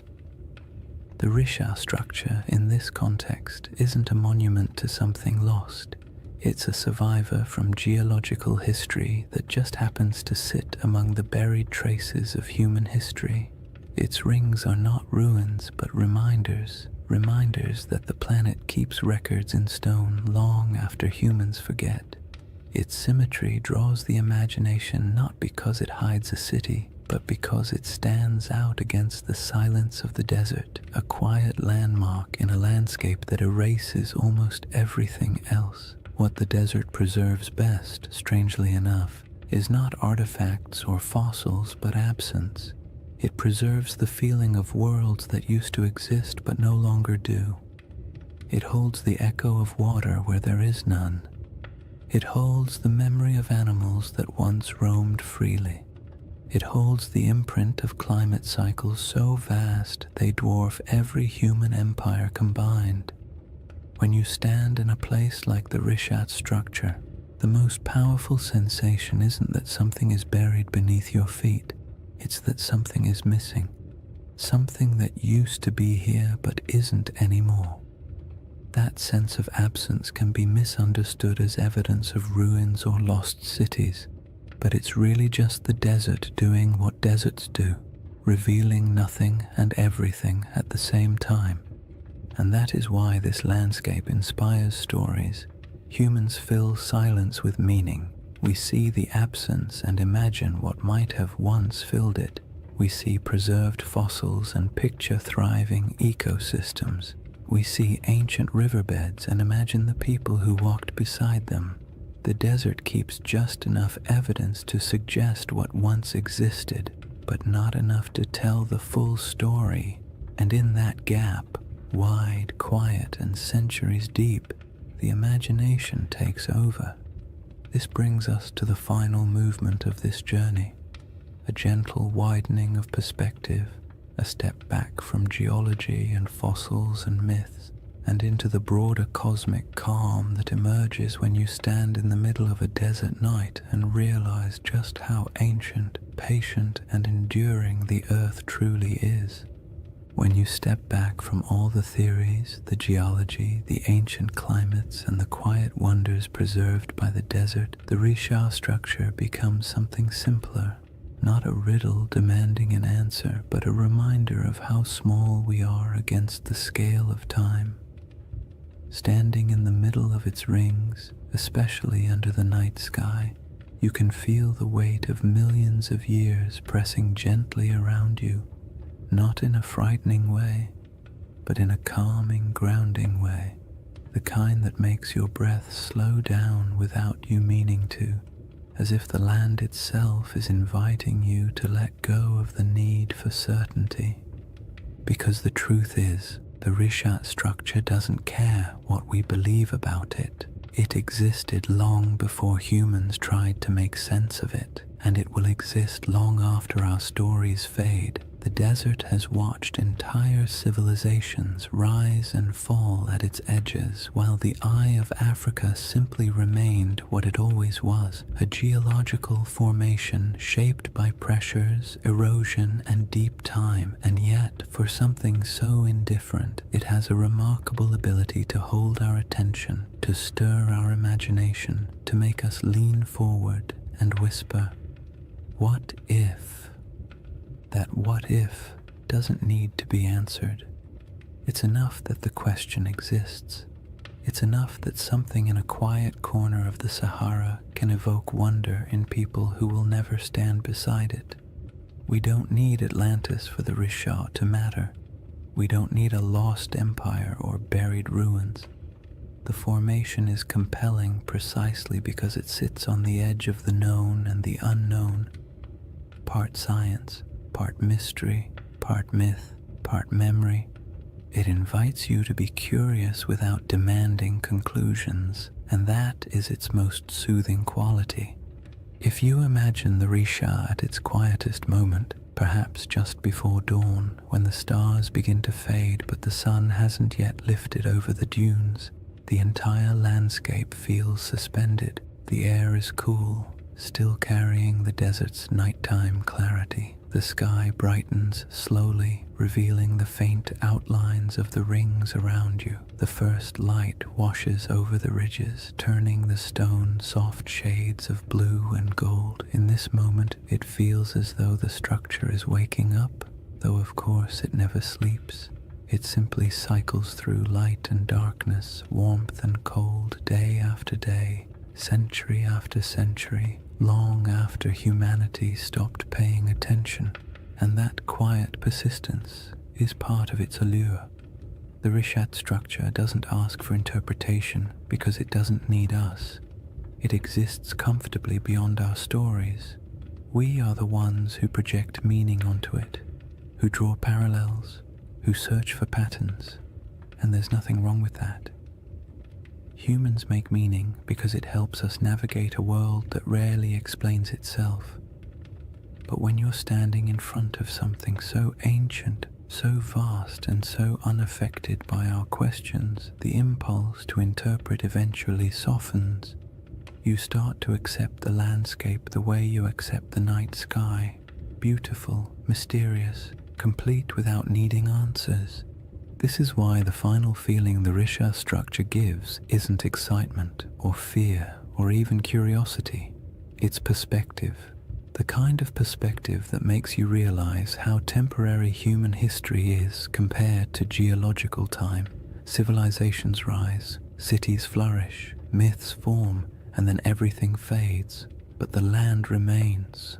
The Sahara has been green, then brown, then green again, then sand, then grass, then dunes. The world shifts constantly, but overspans so long that it's easy to forget. Human history is only a blink in the Earth's memory. When you imagine the Eye of Africa remembering, it's not literal, of course. Rock doesn't hold memories the way we do, but landscapes preserve patterns, scars, layers, and echoes of what came before. The Risha structure remembers not through intention, but through endurance, through the way its rings hold the imprint of ancient forces, through the way it witnessed the Sahara's transformation without changing its own essential shape, through the way it stands in the middle of emptiness, still holding the quiet dignity of something older than our oldest stories.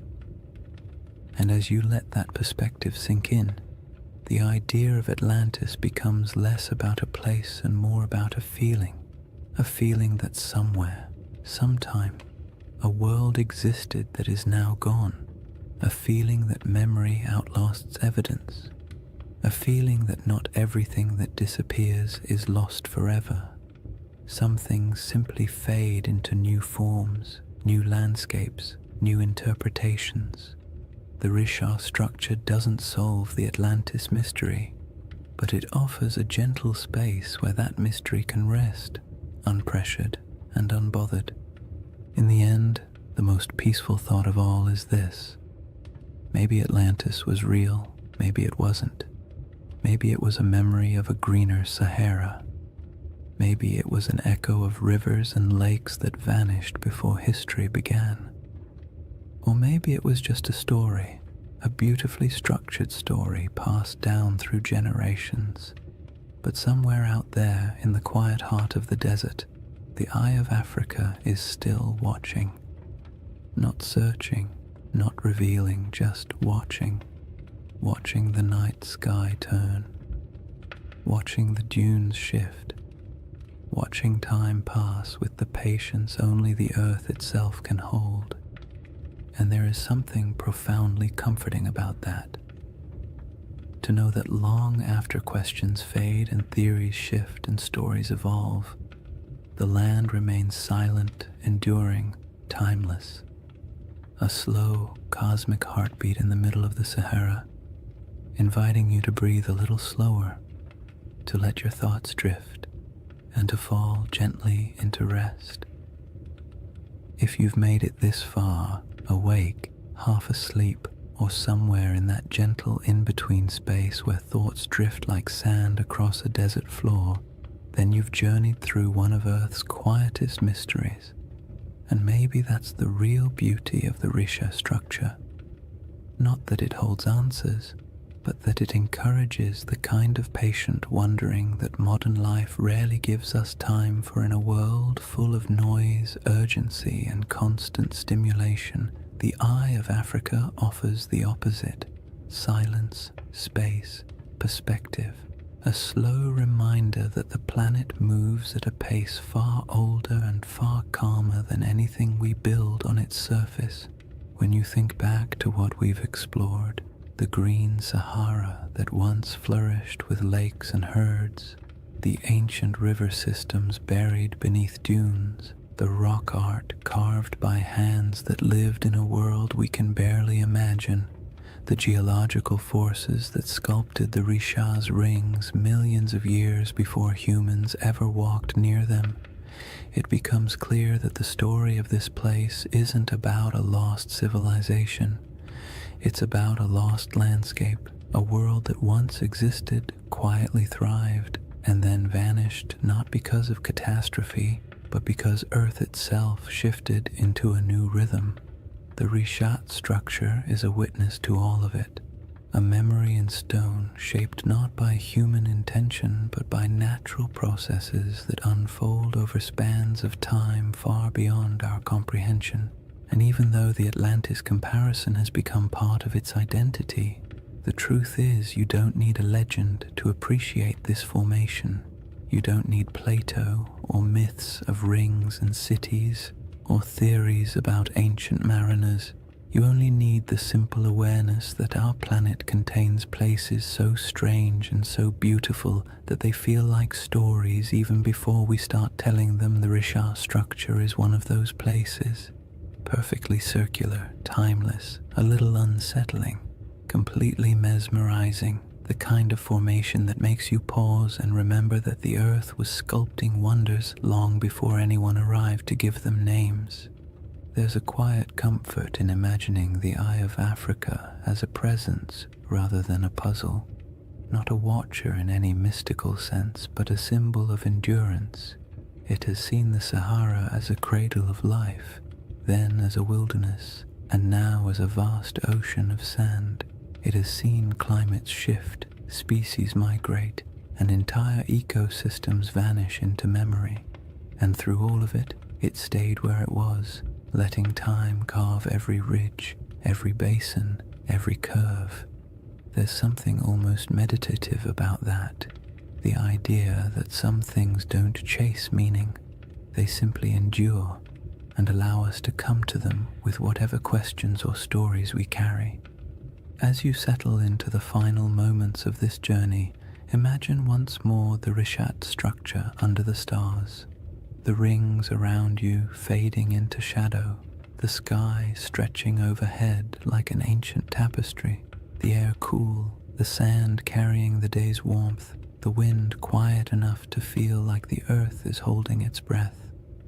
In that moment, all the theories, all the debates, all the speculation falls away. What remains is just the land, unconcerned, immense, older than memory, a reminder that our place in the world is temporary but also meaningful in its own small way.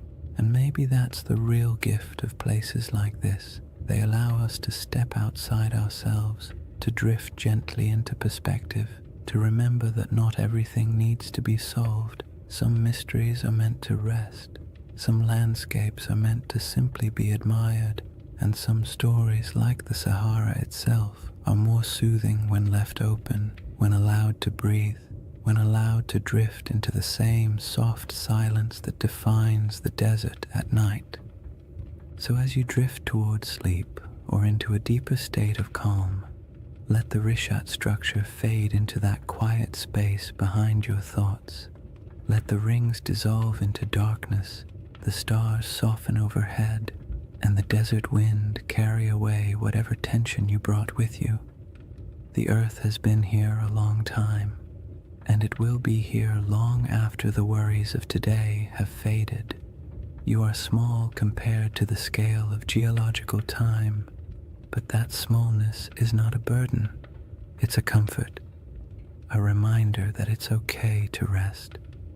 Thank you for spending this time exploring one of the planet's most beautiful and enigmatic features. If you enjoyed this journey and you'd like to drift through more forgotten landscapes and ancient mysteries crafted to help you unwind, consider liking the video and subscribing to the channel. It truly helps, and it means a lot. And before you fall asleep fully, let me know in the comments where you're watching from and what time it is for you. I love seeing the entire world gathered in one quiet, shared moment. For now, take one last breath. Let it go slowly, and let the desert night close around you. The Eye of Africa will keep its silent watch. You only need to rest.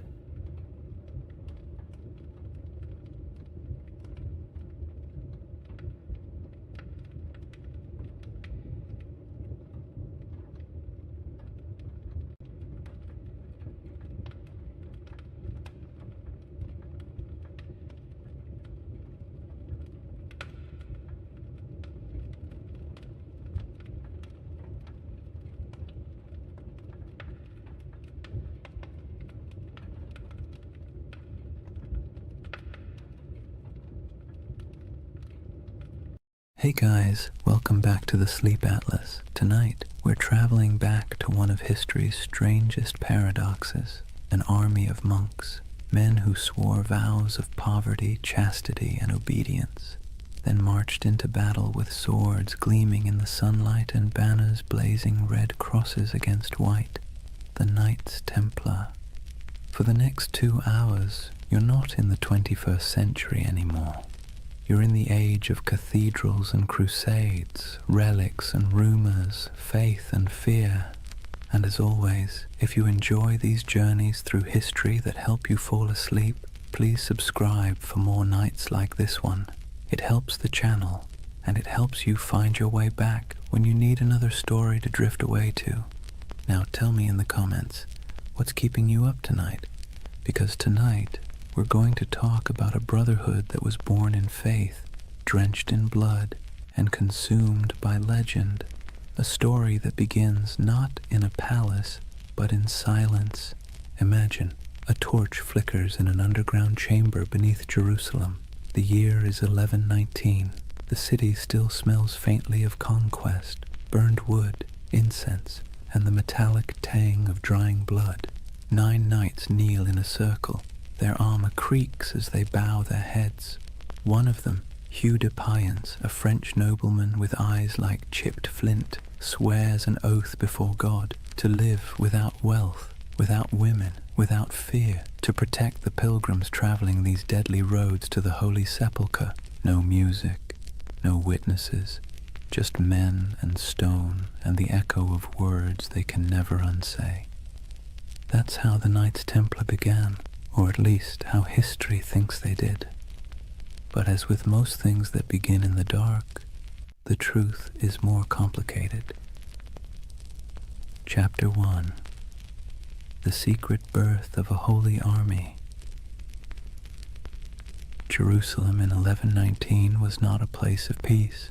The First Crusade had ended 20 years earlier, and what the Crusaders left behind wasn't holiness, it was chaos. The Holy City was technically Christian, ruled by a Latin king, but the streets were still littered with ghosts. Mosques had been turned into churches.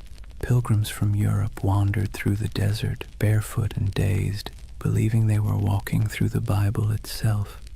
And everywhere, the tension between faiths hung thick as incense. The roads between the coast and the city were a nightmare. Bandits, raiders, and desert tribes preyed on travelers like wolves. Every year, hundreds of unarmed pilgrims set out from the ports of Jaffa or Acre to see the place where Christ had died, and many never arrived. It was a land where faith could get you killed faster than sin. Enter those 9 knights, poor, devout, and possibly bored noblemen from northern France. Their leader, Hugh de Payens, had fought in the Crusades and stayed behind when most went home. He and 8 companions approached King Baldwin II of Jerusalem with a strange request. They wanted permission to form a new order of knights, not to conquer, not to rule, but to guard. The king said yes. The church hesitated. Nobody quite knew what to do with these men. They were knights, yes, but they claimed to be monks too. The idea didn't fit into any box the medieval world understood. A soldier was supposed to fight, a monk was supposed to pray, and these men wanted to do both. Baldwin gave them quarters in a building that stood on the ruins of the Temple of Solomon, the most sacred and controversial ground in the world. And that's where their name came from. The poor fellow soldiers of Christ and of the Temple of Solomon, or more simply, the Knights Templar. Now here's where things start to shimmer with myth, because for nearly a decade, nobody heard much from them. No glorious battles, no public presence, just 9 knights living quietly in a half-ruined temple, claiming to protect pilgrims. And that's when the whispers began. What were they doing under the temple? Some said they were excavating. Others said they were searching for something buried deep beneath the stones, relics perhaps, or knowledge long hidden since the days of Solomon himself. Modern archaeologists will tell you this is nonsense, of course, but even they admit the Templars had access to the Temple Mount, a privilege almost no one else in Christendom enjoyed, and for years they dug there with the Church's blessing. When they finally emerged into public life, they were different, organized, wealthy, confident, almost as if they'd found something that changed everything. But let's step back for a moment. The early 11th century was an age of improvisation. The Crusader states were young, messy, and barely hanging on. Every kingdom was a patchwork of loyalties, half knights, half pilgrims, and a lot of wishful thinking. The Church was desperate for order, and the Templars offered exactly that, a blend of zeal and discipline that looked like divine intervention in armor. It was a brilliant pitch, and they sold it well. When Hugh de Payens travelled back to Europe in 1127 to seek official recognition, he met with kings, nobles, and eventually the Pope himself. The Church loved them, a holy army that required no payment, asked for no land, and swore absolute loyalty to God. It was a bureaucrat's dream. Pope Honorius II granted them official status, and a few years later, in 1139, another pope, Innocent II, took it even further. He declared that the Templars answered to no king, no bishop, and no law except the popes. They were untouchable, exempt from taxes, allowed to cross borders freely, and permitted to collect donations directly from the faithful. In other words, the Knights Templar became a multinational corporation, centuries before such a thing should have existed. And that's where their story stops being quaint and starts getting strange. Because remember, these were men who began with nothing. Their symbol was two knights riding a single horse, a visual metaphor for poverty. Within a generation, that same order owned castles, fleets, and entire banking networks. They were the world's first financial institution that operated across borders. But we're getting ahead of ourselves. Right now, there's still just 9 men under the ruins of Solomon's temple, holding candles against the dark. Picture it. The smell of wax and oil smoke, the faint hum of wind through broken columns, the distant cries of muezzins echoing from the city below. The world is shifting. Faith, power, greed, all swirling together into something entirely new. Somewhere between prayer and politics, the Templars had found a formula that worked. A soldier's discipline, a monk's devotion, and a businessman's pragmatism, all wrapped in one dazzling symbol, a red cross on white. And as their power grew, so did the myth. People whispered that the knights never truly slept, that their prayers could call down miracles, that their swords glowed in battle like divine fire. In an age starved for heroes, the Templars became living icons. And for the Church, they were proof that holiness could conquer the world, or at least fund its expansion. Still, even in these early days, the seeds of their downfall were already being planted, because whenever power hides behind purity, suspicion follows. For now, though the world was enchanted by them, Europe sent them gold, recruits, and blessings. The Templars began to build fortresses across the Holy Land, stark geometric structures designed not for beauty but for survival. The first of these rose near Gaza, its walls thick and severe as if carved from a single thought: hold. And hold they did. Against heat, disease, and endless waves of enemies, the Templars endured. They were a strange hybrid, too pious for ordinary knights, too violent for ordinary monks, but somehow they worked. The desert turned them into something sharper, harder, less human, and the world rewarded them for it. By the end of the 12th century, the Templars were no longer a curiosity. They were a force of nature. Their red cross fluttered on every major battlefield from Antioch to Acre.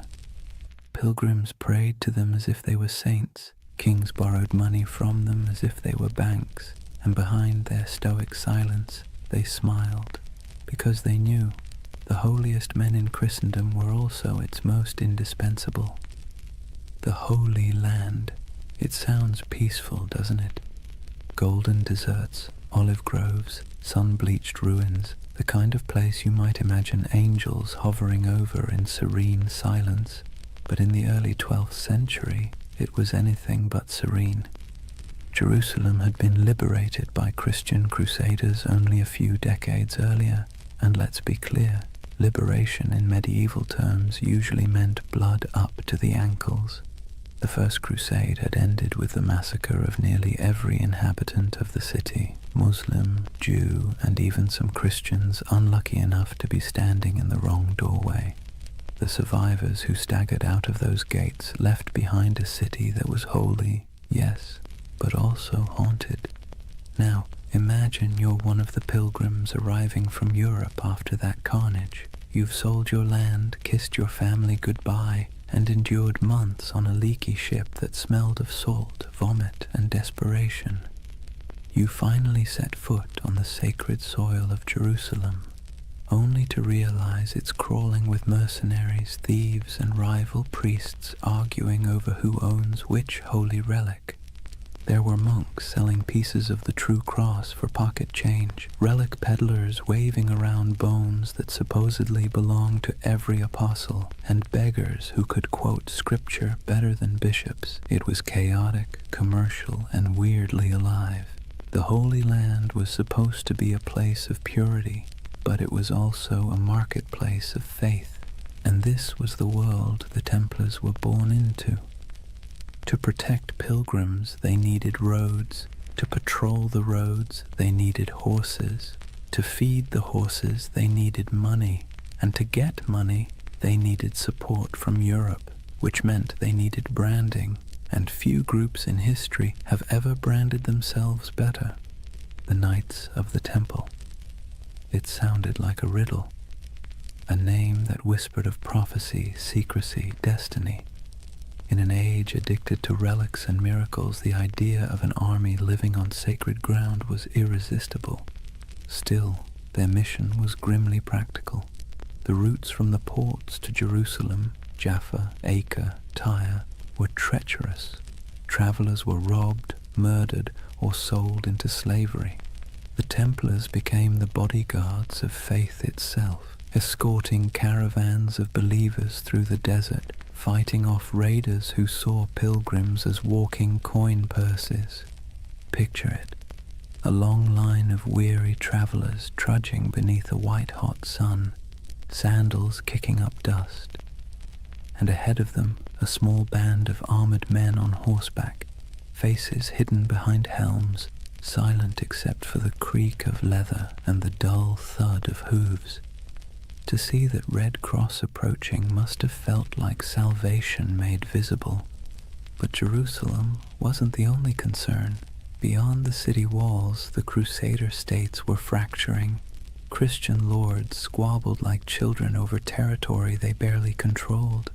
The Kingdom of Jerusalem, the County of Tripoli, the Principality of Antioch, all were fragile, stitched together by ambition and distrust.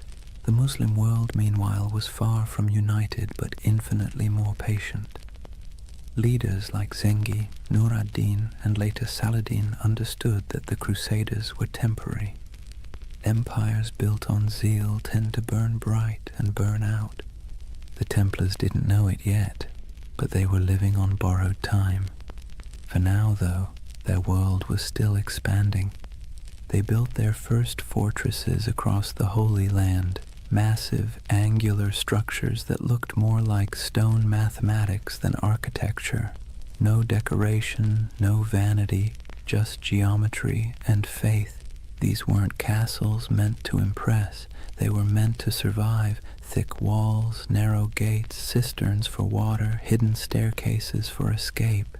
If you were a Templar stationed in one, your days were predictable. Prayer, patrol, repair, repeat. The heat was relentless. Armor became ovens. Horses collapsed from thirst. And yet, they endured. They believed every drop of sweat was a prayer, every scar a kind of devotion. The Templar life was monastic but also militarized. They rose before dawn, prayed, trained, rode, and ate simple meals in silence. Even at the table they sat in pairs, sharing food from a single bowl, just as they once shared horses when they were poor. That duality, poverty and power, humility and dominance, defined them. To outsiders it made the Templars look almost supernatural. They were disciplined in a world that thrived on chaos. They didn't drink, gamble, or chase women. They didn't hoard gold for themselves, but for the order. Compared to the average Crusader knight, who often behaved like a drunk tourist with a sword, the Templars seemed godlike.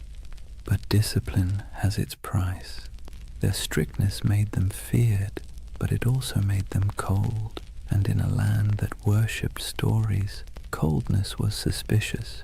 Rumors spread that they worshipped strange idols, that their prayers were not quite Christian, that beneath their white mantles they bore symbols not approved by Rome. None of it was true, yet, but you can see why people started to talk. The Templars were always apart. They answered to no king, no priest, and no local authority. They were an army within an army, a church within the church. And whenever men form a power that stands outside all others, paranoia soon follows. Still, in the 1130s and 1140s, those fears were whispers drowned out by praise. Pilgrims wrote home about the silent, white-cloaked knights who saved them from bandits. Kings sent donations, nobles offered land. The Templar name spread across Europe like wildfire. Soon new recruits poured in, sons of minor lords, second brothers with no inheritance, men too proud to farm and too poor to rule. To join the Templars was to gain purpose, rank, and immortality of a kind. When they swore their vows, they gave up everything, property, family, even their names. They became one organism, and that made them terrifyingly efficient. Meanwhile, in Jerusalem, politics festered. The so-called Latin Kingdom looked glamorous from afar. Gleaming churches, processions of relics, knights shimmering in gold. But behind the spectacle lay disease, infighting, and endless debt. Maintaining an army in the desert cost a fortune, and Europe's appetite for holy war was already fading. That's where the Templars' financial genius quietly began. They developed systems for storing, transferring, and protecting wealth for pilgrims and crusaders alike. A traveler could deposit money at a Templar preceptory in London, receive a coded letter, and withdraw the funds safely in Jerusalem. It was medieval banking, and it worked. While the kings of the Crusader states struggled to feed their armies, the Templars were busy inventing international finance. It's a miracle they didn't invent the credit card. Their wealth, however, wasn't just monetary, it was reputational. In a world obsessed with honor, the Templar cross became a brand of trust. Churches displayed it proudly. Merchants painted it on their ships. Even thieves hesitated to rob a Templar convoy because rumor said anyone who did would die within the year. But faith and fear are fickle allies. By mid-century, the political tides began to turn. Muslim forces under unified banners were pushing back. The dream of permanent Christian rule in the East was already fraying. The Templars found themselves fighting not for glory but for survival. Still, for every setback, they doubled down. When they lost a castle, they built two more. When armies fell, they recruited faster. When allies faltered, they became their own nation of stone and secrecy. You can almost admire the sheer stubbornness of it. The idea that faith could replace geography, that brotherhood could outlast empire. By the late 12th century, the The Templars were no longer 9 poor knights in a ruin. They were the backbone of Christendom's military and financial power. Their headquarters in Jerusalem gleamed with marble. Their fortresses dotted the coasts of Syria and Palestine. Their banner, a red cross on white, was feared from Cairo to Constantinople, and yet the cracks were already showing. The Holy Land had always been an illusion of permanence. Empires rose there only to crumble beneath the same sun. The Templars, for all their discipline, could not change geography. They were foreigners defending a dream, and dreams, like empires, are fragile things. For now, though, as the night deepens and the desert cools, imagine the campfires of the Templar outposts glowing under a canopy of stars. The wind sighs across the sand. The horses snort softly in their sleep. A monk knight kneels beside a stone wall, whispering a prayer in Latin that drifts into the dark like smoke. Somewhere far to the west, Europe sleeps, safe, wealthy, and unaware that its most sacred soldiers are already walking the thin edge between salvation and damnation. Imagine the year is 1120. The air in Jerusalem still hums with dust and incense, the streets winding like veins between crumbling walls and half-rebuilt churches. The Crusaders hold the city now, but barely. Pilgrims shuffle past soldiers, merchants haggle beside priests. Somewhere, a choir is singing in Latin while a camel coughs nearby. It's the kind of world where the sacred and the absurd coexist perfectly comfortably, and beneath all that noise something else is stirring. 9 men, that's all. 9 poor French knights, led by a man named Hugues de Payan. They arrive in Jerusalem without fanfare. No army, no banner, no gold. They make a simple request to King Baldwin II, the use of a few rooms on the Temple Mount. The king agrees, perhaps amused by their humility.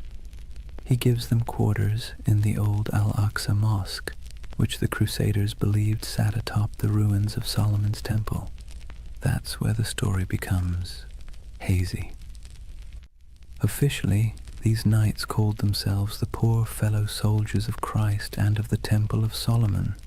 Their stated mission: to protect pilgrims traveling to and from the Holy Land. A noble enough cause and one desperately needed. But here's the question. Historians still whisper over their coffee. If their job was guarding roads, why did they spend the next 9 years living almost entirely underground? According to later accounts, the Templars rarely left the Temple Mount during that first decade. They dug tunnels, moved stones, and kept their activities secret. When questioned, they gave vague answers about renovations and holy works, which, let's be honest, is exactly what you say when you don't want people to ask more questions. So what were they doing? The truth is, no one knows for certain. But speculation has filled that silence for centuries. Some believe they were excavating ancient ruins, searching for relics buried since the days of Solomon. Others suggest they were hunting for texts, scrolls containing forgotten wisdom, early Gnostic writings, alchemical treatises, even architectural blueprints said to hold divine secrets. And then, of course, there's the most enduring rumor of all, the Holy Grail. It's easy to roll your eyes now, but picture it from their perspective. You're in the 12th century, sleeping on the ruins of the most mythic temple in history.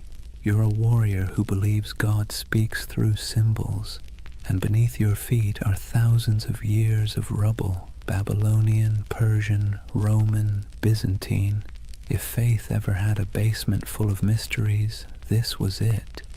The Templars' time under the Temple Mount became the seed of every legend that followed. Later chroniclers claimed they discovered something extraordinary, but were maddeningly vague about what that was.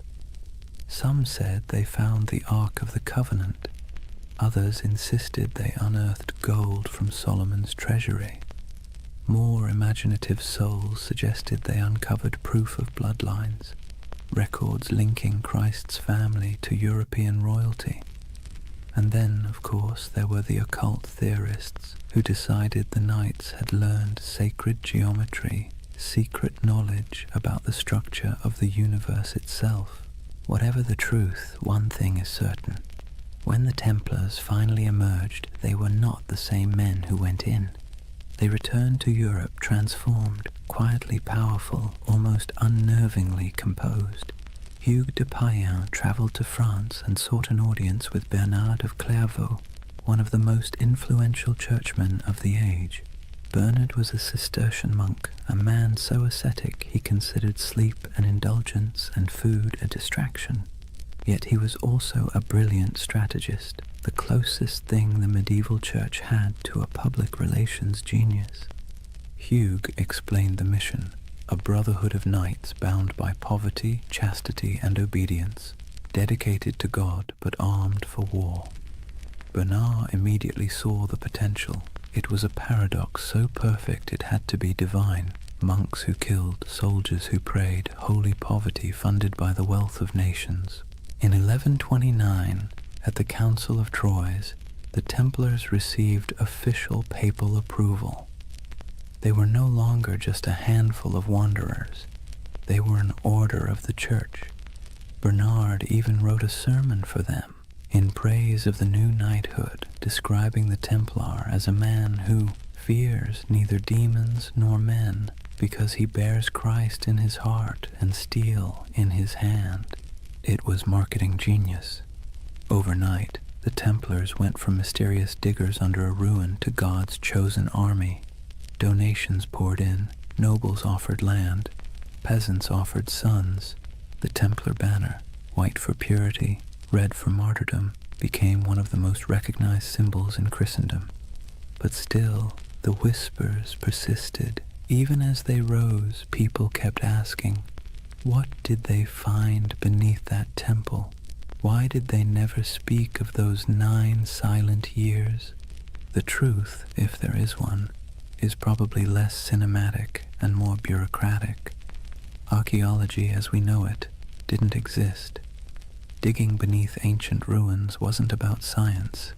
It was about faith and superstition. Maybe they really did find something sacred. Maybe they found nothing but stones. But it almost didn't matter. The mystery itself was more powerful than any treasure, and the Templars knew how to use that. You see, medieval Europe adored relics because relics made the invisible visible. A saint's bone could turn a dusty chapel into a pilgrimage site. A scrap of cloth from Christ's robe could transform a forgotten village into a holy destination.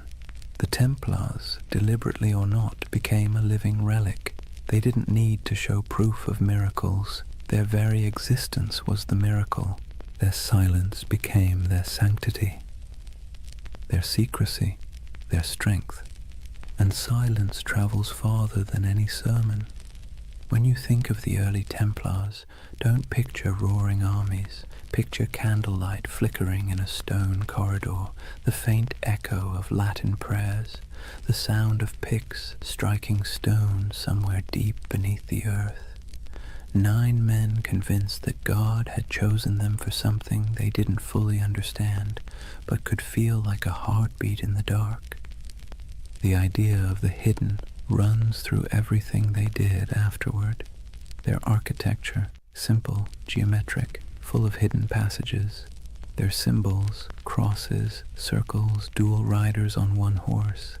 Even their banking system, which relied on coded letters and secret ledgers, carried that same shadowy precision.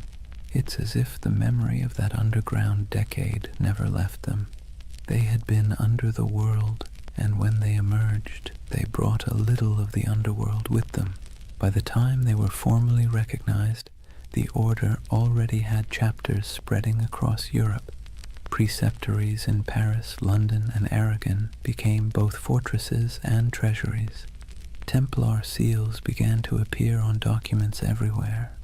a sign that whatever business was being done, it was trustworthy, incorruptible, and conveniently untouchable by taxes. They were monks, they were soldiers, they were accountants, and they were untouchable. If it sounds like a setup for disaster, that's because it was. But for now, their ascent felt unstoppable. Jerusalem glowed in their imagination as both a holy city and a buried promise. Whatever they had found, or thought they had found, gave them a sense of destiny that radiated outward. They built fortresses across the Holy Land like a constellation, each one a star of faith light against the desert. They moved with precision, their ranks swelling from 9 to hundreds. Their banners fluttered beside kings, yet their loyalty remained solely to the order and to God, or at least their version of him. And through it all, that mystery under the temple lingered, quiet and magnetic.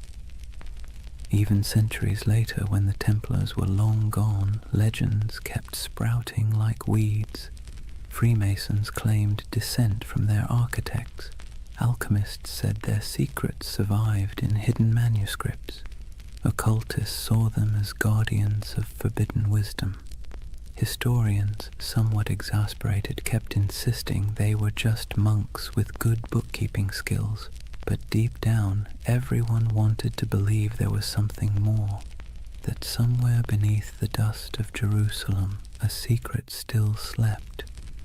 So perhaps it's fitting that the story of the Knights Templar begins not with battle, but with silence, not with conquest, but with curiosity. Because if history has taught us anything, it's that the most powerful empires are often built on unanswered questions. The Templars' first great victory wasn't on a battlefield, it was in the imagination, and that, more than gold or relics or papal favor, would carry them into legend. Picture Rome in the early 12th century, a city that smells of candle wax and incense, but also of politics. Papal banners hang limp in the sun. Monks shuffle through marble corridors whispering in Latin, and outside the streets reek of tanneries and ambition. The church by now was more than a faith. It was the nervous system of Europe, pulsing through every kingdom, dictating who ruled, who knelt, and who burned. Kings were crowned by its hands, empires justified by its blessings. And into this complicated organism walked Hugh de Payens and his strange little band of knights. They didn't look like much. They were poor, quiet, foreign. Their armor was worn, their mission vague, yet they brought with them something the church found irresistible: usefulness. You see, the Holy Land was chaos. The Crusader kingdoms had been carved from blood and miracle, and now they were crumbling just as quickly.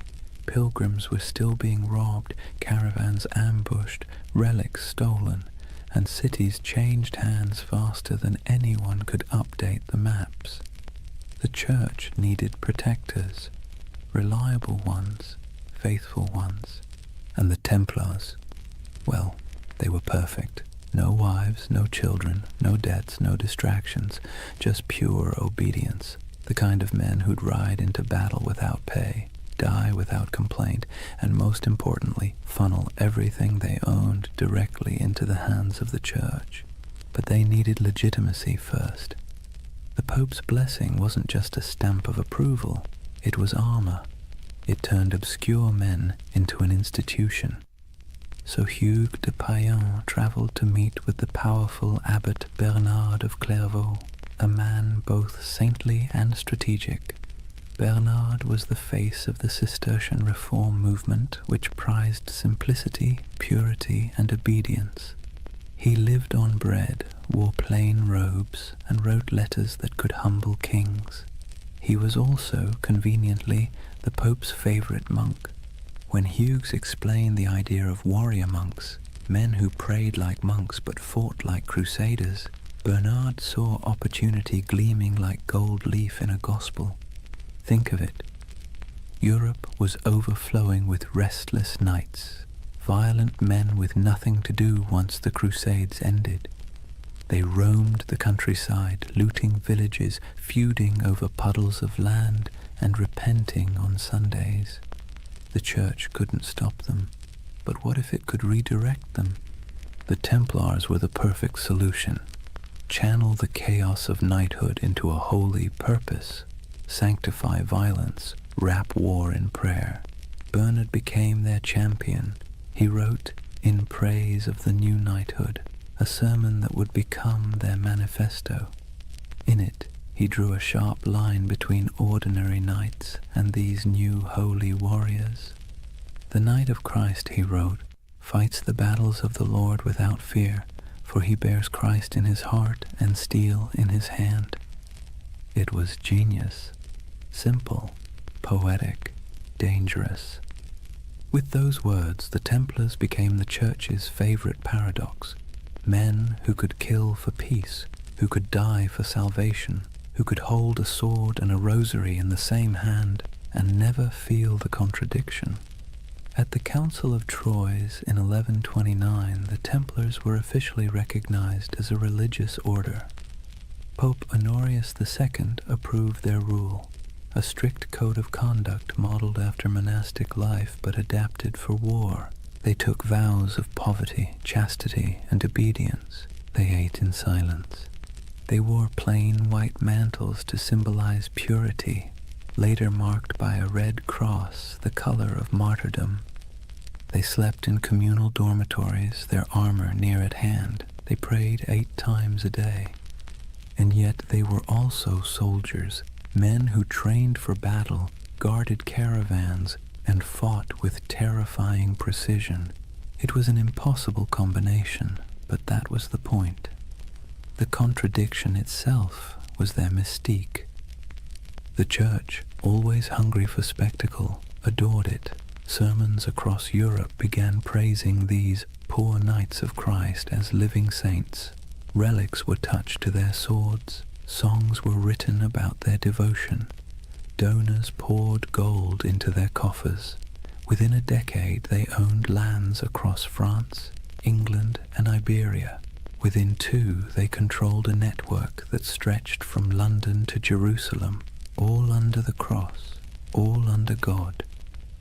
The irony, of course, was that their vow of poverty made them one of the richest organizations in Europe. Nobles who couldn't join gave donations instead. Merchants stored money in Templar houses for safekeeping, the world's first reliable banking network.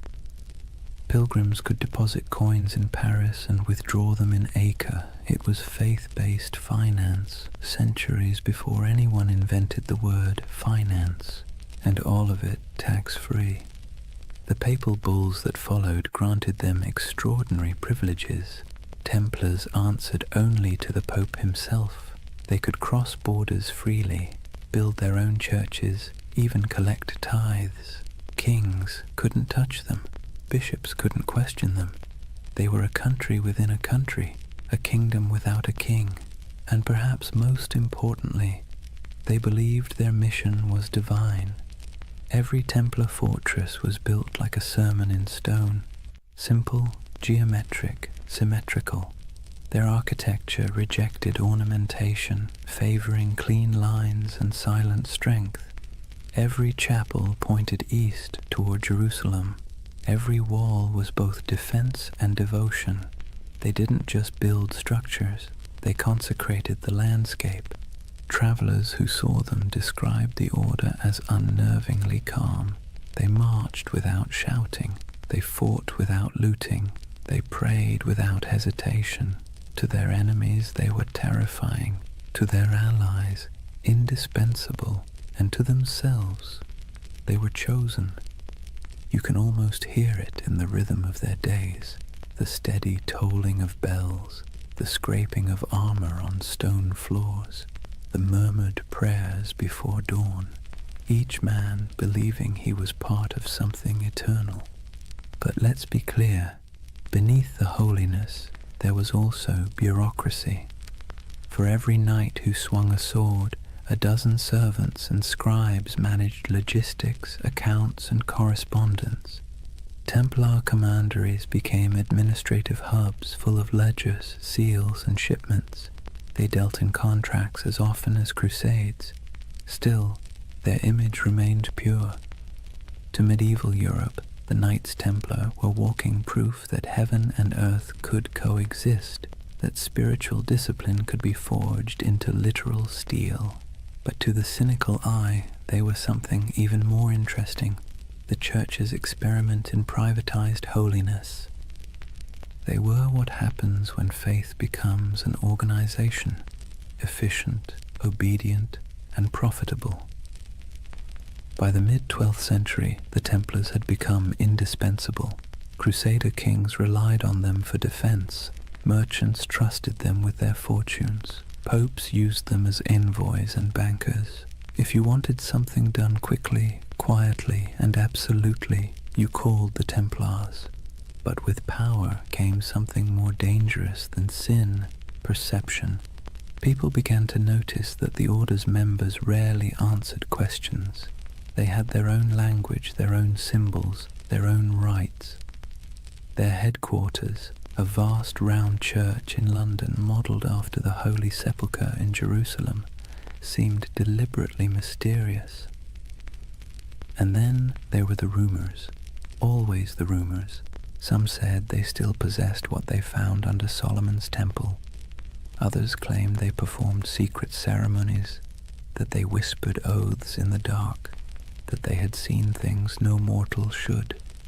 And yet the Church did not question them, not yet. For now Rome was content. The Templars had become everything it could hope for: holy warriors, loyal bankers, global agents of faith. But you can sense the shift coming, can't you? The same way you feel a storm before it breaks. Because no institution, no matter how divine, can grow this fast, this powerful, without making enemies. Kings who owed them money began to resent them. Clergy jealous of their wealth began to whisper, and the pilgrims they once protected began to wonder if these poor knights might be serving something other than God. But that part of the story comes later. For now the order stands at its shining zenith, a creation of faith and fear, cloaked in purity but humming with power. The Vatican's blessing had turned them from a rumor into a reality, and that reality would reshape the medieval world in ways no one, not even the Pope, could have imagined. It's almost poetic, really. The Church had set out to sanctify war, and in the process it had created something far more potent, the first multinational corporation of the soul. And as history will show, nothing that powerful ever stays holy for long. Imagine the early morning light over Jerusalem, a pale gold haze drifting through the heat, settling softly over the domes and stones. The city still breathes the air of miracles and blood. Pilgrims shuffle along narrow streets, whispering prayers in every language. Merchants haggle in the shadow of sacred ruins, and the sound of distant bells drifts through the desert wind like a memory that refuses to fade. And somewhere among the hills, a line of riders moves slowly, white mantles gleaming, swords at their sides, red crosses stitched over their hearts. The Knights of the Temple. They ride in silence, always in silence. To the people watching they seem otherworldly, not nobles, not monks, something in between. They do not laugh or boast. They rarely remove their helmets in public, and when they pass through a market, the crowd parts as if by instinct. It's said that a Templar's gaze could freeze a man, not with fear, but with the strange gravity of conviction. In that moment, the myth was already being born. The story spread faster than their horses could ride. Word of a brotherhood who answered only to God, men who took no wives, owned no lands, and gave everything to their order, soldiers who prayed before battle and confessed after killing, knights who marched under the sign of the cross but lived by a code sharper than any blade. Europe adored them. The Church, of course, encouraged it. Myths are good for business, and the Templars were perfect propaganda. They embodied everything the papacy wanted the faithful to believe: purity, discipline, divine protection. Sermons compared them to angels with swords. Paintings showed them glowing in battle, untouched by arrows, faces calm in the chaos of holy war. But the truth was more human and, in a way, more beautiful.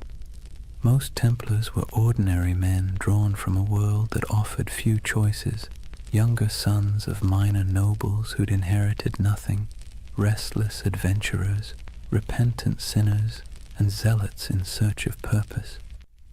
They joined not because they were fearless, but because the world outside offered even less certainty. And for all its rules and austerity, the temple offered something rare: belonging.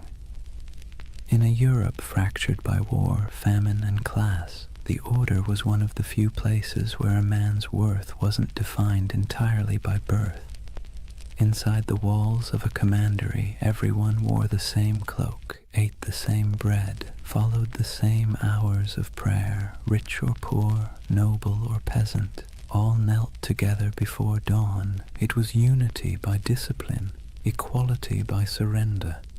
And yet, the outside world saw only mystery.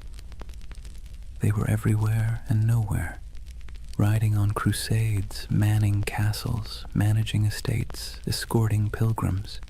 A traveler might encounter a Templar outpost in the forests of Burgundy, another in the sands of Antioch, another on a cold island in the North Sea, and each one would look exactly the same: white walls, red crosses, silence. They had become an idea that transcended geography. When they rode into battle, their presence was like a symbol made flesh. Chroniclers described them as unbreakable formations of white and red, banners flapping, hooves thundering, lances angled in perfect symmetry. They rode in pairs, one knight, one sergeant, their discipline tighter than any army before them, and they didn't retreat, ever.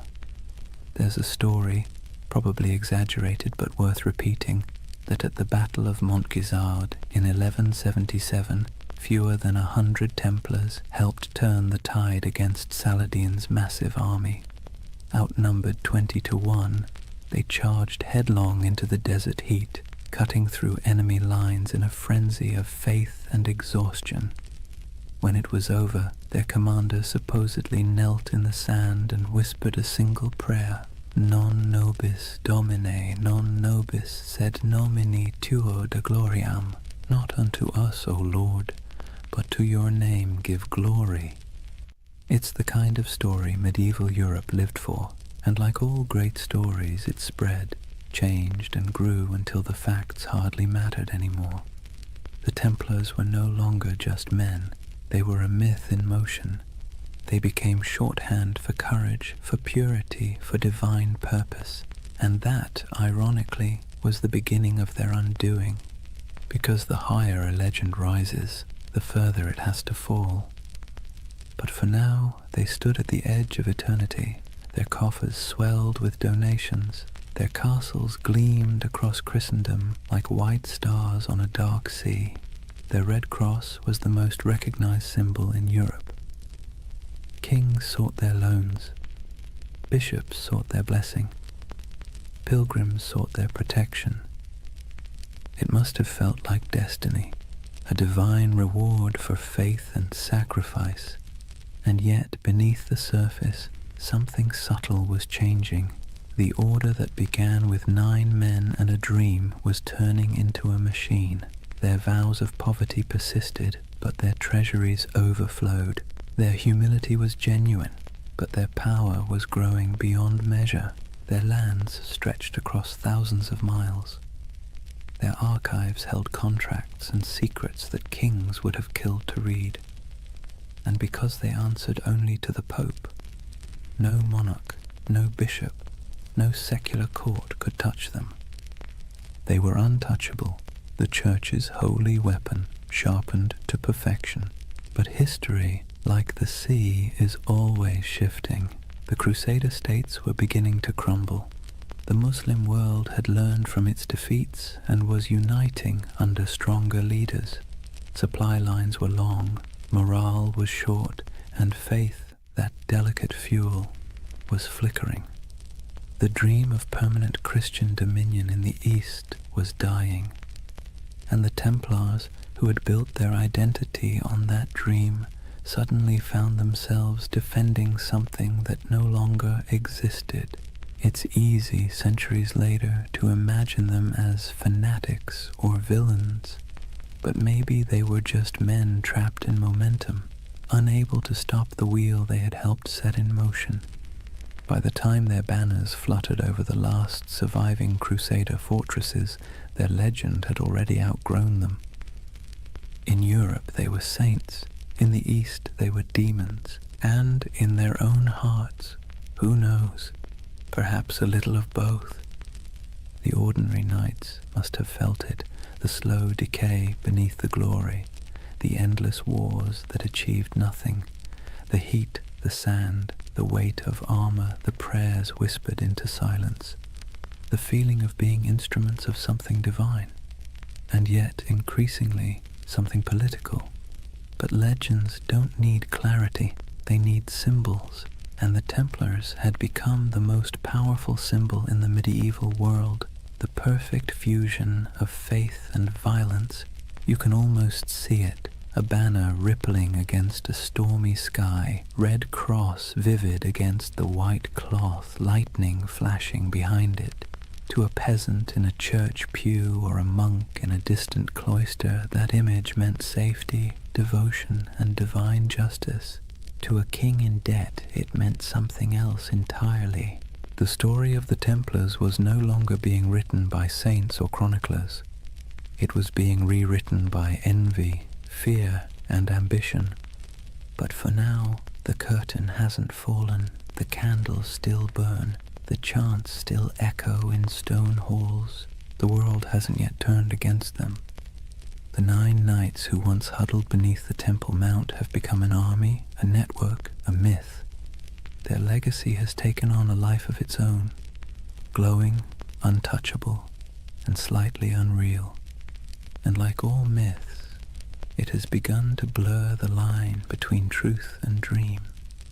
That's where Chapter 1 closes, not with an ending, but with a vision of a brotherhood standing on the edge of something vast and unknowable. Their swords gleam in the sun, their white cloaks ripple in the desert wind. Behind them, Jerusalem glows like a mirage, and before them, stretching into the horizon, lies the future, glittering, dangerous, inevitable, the dawn of a legend. Chapter 2. The Rise of the Warrior Monks. Imagine standing on a cold morning plain somewhere in France, perhaps Champagne, perhaps Burgundy. The mist still clings to the fields, soft and silver, the kind that blurs the line between land and sky. Out of that fog rides a column of horsemen, their armor dull from travel, their cloaks heavy with dew. But as the light shifts, something crimson catches the dawn, a mark stitched across white cloth, simple yet unmistakable. A red cross. It would become one of the most recognizable symbols in all of human history. But at this moment, it is new, modest, a badge of belonging more than power. The men wearing it are quiet, focused, unremarkable to anyone but God. Yet this insignia, this fusion of cloth and conviction, is about to transform them into something the world has never seen, a standing army that answers only to faith. The Templars have begun to evolve. Their days of small vows and secret ceremonies under Jerusalem's ruins are over. The Church has given them legitimacy, a papal seal written in the flowing Latin of divine authority. They are now officially milites Christi, soldiers of Christ, and that single phrase changes everything. With papal backing came money, land, recruits, and something far more valuable, absolution. To die as a Templar was not merely to fall in battle, it was to ascend directly into paradise. No purgatory, no judgment, no delay. The battlefield became a kind of heavenly shortcut. It's hard to overstate how revolutionary that idea was in the 12th century. Medieval Europe was steeped in guilt. Sin was currency. Salvation was a negotiation. And suddenly, here was an order that offered redemption through action, through blood, dust, and obedience. For a restless noble, a wayward knight, or a sinner looking for cosmic forgiveness, the temple was irresistible. The Red Cross symbolized that promise. It wasn't just a banner of war. It was a visible reminder of invisible faith.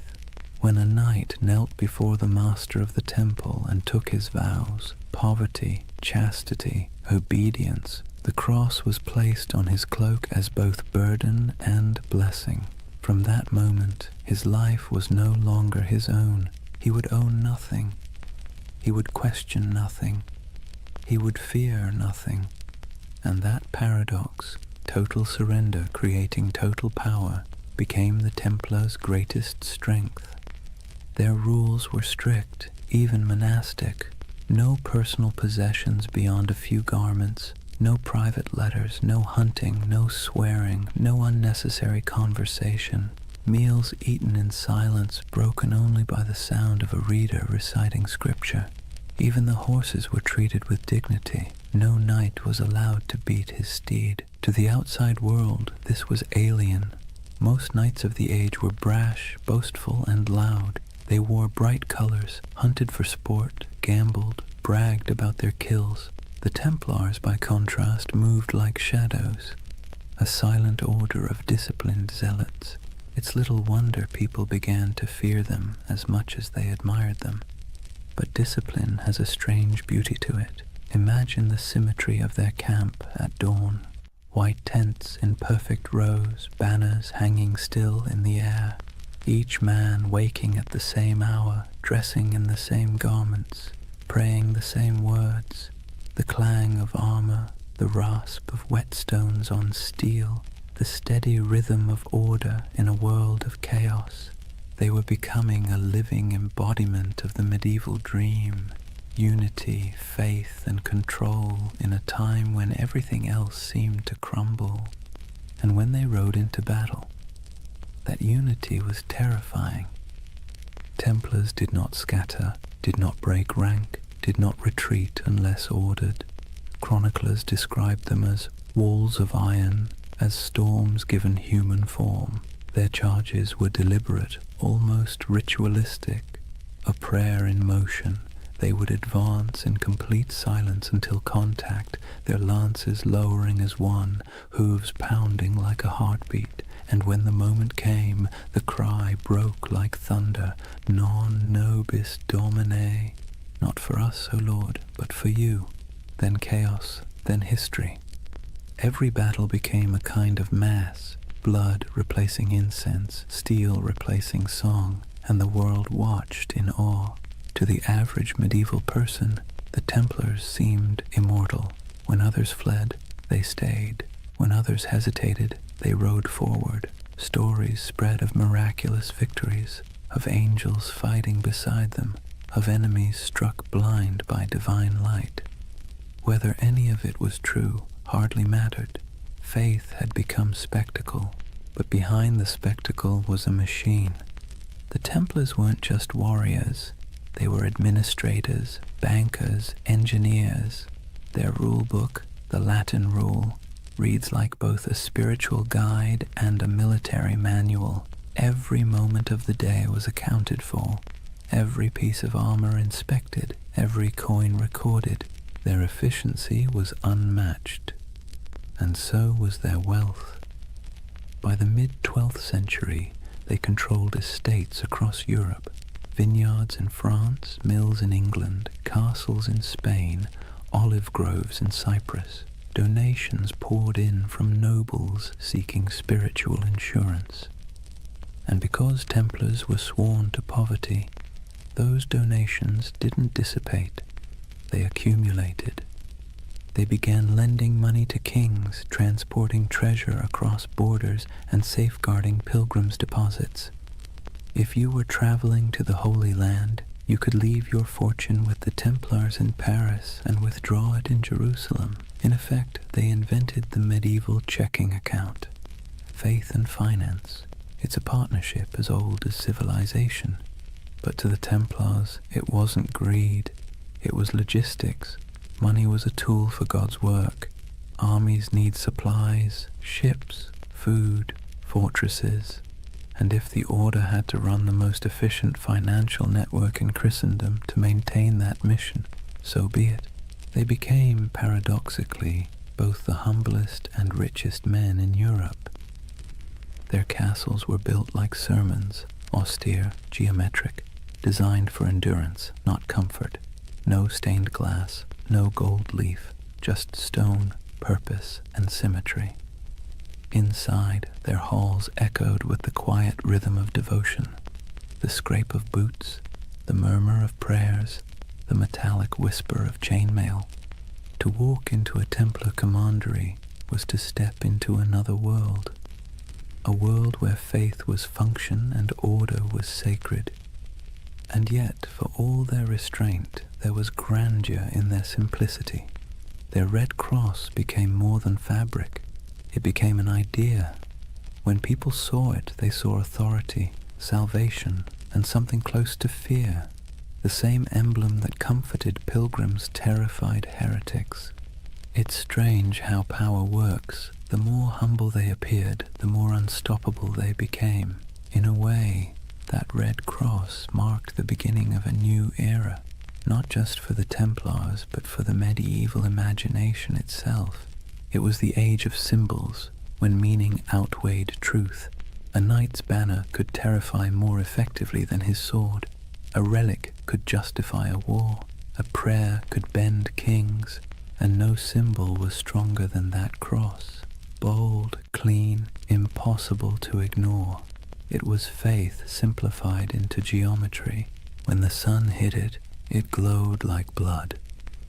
Some chroniclers wrote that it frightened the enemy before the fighting even began. Others said it calmed the men who bore it. Maybe both were true. Maybe that's the real magic of symbols. They shape both sides of the story. Over the next century, that cross would ride on countless banners across the Holy Land, through dust storms, over dunes, across shattered city gates. It would gleam under the desert sun and soak in the rain of 1,000 sieges. It would be seen by kings, slaves, monks, and merchants alike, and every time it appeared it carried the same quiet message: obedience, faith, inevitability. From 9 nights came hundreds, then thousands. From humble vows came armies, from silence came history, and still they prayed before battle, as they always had. Still they whispered the same words. Still they believed that death, if it came in service of God, was not an end, but a homecoming. It's easy, centuries later, to romanticize them, to picture gleaming armor, sacred banners, holy purpose. But beneath the poetry was exhaustion. They marched through deserts where the air shimmered like glass. They fought for cities that would fall again within a decade. They believed themselves instruments of divine will, yet the wars they waged often felt endless, abstract, and hollow. And that contradiction, devotion mixed with futility, is what makes their story so human.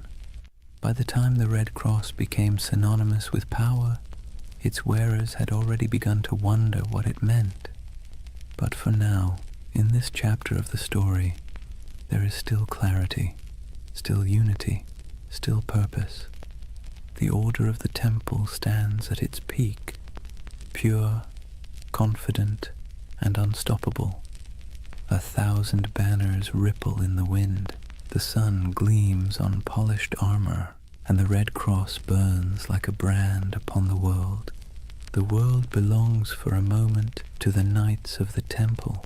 Imagine waking before dawn, not to an alarm or the gentle hum of a phone, but to a bell, deep, resonant, and unrelenting. The sound rolls through the dark halls of a stone dormitory, pulling a dozen men from sleep at once. There are no complaints, no yawns, no hesitation. This is a Templar commandery, and the day begins with obedience. Before the first light touches the horizon, the knights are already kneeling, heads bowed, the chill of the flagstones creeping through their woolen tunics. The air smells faintly of oil lamps and damp stone. Someone chants softly from a small book, Latin verses murmured and rhythmic, the sound of faith wrapped in discipline. The Templars did not live like ordinary knights. They lived by the rule of the temple, a sprawling manual written in the 12th century that governed everything from how they prayed to how they chewed. It wasn't just a list of rules, it was a blueprint for turning men into instruments of divine will. The rule began with a simple premise. A knight's soul is weak when his body is indulgent. Every comfort is a temptation, every freedom is a test. So, comfort was eliminated. Templars slept fully clothed, tunic, belt, even their boots close by, ready to ride at a moment's notice. They owned no personal possessions, not even a coin or a comb. Their cloaks and armor belonged to the order, and if something broke, it was repaired or replaced, never personalized. They were forbidden to hunt, to falcon, to gamble, to swear, forbidden from kissing women, even their own mothers or sisters, forbidden from eating meat more than 3 times a week, forbidden from laughter that wasn't humble or restrained. Templar joy was not the joy of feasting or music or wine. It was the quiet satisfaction of obedience, and obedience to them was the purest form of freedom. Every knight took a vow of poverty, chastity, and obedience, the holy trinity of control. But unlike monks who lived behind monastery walls, Templars carried their vows into the world. They were soldiers, but their battlefield was also their monastery. Every act, from sharpening a sword to cleaning a saddle, was a kind of prayer. At dawn, they gathered in the chapel. The service was brief. They were not contemplatives, but men of action. Each prayer was followed by ritual silence. They listened for commands, received their orders, and dispersed without argument. Theirs was a faith built on motion, not meditation. After prayers came breakfast, bread, sometimes cheese, and a cup of watered wine. Meals were eaten in near silence. As they ate, one brother stood at a lectern and read aloud from scripture or from the rule itself, reminding everyone that even the act of eating was a sacred task. The sound of chewing, the scrape of spoons, the droning Latin, it all blended into a rhythm of humility. When they weren't fighting, they worked. Some tended horses, rubbing down the flanks of massive destriers, checking hooves, repairing tack. Others mended chainmail, inspected swords, or organized provisions for long campaigns. A Templar's world was practical, full of physical labor, repetition, and readiness. And yet, beneath all this discipline, there was a strange comfort. The rule removed choice, and with it, uncertainty. A Templar didn't have to wonder what his purpose was. It was written in the rule, enforced by his brothers, and sanctified by God. Every decision had already been made for him. In a world where chaos was normal, where famine, war, and plague struck without warning, that kind of certainty was a luxury few could afford. But of course, it came at a cost. There were moments when the silence must have felt oppressive, when the sameness of days blurred together into a single endless prayer. Imagine years of this life, The same bread, the same rules, the same faces under the same white cloaks. No family, no possessions, no indulgence beyond the thin comfort of faith. And yet, the Templars endured it, perhaps because the alternative, a world without order, without divine meaning, felt far worse. There's something haunting about their discipline. It wasn't born from cruelty, but from conviction. They believed that to serve God they had to strip away everything that made them individual. Ego, desire, even identity itself, all burned away, leaving only function. They became pieces in a sacred machine, and when the machine moved, it moved with terrifying precision. Templars trained relentlessly. Their battle formations were geometric, mathematical, rows of cavalry timed to strike in perfect waves. Each knight knew his place. If one fell, the next filled the gap instantly. Their charges were coordinated like choreography, their retreats executed like clockwork. Their enemies called them demons in white. They didn't scream or taunt or show mercy. They advanced silently until the moment of impact, when they cried out only one phrase: Non nobis Domine, non nobis sed nomini tuo de gloriam. Not to us, O Lord, but to your name be the glory. It was their mantra, their battle hymn, their surrender to something larger than themselves. And yet, despite all this spiritual rigor, the Templars weren't monks lost in abstraction. They were engineers, architects, accountants.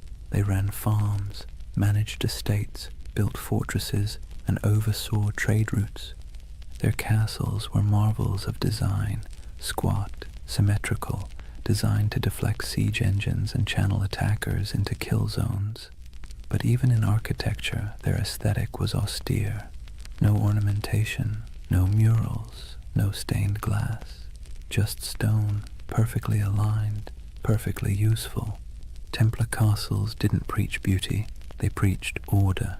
Their lives mirrored that architecture. Functional, fortified, minimal. To outsiders, it looked like joyless fanaticism. To the Templars, it was discipline incarnate. Every stone placed, every word spoken, every moment endured was an offering to God. And yet, as centuries passed, cracks began to form. Subtle at first, then spreading. Because discipline without question breeds power, and power, even sacred power, invites suspicion. The Templars' strict hierarchy made them efficient, but it also made them secretive. Their rituals were closed to outsiders. Their vows of silence protected not only their faith, but their operations. Kings and bishops began to whisper, what did these warrior monks do behind closed doors? Did their oaths hide something darker? The rule of the temple, written to sanctify obedience, began to look like a veil. And the more power the order gained, the more castles, the more treasure, the more influence, the more that veil began to draw attention. It's a pattern as old as history. Purity breeds envy, secrecy breeds rumor, and strength breeds fear, but that comes later. For now, imagine one of those long Templar days near its end, the sun dipping low behind battlements, armor hung to dry, the smell of horse sweat and oil in the air. The chapel bells toll again, soft and steady. The knights gather one final time, kneeling in rows, their white cloaks ghost-like in the flickering candlelight. They pray not for victory, not for wealth, not even for peace. They pray for endurance, for the strength to obey again tomorrow and the day after until the end of their lives. Outside, the wind carries the smell of dust and salt. Somewhere beyond the horizon, enemies are gathering, empires are shifting, and history is already writing its next betrayal. But inside the chapel there is only the rhythm of prayer, the faint creak of chainmail, the murmur of Latin words fading into the night. And above them, carved into the stone arch of the temple wall, the red cross catches the last trace of sunlight, still, unchanging, eternal. For now, imagine the first thing that hits you isn't the sight, but the heat. The air itself feels alive, sharp with salt from the sea, heavy with dust from the desert, and tinged with the scent of oil, incense, and sweat. You've just stepped into the Holy Land sometime around the year 1140, and you're walking through a world where heaven and earth have been fighting for custody of the same patch of ground for generations. The Crusader kingdoms were born from blood and disbelief. After the First Crusade captured Jerusalem in 1099, waves of settlers, soldiers, and zealots streamed eastward, knights chasing absolution, merchants chasing profit, peasants chasing a miracle. What they found was a land older and more complicated than anything they'd been promised. Picture Jerusalem then, not the golden city of postcards, but a dense, sun-bleached labyrinth of limestone walls, narrow streets, and markets bursting with languages: Arabic, Greek, Latin, Armenian, Hebrew, all colliding in the same dusty air. Bells rang from churches while the call to prayer echoed from minarets. Frankish knights and Muslim merchants haggled over silk. Pilgrims shuffled barefoot past relics too sacred to question. The Holy Land was less a battlefield than a mosaic, fragile, shimmering, and always on the verge of breaking. For the Templars, this was both home and battleground. They arrived as guardians of faith but quickly became administrators of empire. They built massive fortresses to anchor the Crusader presence, stone giants rising from the desert like mirages made real. One of their most famous was Crac des Chevaliers, the castle of the knights. If you've ever stood on a cliff and felt the wind try to push you backward, you'll know the feeling of that place. Perched high above the Homs Gap in modern Syria, it was less a castle and more a declaration. Double walls, circular towers, arrow slits that could whisper death at 100 yards. The stones gleamed pale under the sun, and from its ramparts you could see for miles the mountains, the valleys, and the endless horizon of sand and sky. Inside, it was strangely orderly. Kitchens, chapels, barracks, even a bathhouse. You could live there for months without stepping outside, which was convenient, since stepping outside usually meant someone was trying to kill you. The Templars' castles weren't built to impress. They were built to endure. They were a theology of stone, faith expressed in geometry. The Crusader kingdoms themselves were strange hybrids, part European colony, part medieval experiment. French nobles ruled over Middle Eastern cities filled with Syrians, Greeks, and Jews. Mosques stood beside cathedrals. Crusader coins bore Latin inscriptions on one side and Arabic ones on the other. In some ways it worked. Trade flowed, cultures mixed, and for a brief shimmering moment East and West coexisted, not peacefully, but practically. Templars thrived in that liminal space. They spoke local languages, made deals with Muslim rulers, and hired Arab engineers to fortify their walls. Despite their reputation as fanatics, the Templars were pragmatists. They had to be. The Holy Land wasn't a sermon, it was survival. Still, survival came at a price. The heat wore on them, the endless patrols through sand and rock, the smell of blood baked into armor, the weight of divine expectation pressing down like the sun itself. Every campaign was a pilgrimage of exhaustion. Imagine a Templar caravan winding across the desert. Horses sweating beneath white banners marked with red crosses, sand grinding in every crevice of armor. They march in silence except for the creak of leather, the occasional clink of mail. Ahead lies an enemy they can't see, only the shimmer of heat on the horizon. By nightfall they camp beneath a vault of stars so clear it feels like a cathedral of light. Prayers are murmured, wounds are tended. The men sleep on bare ground, swords within reach, their faith both pillow and weapon. In this land even the air felt charged with contradiction, sacred and savage all at once, and nowhere was that clearer than in Jerusalem itself.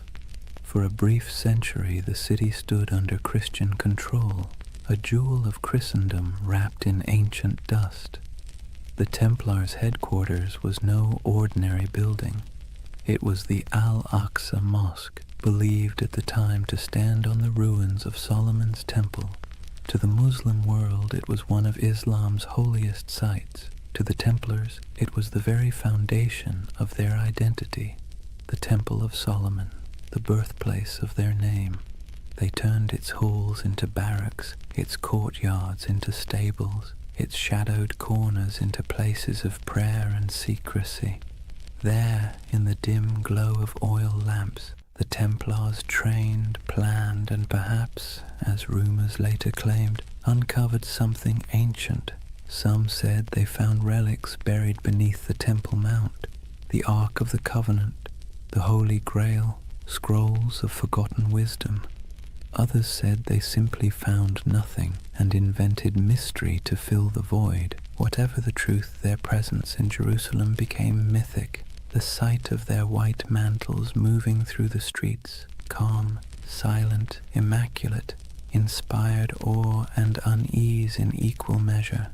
They were soldiers of God, but they moved like ghosts. Their faith was practical, but their reputation became supernatural. Pilgrims whispered that Templars could not be killed by ordinary men. Enemies swore they saw them fight after being struck down. And perhaps that was the point. In a land where death was daily and miracles were currency, a little fear was useful. Templar strategy was as psychological as it was martial. They fought not just with swords but with image, the cross on their chest, the silence in their ranks, the absolute certainty in their purpose. Their presence in battle could shift morale before a single blade was drawn. When the call to arms came, whether at Ascalon, Damascus, or Hattin, the Templars rode out not as individuals but as one unbroken will. Their discipline was terrifying. They charged in perfect formation, shields tight, lances lowered, red crosses blazing against white. They were often the first to enter and the last to retreat. In moments when other armies broke, the Templars held, and when they died where they stood. But for all their valor, their victories were temporary. The Crusader kingdoms were built on sand, politically, literally, and theologically. They could conquer cities, but they could never conquer geography. The further they stretched their lines, the thinner their strength became. And while Templars built walls of stone, their enemies built alliances. Muslim leaders like Zengi, Nur ad-Din, and eventually the great Saladin began to unify what had once been divided. The dream of Christian dominion over the East began to falter as reality, relentless and strategic, pressed back. Still, for nearly 2 centuries, the Templars endured. They were the spine of the Crusader world, a constant presence, whether guarding pilgrims on dusty roads, escorting kings, or defending castles that seemed impossible to hold. And through it all they believed, or at least tried to, that their struggle was holy, that every drop of sweat, every wound, every brother lost was part of a cosmic design. But in quieter moments, as the wars dragged on and the Holy Land slipped further from their grasp, doubt must have crept in. What happens when a holy mission stops feeling holy? When obedience begins to feel like futility? When you've spent your life serving God with sword and blood, and still the world refuses to be saved? History doesn't record their private thoughts. But you can imagine the silence inside those massive stone fortresses, the kind of silence that comes after years of praying into a void. The Templars' castles still stand in ruins across the Middle East, in Syria, in Israel, in Turkey, their stones sun-bleached, their halls open to the wind. Stand in one, and you can almost hear the echoes, hooves on cobblestone, the whisper of chainmail, the low murmur of prayer. Those walls remember. They remember a time when faith and empire shared the same heartbeat, when men rode into battle convinced they were defending heaven itself. And maybe, in their own way, they were.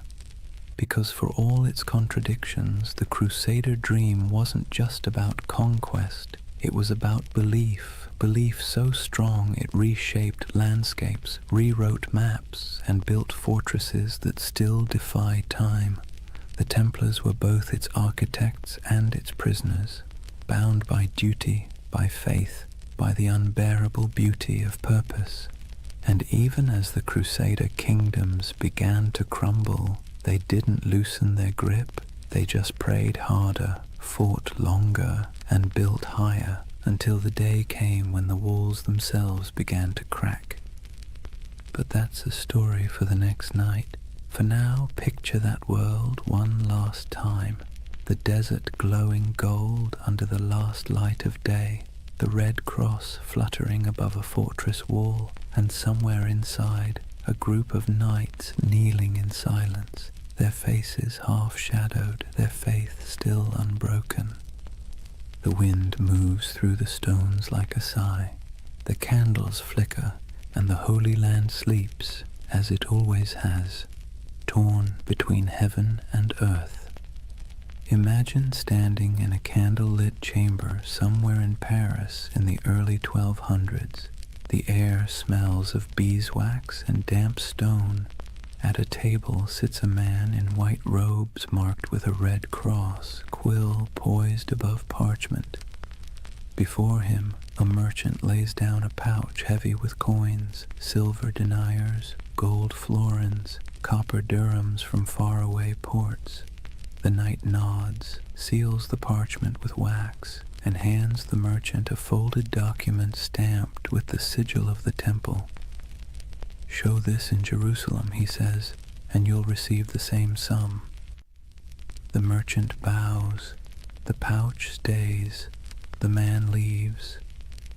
And just like that, without a single coin crossing a sea, the Knights Templar have just performed one of the earliest forms of international banking.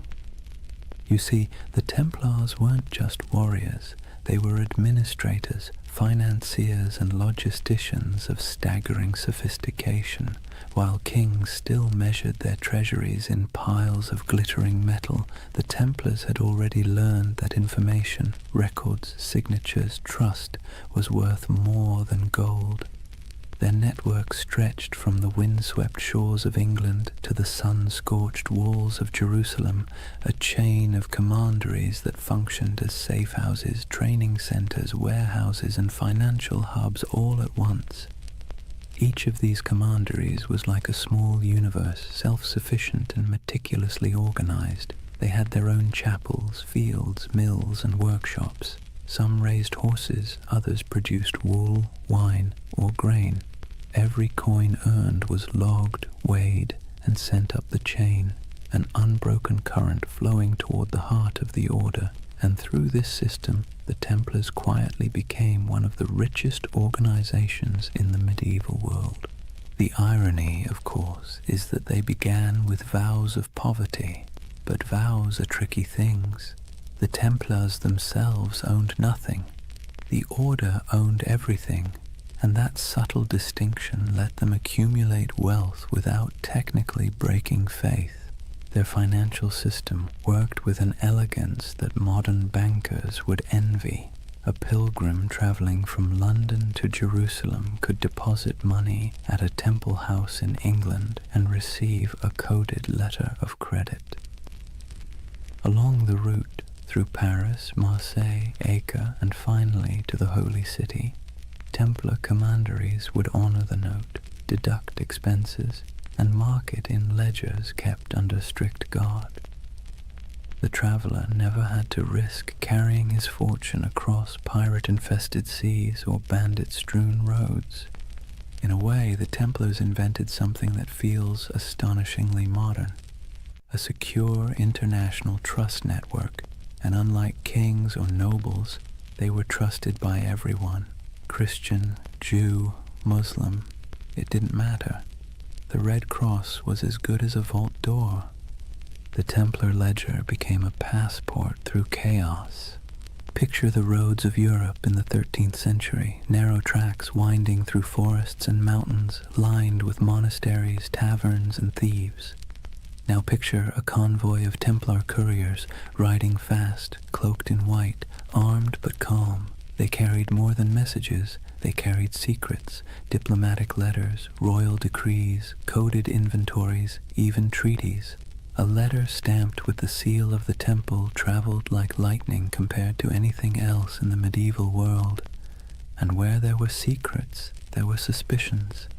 People whispered that the Templars had mastered cryptography, that their ledgers contained hidden symbols, that their archives were guarded by curses. In truth, it was discipline, not magic, that kept their system running, but to the medieval mind, efficiency itself felt supernatural. Each regional commandery reported to a central master, who in turn answered to the Grand Master in Jerusalem and later Paris. The chain of communication was ironclad, the discipline absolute. Orders passed down with the precision of a monastic liturgy. Every brother knew his rank, his duty, and the exact limits of his authority. Templar correspondence reveals a world that hummed like a machine. Cargoes of wheat, shipments of crossbow bolts, barrels of wine, all recorded, all accounted for. Even the smallest commandery in rural France or Scotland was part of a vast, synchronized network, a medieval multinational that existed centuries before the word corporation would be invented. And yet, for all this order, there was mystery. The Templar headquarters in Paris, known simply as La Maison du Temple, was a fortress of stone walls and tall towers surrounded by gardens and workshops. Inside lay one of the greatest treasuries in Europe, a glittering hoard of gold, silver, jewels, and documents so valuable that kings themselves stored their wealth there. King Louis VII did.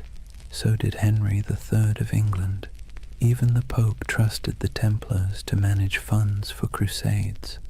When monarchs needed loans, it was often the temple that provided them. When nobles needed to transfer land, the temple served as intermediary. They were accountants of God, and for a time it seemed even heaven owed them interest. But power has a way of creating shadows. As their influence spread, so did envy. Clergy whispered that the Templars had grown too rich, too independent. Kings resented being indebted to monks with swords. Rumors began to drift through Europe like incense, that the Templars worshipped idols, that their rituals were secret and profane, that the cross they bore was not a sign of purity, but of blasphemy. Still, in their heyday, those whispers were little more than background noise. Outwardly, the Templars thrived. Their fortresses dotted Europe and the Levant, solid, silent, identical in style, as if each had been built from the same blueprint. Stone geometry repeating across continents. They didn't just build castles, they built infrastructure, bridges, ports, farms. They managed trade routes that linked the Mediterranean to northern Europe. They established supply lines for crusading armies that stretched across thousands of miles. Without them, the very logistics of holy war might have collapsed. It's easy to forget that behind every knight charging into battle was a chain of bakers, blacksmiths, and scribes keeping the machine running. The Order's power didn't come from miracles. It came from ledgers, but not all their wealth was material. the Templars also held something far more dangerous: information. Through their far-flung network, they gathered intelligence about politics, trade, and warfare from every corner of Christendom. They knew which kings were broke, which roads were unsafe, which alliances were shifting. In an age before newspapers, that knowledge was gold.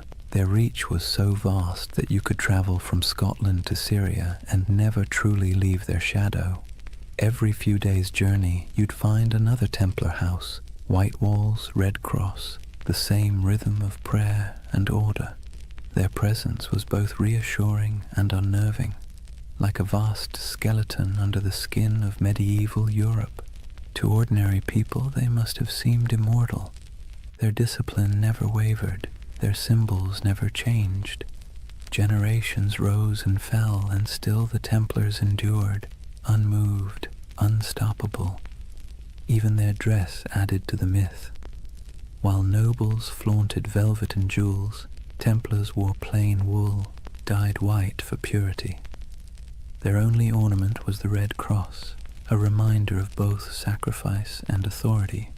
When they moved through a town, heads bowed, they looked less like men than like an idea, one that walked and breathed and collected rent. And it wasn't only men. Though the order itself was male, its network included women, nuns, widows, and lay sisters who worked in the commanderies, managing estates, caring for pilgrims, brewing ale, and keeping the wheels turning. History rarely mentions them, but without them, the Temple's empire of faith would have faltered. By the mid-13th century, the Templars had reached their zenith. Their ships carried goods across the Mediterranean. Their estates covered vast tracts of Europe. Their influence seeped into every court, every treasury, every crusade, and yet, like all empires, they had already sown the seeds of their own decline. The Holy Land, their reason for existing, was slipping away. Muslim forces were reclaiming city after city. The Crusader states were shrinking, and with them the spiritual justification for the Temple's existence. But the Templars adapted. They shifted their focus westward, becoming less of a crusading order and more of a financial and political one.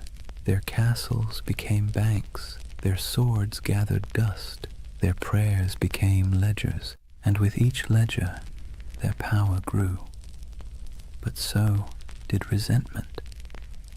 Imagine being a king and realizing that the most efficient, trustworthy, and wealthy organization in your realm doesn't answer to you. It answers to no one but God, and maybe the Pope. That unease was the first tremor before the fall. But for now, in the candlelit rooms of the 1200s, the world still looked stable. Templar scribes bent over parchment, quills scratched, coins clinked softly in wooden chests. Outside, the moonlight shimmered on stone, and the red cross of the order fluttered faintly in the night wind. It was a world of precision, discipline, and quiet ambition. A world that believed itself eternal. And perhaps, for a while, it was. Picture a long stone hall lit by morning light through narrow slits in the wall. The air smells faintly of straw and cold iron. Dozens of men kneel side by side, white mantles draped over their shoulders, red crosses stark against the fabric. No one speaks. The only sounds are the shuffle of boots, the whisper of breath, and the faint crackle of a torch. It's not a church exactly, not a barracks either. It's both, and that contradiction is the essence of the Knights Templar. Discipline was their creed. Every movement, every word, every thought was governed by the rule of the temple, a sprawling set of commandments written in the early 12th century that blended the rigidity of a monastery with the brutality of a battlefield. And yet, for all its severity, there was beauty in that order, a rhythm that shaped their days like the tolling of distant bells. They rose before dawn to pray, their voices echoing in unison. Then came the chores, feeding horses, sharpening weapons, tending armor, mending cloaks, cleaning wounds. Breakfast was simple: bread, sometimes watered wine, rarely meat. Then training, endless training, sword drills in formation, mounted charges across dusty fields, bow practice until fingers blistered. To the outside world, they were holy warriors. To themselves, they were servants of God, of each other, and of discipline itself. Templars lived by vows of poverty, chastity, and obedience, but those words meant something very different in their world. Poverty meant no personal possessions, but the order itself owned vast estates. Chastity meant avoiding women entirely, even in conversation, an easier rule to write than to live by. And obedience meant complete submission to one's commander, even unto death. That last vow was the hardest and the one that defined them. A Templar didn't fight for victory. He fought to obey. If ordered to hold a line, he held it. If ordered to die, he died. There was no hesitation, no bargaining, no emotion. In battle, this made them terrifying. Other soldiers might panic, flee, or waver. The Templars never broke formation. Even when surrounded, they fought in silence, red crosses vanishing one by one into the dust. It's tempting to romanticize that kind of devotion, but there was nothing romantic about it. It was hard, mechanical, and often lonely. Templars were forbidden to embrace their own brothers without permission, forbidden to joke or sing frivolously, forbidden to play games of chance. Even laughter was discouraged, except in moderation. Their armor, too, reflected that restraint, plain, functional, unadorned. No bright colors, no gilded crests, only the red cross sewn near the heart. It was said that when the Templars rode into battle, the sound of their charge was unlike anything else. Not the roar of chaos, but the low thunder of synchronized hooves, a kind of terrible harmony. They weren't the largest army in the Crusades, nor the most numerous, but they were the most feared, because the enemy knew they wouldn't stop. Every Templar learned to fight and die as part of something greater, and that mindset extended beyond the battlefield. Inside their commanderies, every task, no matter how small, was done with the same ritual precision. From the folding of cloaks to the cleaning of armor, everything had its method. The order saw chaos as the devil's playground, and order as divine. Imagine the life of a young recruit, a sergeant or a serving brother, joining the temple. He would begin as an associate, working the stables, tending the fields, carrying water. He'd sleep on straw, wake before dawn, pray, eat little, speak less. The nights might seem distant, stoic men of few words, but in truth everyone shared the same weight of silence. Templar silence wasn't emptiness, it was control. They believed words carried danger, pride, gossip, temptation. So they learned to communicate through gestures and glances, through efficiency rather than expression. Meals were eaten in near silence, a monk reading scripture aloud while others chewed. If you wanted salt, you didn't ask, you pointed. If you needed bread, you waited your turn. Over time, that silence became a kind of language, a pulse that connected them more deeply than speech ever could. And perhaps that's why their discipline bordered on the sacred. Their punishments were severe but predictable. A brother who broke his vows, who stole, lied, or behaved pridefully, might be stripped of his cloak, forced to eat on the floor, or made to lie face down during Mass while others stepped over him. For grave offenses he could be expelled entirely, his red cross torn away like a soul in exile. But for most, it never came to that. The Templar mind was trained like a blade, sharp, steady, and resigned. Even their daily routines reinforced obedience. The day was divided by bells, prayer, labor, rest. Each moment accounted for. They prayed before battle, after battle, before eating, before sleeping. Every act was sanctified, every breath a form of worship. And yet, for all their austerity, there was a quiet humanity beneath it. The rule allowed small comforts, wine on holy days, the company of brothers during feasts, laughter when earned. They kept dogs and falcons. They played music sometimes, though always solemnly. Their lives weren't joyless, just measured.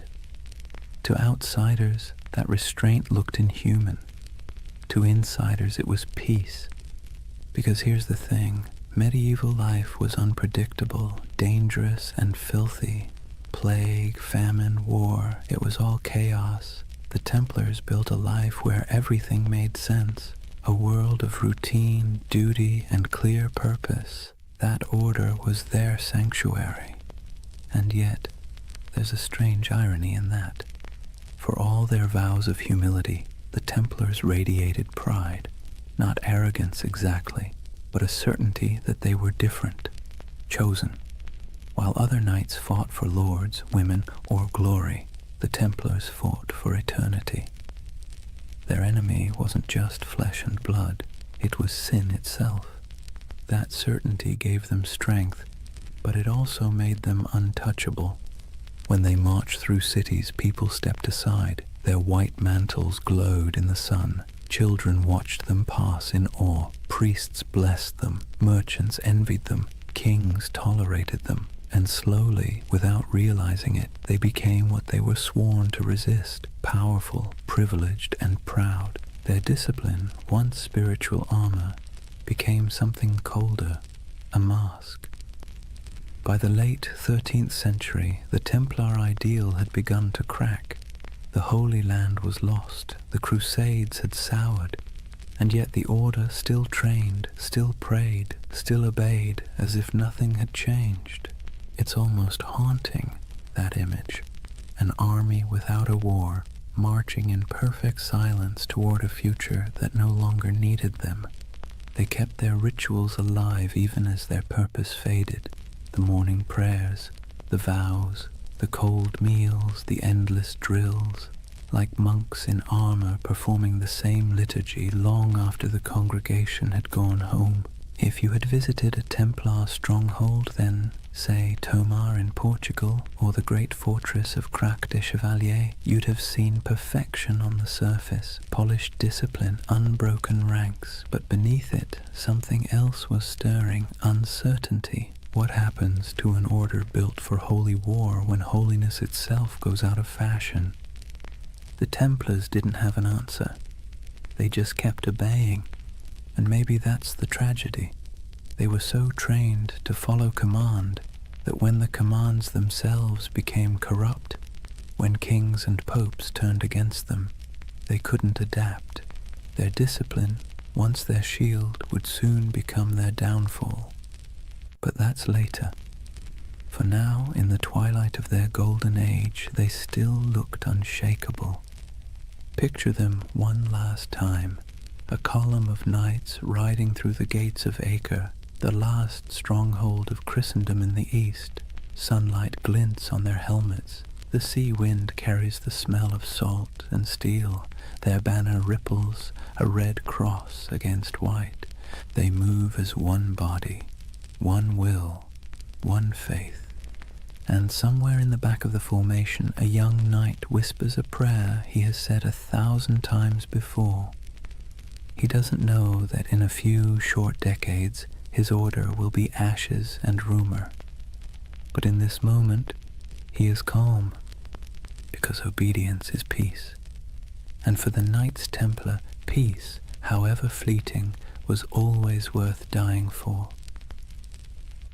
Chapter 3: Secrets, Shadows, and Heresy. Imagine the stillness beneath Jerusalem.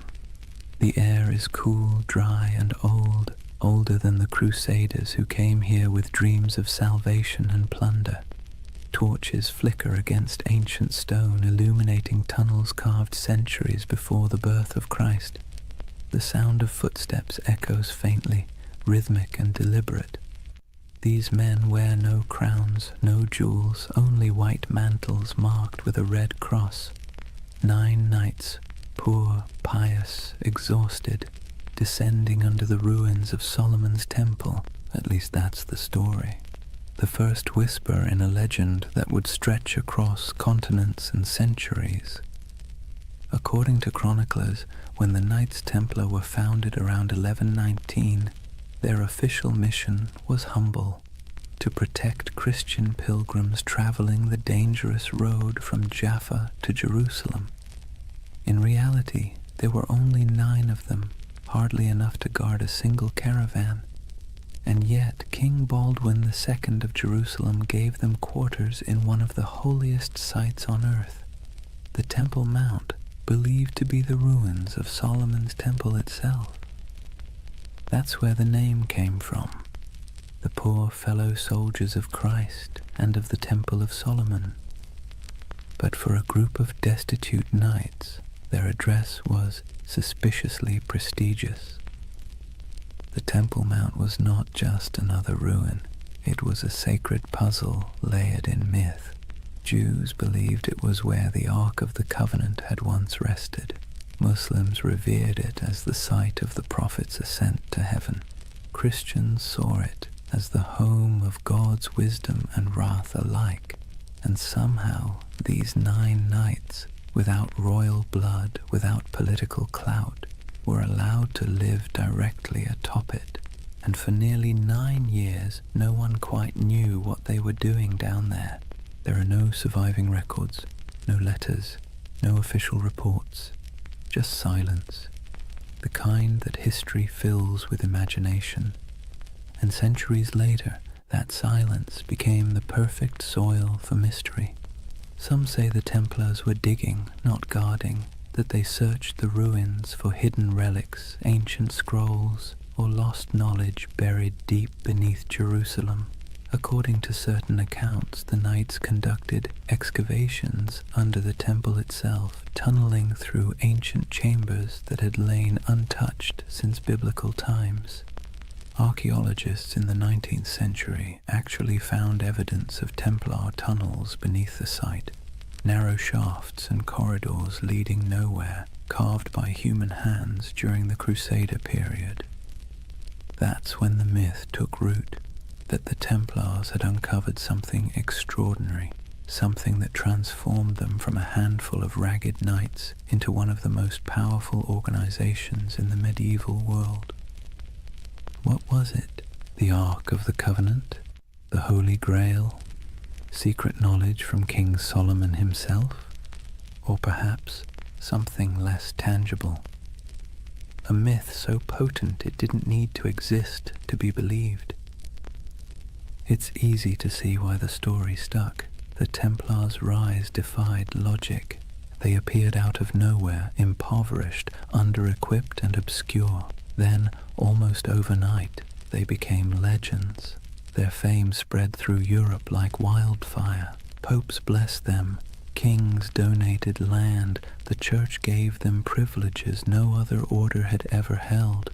They could collect tithes, build fortresses, even run their own banks.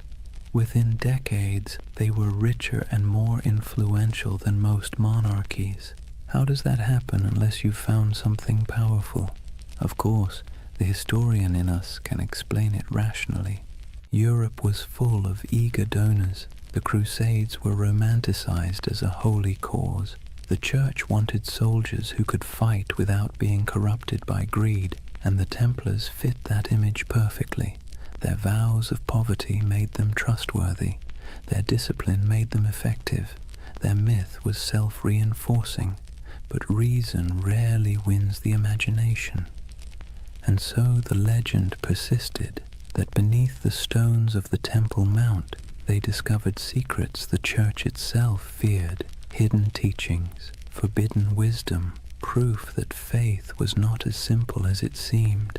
You can almost hear the whispers, a flicker of torchlight in the dark, the scrape of metal against stone, the muttered Latin of a prayer or a spell. It's nonsense, of course, probably, but beautiful nonsense. That's the curious power of the Templar myth. It lives in the gap between faith and doubt, between the seen and the unseen. Take the idea of the Grail, for instance. In medieval Europe, the word didn't mean a chalice at first. It meant a vessel of divine mystery, something that contained the essence of truth. The connection between the Templars and the Grail only appeared centuries later, in 12th and 13th century romances, when poets like Chrétien de Troyes began weaving stories of knights, purity, and hidden relics. Those tales weren't history. They were dreams, but dreams with staying power. To the medieval mind, it made perfect sense that the holiest warriors would be the keepers of the holiest object. And to the modern mind, still restless in the dark, it makes perfect sense that an empire's rise must hide a secret. Maybe that's why the Templars continue to haunt us, because we can't resist the idea that someone, somewhere, found the truth and kept it to themselves. But beneath the mystique, there's something more mundane and more fascinating. The real secret of the Templars wasn't gold or relics. It was organization. While other Crusader groups floundered in chaos, the Templars built a system. They turned faith into logistics. They mastered record-keeping, finance, communication, and property management at a level Europe had never seen before. Their commanderies stretched from Scotland to Syria, forming a network that could move money, men, and messages faster than any king's court. They were medieval globalists, an early blueprint for the international corporation. That was their real treasure, their true grail, not buried under Jerusalem, but written in ledgers and sealed with wax. Still, it's fun to imagine the other version, the one where those 9 knights, by flickering torchlight, brushed away centuries of dust and found something that made them more than soldiers, something that whispered of destiny, because that's the romantic engine of the Templar myth, that somewhere in their cold discipline and rigid faith, they touched a kind of forbidden light. Maybe it wasn't treasure, maybe it was understanding. The Church would later accuse them of heresy, of denying Christ, of spitting on the cross, of worshipping strange idols, all of which sound absurd, until you remember how much they changed between those first 9 knights and the empire they became. Power always transforms faith, sometimes subtly, sometimes completely, and perhaps in those long tunnels beneath the temple, the transformation began. There's a moment, halfway between legend and history, when we can almost see it. 9 men on their knees, torches flickering, the stones around them whispering echoes of the past. They think they're praying, but maybe, in that silence, something ancient is listening. And maybe that's why the myth still holds us, because even if the Templars never found the Ark, or the Grail, or any secret knowledge at all, they still uncovered something remarkable, the power of belief itself. They discovered how mystery can move empires. Imagine a candle-lit chapel deep in the hills of France. The walls are rough stone, the air thick with incense and dust. In the dim light, the symbol of the Red Cross flickers faintly across banners and shields stacked neatly against the wall. A handful of knights kneel in silence before an altar, not before the crucifix, but before something older, stranger, covered in a cloth of deep red. No one speaks, only the low chant of prayer, rhythmic and hypnotic, filling the space like the hum of bees in a summer field. This is the image that has haunted storytellers for centuries. The idea that the Knights Templar possessed secret knowledge, perhaps even a relic of impossible power. And like all the best myths, it's never quite clear whether we want it to be true or whether we enjoy believing it's hidden. The legend of the Holy Grail, for instance, didn't actually begin with the Bible. It began with poets. Around the late 12th century, when the Templars were at their most powerful, A French poet named Chrétien de Troyes wrote of a mysterious grail, a shining vessel carried in a sacred procession, capable of granting eternal nourishment and divine wisdom. He never called it holy, nor said it was a cup. Later, writers turned it into the chalice of Christ, the cup of the Last Supper, or the vessel that caught his blood at the crucifixion. But in Chrétien's day, the Grail was simply something too sacred to name directly. And in that ambiguity, the Templars found a shadow, because who else fit the image better? Knights of divine mystery, warriors of impossible devotion, a brotherhood whose rituals were secret, whose vows were absolute, and whose origins lay under the ruins of Solomon's temple. To a medieval audience it made perfect sense. If the Grail existed, it was the Templars who kept it. Over the centuries, the Grail and the Templars fused together into a single enduring myth, a marriage of chivalry and mysticism that no amount of historical evidence has ever been able to undo. The truth, though, is both smaller and more interesting. The Templars were bureaucrats of the divine. They didn't sit around sipping from golden chalices or unlocking cosmic secrets. They balanced books, they managed estates, they wrote letters in crisp Latin. They were the spiritual accountants of a holy empire. But because they lived in an age obsessed with relics, bones of saints, drops of Christ's blood, splinters of the true cross, they were inevitably drawn into the world of the sacred object. They guarded reliquaries. They escorted pilgrims who sought miraculous artifacts. They helped fund and protect monasteries where fragments of supposed holy items were displayed. So when rumors spread that they had discovered ancient scrolls beneath the Temple of Solomon, texts written by early Jews, Gnostics, or even pre-Christian mystics, the stories stuck. The scroll myth would grow and mutate over time. Some later accounts, centuries after the Templars were gone, claimed they had found the Book of Thoth, an Egyptian text of divine wisdom. Others said they uncovered teachings from the lost tribes of Israel, and some whispered of alchemical diagrams, maps of the cosmos itself, hidden away from the church to protect humanity from knowledge it wasn't ready to bear. Of course, there's no evidence for any of this, but myths thrive where evidence fails, and perhaps that's what made the Templars so irresistible to later imaginations. They embodied that perfect combination of real power and secret silence. The Church itself fueled much of it, unintentionally, because the Templars, though loyal to Rome, answered to no king, no bishop, no worldly authority. They were free to move money, land, and information across borders. They could send coded letters that no one else could read. They had their own internal justice system, their own chapels, their own prayers. In other words, they looked a lot like the very thing the Church feared most, a second church.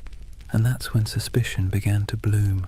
Whispers spread that the Templars practiced strange rituals, that their initiations involved renouncing Christ, spitting on the cross, or worshipping a mysterious head called Baphomet, that their power came not from God but from something older. Most historians agree that these accusations were lies, propaganda created to destroy them later. But it's worth noting why those lies were so effective. Because they sounded plausible.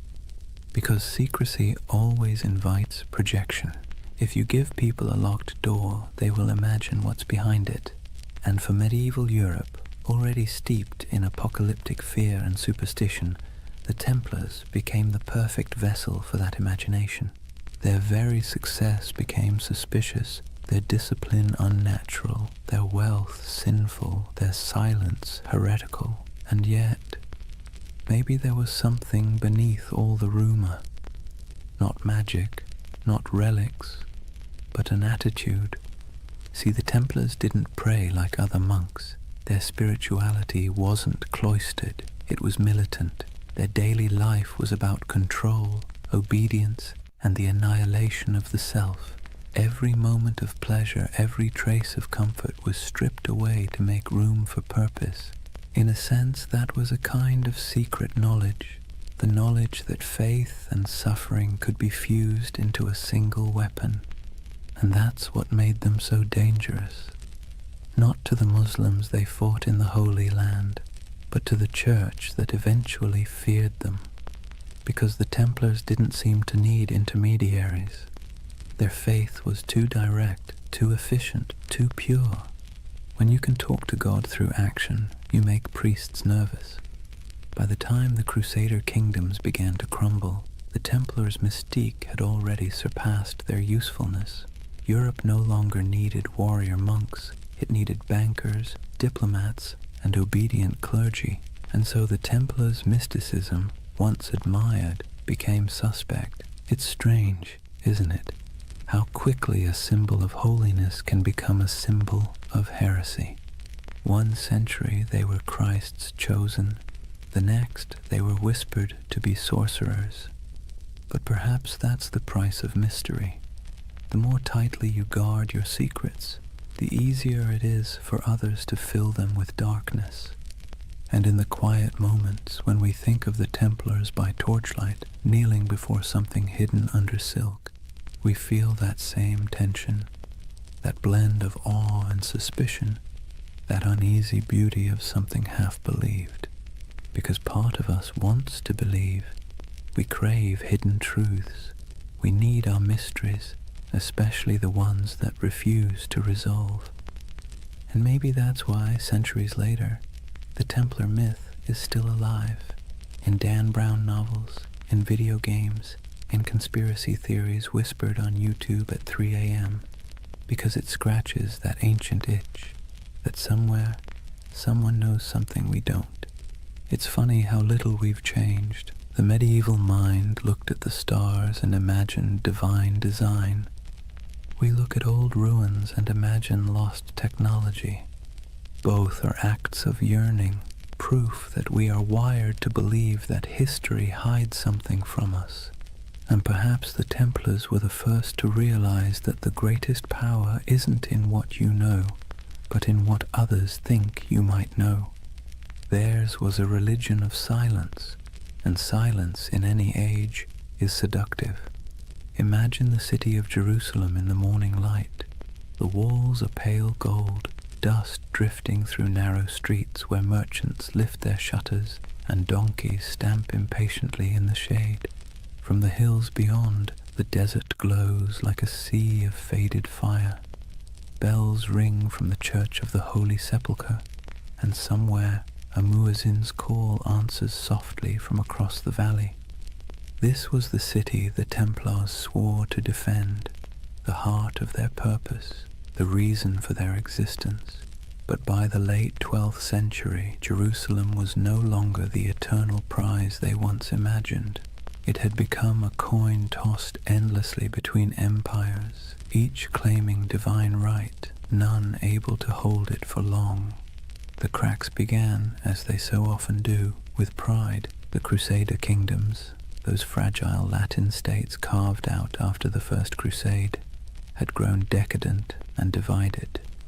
The descendants of knights who once marched barefoot to holy war now lived like minor kings, drinking imported wine, bickering over titles, and marrying into local dynasties to secure land and dowries. The Templars, meanwhile, had become something very different from their humble beginnings. They were no longer 9 men kneeling in the dust. They were a multinational corporation of the Middle Ages, thousands strong, with property stretching from Scotland to Syria. They operated fleets, fortresses, and treasuries. They could lend money to kings and fund crusades outright. And that kind of power, while impressive, makes enemies quickly. By the mid-11th century, the balance of the Holy Land had shifted. Muslim forces, long divided, were now uniting under a single banner, led by a man who seemed born for the role, Salah ad-Din Yusuf ibn Ayyub. known in the West as Saladin. If the Crusaders were a tangle of arrogance and infighting, Saladin was the opposite, disciplined, patient, and devout. His armies were not the wild hordes described in European rumor. They were organized, loyal, and most importantly, fighting for home. The Templars met them on countless fields, Hattin, Ascalon, Arsuf, and though they fought with ferocious resolve, they were outmatched by unity and strategy. The Battle of Hattin in 1187 was the breaking point. It began with a cruel trick of the sun. Saladin's army lured the Crusaders away from their water supplies, dragging them across the dry Galilean plains under a blazing July sky. By the time the Templars reached the horns of Hattin, they were half mad with thirst, their chainmail burning against their skin, their banners wilting in the heat. The Muslim forces surrounded them. Archers darkened the sky with arrows, smoke from burning grass choked the air, and when the fighting finally stopped, almost the entire Crusader army was dead or captured. The True Cross, a relic carried into battle like a talisman, was seized by Saladin's men. It was never seen again. The Templar Grand Master Gerard de Riedefort was taken alive. Saladin spared him, though many of his brothers were executed. He would live long enough to watch the walls of Jerusalem fall later that same year. When word reached Europe that the Holy City was gone, it was as if the world itself had cracked open. Sermons thundered across cathedrals, blaming sin, pride, and divine wrath. Monarchs trembled, pilgrims wept. The Pope called for another crusade, and through it all, the Templars stood in the ruins of their purpose. You can almost imagine the silence that followed. The once sacred city, its streets littered with the detritus of war, now echoed with the sounds of new rulers. The Templar headquarters on the Temple Mount was emptied, their altars dismantled, their treasures seized. What began as a holy mission now looked suspiciously like a failure of faith. For the first time, the Templars were without their holy ground, and without Jerusalem, they were forced to confront an uncomfortable truth. If the temple was gone, what exactly were they the knights of anymore? But endings have a way of becoming beginnings. Driven from the holy city, the Templars retreated to the coast, to Acre, Tyre, and Cyprus, where they rebuilt themselves as the guardians of ports and pilgrims rather than of the temple itself. Their castles became symbols of endurance. Crac des Chevaliers in Syria rose like a stone crown over the hills, its walls layered and massive, designed to resist even the most determined siege. Safed Tortosa, Athlit, each fortress a defiant miracle of engineering, built with geometry, patience, and faith in stone. In those high towers, the Templars kept the flame of their order alive. But it was different now. Less about holy destiny, more about survival. Their discipline hardened into something colder. Their prayers became shorter, their eyes sharper. They trained recruits not to imagine glory, but to endure isolation, hunger, and the dull ache of endless duty. And yet, despite all this loss, their legend somehow grew. Europe romanticized them even as the Holy Land slipped away. Chroniclers back home painted the Templars as holy martyrs, holding back the tide of heathens. Donations poured in. New recruits arrived from noble families eager for redemption. It's one of history's great ironies. The worse they failed in the East, the more powerful they became in the West. But under the surface, something had changed. Their order was no longer about the sacred geography of Jerusalem. It was about the machinery of power. And in that subtle shift from spiritual to financial, the seeds of their downfall were already being sown.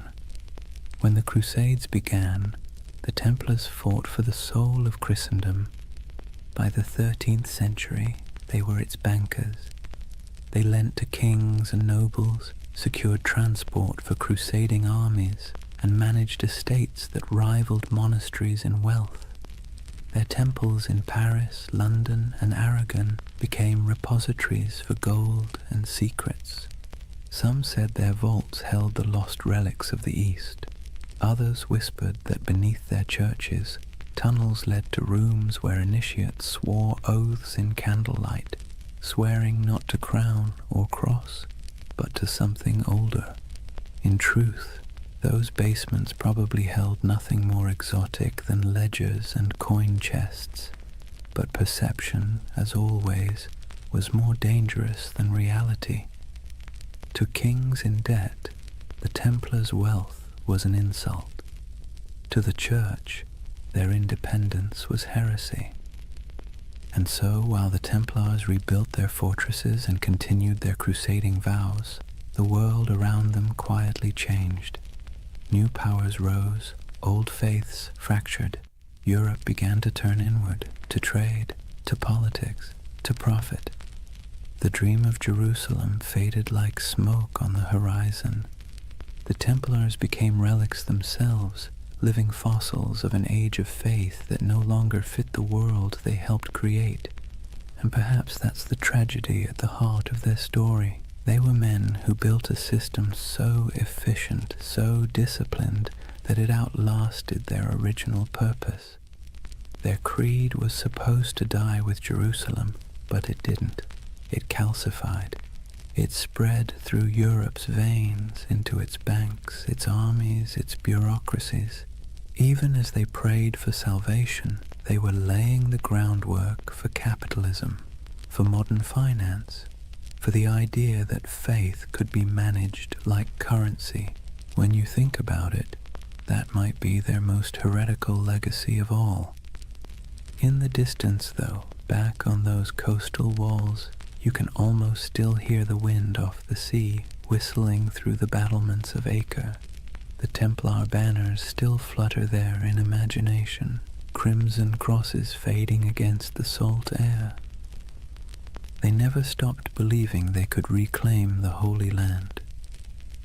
They never stopped waiting for the day the horns would sound again. But faith, like empire, has tides, and the tide was already receding. Imagine standing on the ramparts of Acre at twilight. The sea stretches endlessly westward, glowing copper beneath the dying sun. Seagulls drift above the harbor where broken ships list in the water, their masts creaking softly. Behind you, the wind carries the scent of smoke and salt, and the low, steady hum of prayer from men who know the end is coming. This is the world of the final crusades, not the holy fire of the first generation, not the fevered marches of kings and saints, but a quieter, more desperate echo. The age of glory was over. What remained was a grim, bureaucratic persistence. Wars fought on borrowed faith, borrowed time, and borrowed money. By the late 13th century, the Kingdom of Jerusalem existed mostly on parchment and in memory. Its capital, if one could call it that, was Acre, a coastal city pressed between a restless sea and endless desert. It was crowded, rich, and tense, a city of pilgrims, traders, and soldiers living shoulder to shoulder in uneasy tolerance. Here the Knights Templar had built their final fortress, a marvel of engineering, all white stone and iron gates, its walls thicker than any catapult could breach. Within those walls, gold and relics were stored in vaults beneath torchlit halls. Above them, in chapels that echoed with Latin chants, the Templars still prayed for Jerusalem, though most knew they would never see it again. They had become the custodians of a dream already dying. The last crusades were not holy wars anymore. They were logistics operations, charters, supply lines, contracts. The romantic image of knights charging across the desert had long since been replaced by the grinding reality of politics. Kings back in Europe promised armies and delivered excuses. Popes issued bulls calling for redemption and sent none. The Templars and their rivals, the Knights Hospitaller, did what they could. They fortified the remaining coastal strongholds, trained recruits from France and England, and negotiated uneasy truces with Muslim rulers, who now viewed them less as enemies and more as relics of a fading age. For nearly a century, the Templars held their line. A few miles of coast, a handful of towers, and the weight of an entire lost empire on their shoulders. Then, in 1291, the inevitable came. A vast Mamluk army, disciplined, relentless, and armed with the confidence of history, swept across the plains toward Acre. Their banners blackened the horizon. Their engines rolled like thunder. Inside the city, panic spread like wildfire. Citizens fled to the harbor, merchants burned their ledgers, priests carried relics to the ships, whispering prayers that no one believed would work. The Templars, as always, took their positions. From the battlements, they could see the Mamluk campfires stretching endlessly into the desert night. The siege began with drums, then fire, then days of unbroken assault. It was not the glorious last stand of legend. It was chaos. Stones crashed into the towers, arrows rained like iron hail, walls cracked and bled dust. The Templars fought with methodical silence, their discipline unbroken even as everything around them burned. Eyewitnesses would later write that when the outer wall finally collapsed, the sound was like a mountain giving way. Within days, Acre was gone. The Templar fortress fell piece by piece, and those who survived fled to their ships, carrying little more than their order's banner and the bitter taste of failure. When the city burned behind them, so did the last true Crusader stronghold in the Holy Land. It was over. The Crusades had lasted nearly 2 centuries, and now, after all the pilgrimages, sieges, and sermons, the Holy Land was once again entirely in Muslim hands. For the Templars, the loss was more than strategic, it was existential. They returned to Europe as an army without a battlefield, an order without a purpose. Their castles in the east were gone, their mission obsolete, but they were still wealthy, still disciplined, and still bound by vows that made them useful or dangerous, depending on who was watching. They settled mostly on the island of Cyprus, rebuilding their headquarters there. From its harbors, they continued to dream of returning to the Holy Land, though it was clear to everyone that the age of crusades had passed.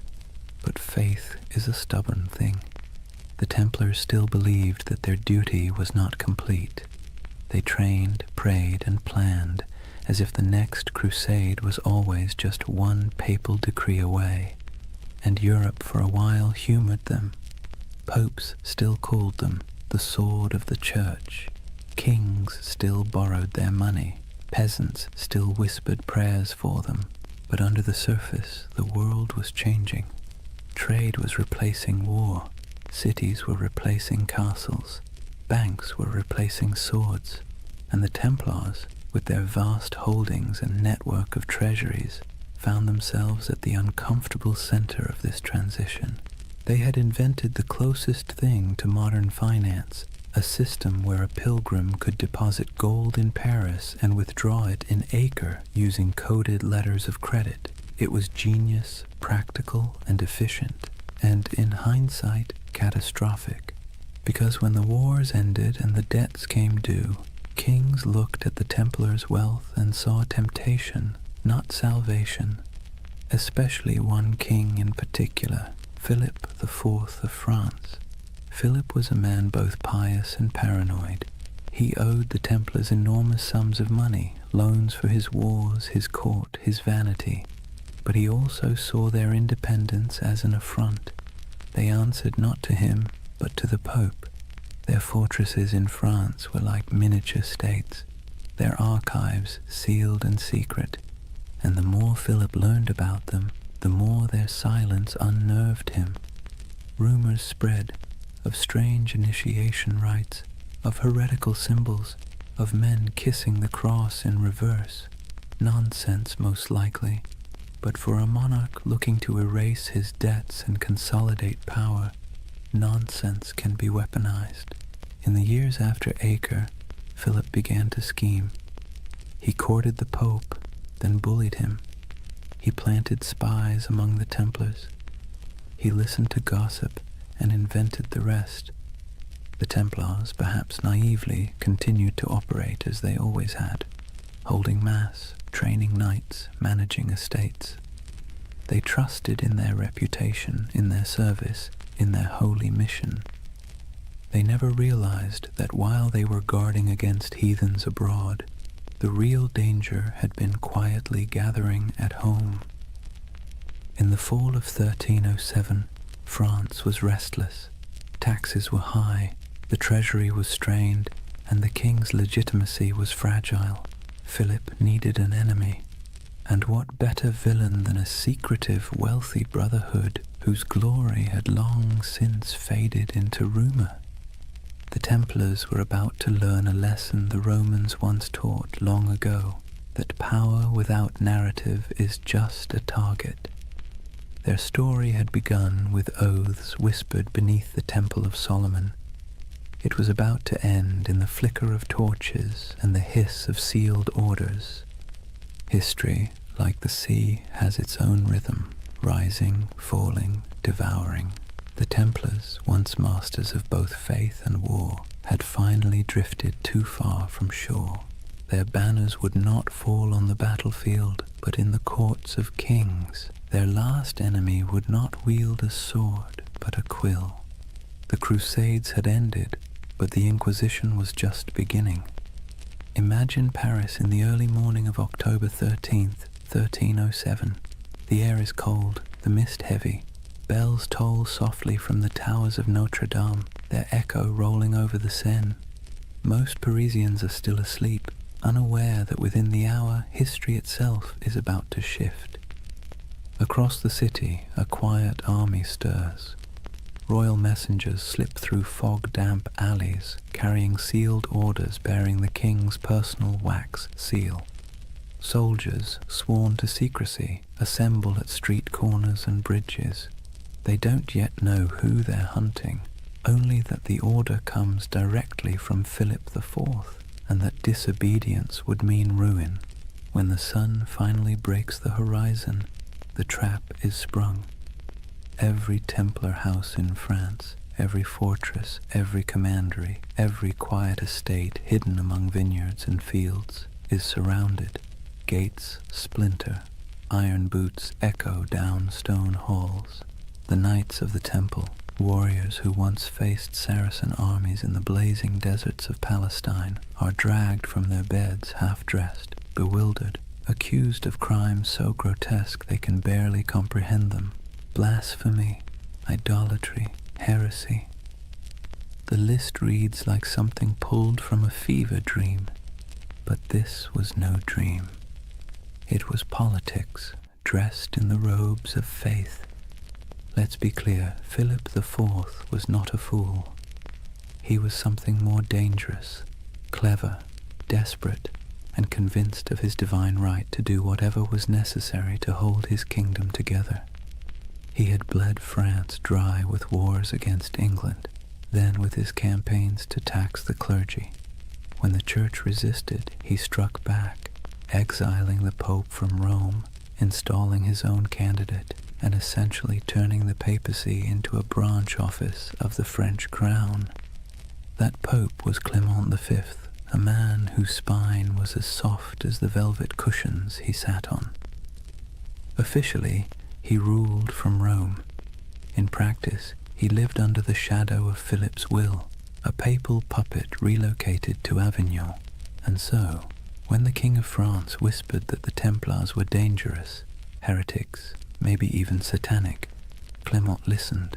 But the real accusation wasn't spiritual, it was financial. The Templars held vast wealth, not in piles of coins, but in something far more threatening: records, ledgers, IOUs.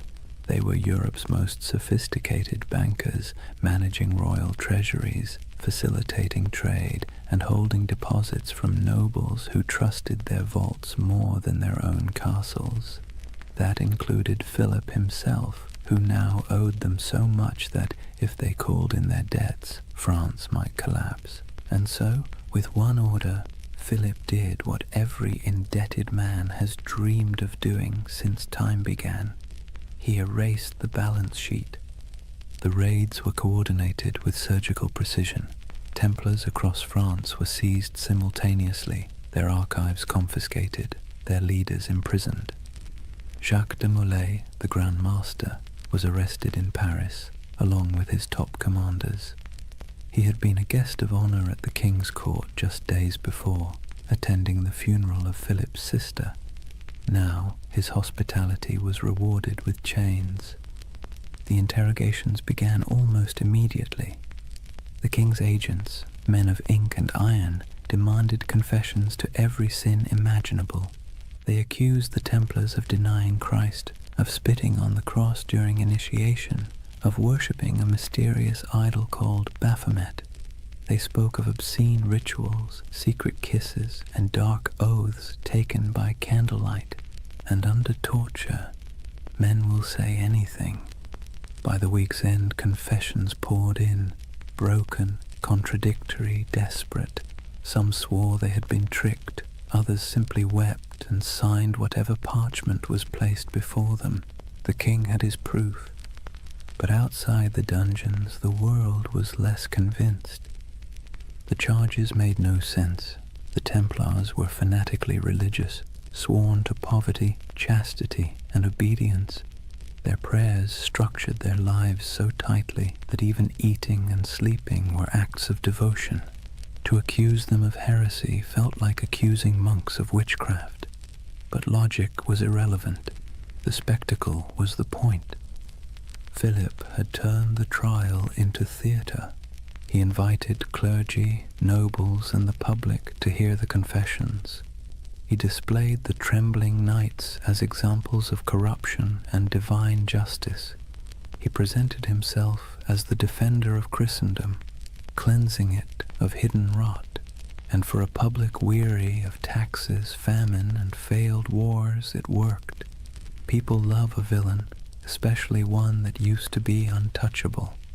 Meanwhile, Clement V hesitated. As head of the church, the Templars were technically under his jurisdiction, not Philip's, and he knew, deep down, that the charges were absurd. He issued cautious letters demanding the Templars be handed over to papal investigators, but Philip ignored him. France was already playing judge, jury, and executioner. When the Pope finally summoned his courage to intervene, the damage was done. Across Europe, the accusations had spread like wildfire. Other kings, seeing opportunity, followed Philip's lead. Why not confiscate a few Templar estates? Why not seize their gold, their horses, their lands? After all, if France was purging the heretics, who wanted to look soft on sin? One by one, Europe's monarchs turned on their former protectors. In England, Edward II hesitated at first. He actually liked the Templars, but papal pressure forced his hand. In Spain and Portugal, the order was dissolved and reborn under new names, with new insignia, to preserve their assets while appeasing the church. In Germany and Italy, their properties were quietly absorbed by the Hospitallers, rivals who had survived by being slightly less rich and slightly less suspicious. But in France, there was no mercy. The king's prisons overflowed with knights. Some recanted their forced confessions, and for that they were burned alive. Others were kept in darkness for years, their order formally disbanded by papal decree in 1312. As the walls closed in, Jacques de Molay remained calm. His life, by then, had been one long act of faith. He had fought in Outremer, negotiated with kings, and seen the fall of Acre. He knew what it was to lose everything. But this betrayal, this twisting of faith into a weapon, was something colder. He endured years of imprisonment, interrogation, and humiliation before being brought once more into public view. On March 18th, 1314, the king staged one final spectacle. Molay and 3 senior Templars were led onto a platform erected on the Ile de la Cité, a small island in the Seine, directly across from the royal palace. The crowd gathered in silence, expecting confessions and repentance. But instead the old man, gaunt, weary, his hair turned white in prison, stood tall and spoke words that would echo for centuries. He retracted every confession, declared the order innocent, condemned the lies, the cruelty, the injustice. The crowd gasped. The executioners hesitated. Even Philip's officials seemed unsure what to do. But the king, unmoved, ordered the fires lit immediately, and as the flames climbed, witnesses said Jacques de Molay did not scream. He stood, unmoving, until the smoke swallowed him. According to legend, with his final breath, he called down a curse, summoning the Pope and the King to meet him before God within a year. It sounds like myth, but here's the strange part. Both men did die within 12 months. Philip collapsed suddenly during a hunting trip. Clement succumbed to illness not long after. Their bodies, it was said, refused to rest peacefully. One burned, one desecrated by lightning.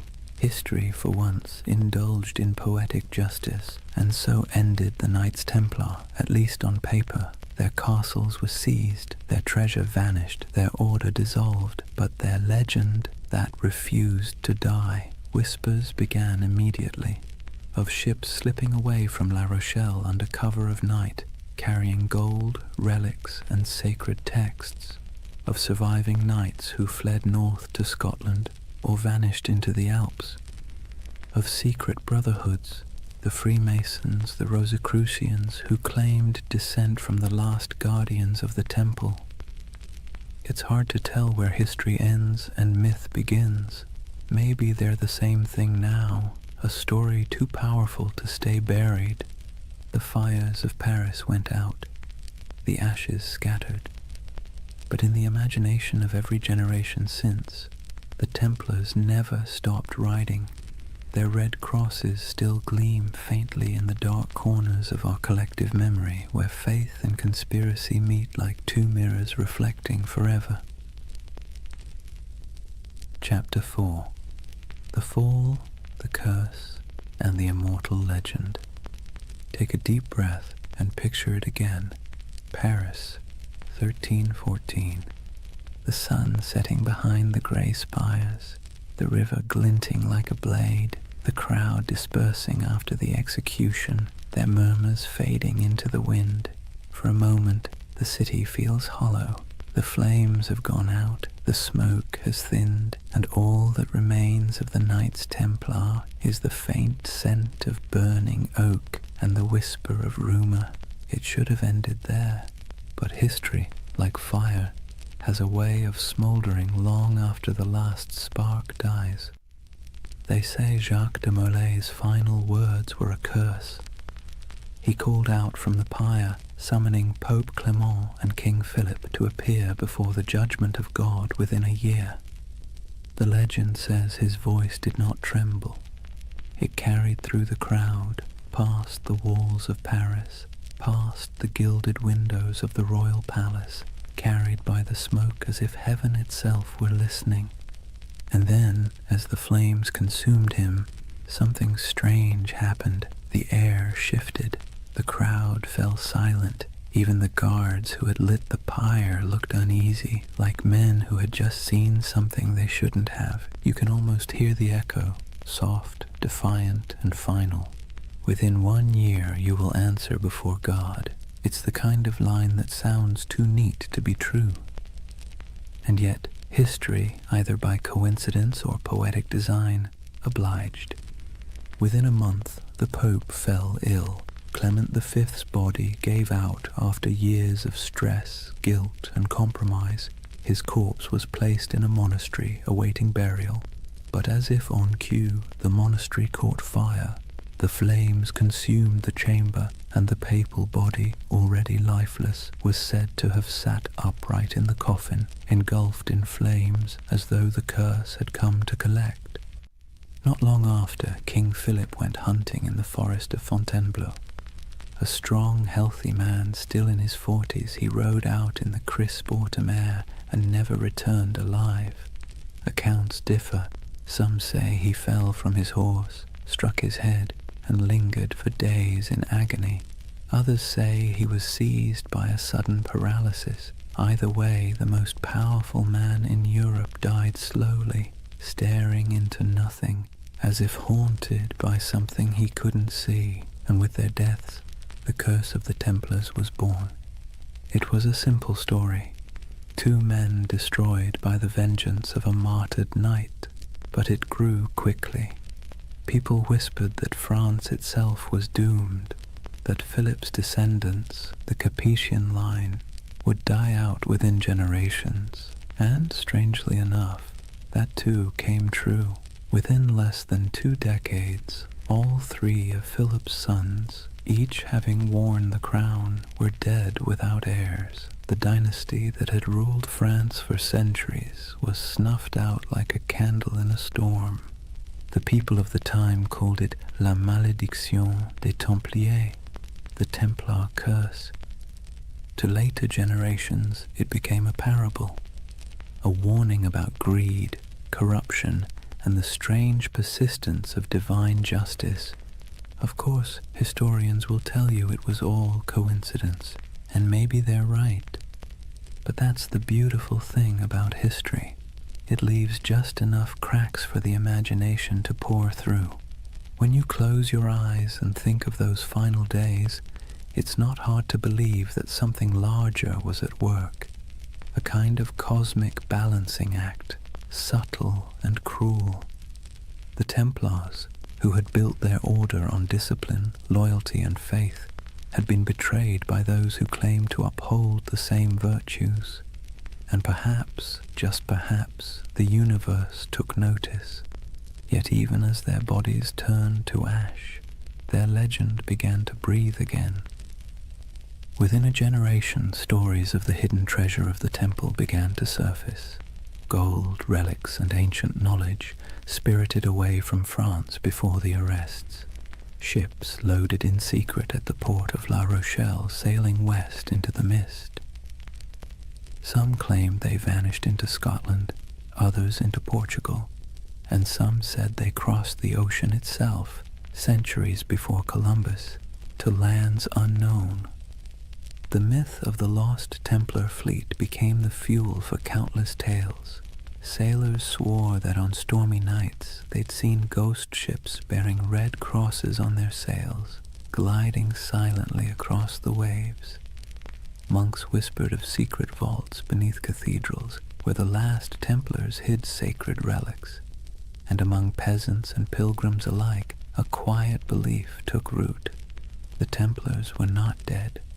They had merely gone underground, waiting for the world to be ready again. It was an idea too romantic, too mysterious to fade. The church had tried to erase the order's name, to burn their banners, melt their seals, and scrub their records. But the Templars had built something deeper than stone. They had built a story, one that couldn't be killed with fire or buried in royal decrees. And the story began to change shape. In the Middle Ages, people whispered that the Templars had discovered the Holy Grail beneath the ruins of Solomon's temple, that the treasure they carried was not gold, but knowledge, secret doctrines, ancient scrolls, perhaps even relics of Christ himself. These weren't just bedtime stories, they were expressions of longing for a lost wisdom, a purer faith, a world where the sacred and the powerful were one and the same. It's strange, isn't it? The church destroyed them for being too secretive, too independent, and yet that very secrecy made them immortal. The less we knew, the more we wondered, and wonder, as every myth-maker knows, is the soil in which legends grow. By the 14th century, the Templars were ghosts. By the 15th, they were saints of imagination. By the 18th, they had been reborn entirely, absorbed into the rituals of the Freemasons, who borrowed their symbols, their oaths, and their mystique. Masonic lodges across Europe adopted the Red Cross, the sword, and the language of brotherhood. In their dimly lit halls, among candles and geometry, men in powdered wigs whispered oaths not unlike those once spoken in Jerusalem. And in those flickering moments, the Templars lived again, not as soldiers, but as symbols, symbols of resistance, of hidden knowledge, of purity lost and truth buried beneath the weight of time. Somewhere along the way, their story stopped being about history at all. It became about us, about our hunger for mystery, our suspicion of power, our desire to believe that somewhere in the forgotten corners of time, the pure and the brave are still watching. And that brings us back to that fateful Friday, the 13th of October, 1307, the day that superstition itself was born. Before that morning, Friday the 13th meant nothing. It was just a date. But after the Templars were seized, tried, and condemned, it became a symbol of betrayal and bad luck. The day the innocent were destroyed by the powerful. The day faith was tested and justice mocked. The day one of the most disciplined brotherhoods in human history was wiped out in a single breath. Centuries later, we still flinch at that date without remembering why. Maybe that's the real curse, not divine vengeance, but cultural memory, a faint echo of injustice that hums quietly beneath the surface of modern life. Every time the calendar aligns and Friday falls on the 13th, we pass through that echo.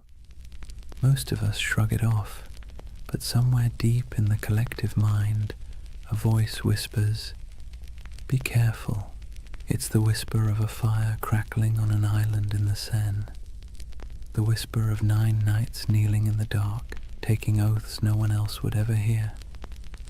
History loves to bury its ghosts, but ghosts, if nothing else, are patient, and so the legend of the Templars endures, not as a warning, not as dogma, but as a lullaby for the restless, a story that reminds us that even in corruption, there can be faith.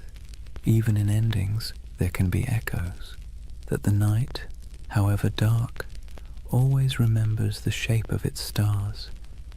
Close your eyes for a moment and imagine the sea, a cold wind blowing from the west, the smell of salt, iron, and rain. It's October of 1307, just days after the arrests began. France is tightening like a fist. Across the countryside, Templar commanderies, once bustling with horses, treasure, and prayer, now sit silent under royal seals. Soldiers ransack vaults, priests pore over ledgers, and the knights, those who survive the sudden sweep, vanish like smoke. Or at least, that's what history says. But if you listen carefully, beneath the crackle of parchment and the scratching of quills, you'll hear the ocean whispering another version.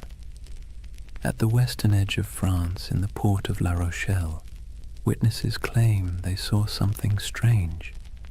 A convoy of ships flying the Red Cross of the Temple quietly slipped out to sea just before the arrests. The official records say nothing, but rumors say otherwise.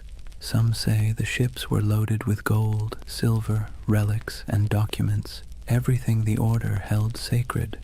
Others say they carried only men, brothers who refused to die in chains. Either way, when the king's men arrived to confiscate the Templar fleet, the docks were empty. Every ship was gone, vanished into the grey Atlantic mist. Where did they go? That question has haunted historians for centuries. Some claim they sailed north to Scotland, where King Robert the Bruce, excommunicated by the church, might have welcomed the outlawed knights. Scotland, after all, was in rebellion. Its land was cold, rugged, and far from papal reach. It's said that on the eve of Bannockburn in 1314, the same year Jacques de Molay was burned, a small band of armoured riders appeared on the battlefield, carrying the Red Cross. They turned the tide against the English, then disappeared as swiftly as they came. Is it true? Probably not, but as every good myth knows, plausibility is optional when the imagination takes hold. Others believe the Templars went west, farther than any Christian ship had gone, that they reached the shores of Portugal, and from there, the New World itself, centuries before Columbus. In Portugal, after all, the Templar legacy is easy to trace. King Denis, who admired the order's discipline and skill, quietly rebranded them as a new brotherhood, the Order of Christ. Same men, same property, same goals, different name. Under that new banner, they built fortresses, trained explorers, and financed voyages. Centuries later, one of their spiritual heirs, a man named Prince Henry the Navigator, would launch the Age of Exploration, and the Red Cross of the Templars would appear again, painted on the sails of caravels bound for Africa, India, and beyond. You've seen it before, even if you didn't notice it. The ships of Columbus, the sails of Vasco da Gama, the Red Cross fluttering against the wind. A silent inheritance, passed from the knights who once guarded pilgrims to the sailors who remapped the world. And so, some say, the Templars never truly vanished. They evolved. They traded swords for sextants and Jerusalem for the horizon. But there's another theory, quieter, stranger, almost tender in its melancholy, that many of the surviving Templars simply went home. Imagine them. Men in their 40s or 50s, scarred from years of crusade, watching everything they believed in collapse. Some fled across borders, shaving their beards, burning their mantles, blending back into ordinary life. A few became monks in other orders. A few became mercenaries fighting in wars for causes that meant less to them than the discipline itself. And some perhaps wandered until they disappeared entirely. It's easy to picture one, an old knight on a country road in Burgundy, walking beside a thin horse, whispering the prayers he'd once spoken in Latin under vaulted stone. The world had moved on, but his habits hadn't. He still woke before dawn. He still ate in silence. He still believed that somewhere, somehow, the temple would rise again. History doesn't record their names, but you can almost feel their absence, like a missing note in a song. Meanwhile, in the cities, the myth began to grow. People whispered that the knights had gone underground, forming secret brotherhoods that passed their wisdom down through generations. Some pointed to the Freemasons, whose ceremonies echoed Templar oaths of loyalty and secrecy.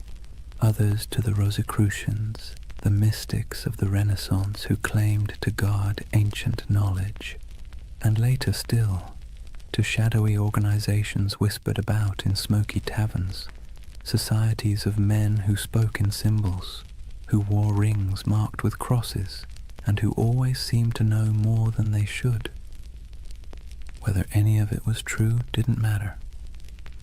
What mattered was that the idea felt true, because deep down, humanity hates endings. We don't like to believe that things simply stop, that great movements vanish overnight.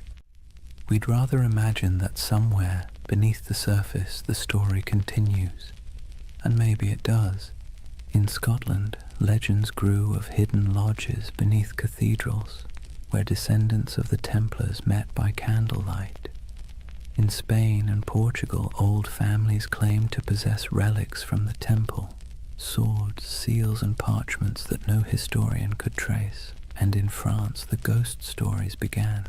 Peasants said that on stormy nights they saw riders in white cloaks galloping through the woods near old commanderies, their torches flickering like stars. No hoofbeats, no voices, just the wind, the rain, and the sound of metal brushing against metal. The church called it superstition, but the peasants knew better. They said it was the Templars, still keeping watch.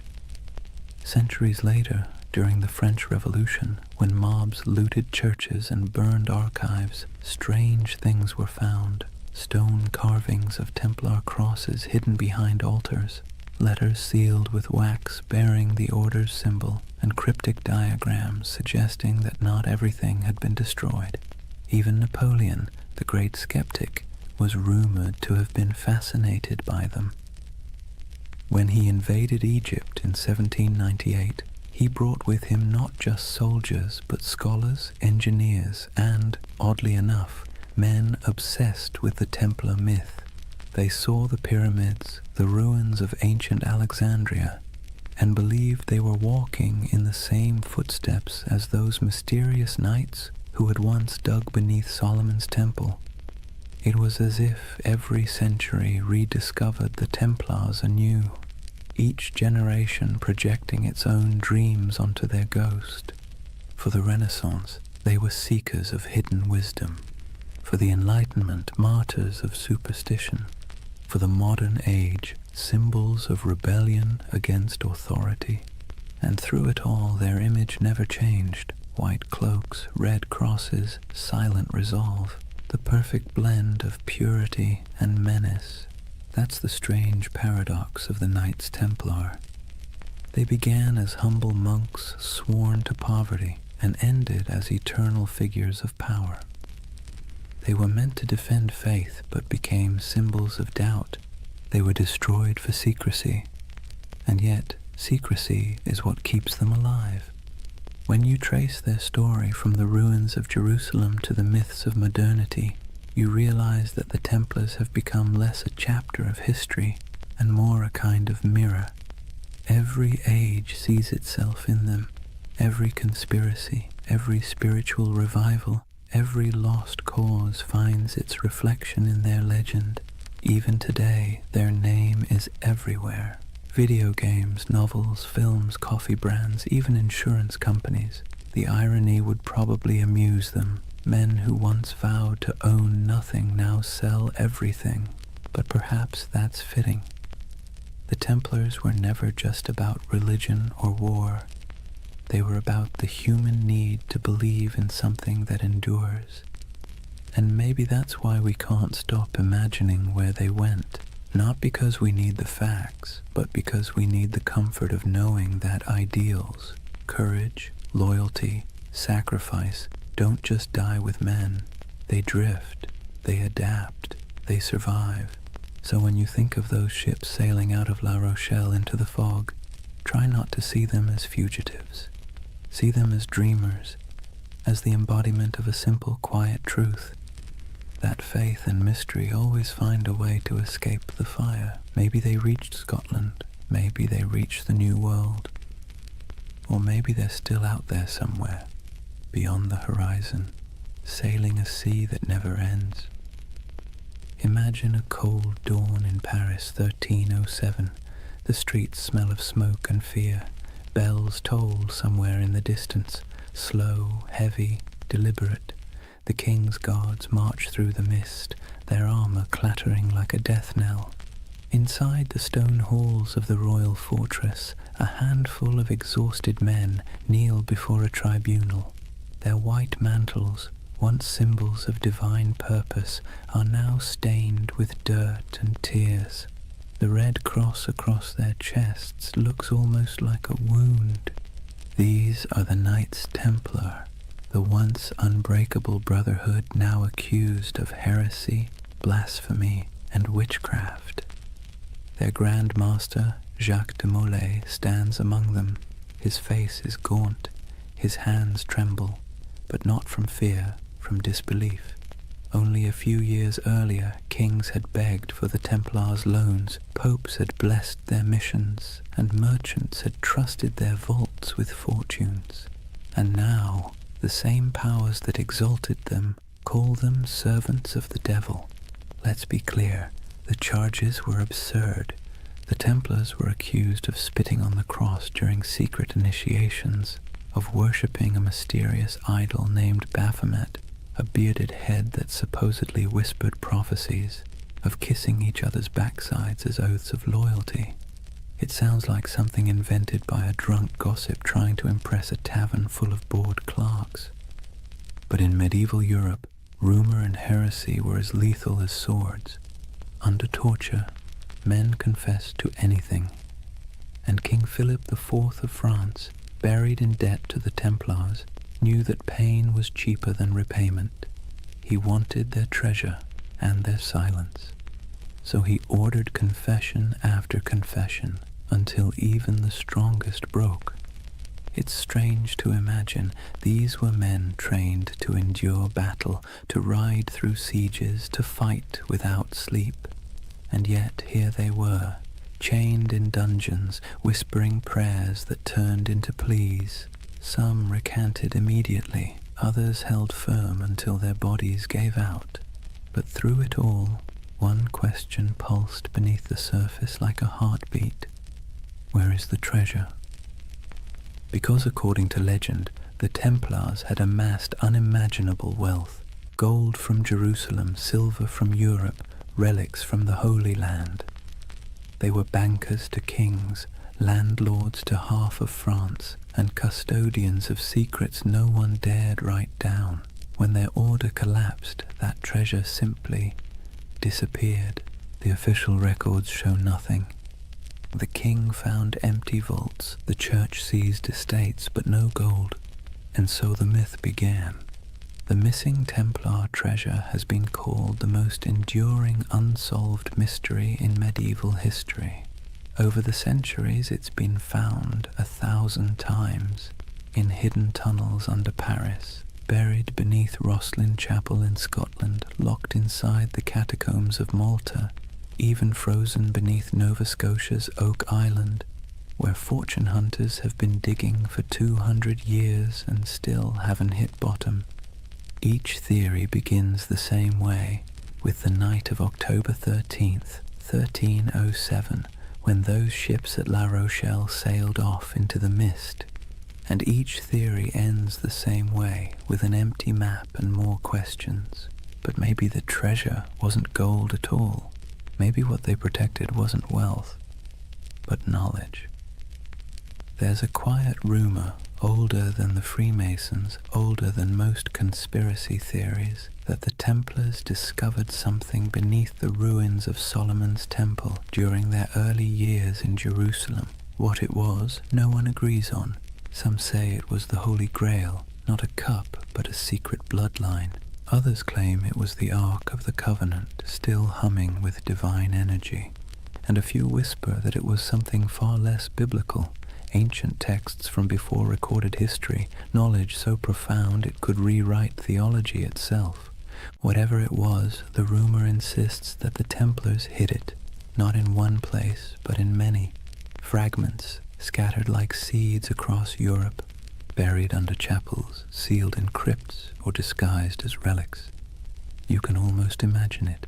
Stone corridors lit by flickering torches, brothers moving in silence, passing relics wrapped in linen. No words spoken, no records written, only vows that what was found in the Holy Land must never be lost again. It's beautiful, isn't it?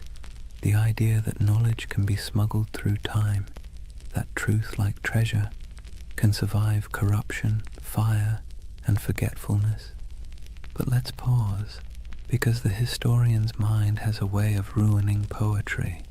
The truth is, most of what the Templars had was painfully ordinary. Farms, mills, vineyards, warehouses. Their treasure was bookkeeping.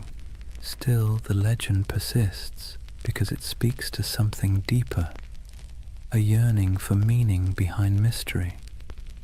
We want to believe that somewhere beneath the dust, something sacred still waits to be uncovered, and maybe, in a way, it does. Because even stripped of myth, the story of the Templar trials is a perfect reflection of how power consumes its own creation. King Philip's campaign wasn't just about greed, it was about fear. The kind that festers when kings realize faith answers to no one. The Templars had grown too independent. Their wealth was international. Their loyalty was to God, not to any throne. They were an early version of globalization, efficient, disciplined, untaxed. They'd become everything monarchs hate: powerful, moral, and incorruptible. And so Philip did what tyrants always do when faced with something they can't control. He called it evil. By 1310, the trials had become theater. Dozens of knights were paraded through Paris to confess and repent before crowds.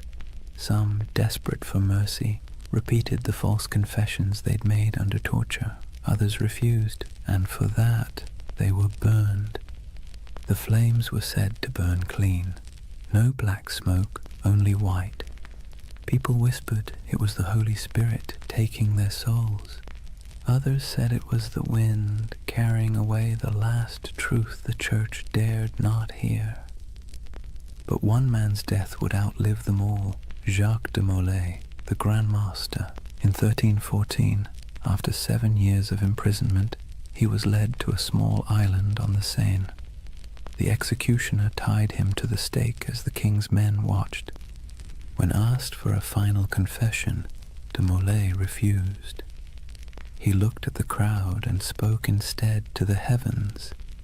He declared that both the king and the pope, Philip and Clement, would soon answer before God for what they had done. It was less a curse than a statement of cosmic bookkeeping, but it landed like a thunderclap. Within a year, both men were dead, and so legend turned to prophecy. The curse of Jacques de Molay was born. In taverns, people whispered that the Templars had struck back from beyond the grave, that the king's line was doomed, and when Philip's dynasty collapsed within a few generations, the myth grew stronger. History remembers it as coincidence, but myth doesn't care for coincidence. It prefers poetry, and in that poetry, the Templars became immortal. Their treasure, whatever it was, became eternal. Their curse became their revenge. You can see echoes of it everywhere, in novels about secret codes and grail quests, in stories of lost bloodlines and hidden orders, in the fascination that still surrounds their name. Because deep down, the story of the Templars isn't just about power or faith. It's about loss. The loss of certainty, of purity, of something once believed to be incorruptible. And perhaps that's why it still hums beneath our collective imagination, because when we stare into history long enough, we start to see ourselves. The way faith becomes ambition, ambition becomes greed, and greed becomes legend. So maybe the real Templar treasure isn't buried in stone or sealed in vaults. Maybe it's the myth itself, the part of human nature that refuses to stop believing, even when reason tells it to. The belief that something holy might still be hidden under all this noise and dust, that even in ruin there's a secret worth protecting, and somewhere, under moonlight or memory, a ship still drifts through fog, carrying not gold, but the weight of a promise, the promise that no truth ever really disappears. It just waits to be rediscovered. Picture this, the flames dying down on that island in the Seine, the crowd dispersing into the night, their faces glowing with the reflected orange of what they'd just witnessed. And above it all, the black smoke curling toward the spires of Paris, drifting into legend. Jacques de Molay was dead, but his curse, if you believe in such things, had already taken root. The chroniclers of the time, even the cautious ones, couldn't ignore what happened next. Within months, Pope Clement V was dead of illness. Within a year, King Philip IV was thrown from his horse and died suddenly. No heirs, no fortune, no redemption. It was as if the fire had leapt from de Molay's pyre into the royal bloodline itself. Whispered superstition turned to conviction. The Templars had called down divine justice. And that's where history ends and myth truly begins, because after that day the Knights Templar ceased to exist in the record. Their castles were seized, their lands divided, their members absorbed into other orders or driven into hiding. But their name, their symbol, only grew stronger. You can destroy a building, you can hang a man, but you can't kill an idea that has already become a myth. Let's be honest. The world loves a good mystery wrapped in moral ambiguity.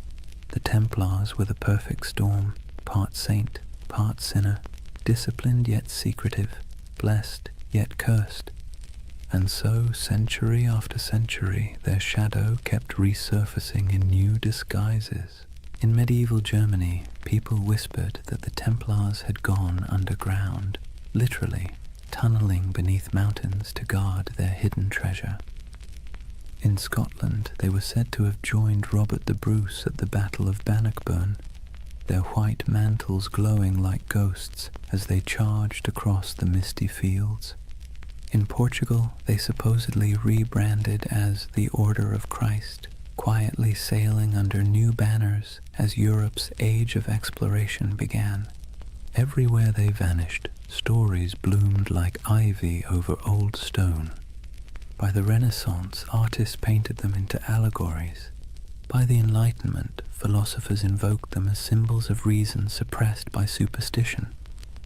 By the 18th century, they'd re-emerged again, this time whispered to be the ancestors of the Freemasons, the supposed keepers of ancient wisdom and architects of secret societies that shaped revolutions and empires alike. No proof, of course. But when has lack of proof ever stopped a good story? And then came the 19th century, a perfect breeding ground for myth. Romantics were obsessed with lost causes, fallen knights, and tragic purity. The Templars became literary gold. Poets wrote of their courage, novelists embroidered their rituals, and painters gave them halos of melancholy light. They became a mirror for every generation's anxieties. The pure few against the corrupt many, the dream of spiritual order in a chaotic world. And that's the secret ingredient to their immortality. Each age reshapes them to fit its own fears and fantasies. For the Victorians, they were noble martyrs. For the mystics, guardians of sacred geometry and alchemical truth. For the modern internet, they're either ancient aliens or early bankers. The spectrum runs from the sublime to the ridiculous, and somehow the Knights Templar fit perfectly into both. But why? Why them and not some other crusading order lost to time? Maybe it's because they sit right on the fault line between faith and doubt.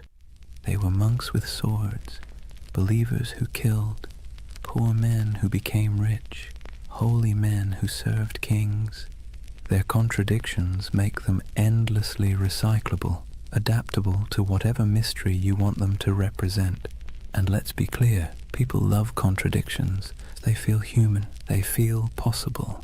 The Templars are not gods or demons. They're a reflection of how ambition twists faith, how purity curdles into power, and how power always inevitably invites its own destruction. It's almost poetic that they were accused of worshipping a severed head, because in a way, that's what their legend became, a body without a leader, kept alive by imagination, headless but somehow still breathing. Let's drift for a moment to one of those places still whispered about, Rosslyn Chapel, Scotland. Built in the 1400s, long after the Templars' supposed end, it's a riot of stone carvings, angels, vines, strange geometric knots, and figures that seem oddly ancient. In the quiet of that chapel, with dust in the sunlight and the faint echo of distant hymns, you can almost believe the stories, that beneath its floor lies a vault, and in that vault lies a secret, one so profound it could change everything we know about history.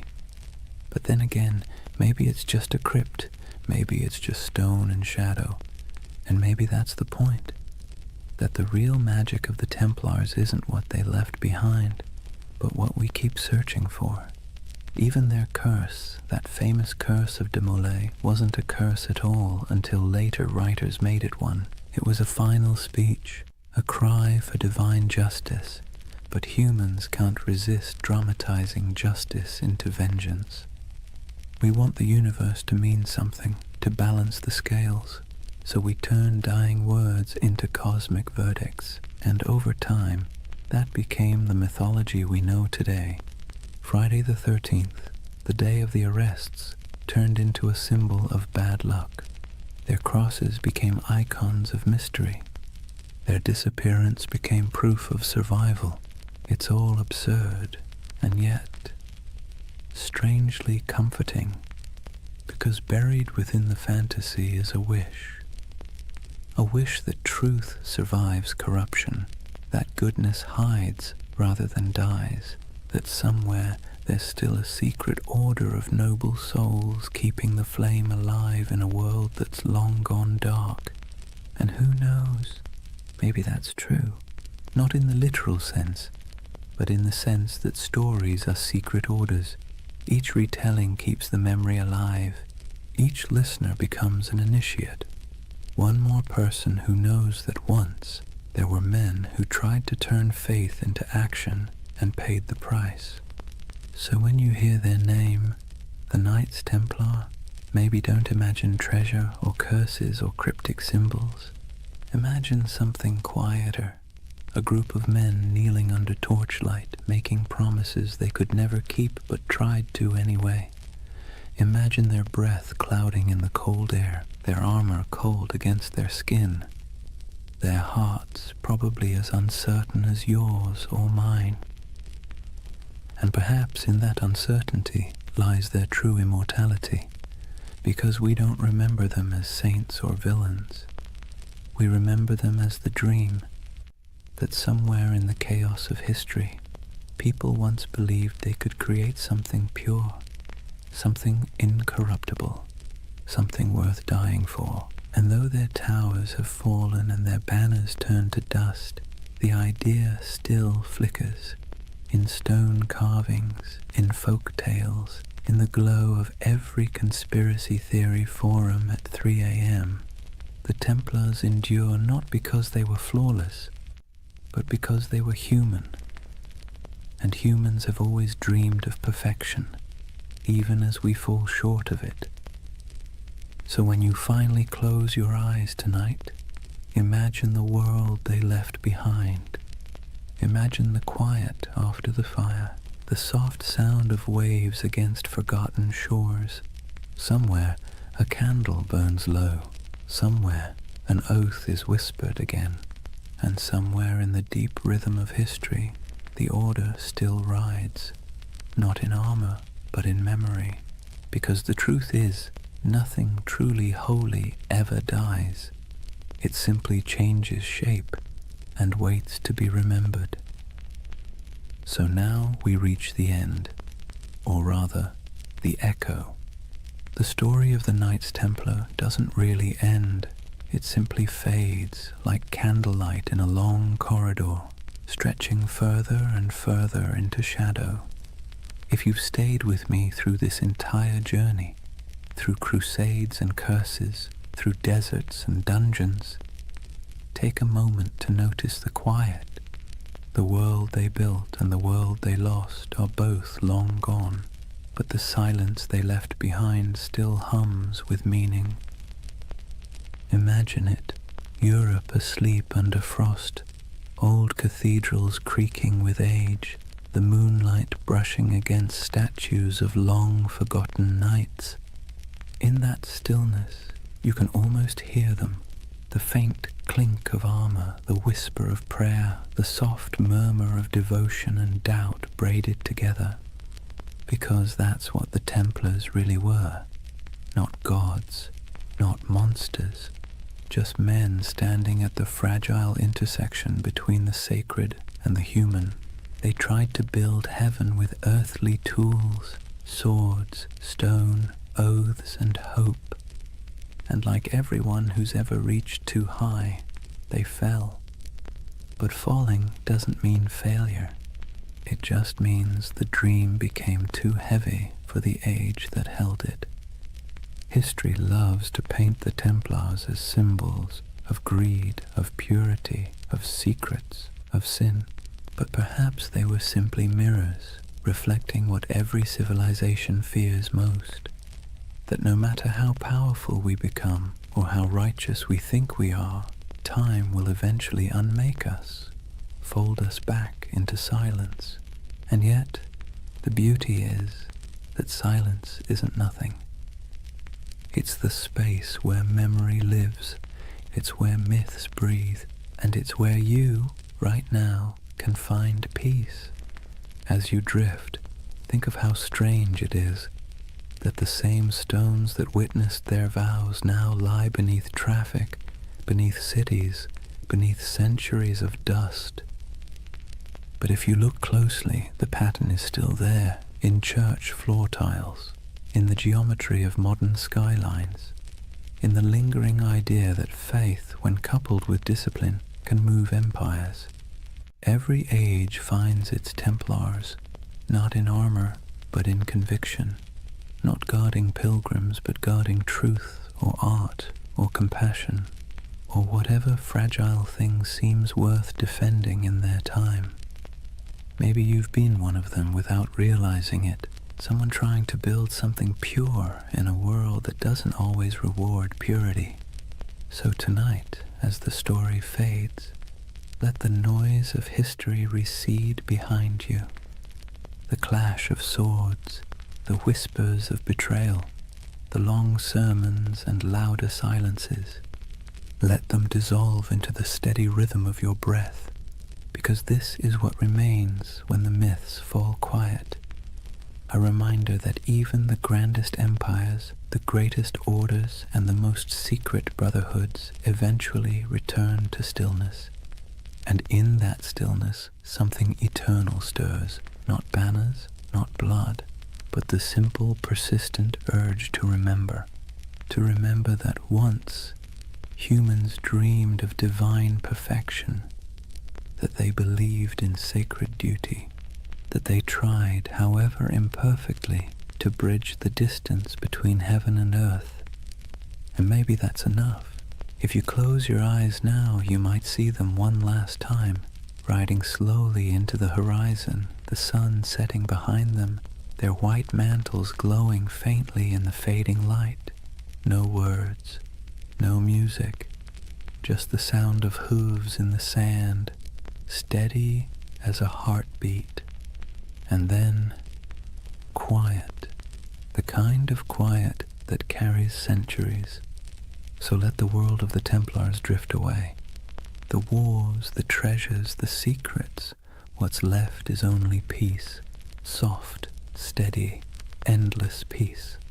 Thank you for joining this journey through time, for wandering through cathedrals, deserts, and dreams. If you enjoyed this story and want to hear more journeys through history to help you sleep, please subscribe. And before you drift off completely, tell me what's keeping you up tonight. Maybe next time we'll dream through that too. For now, rest easy.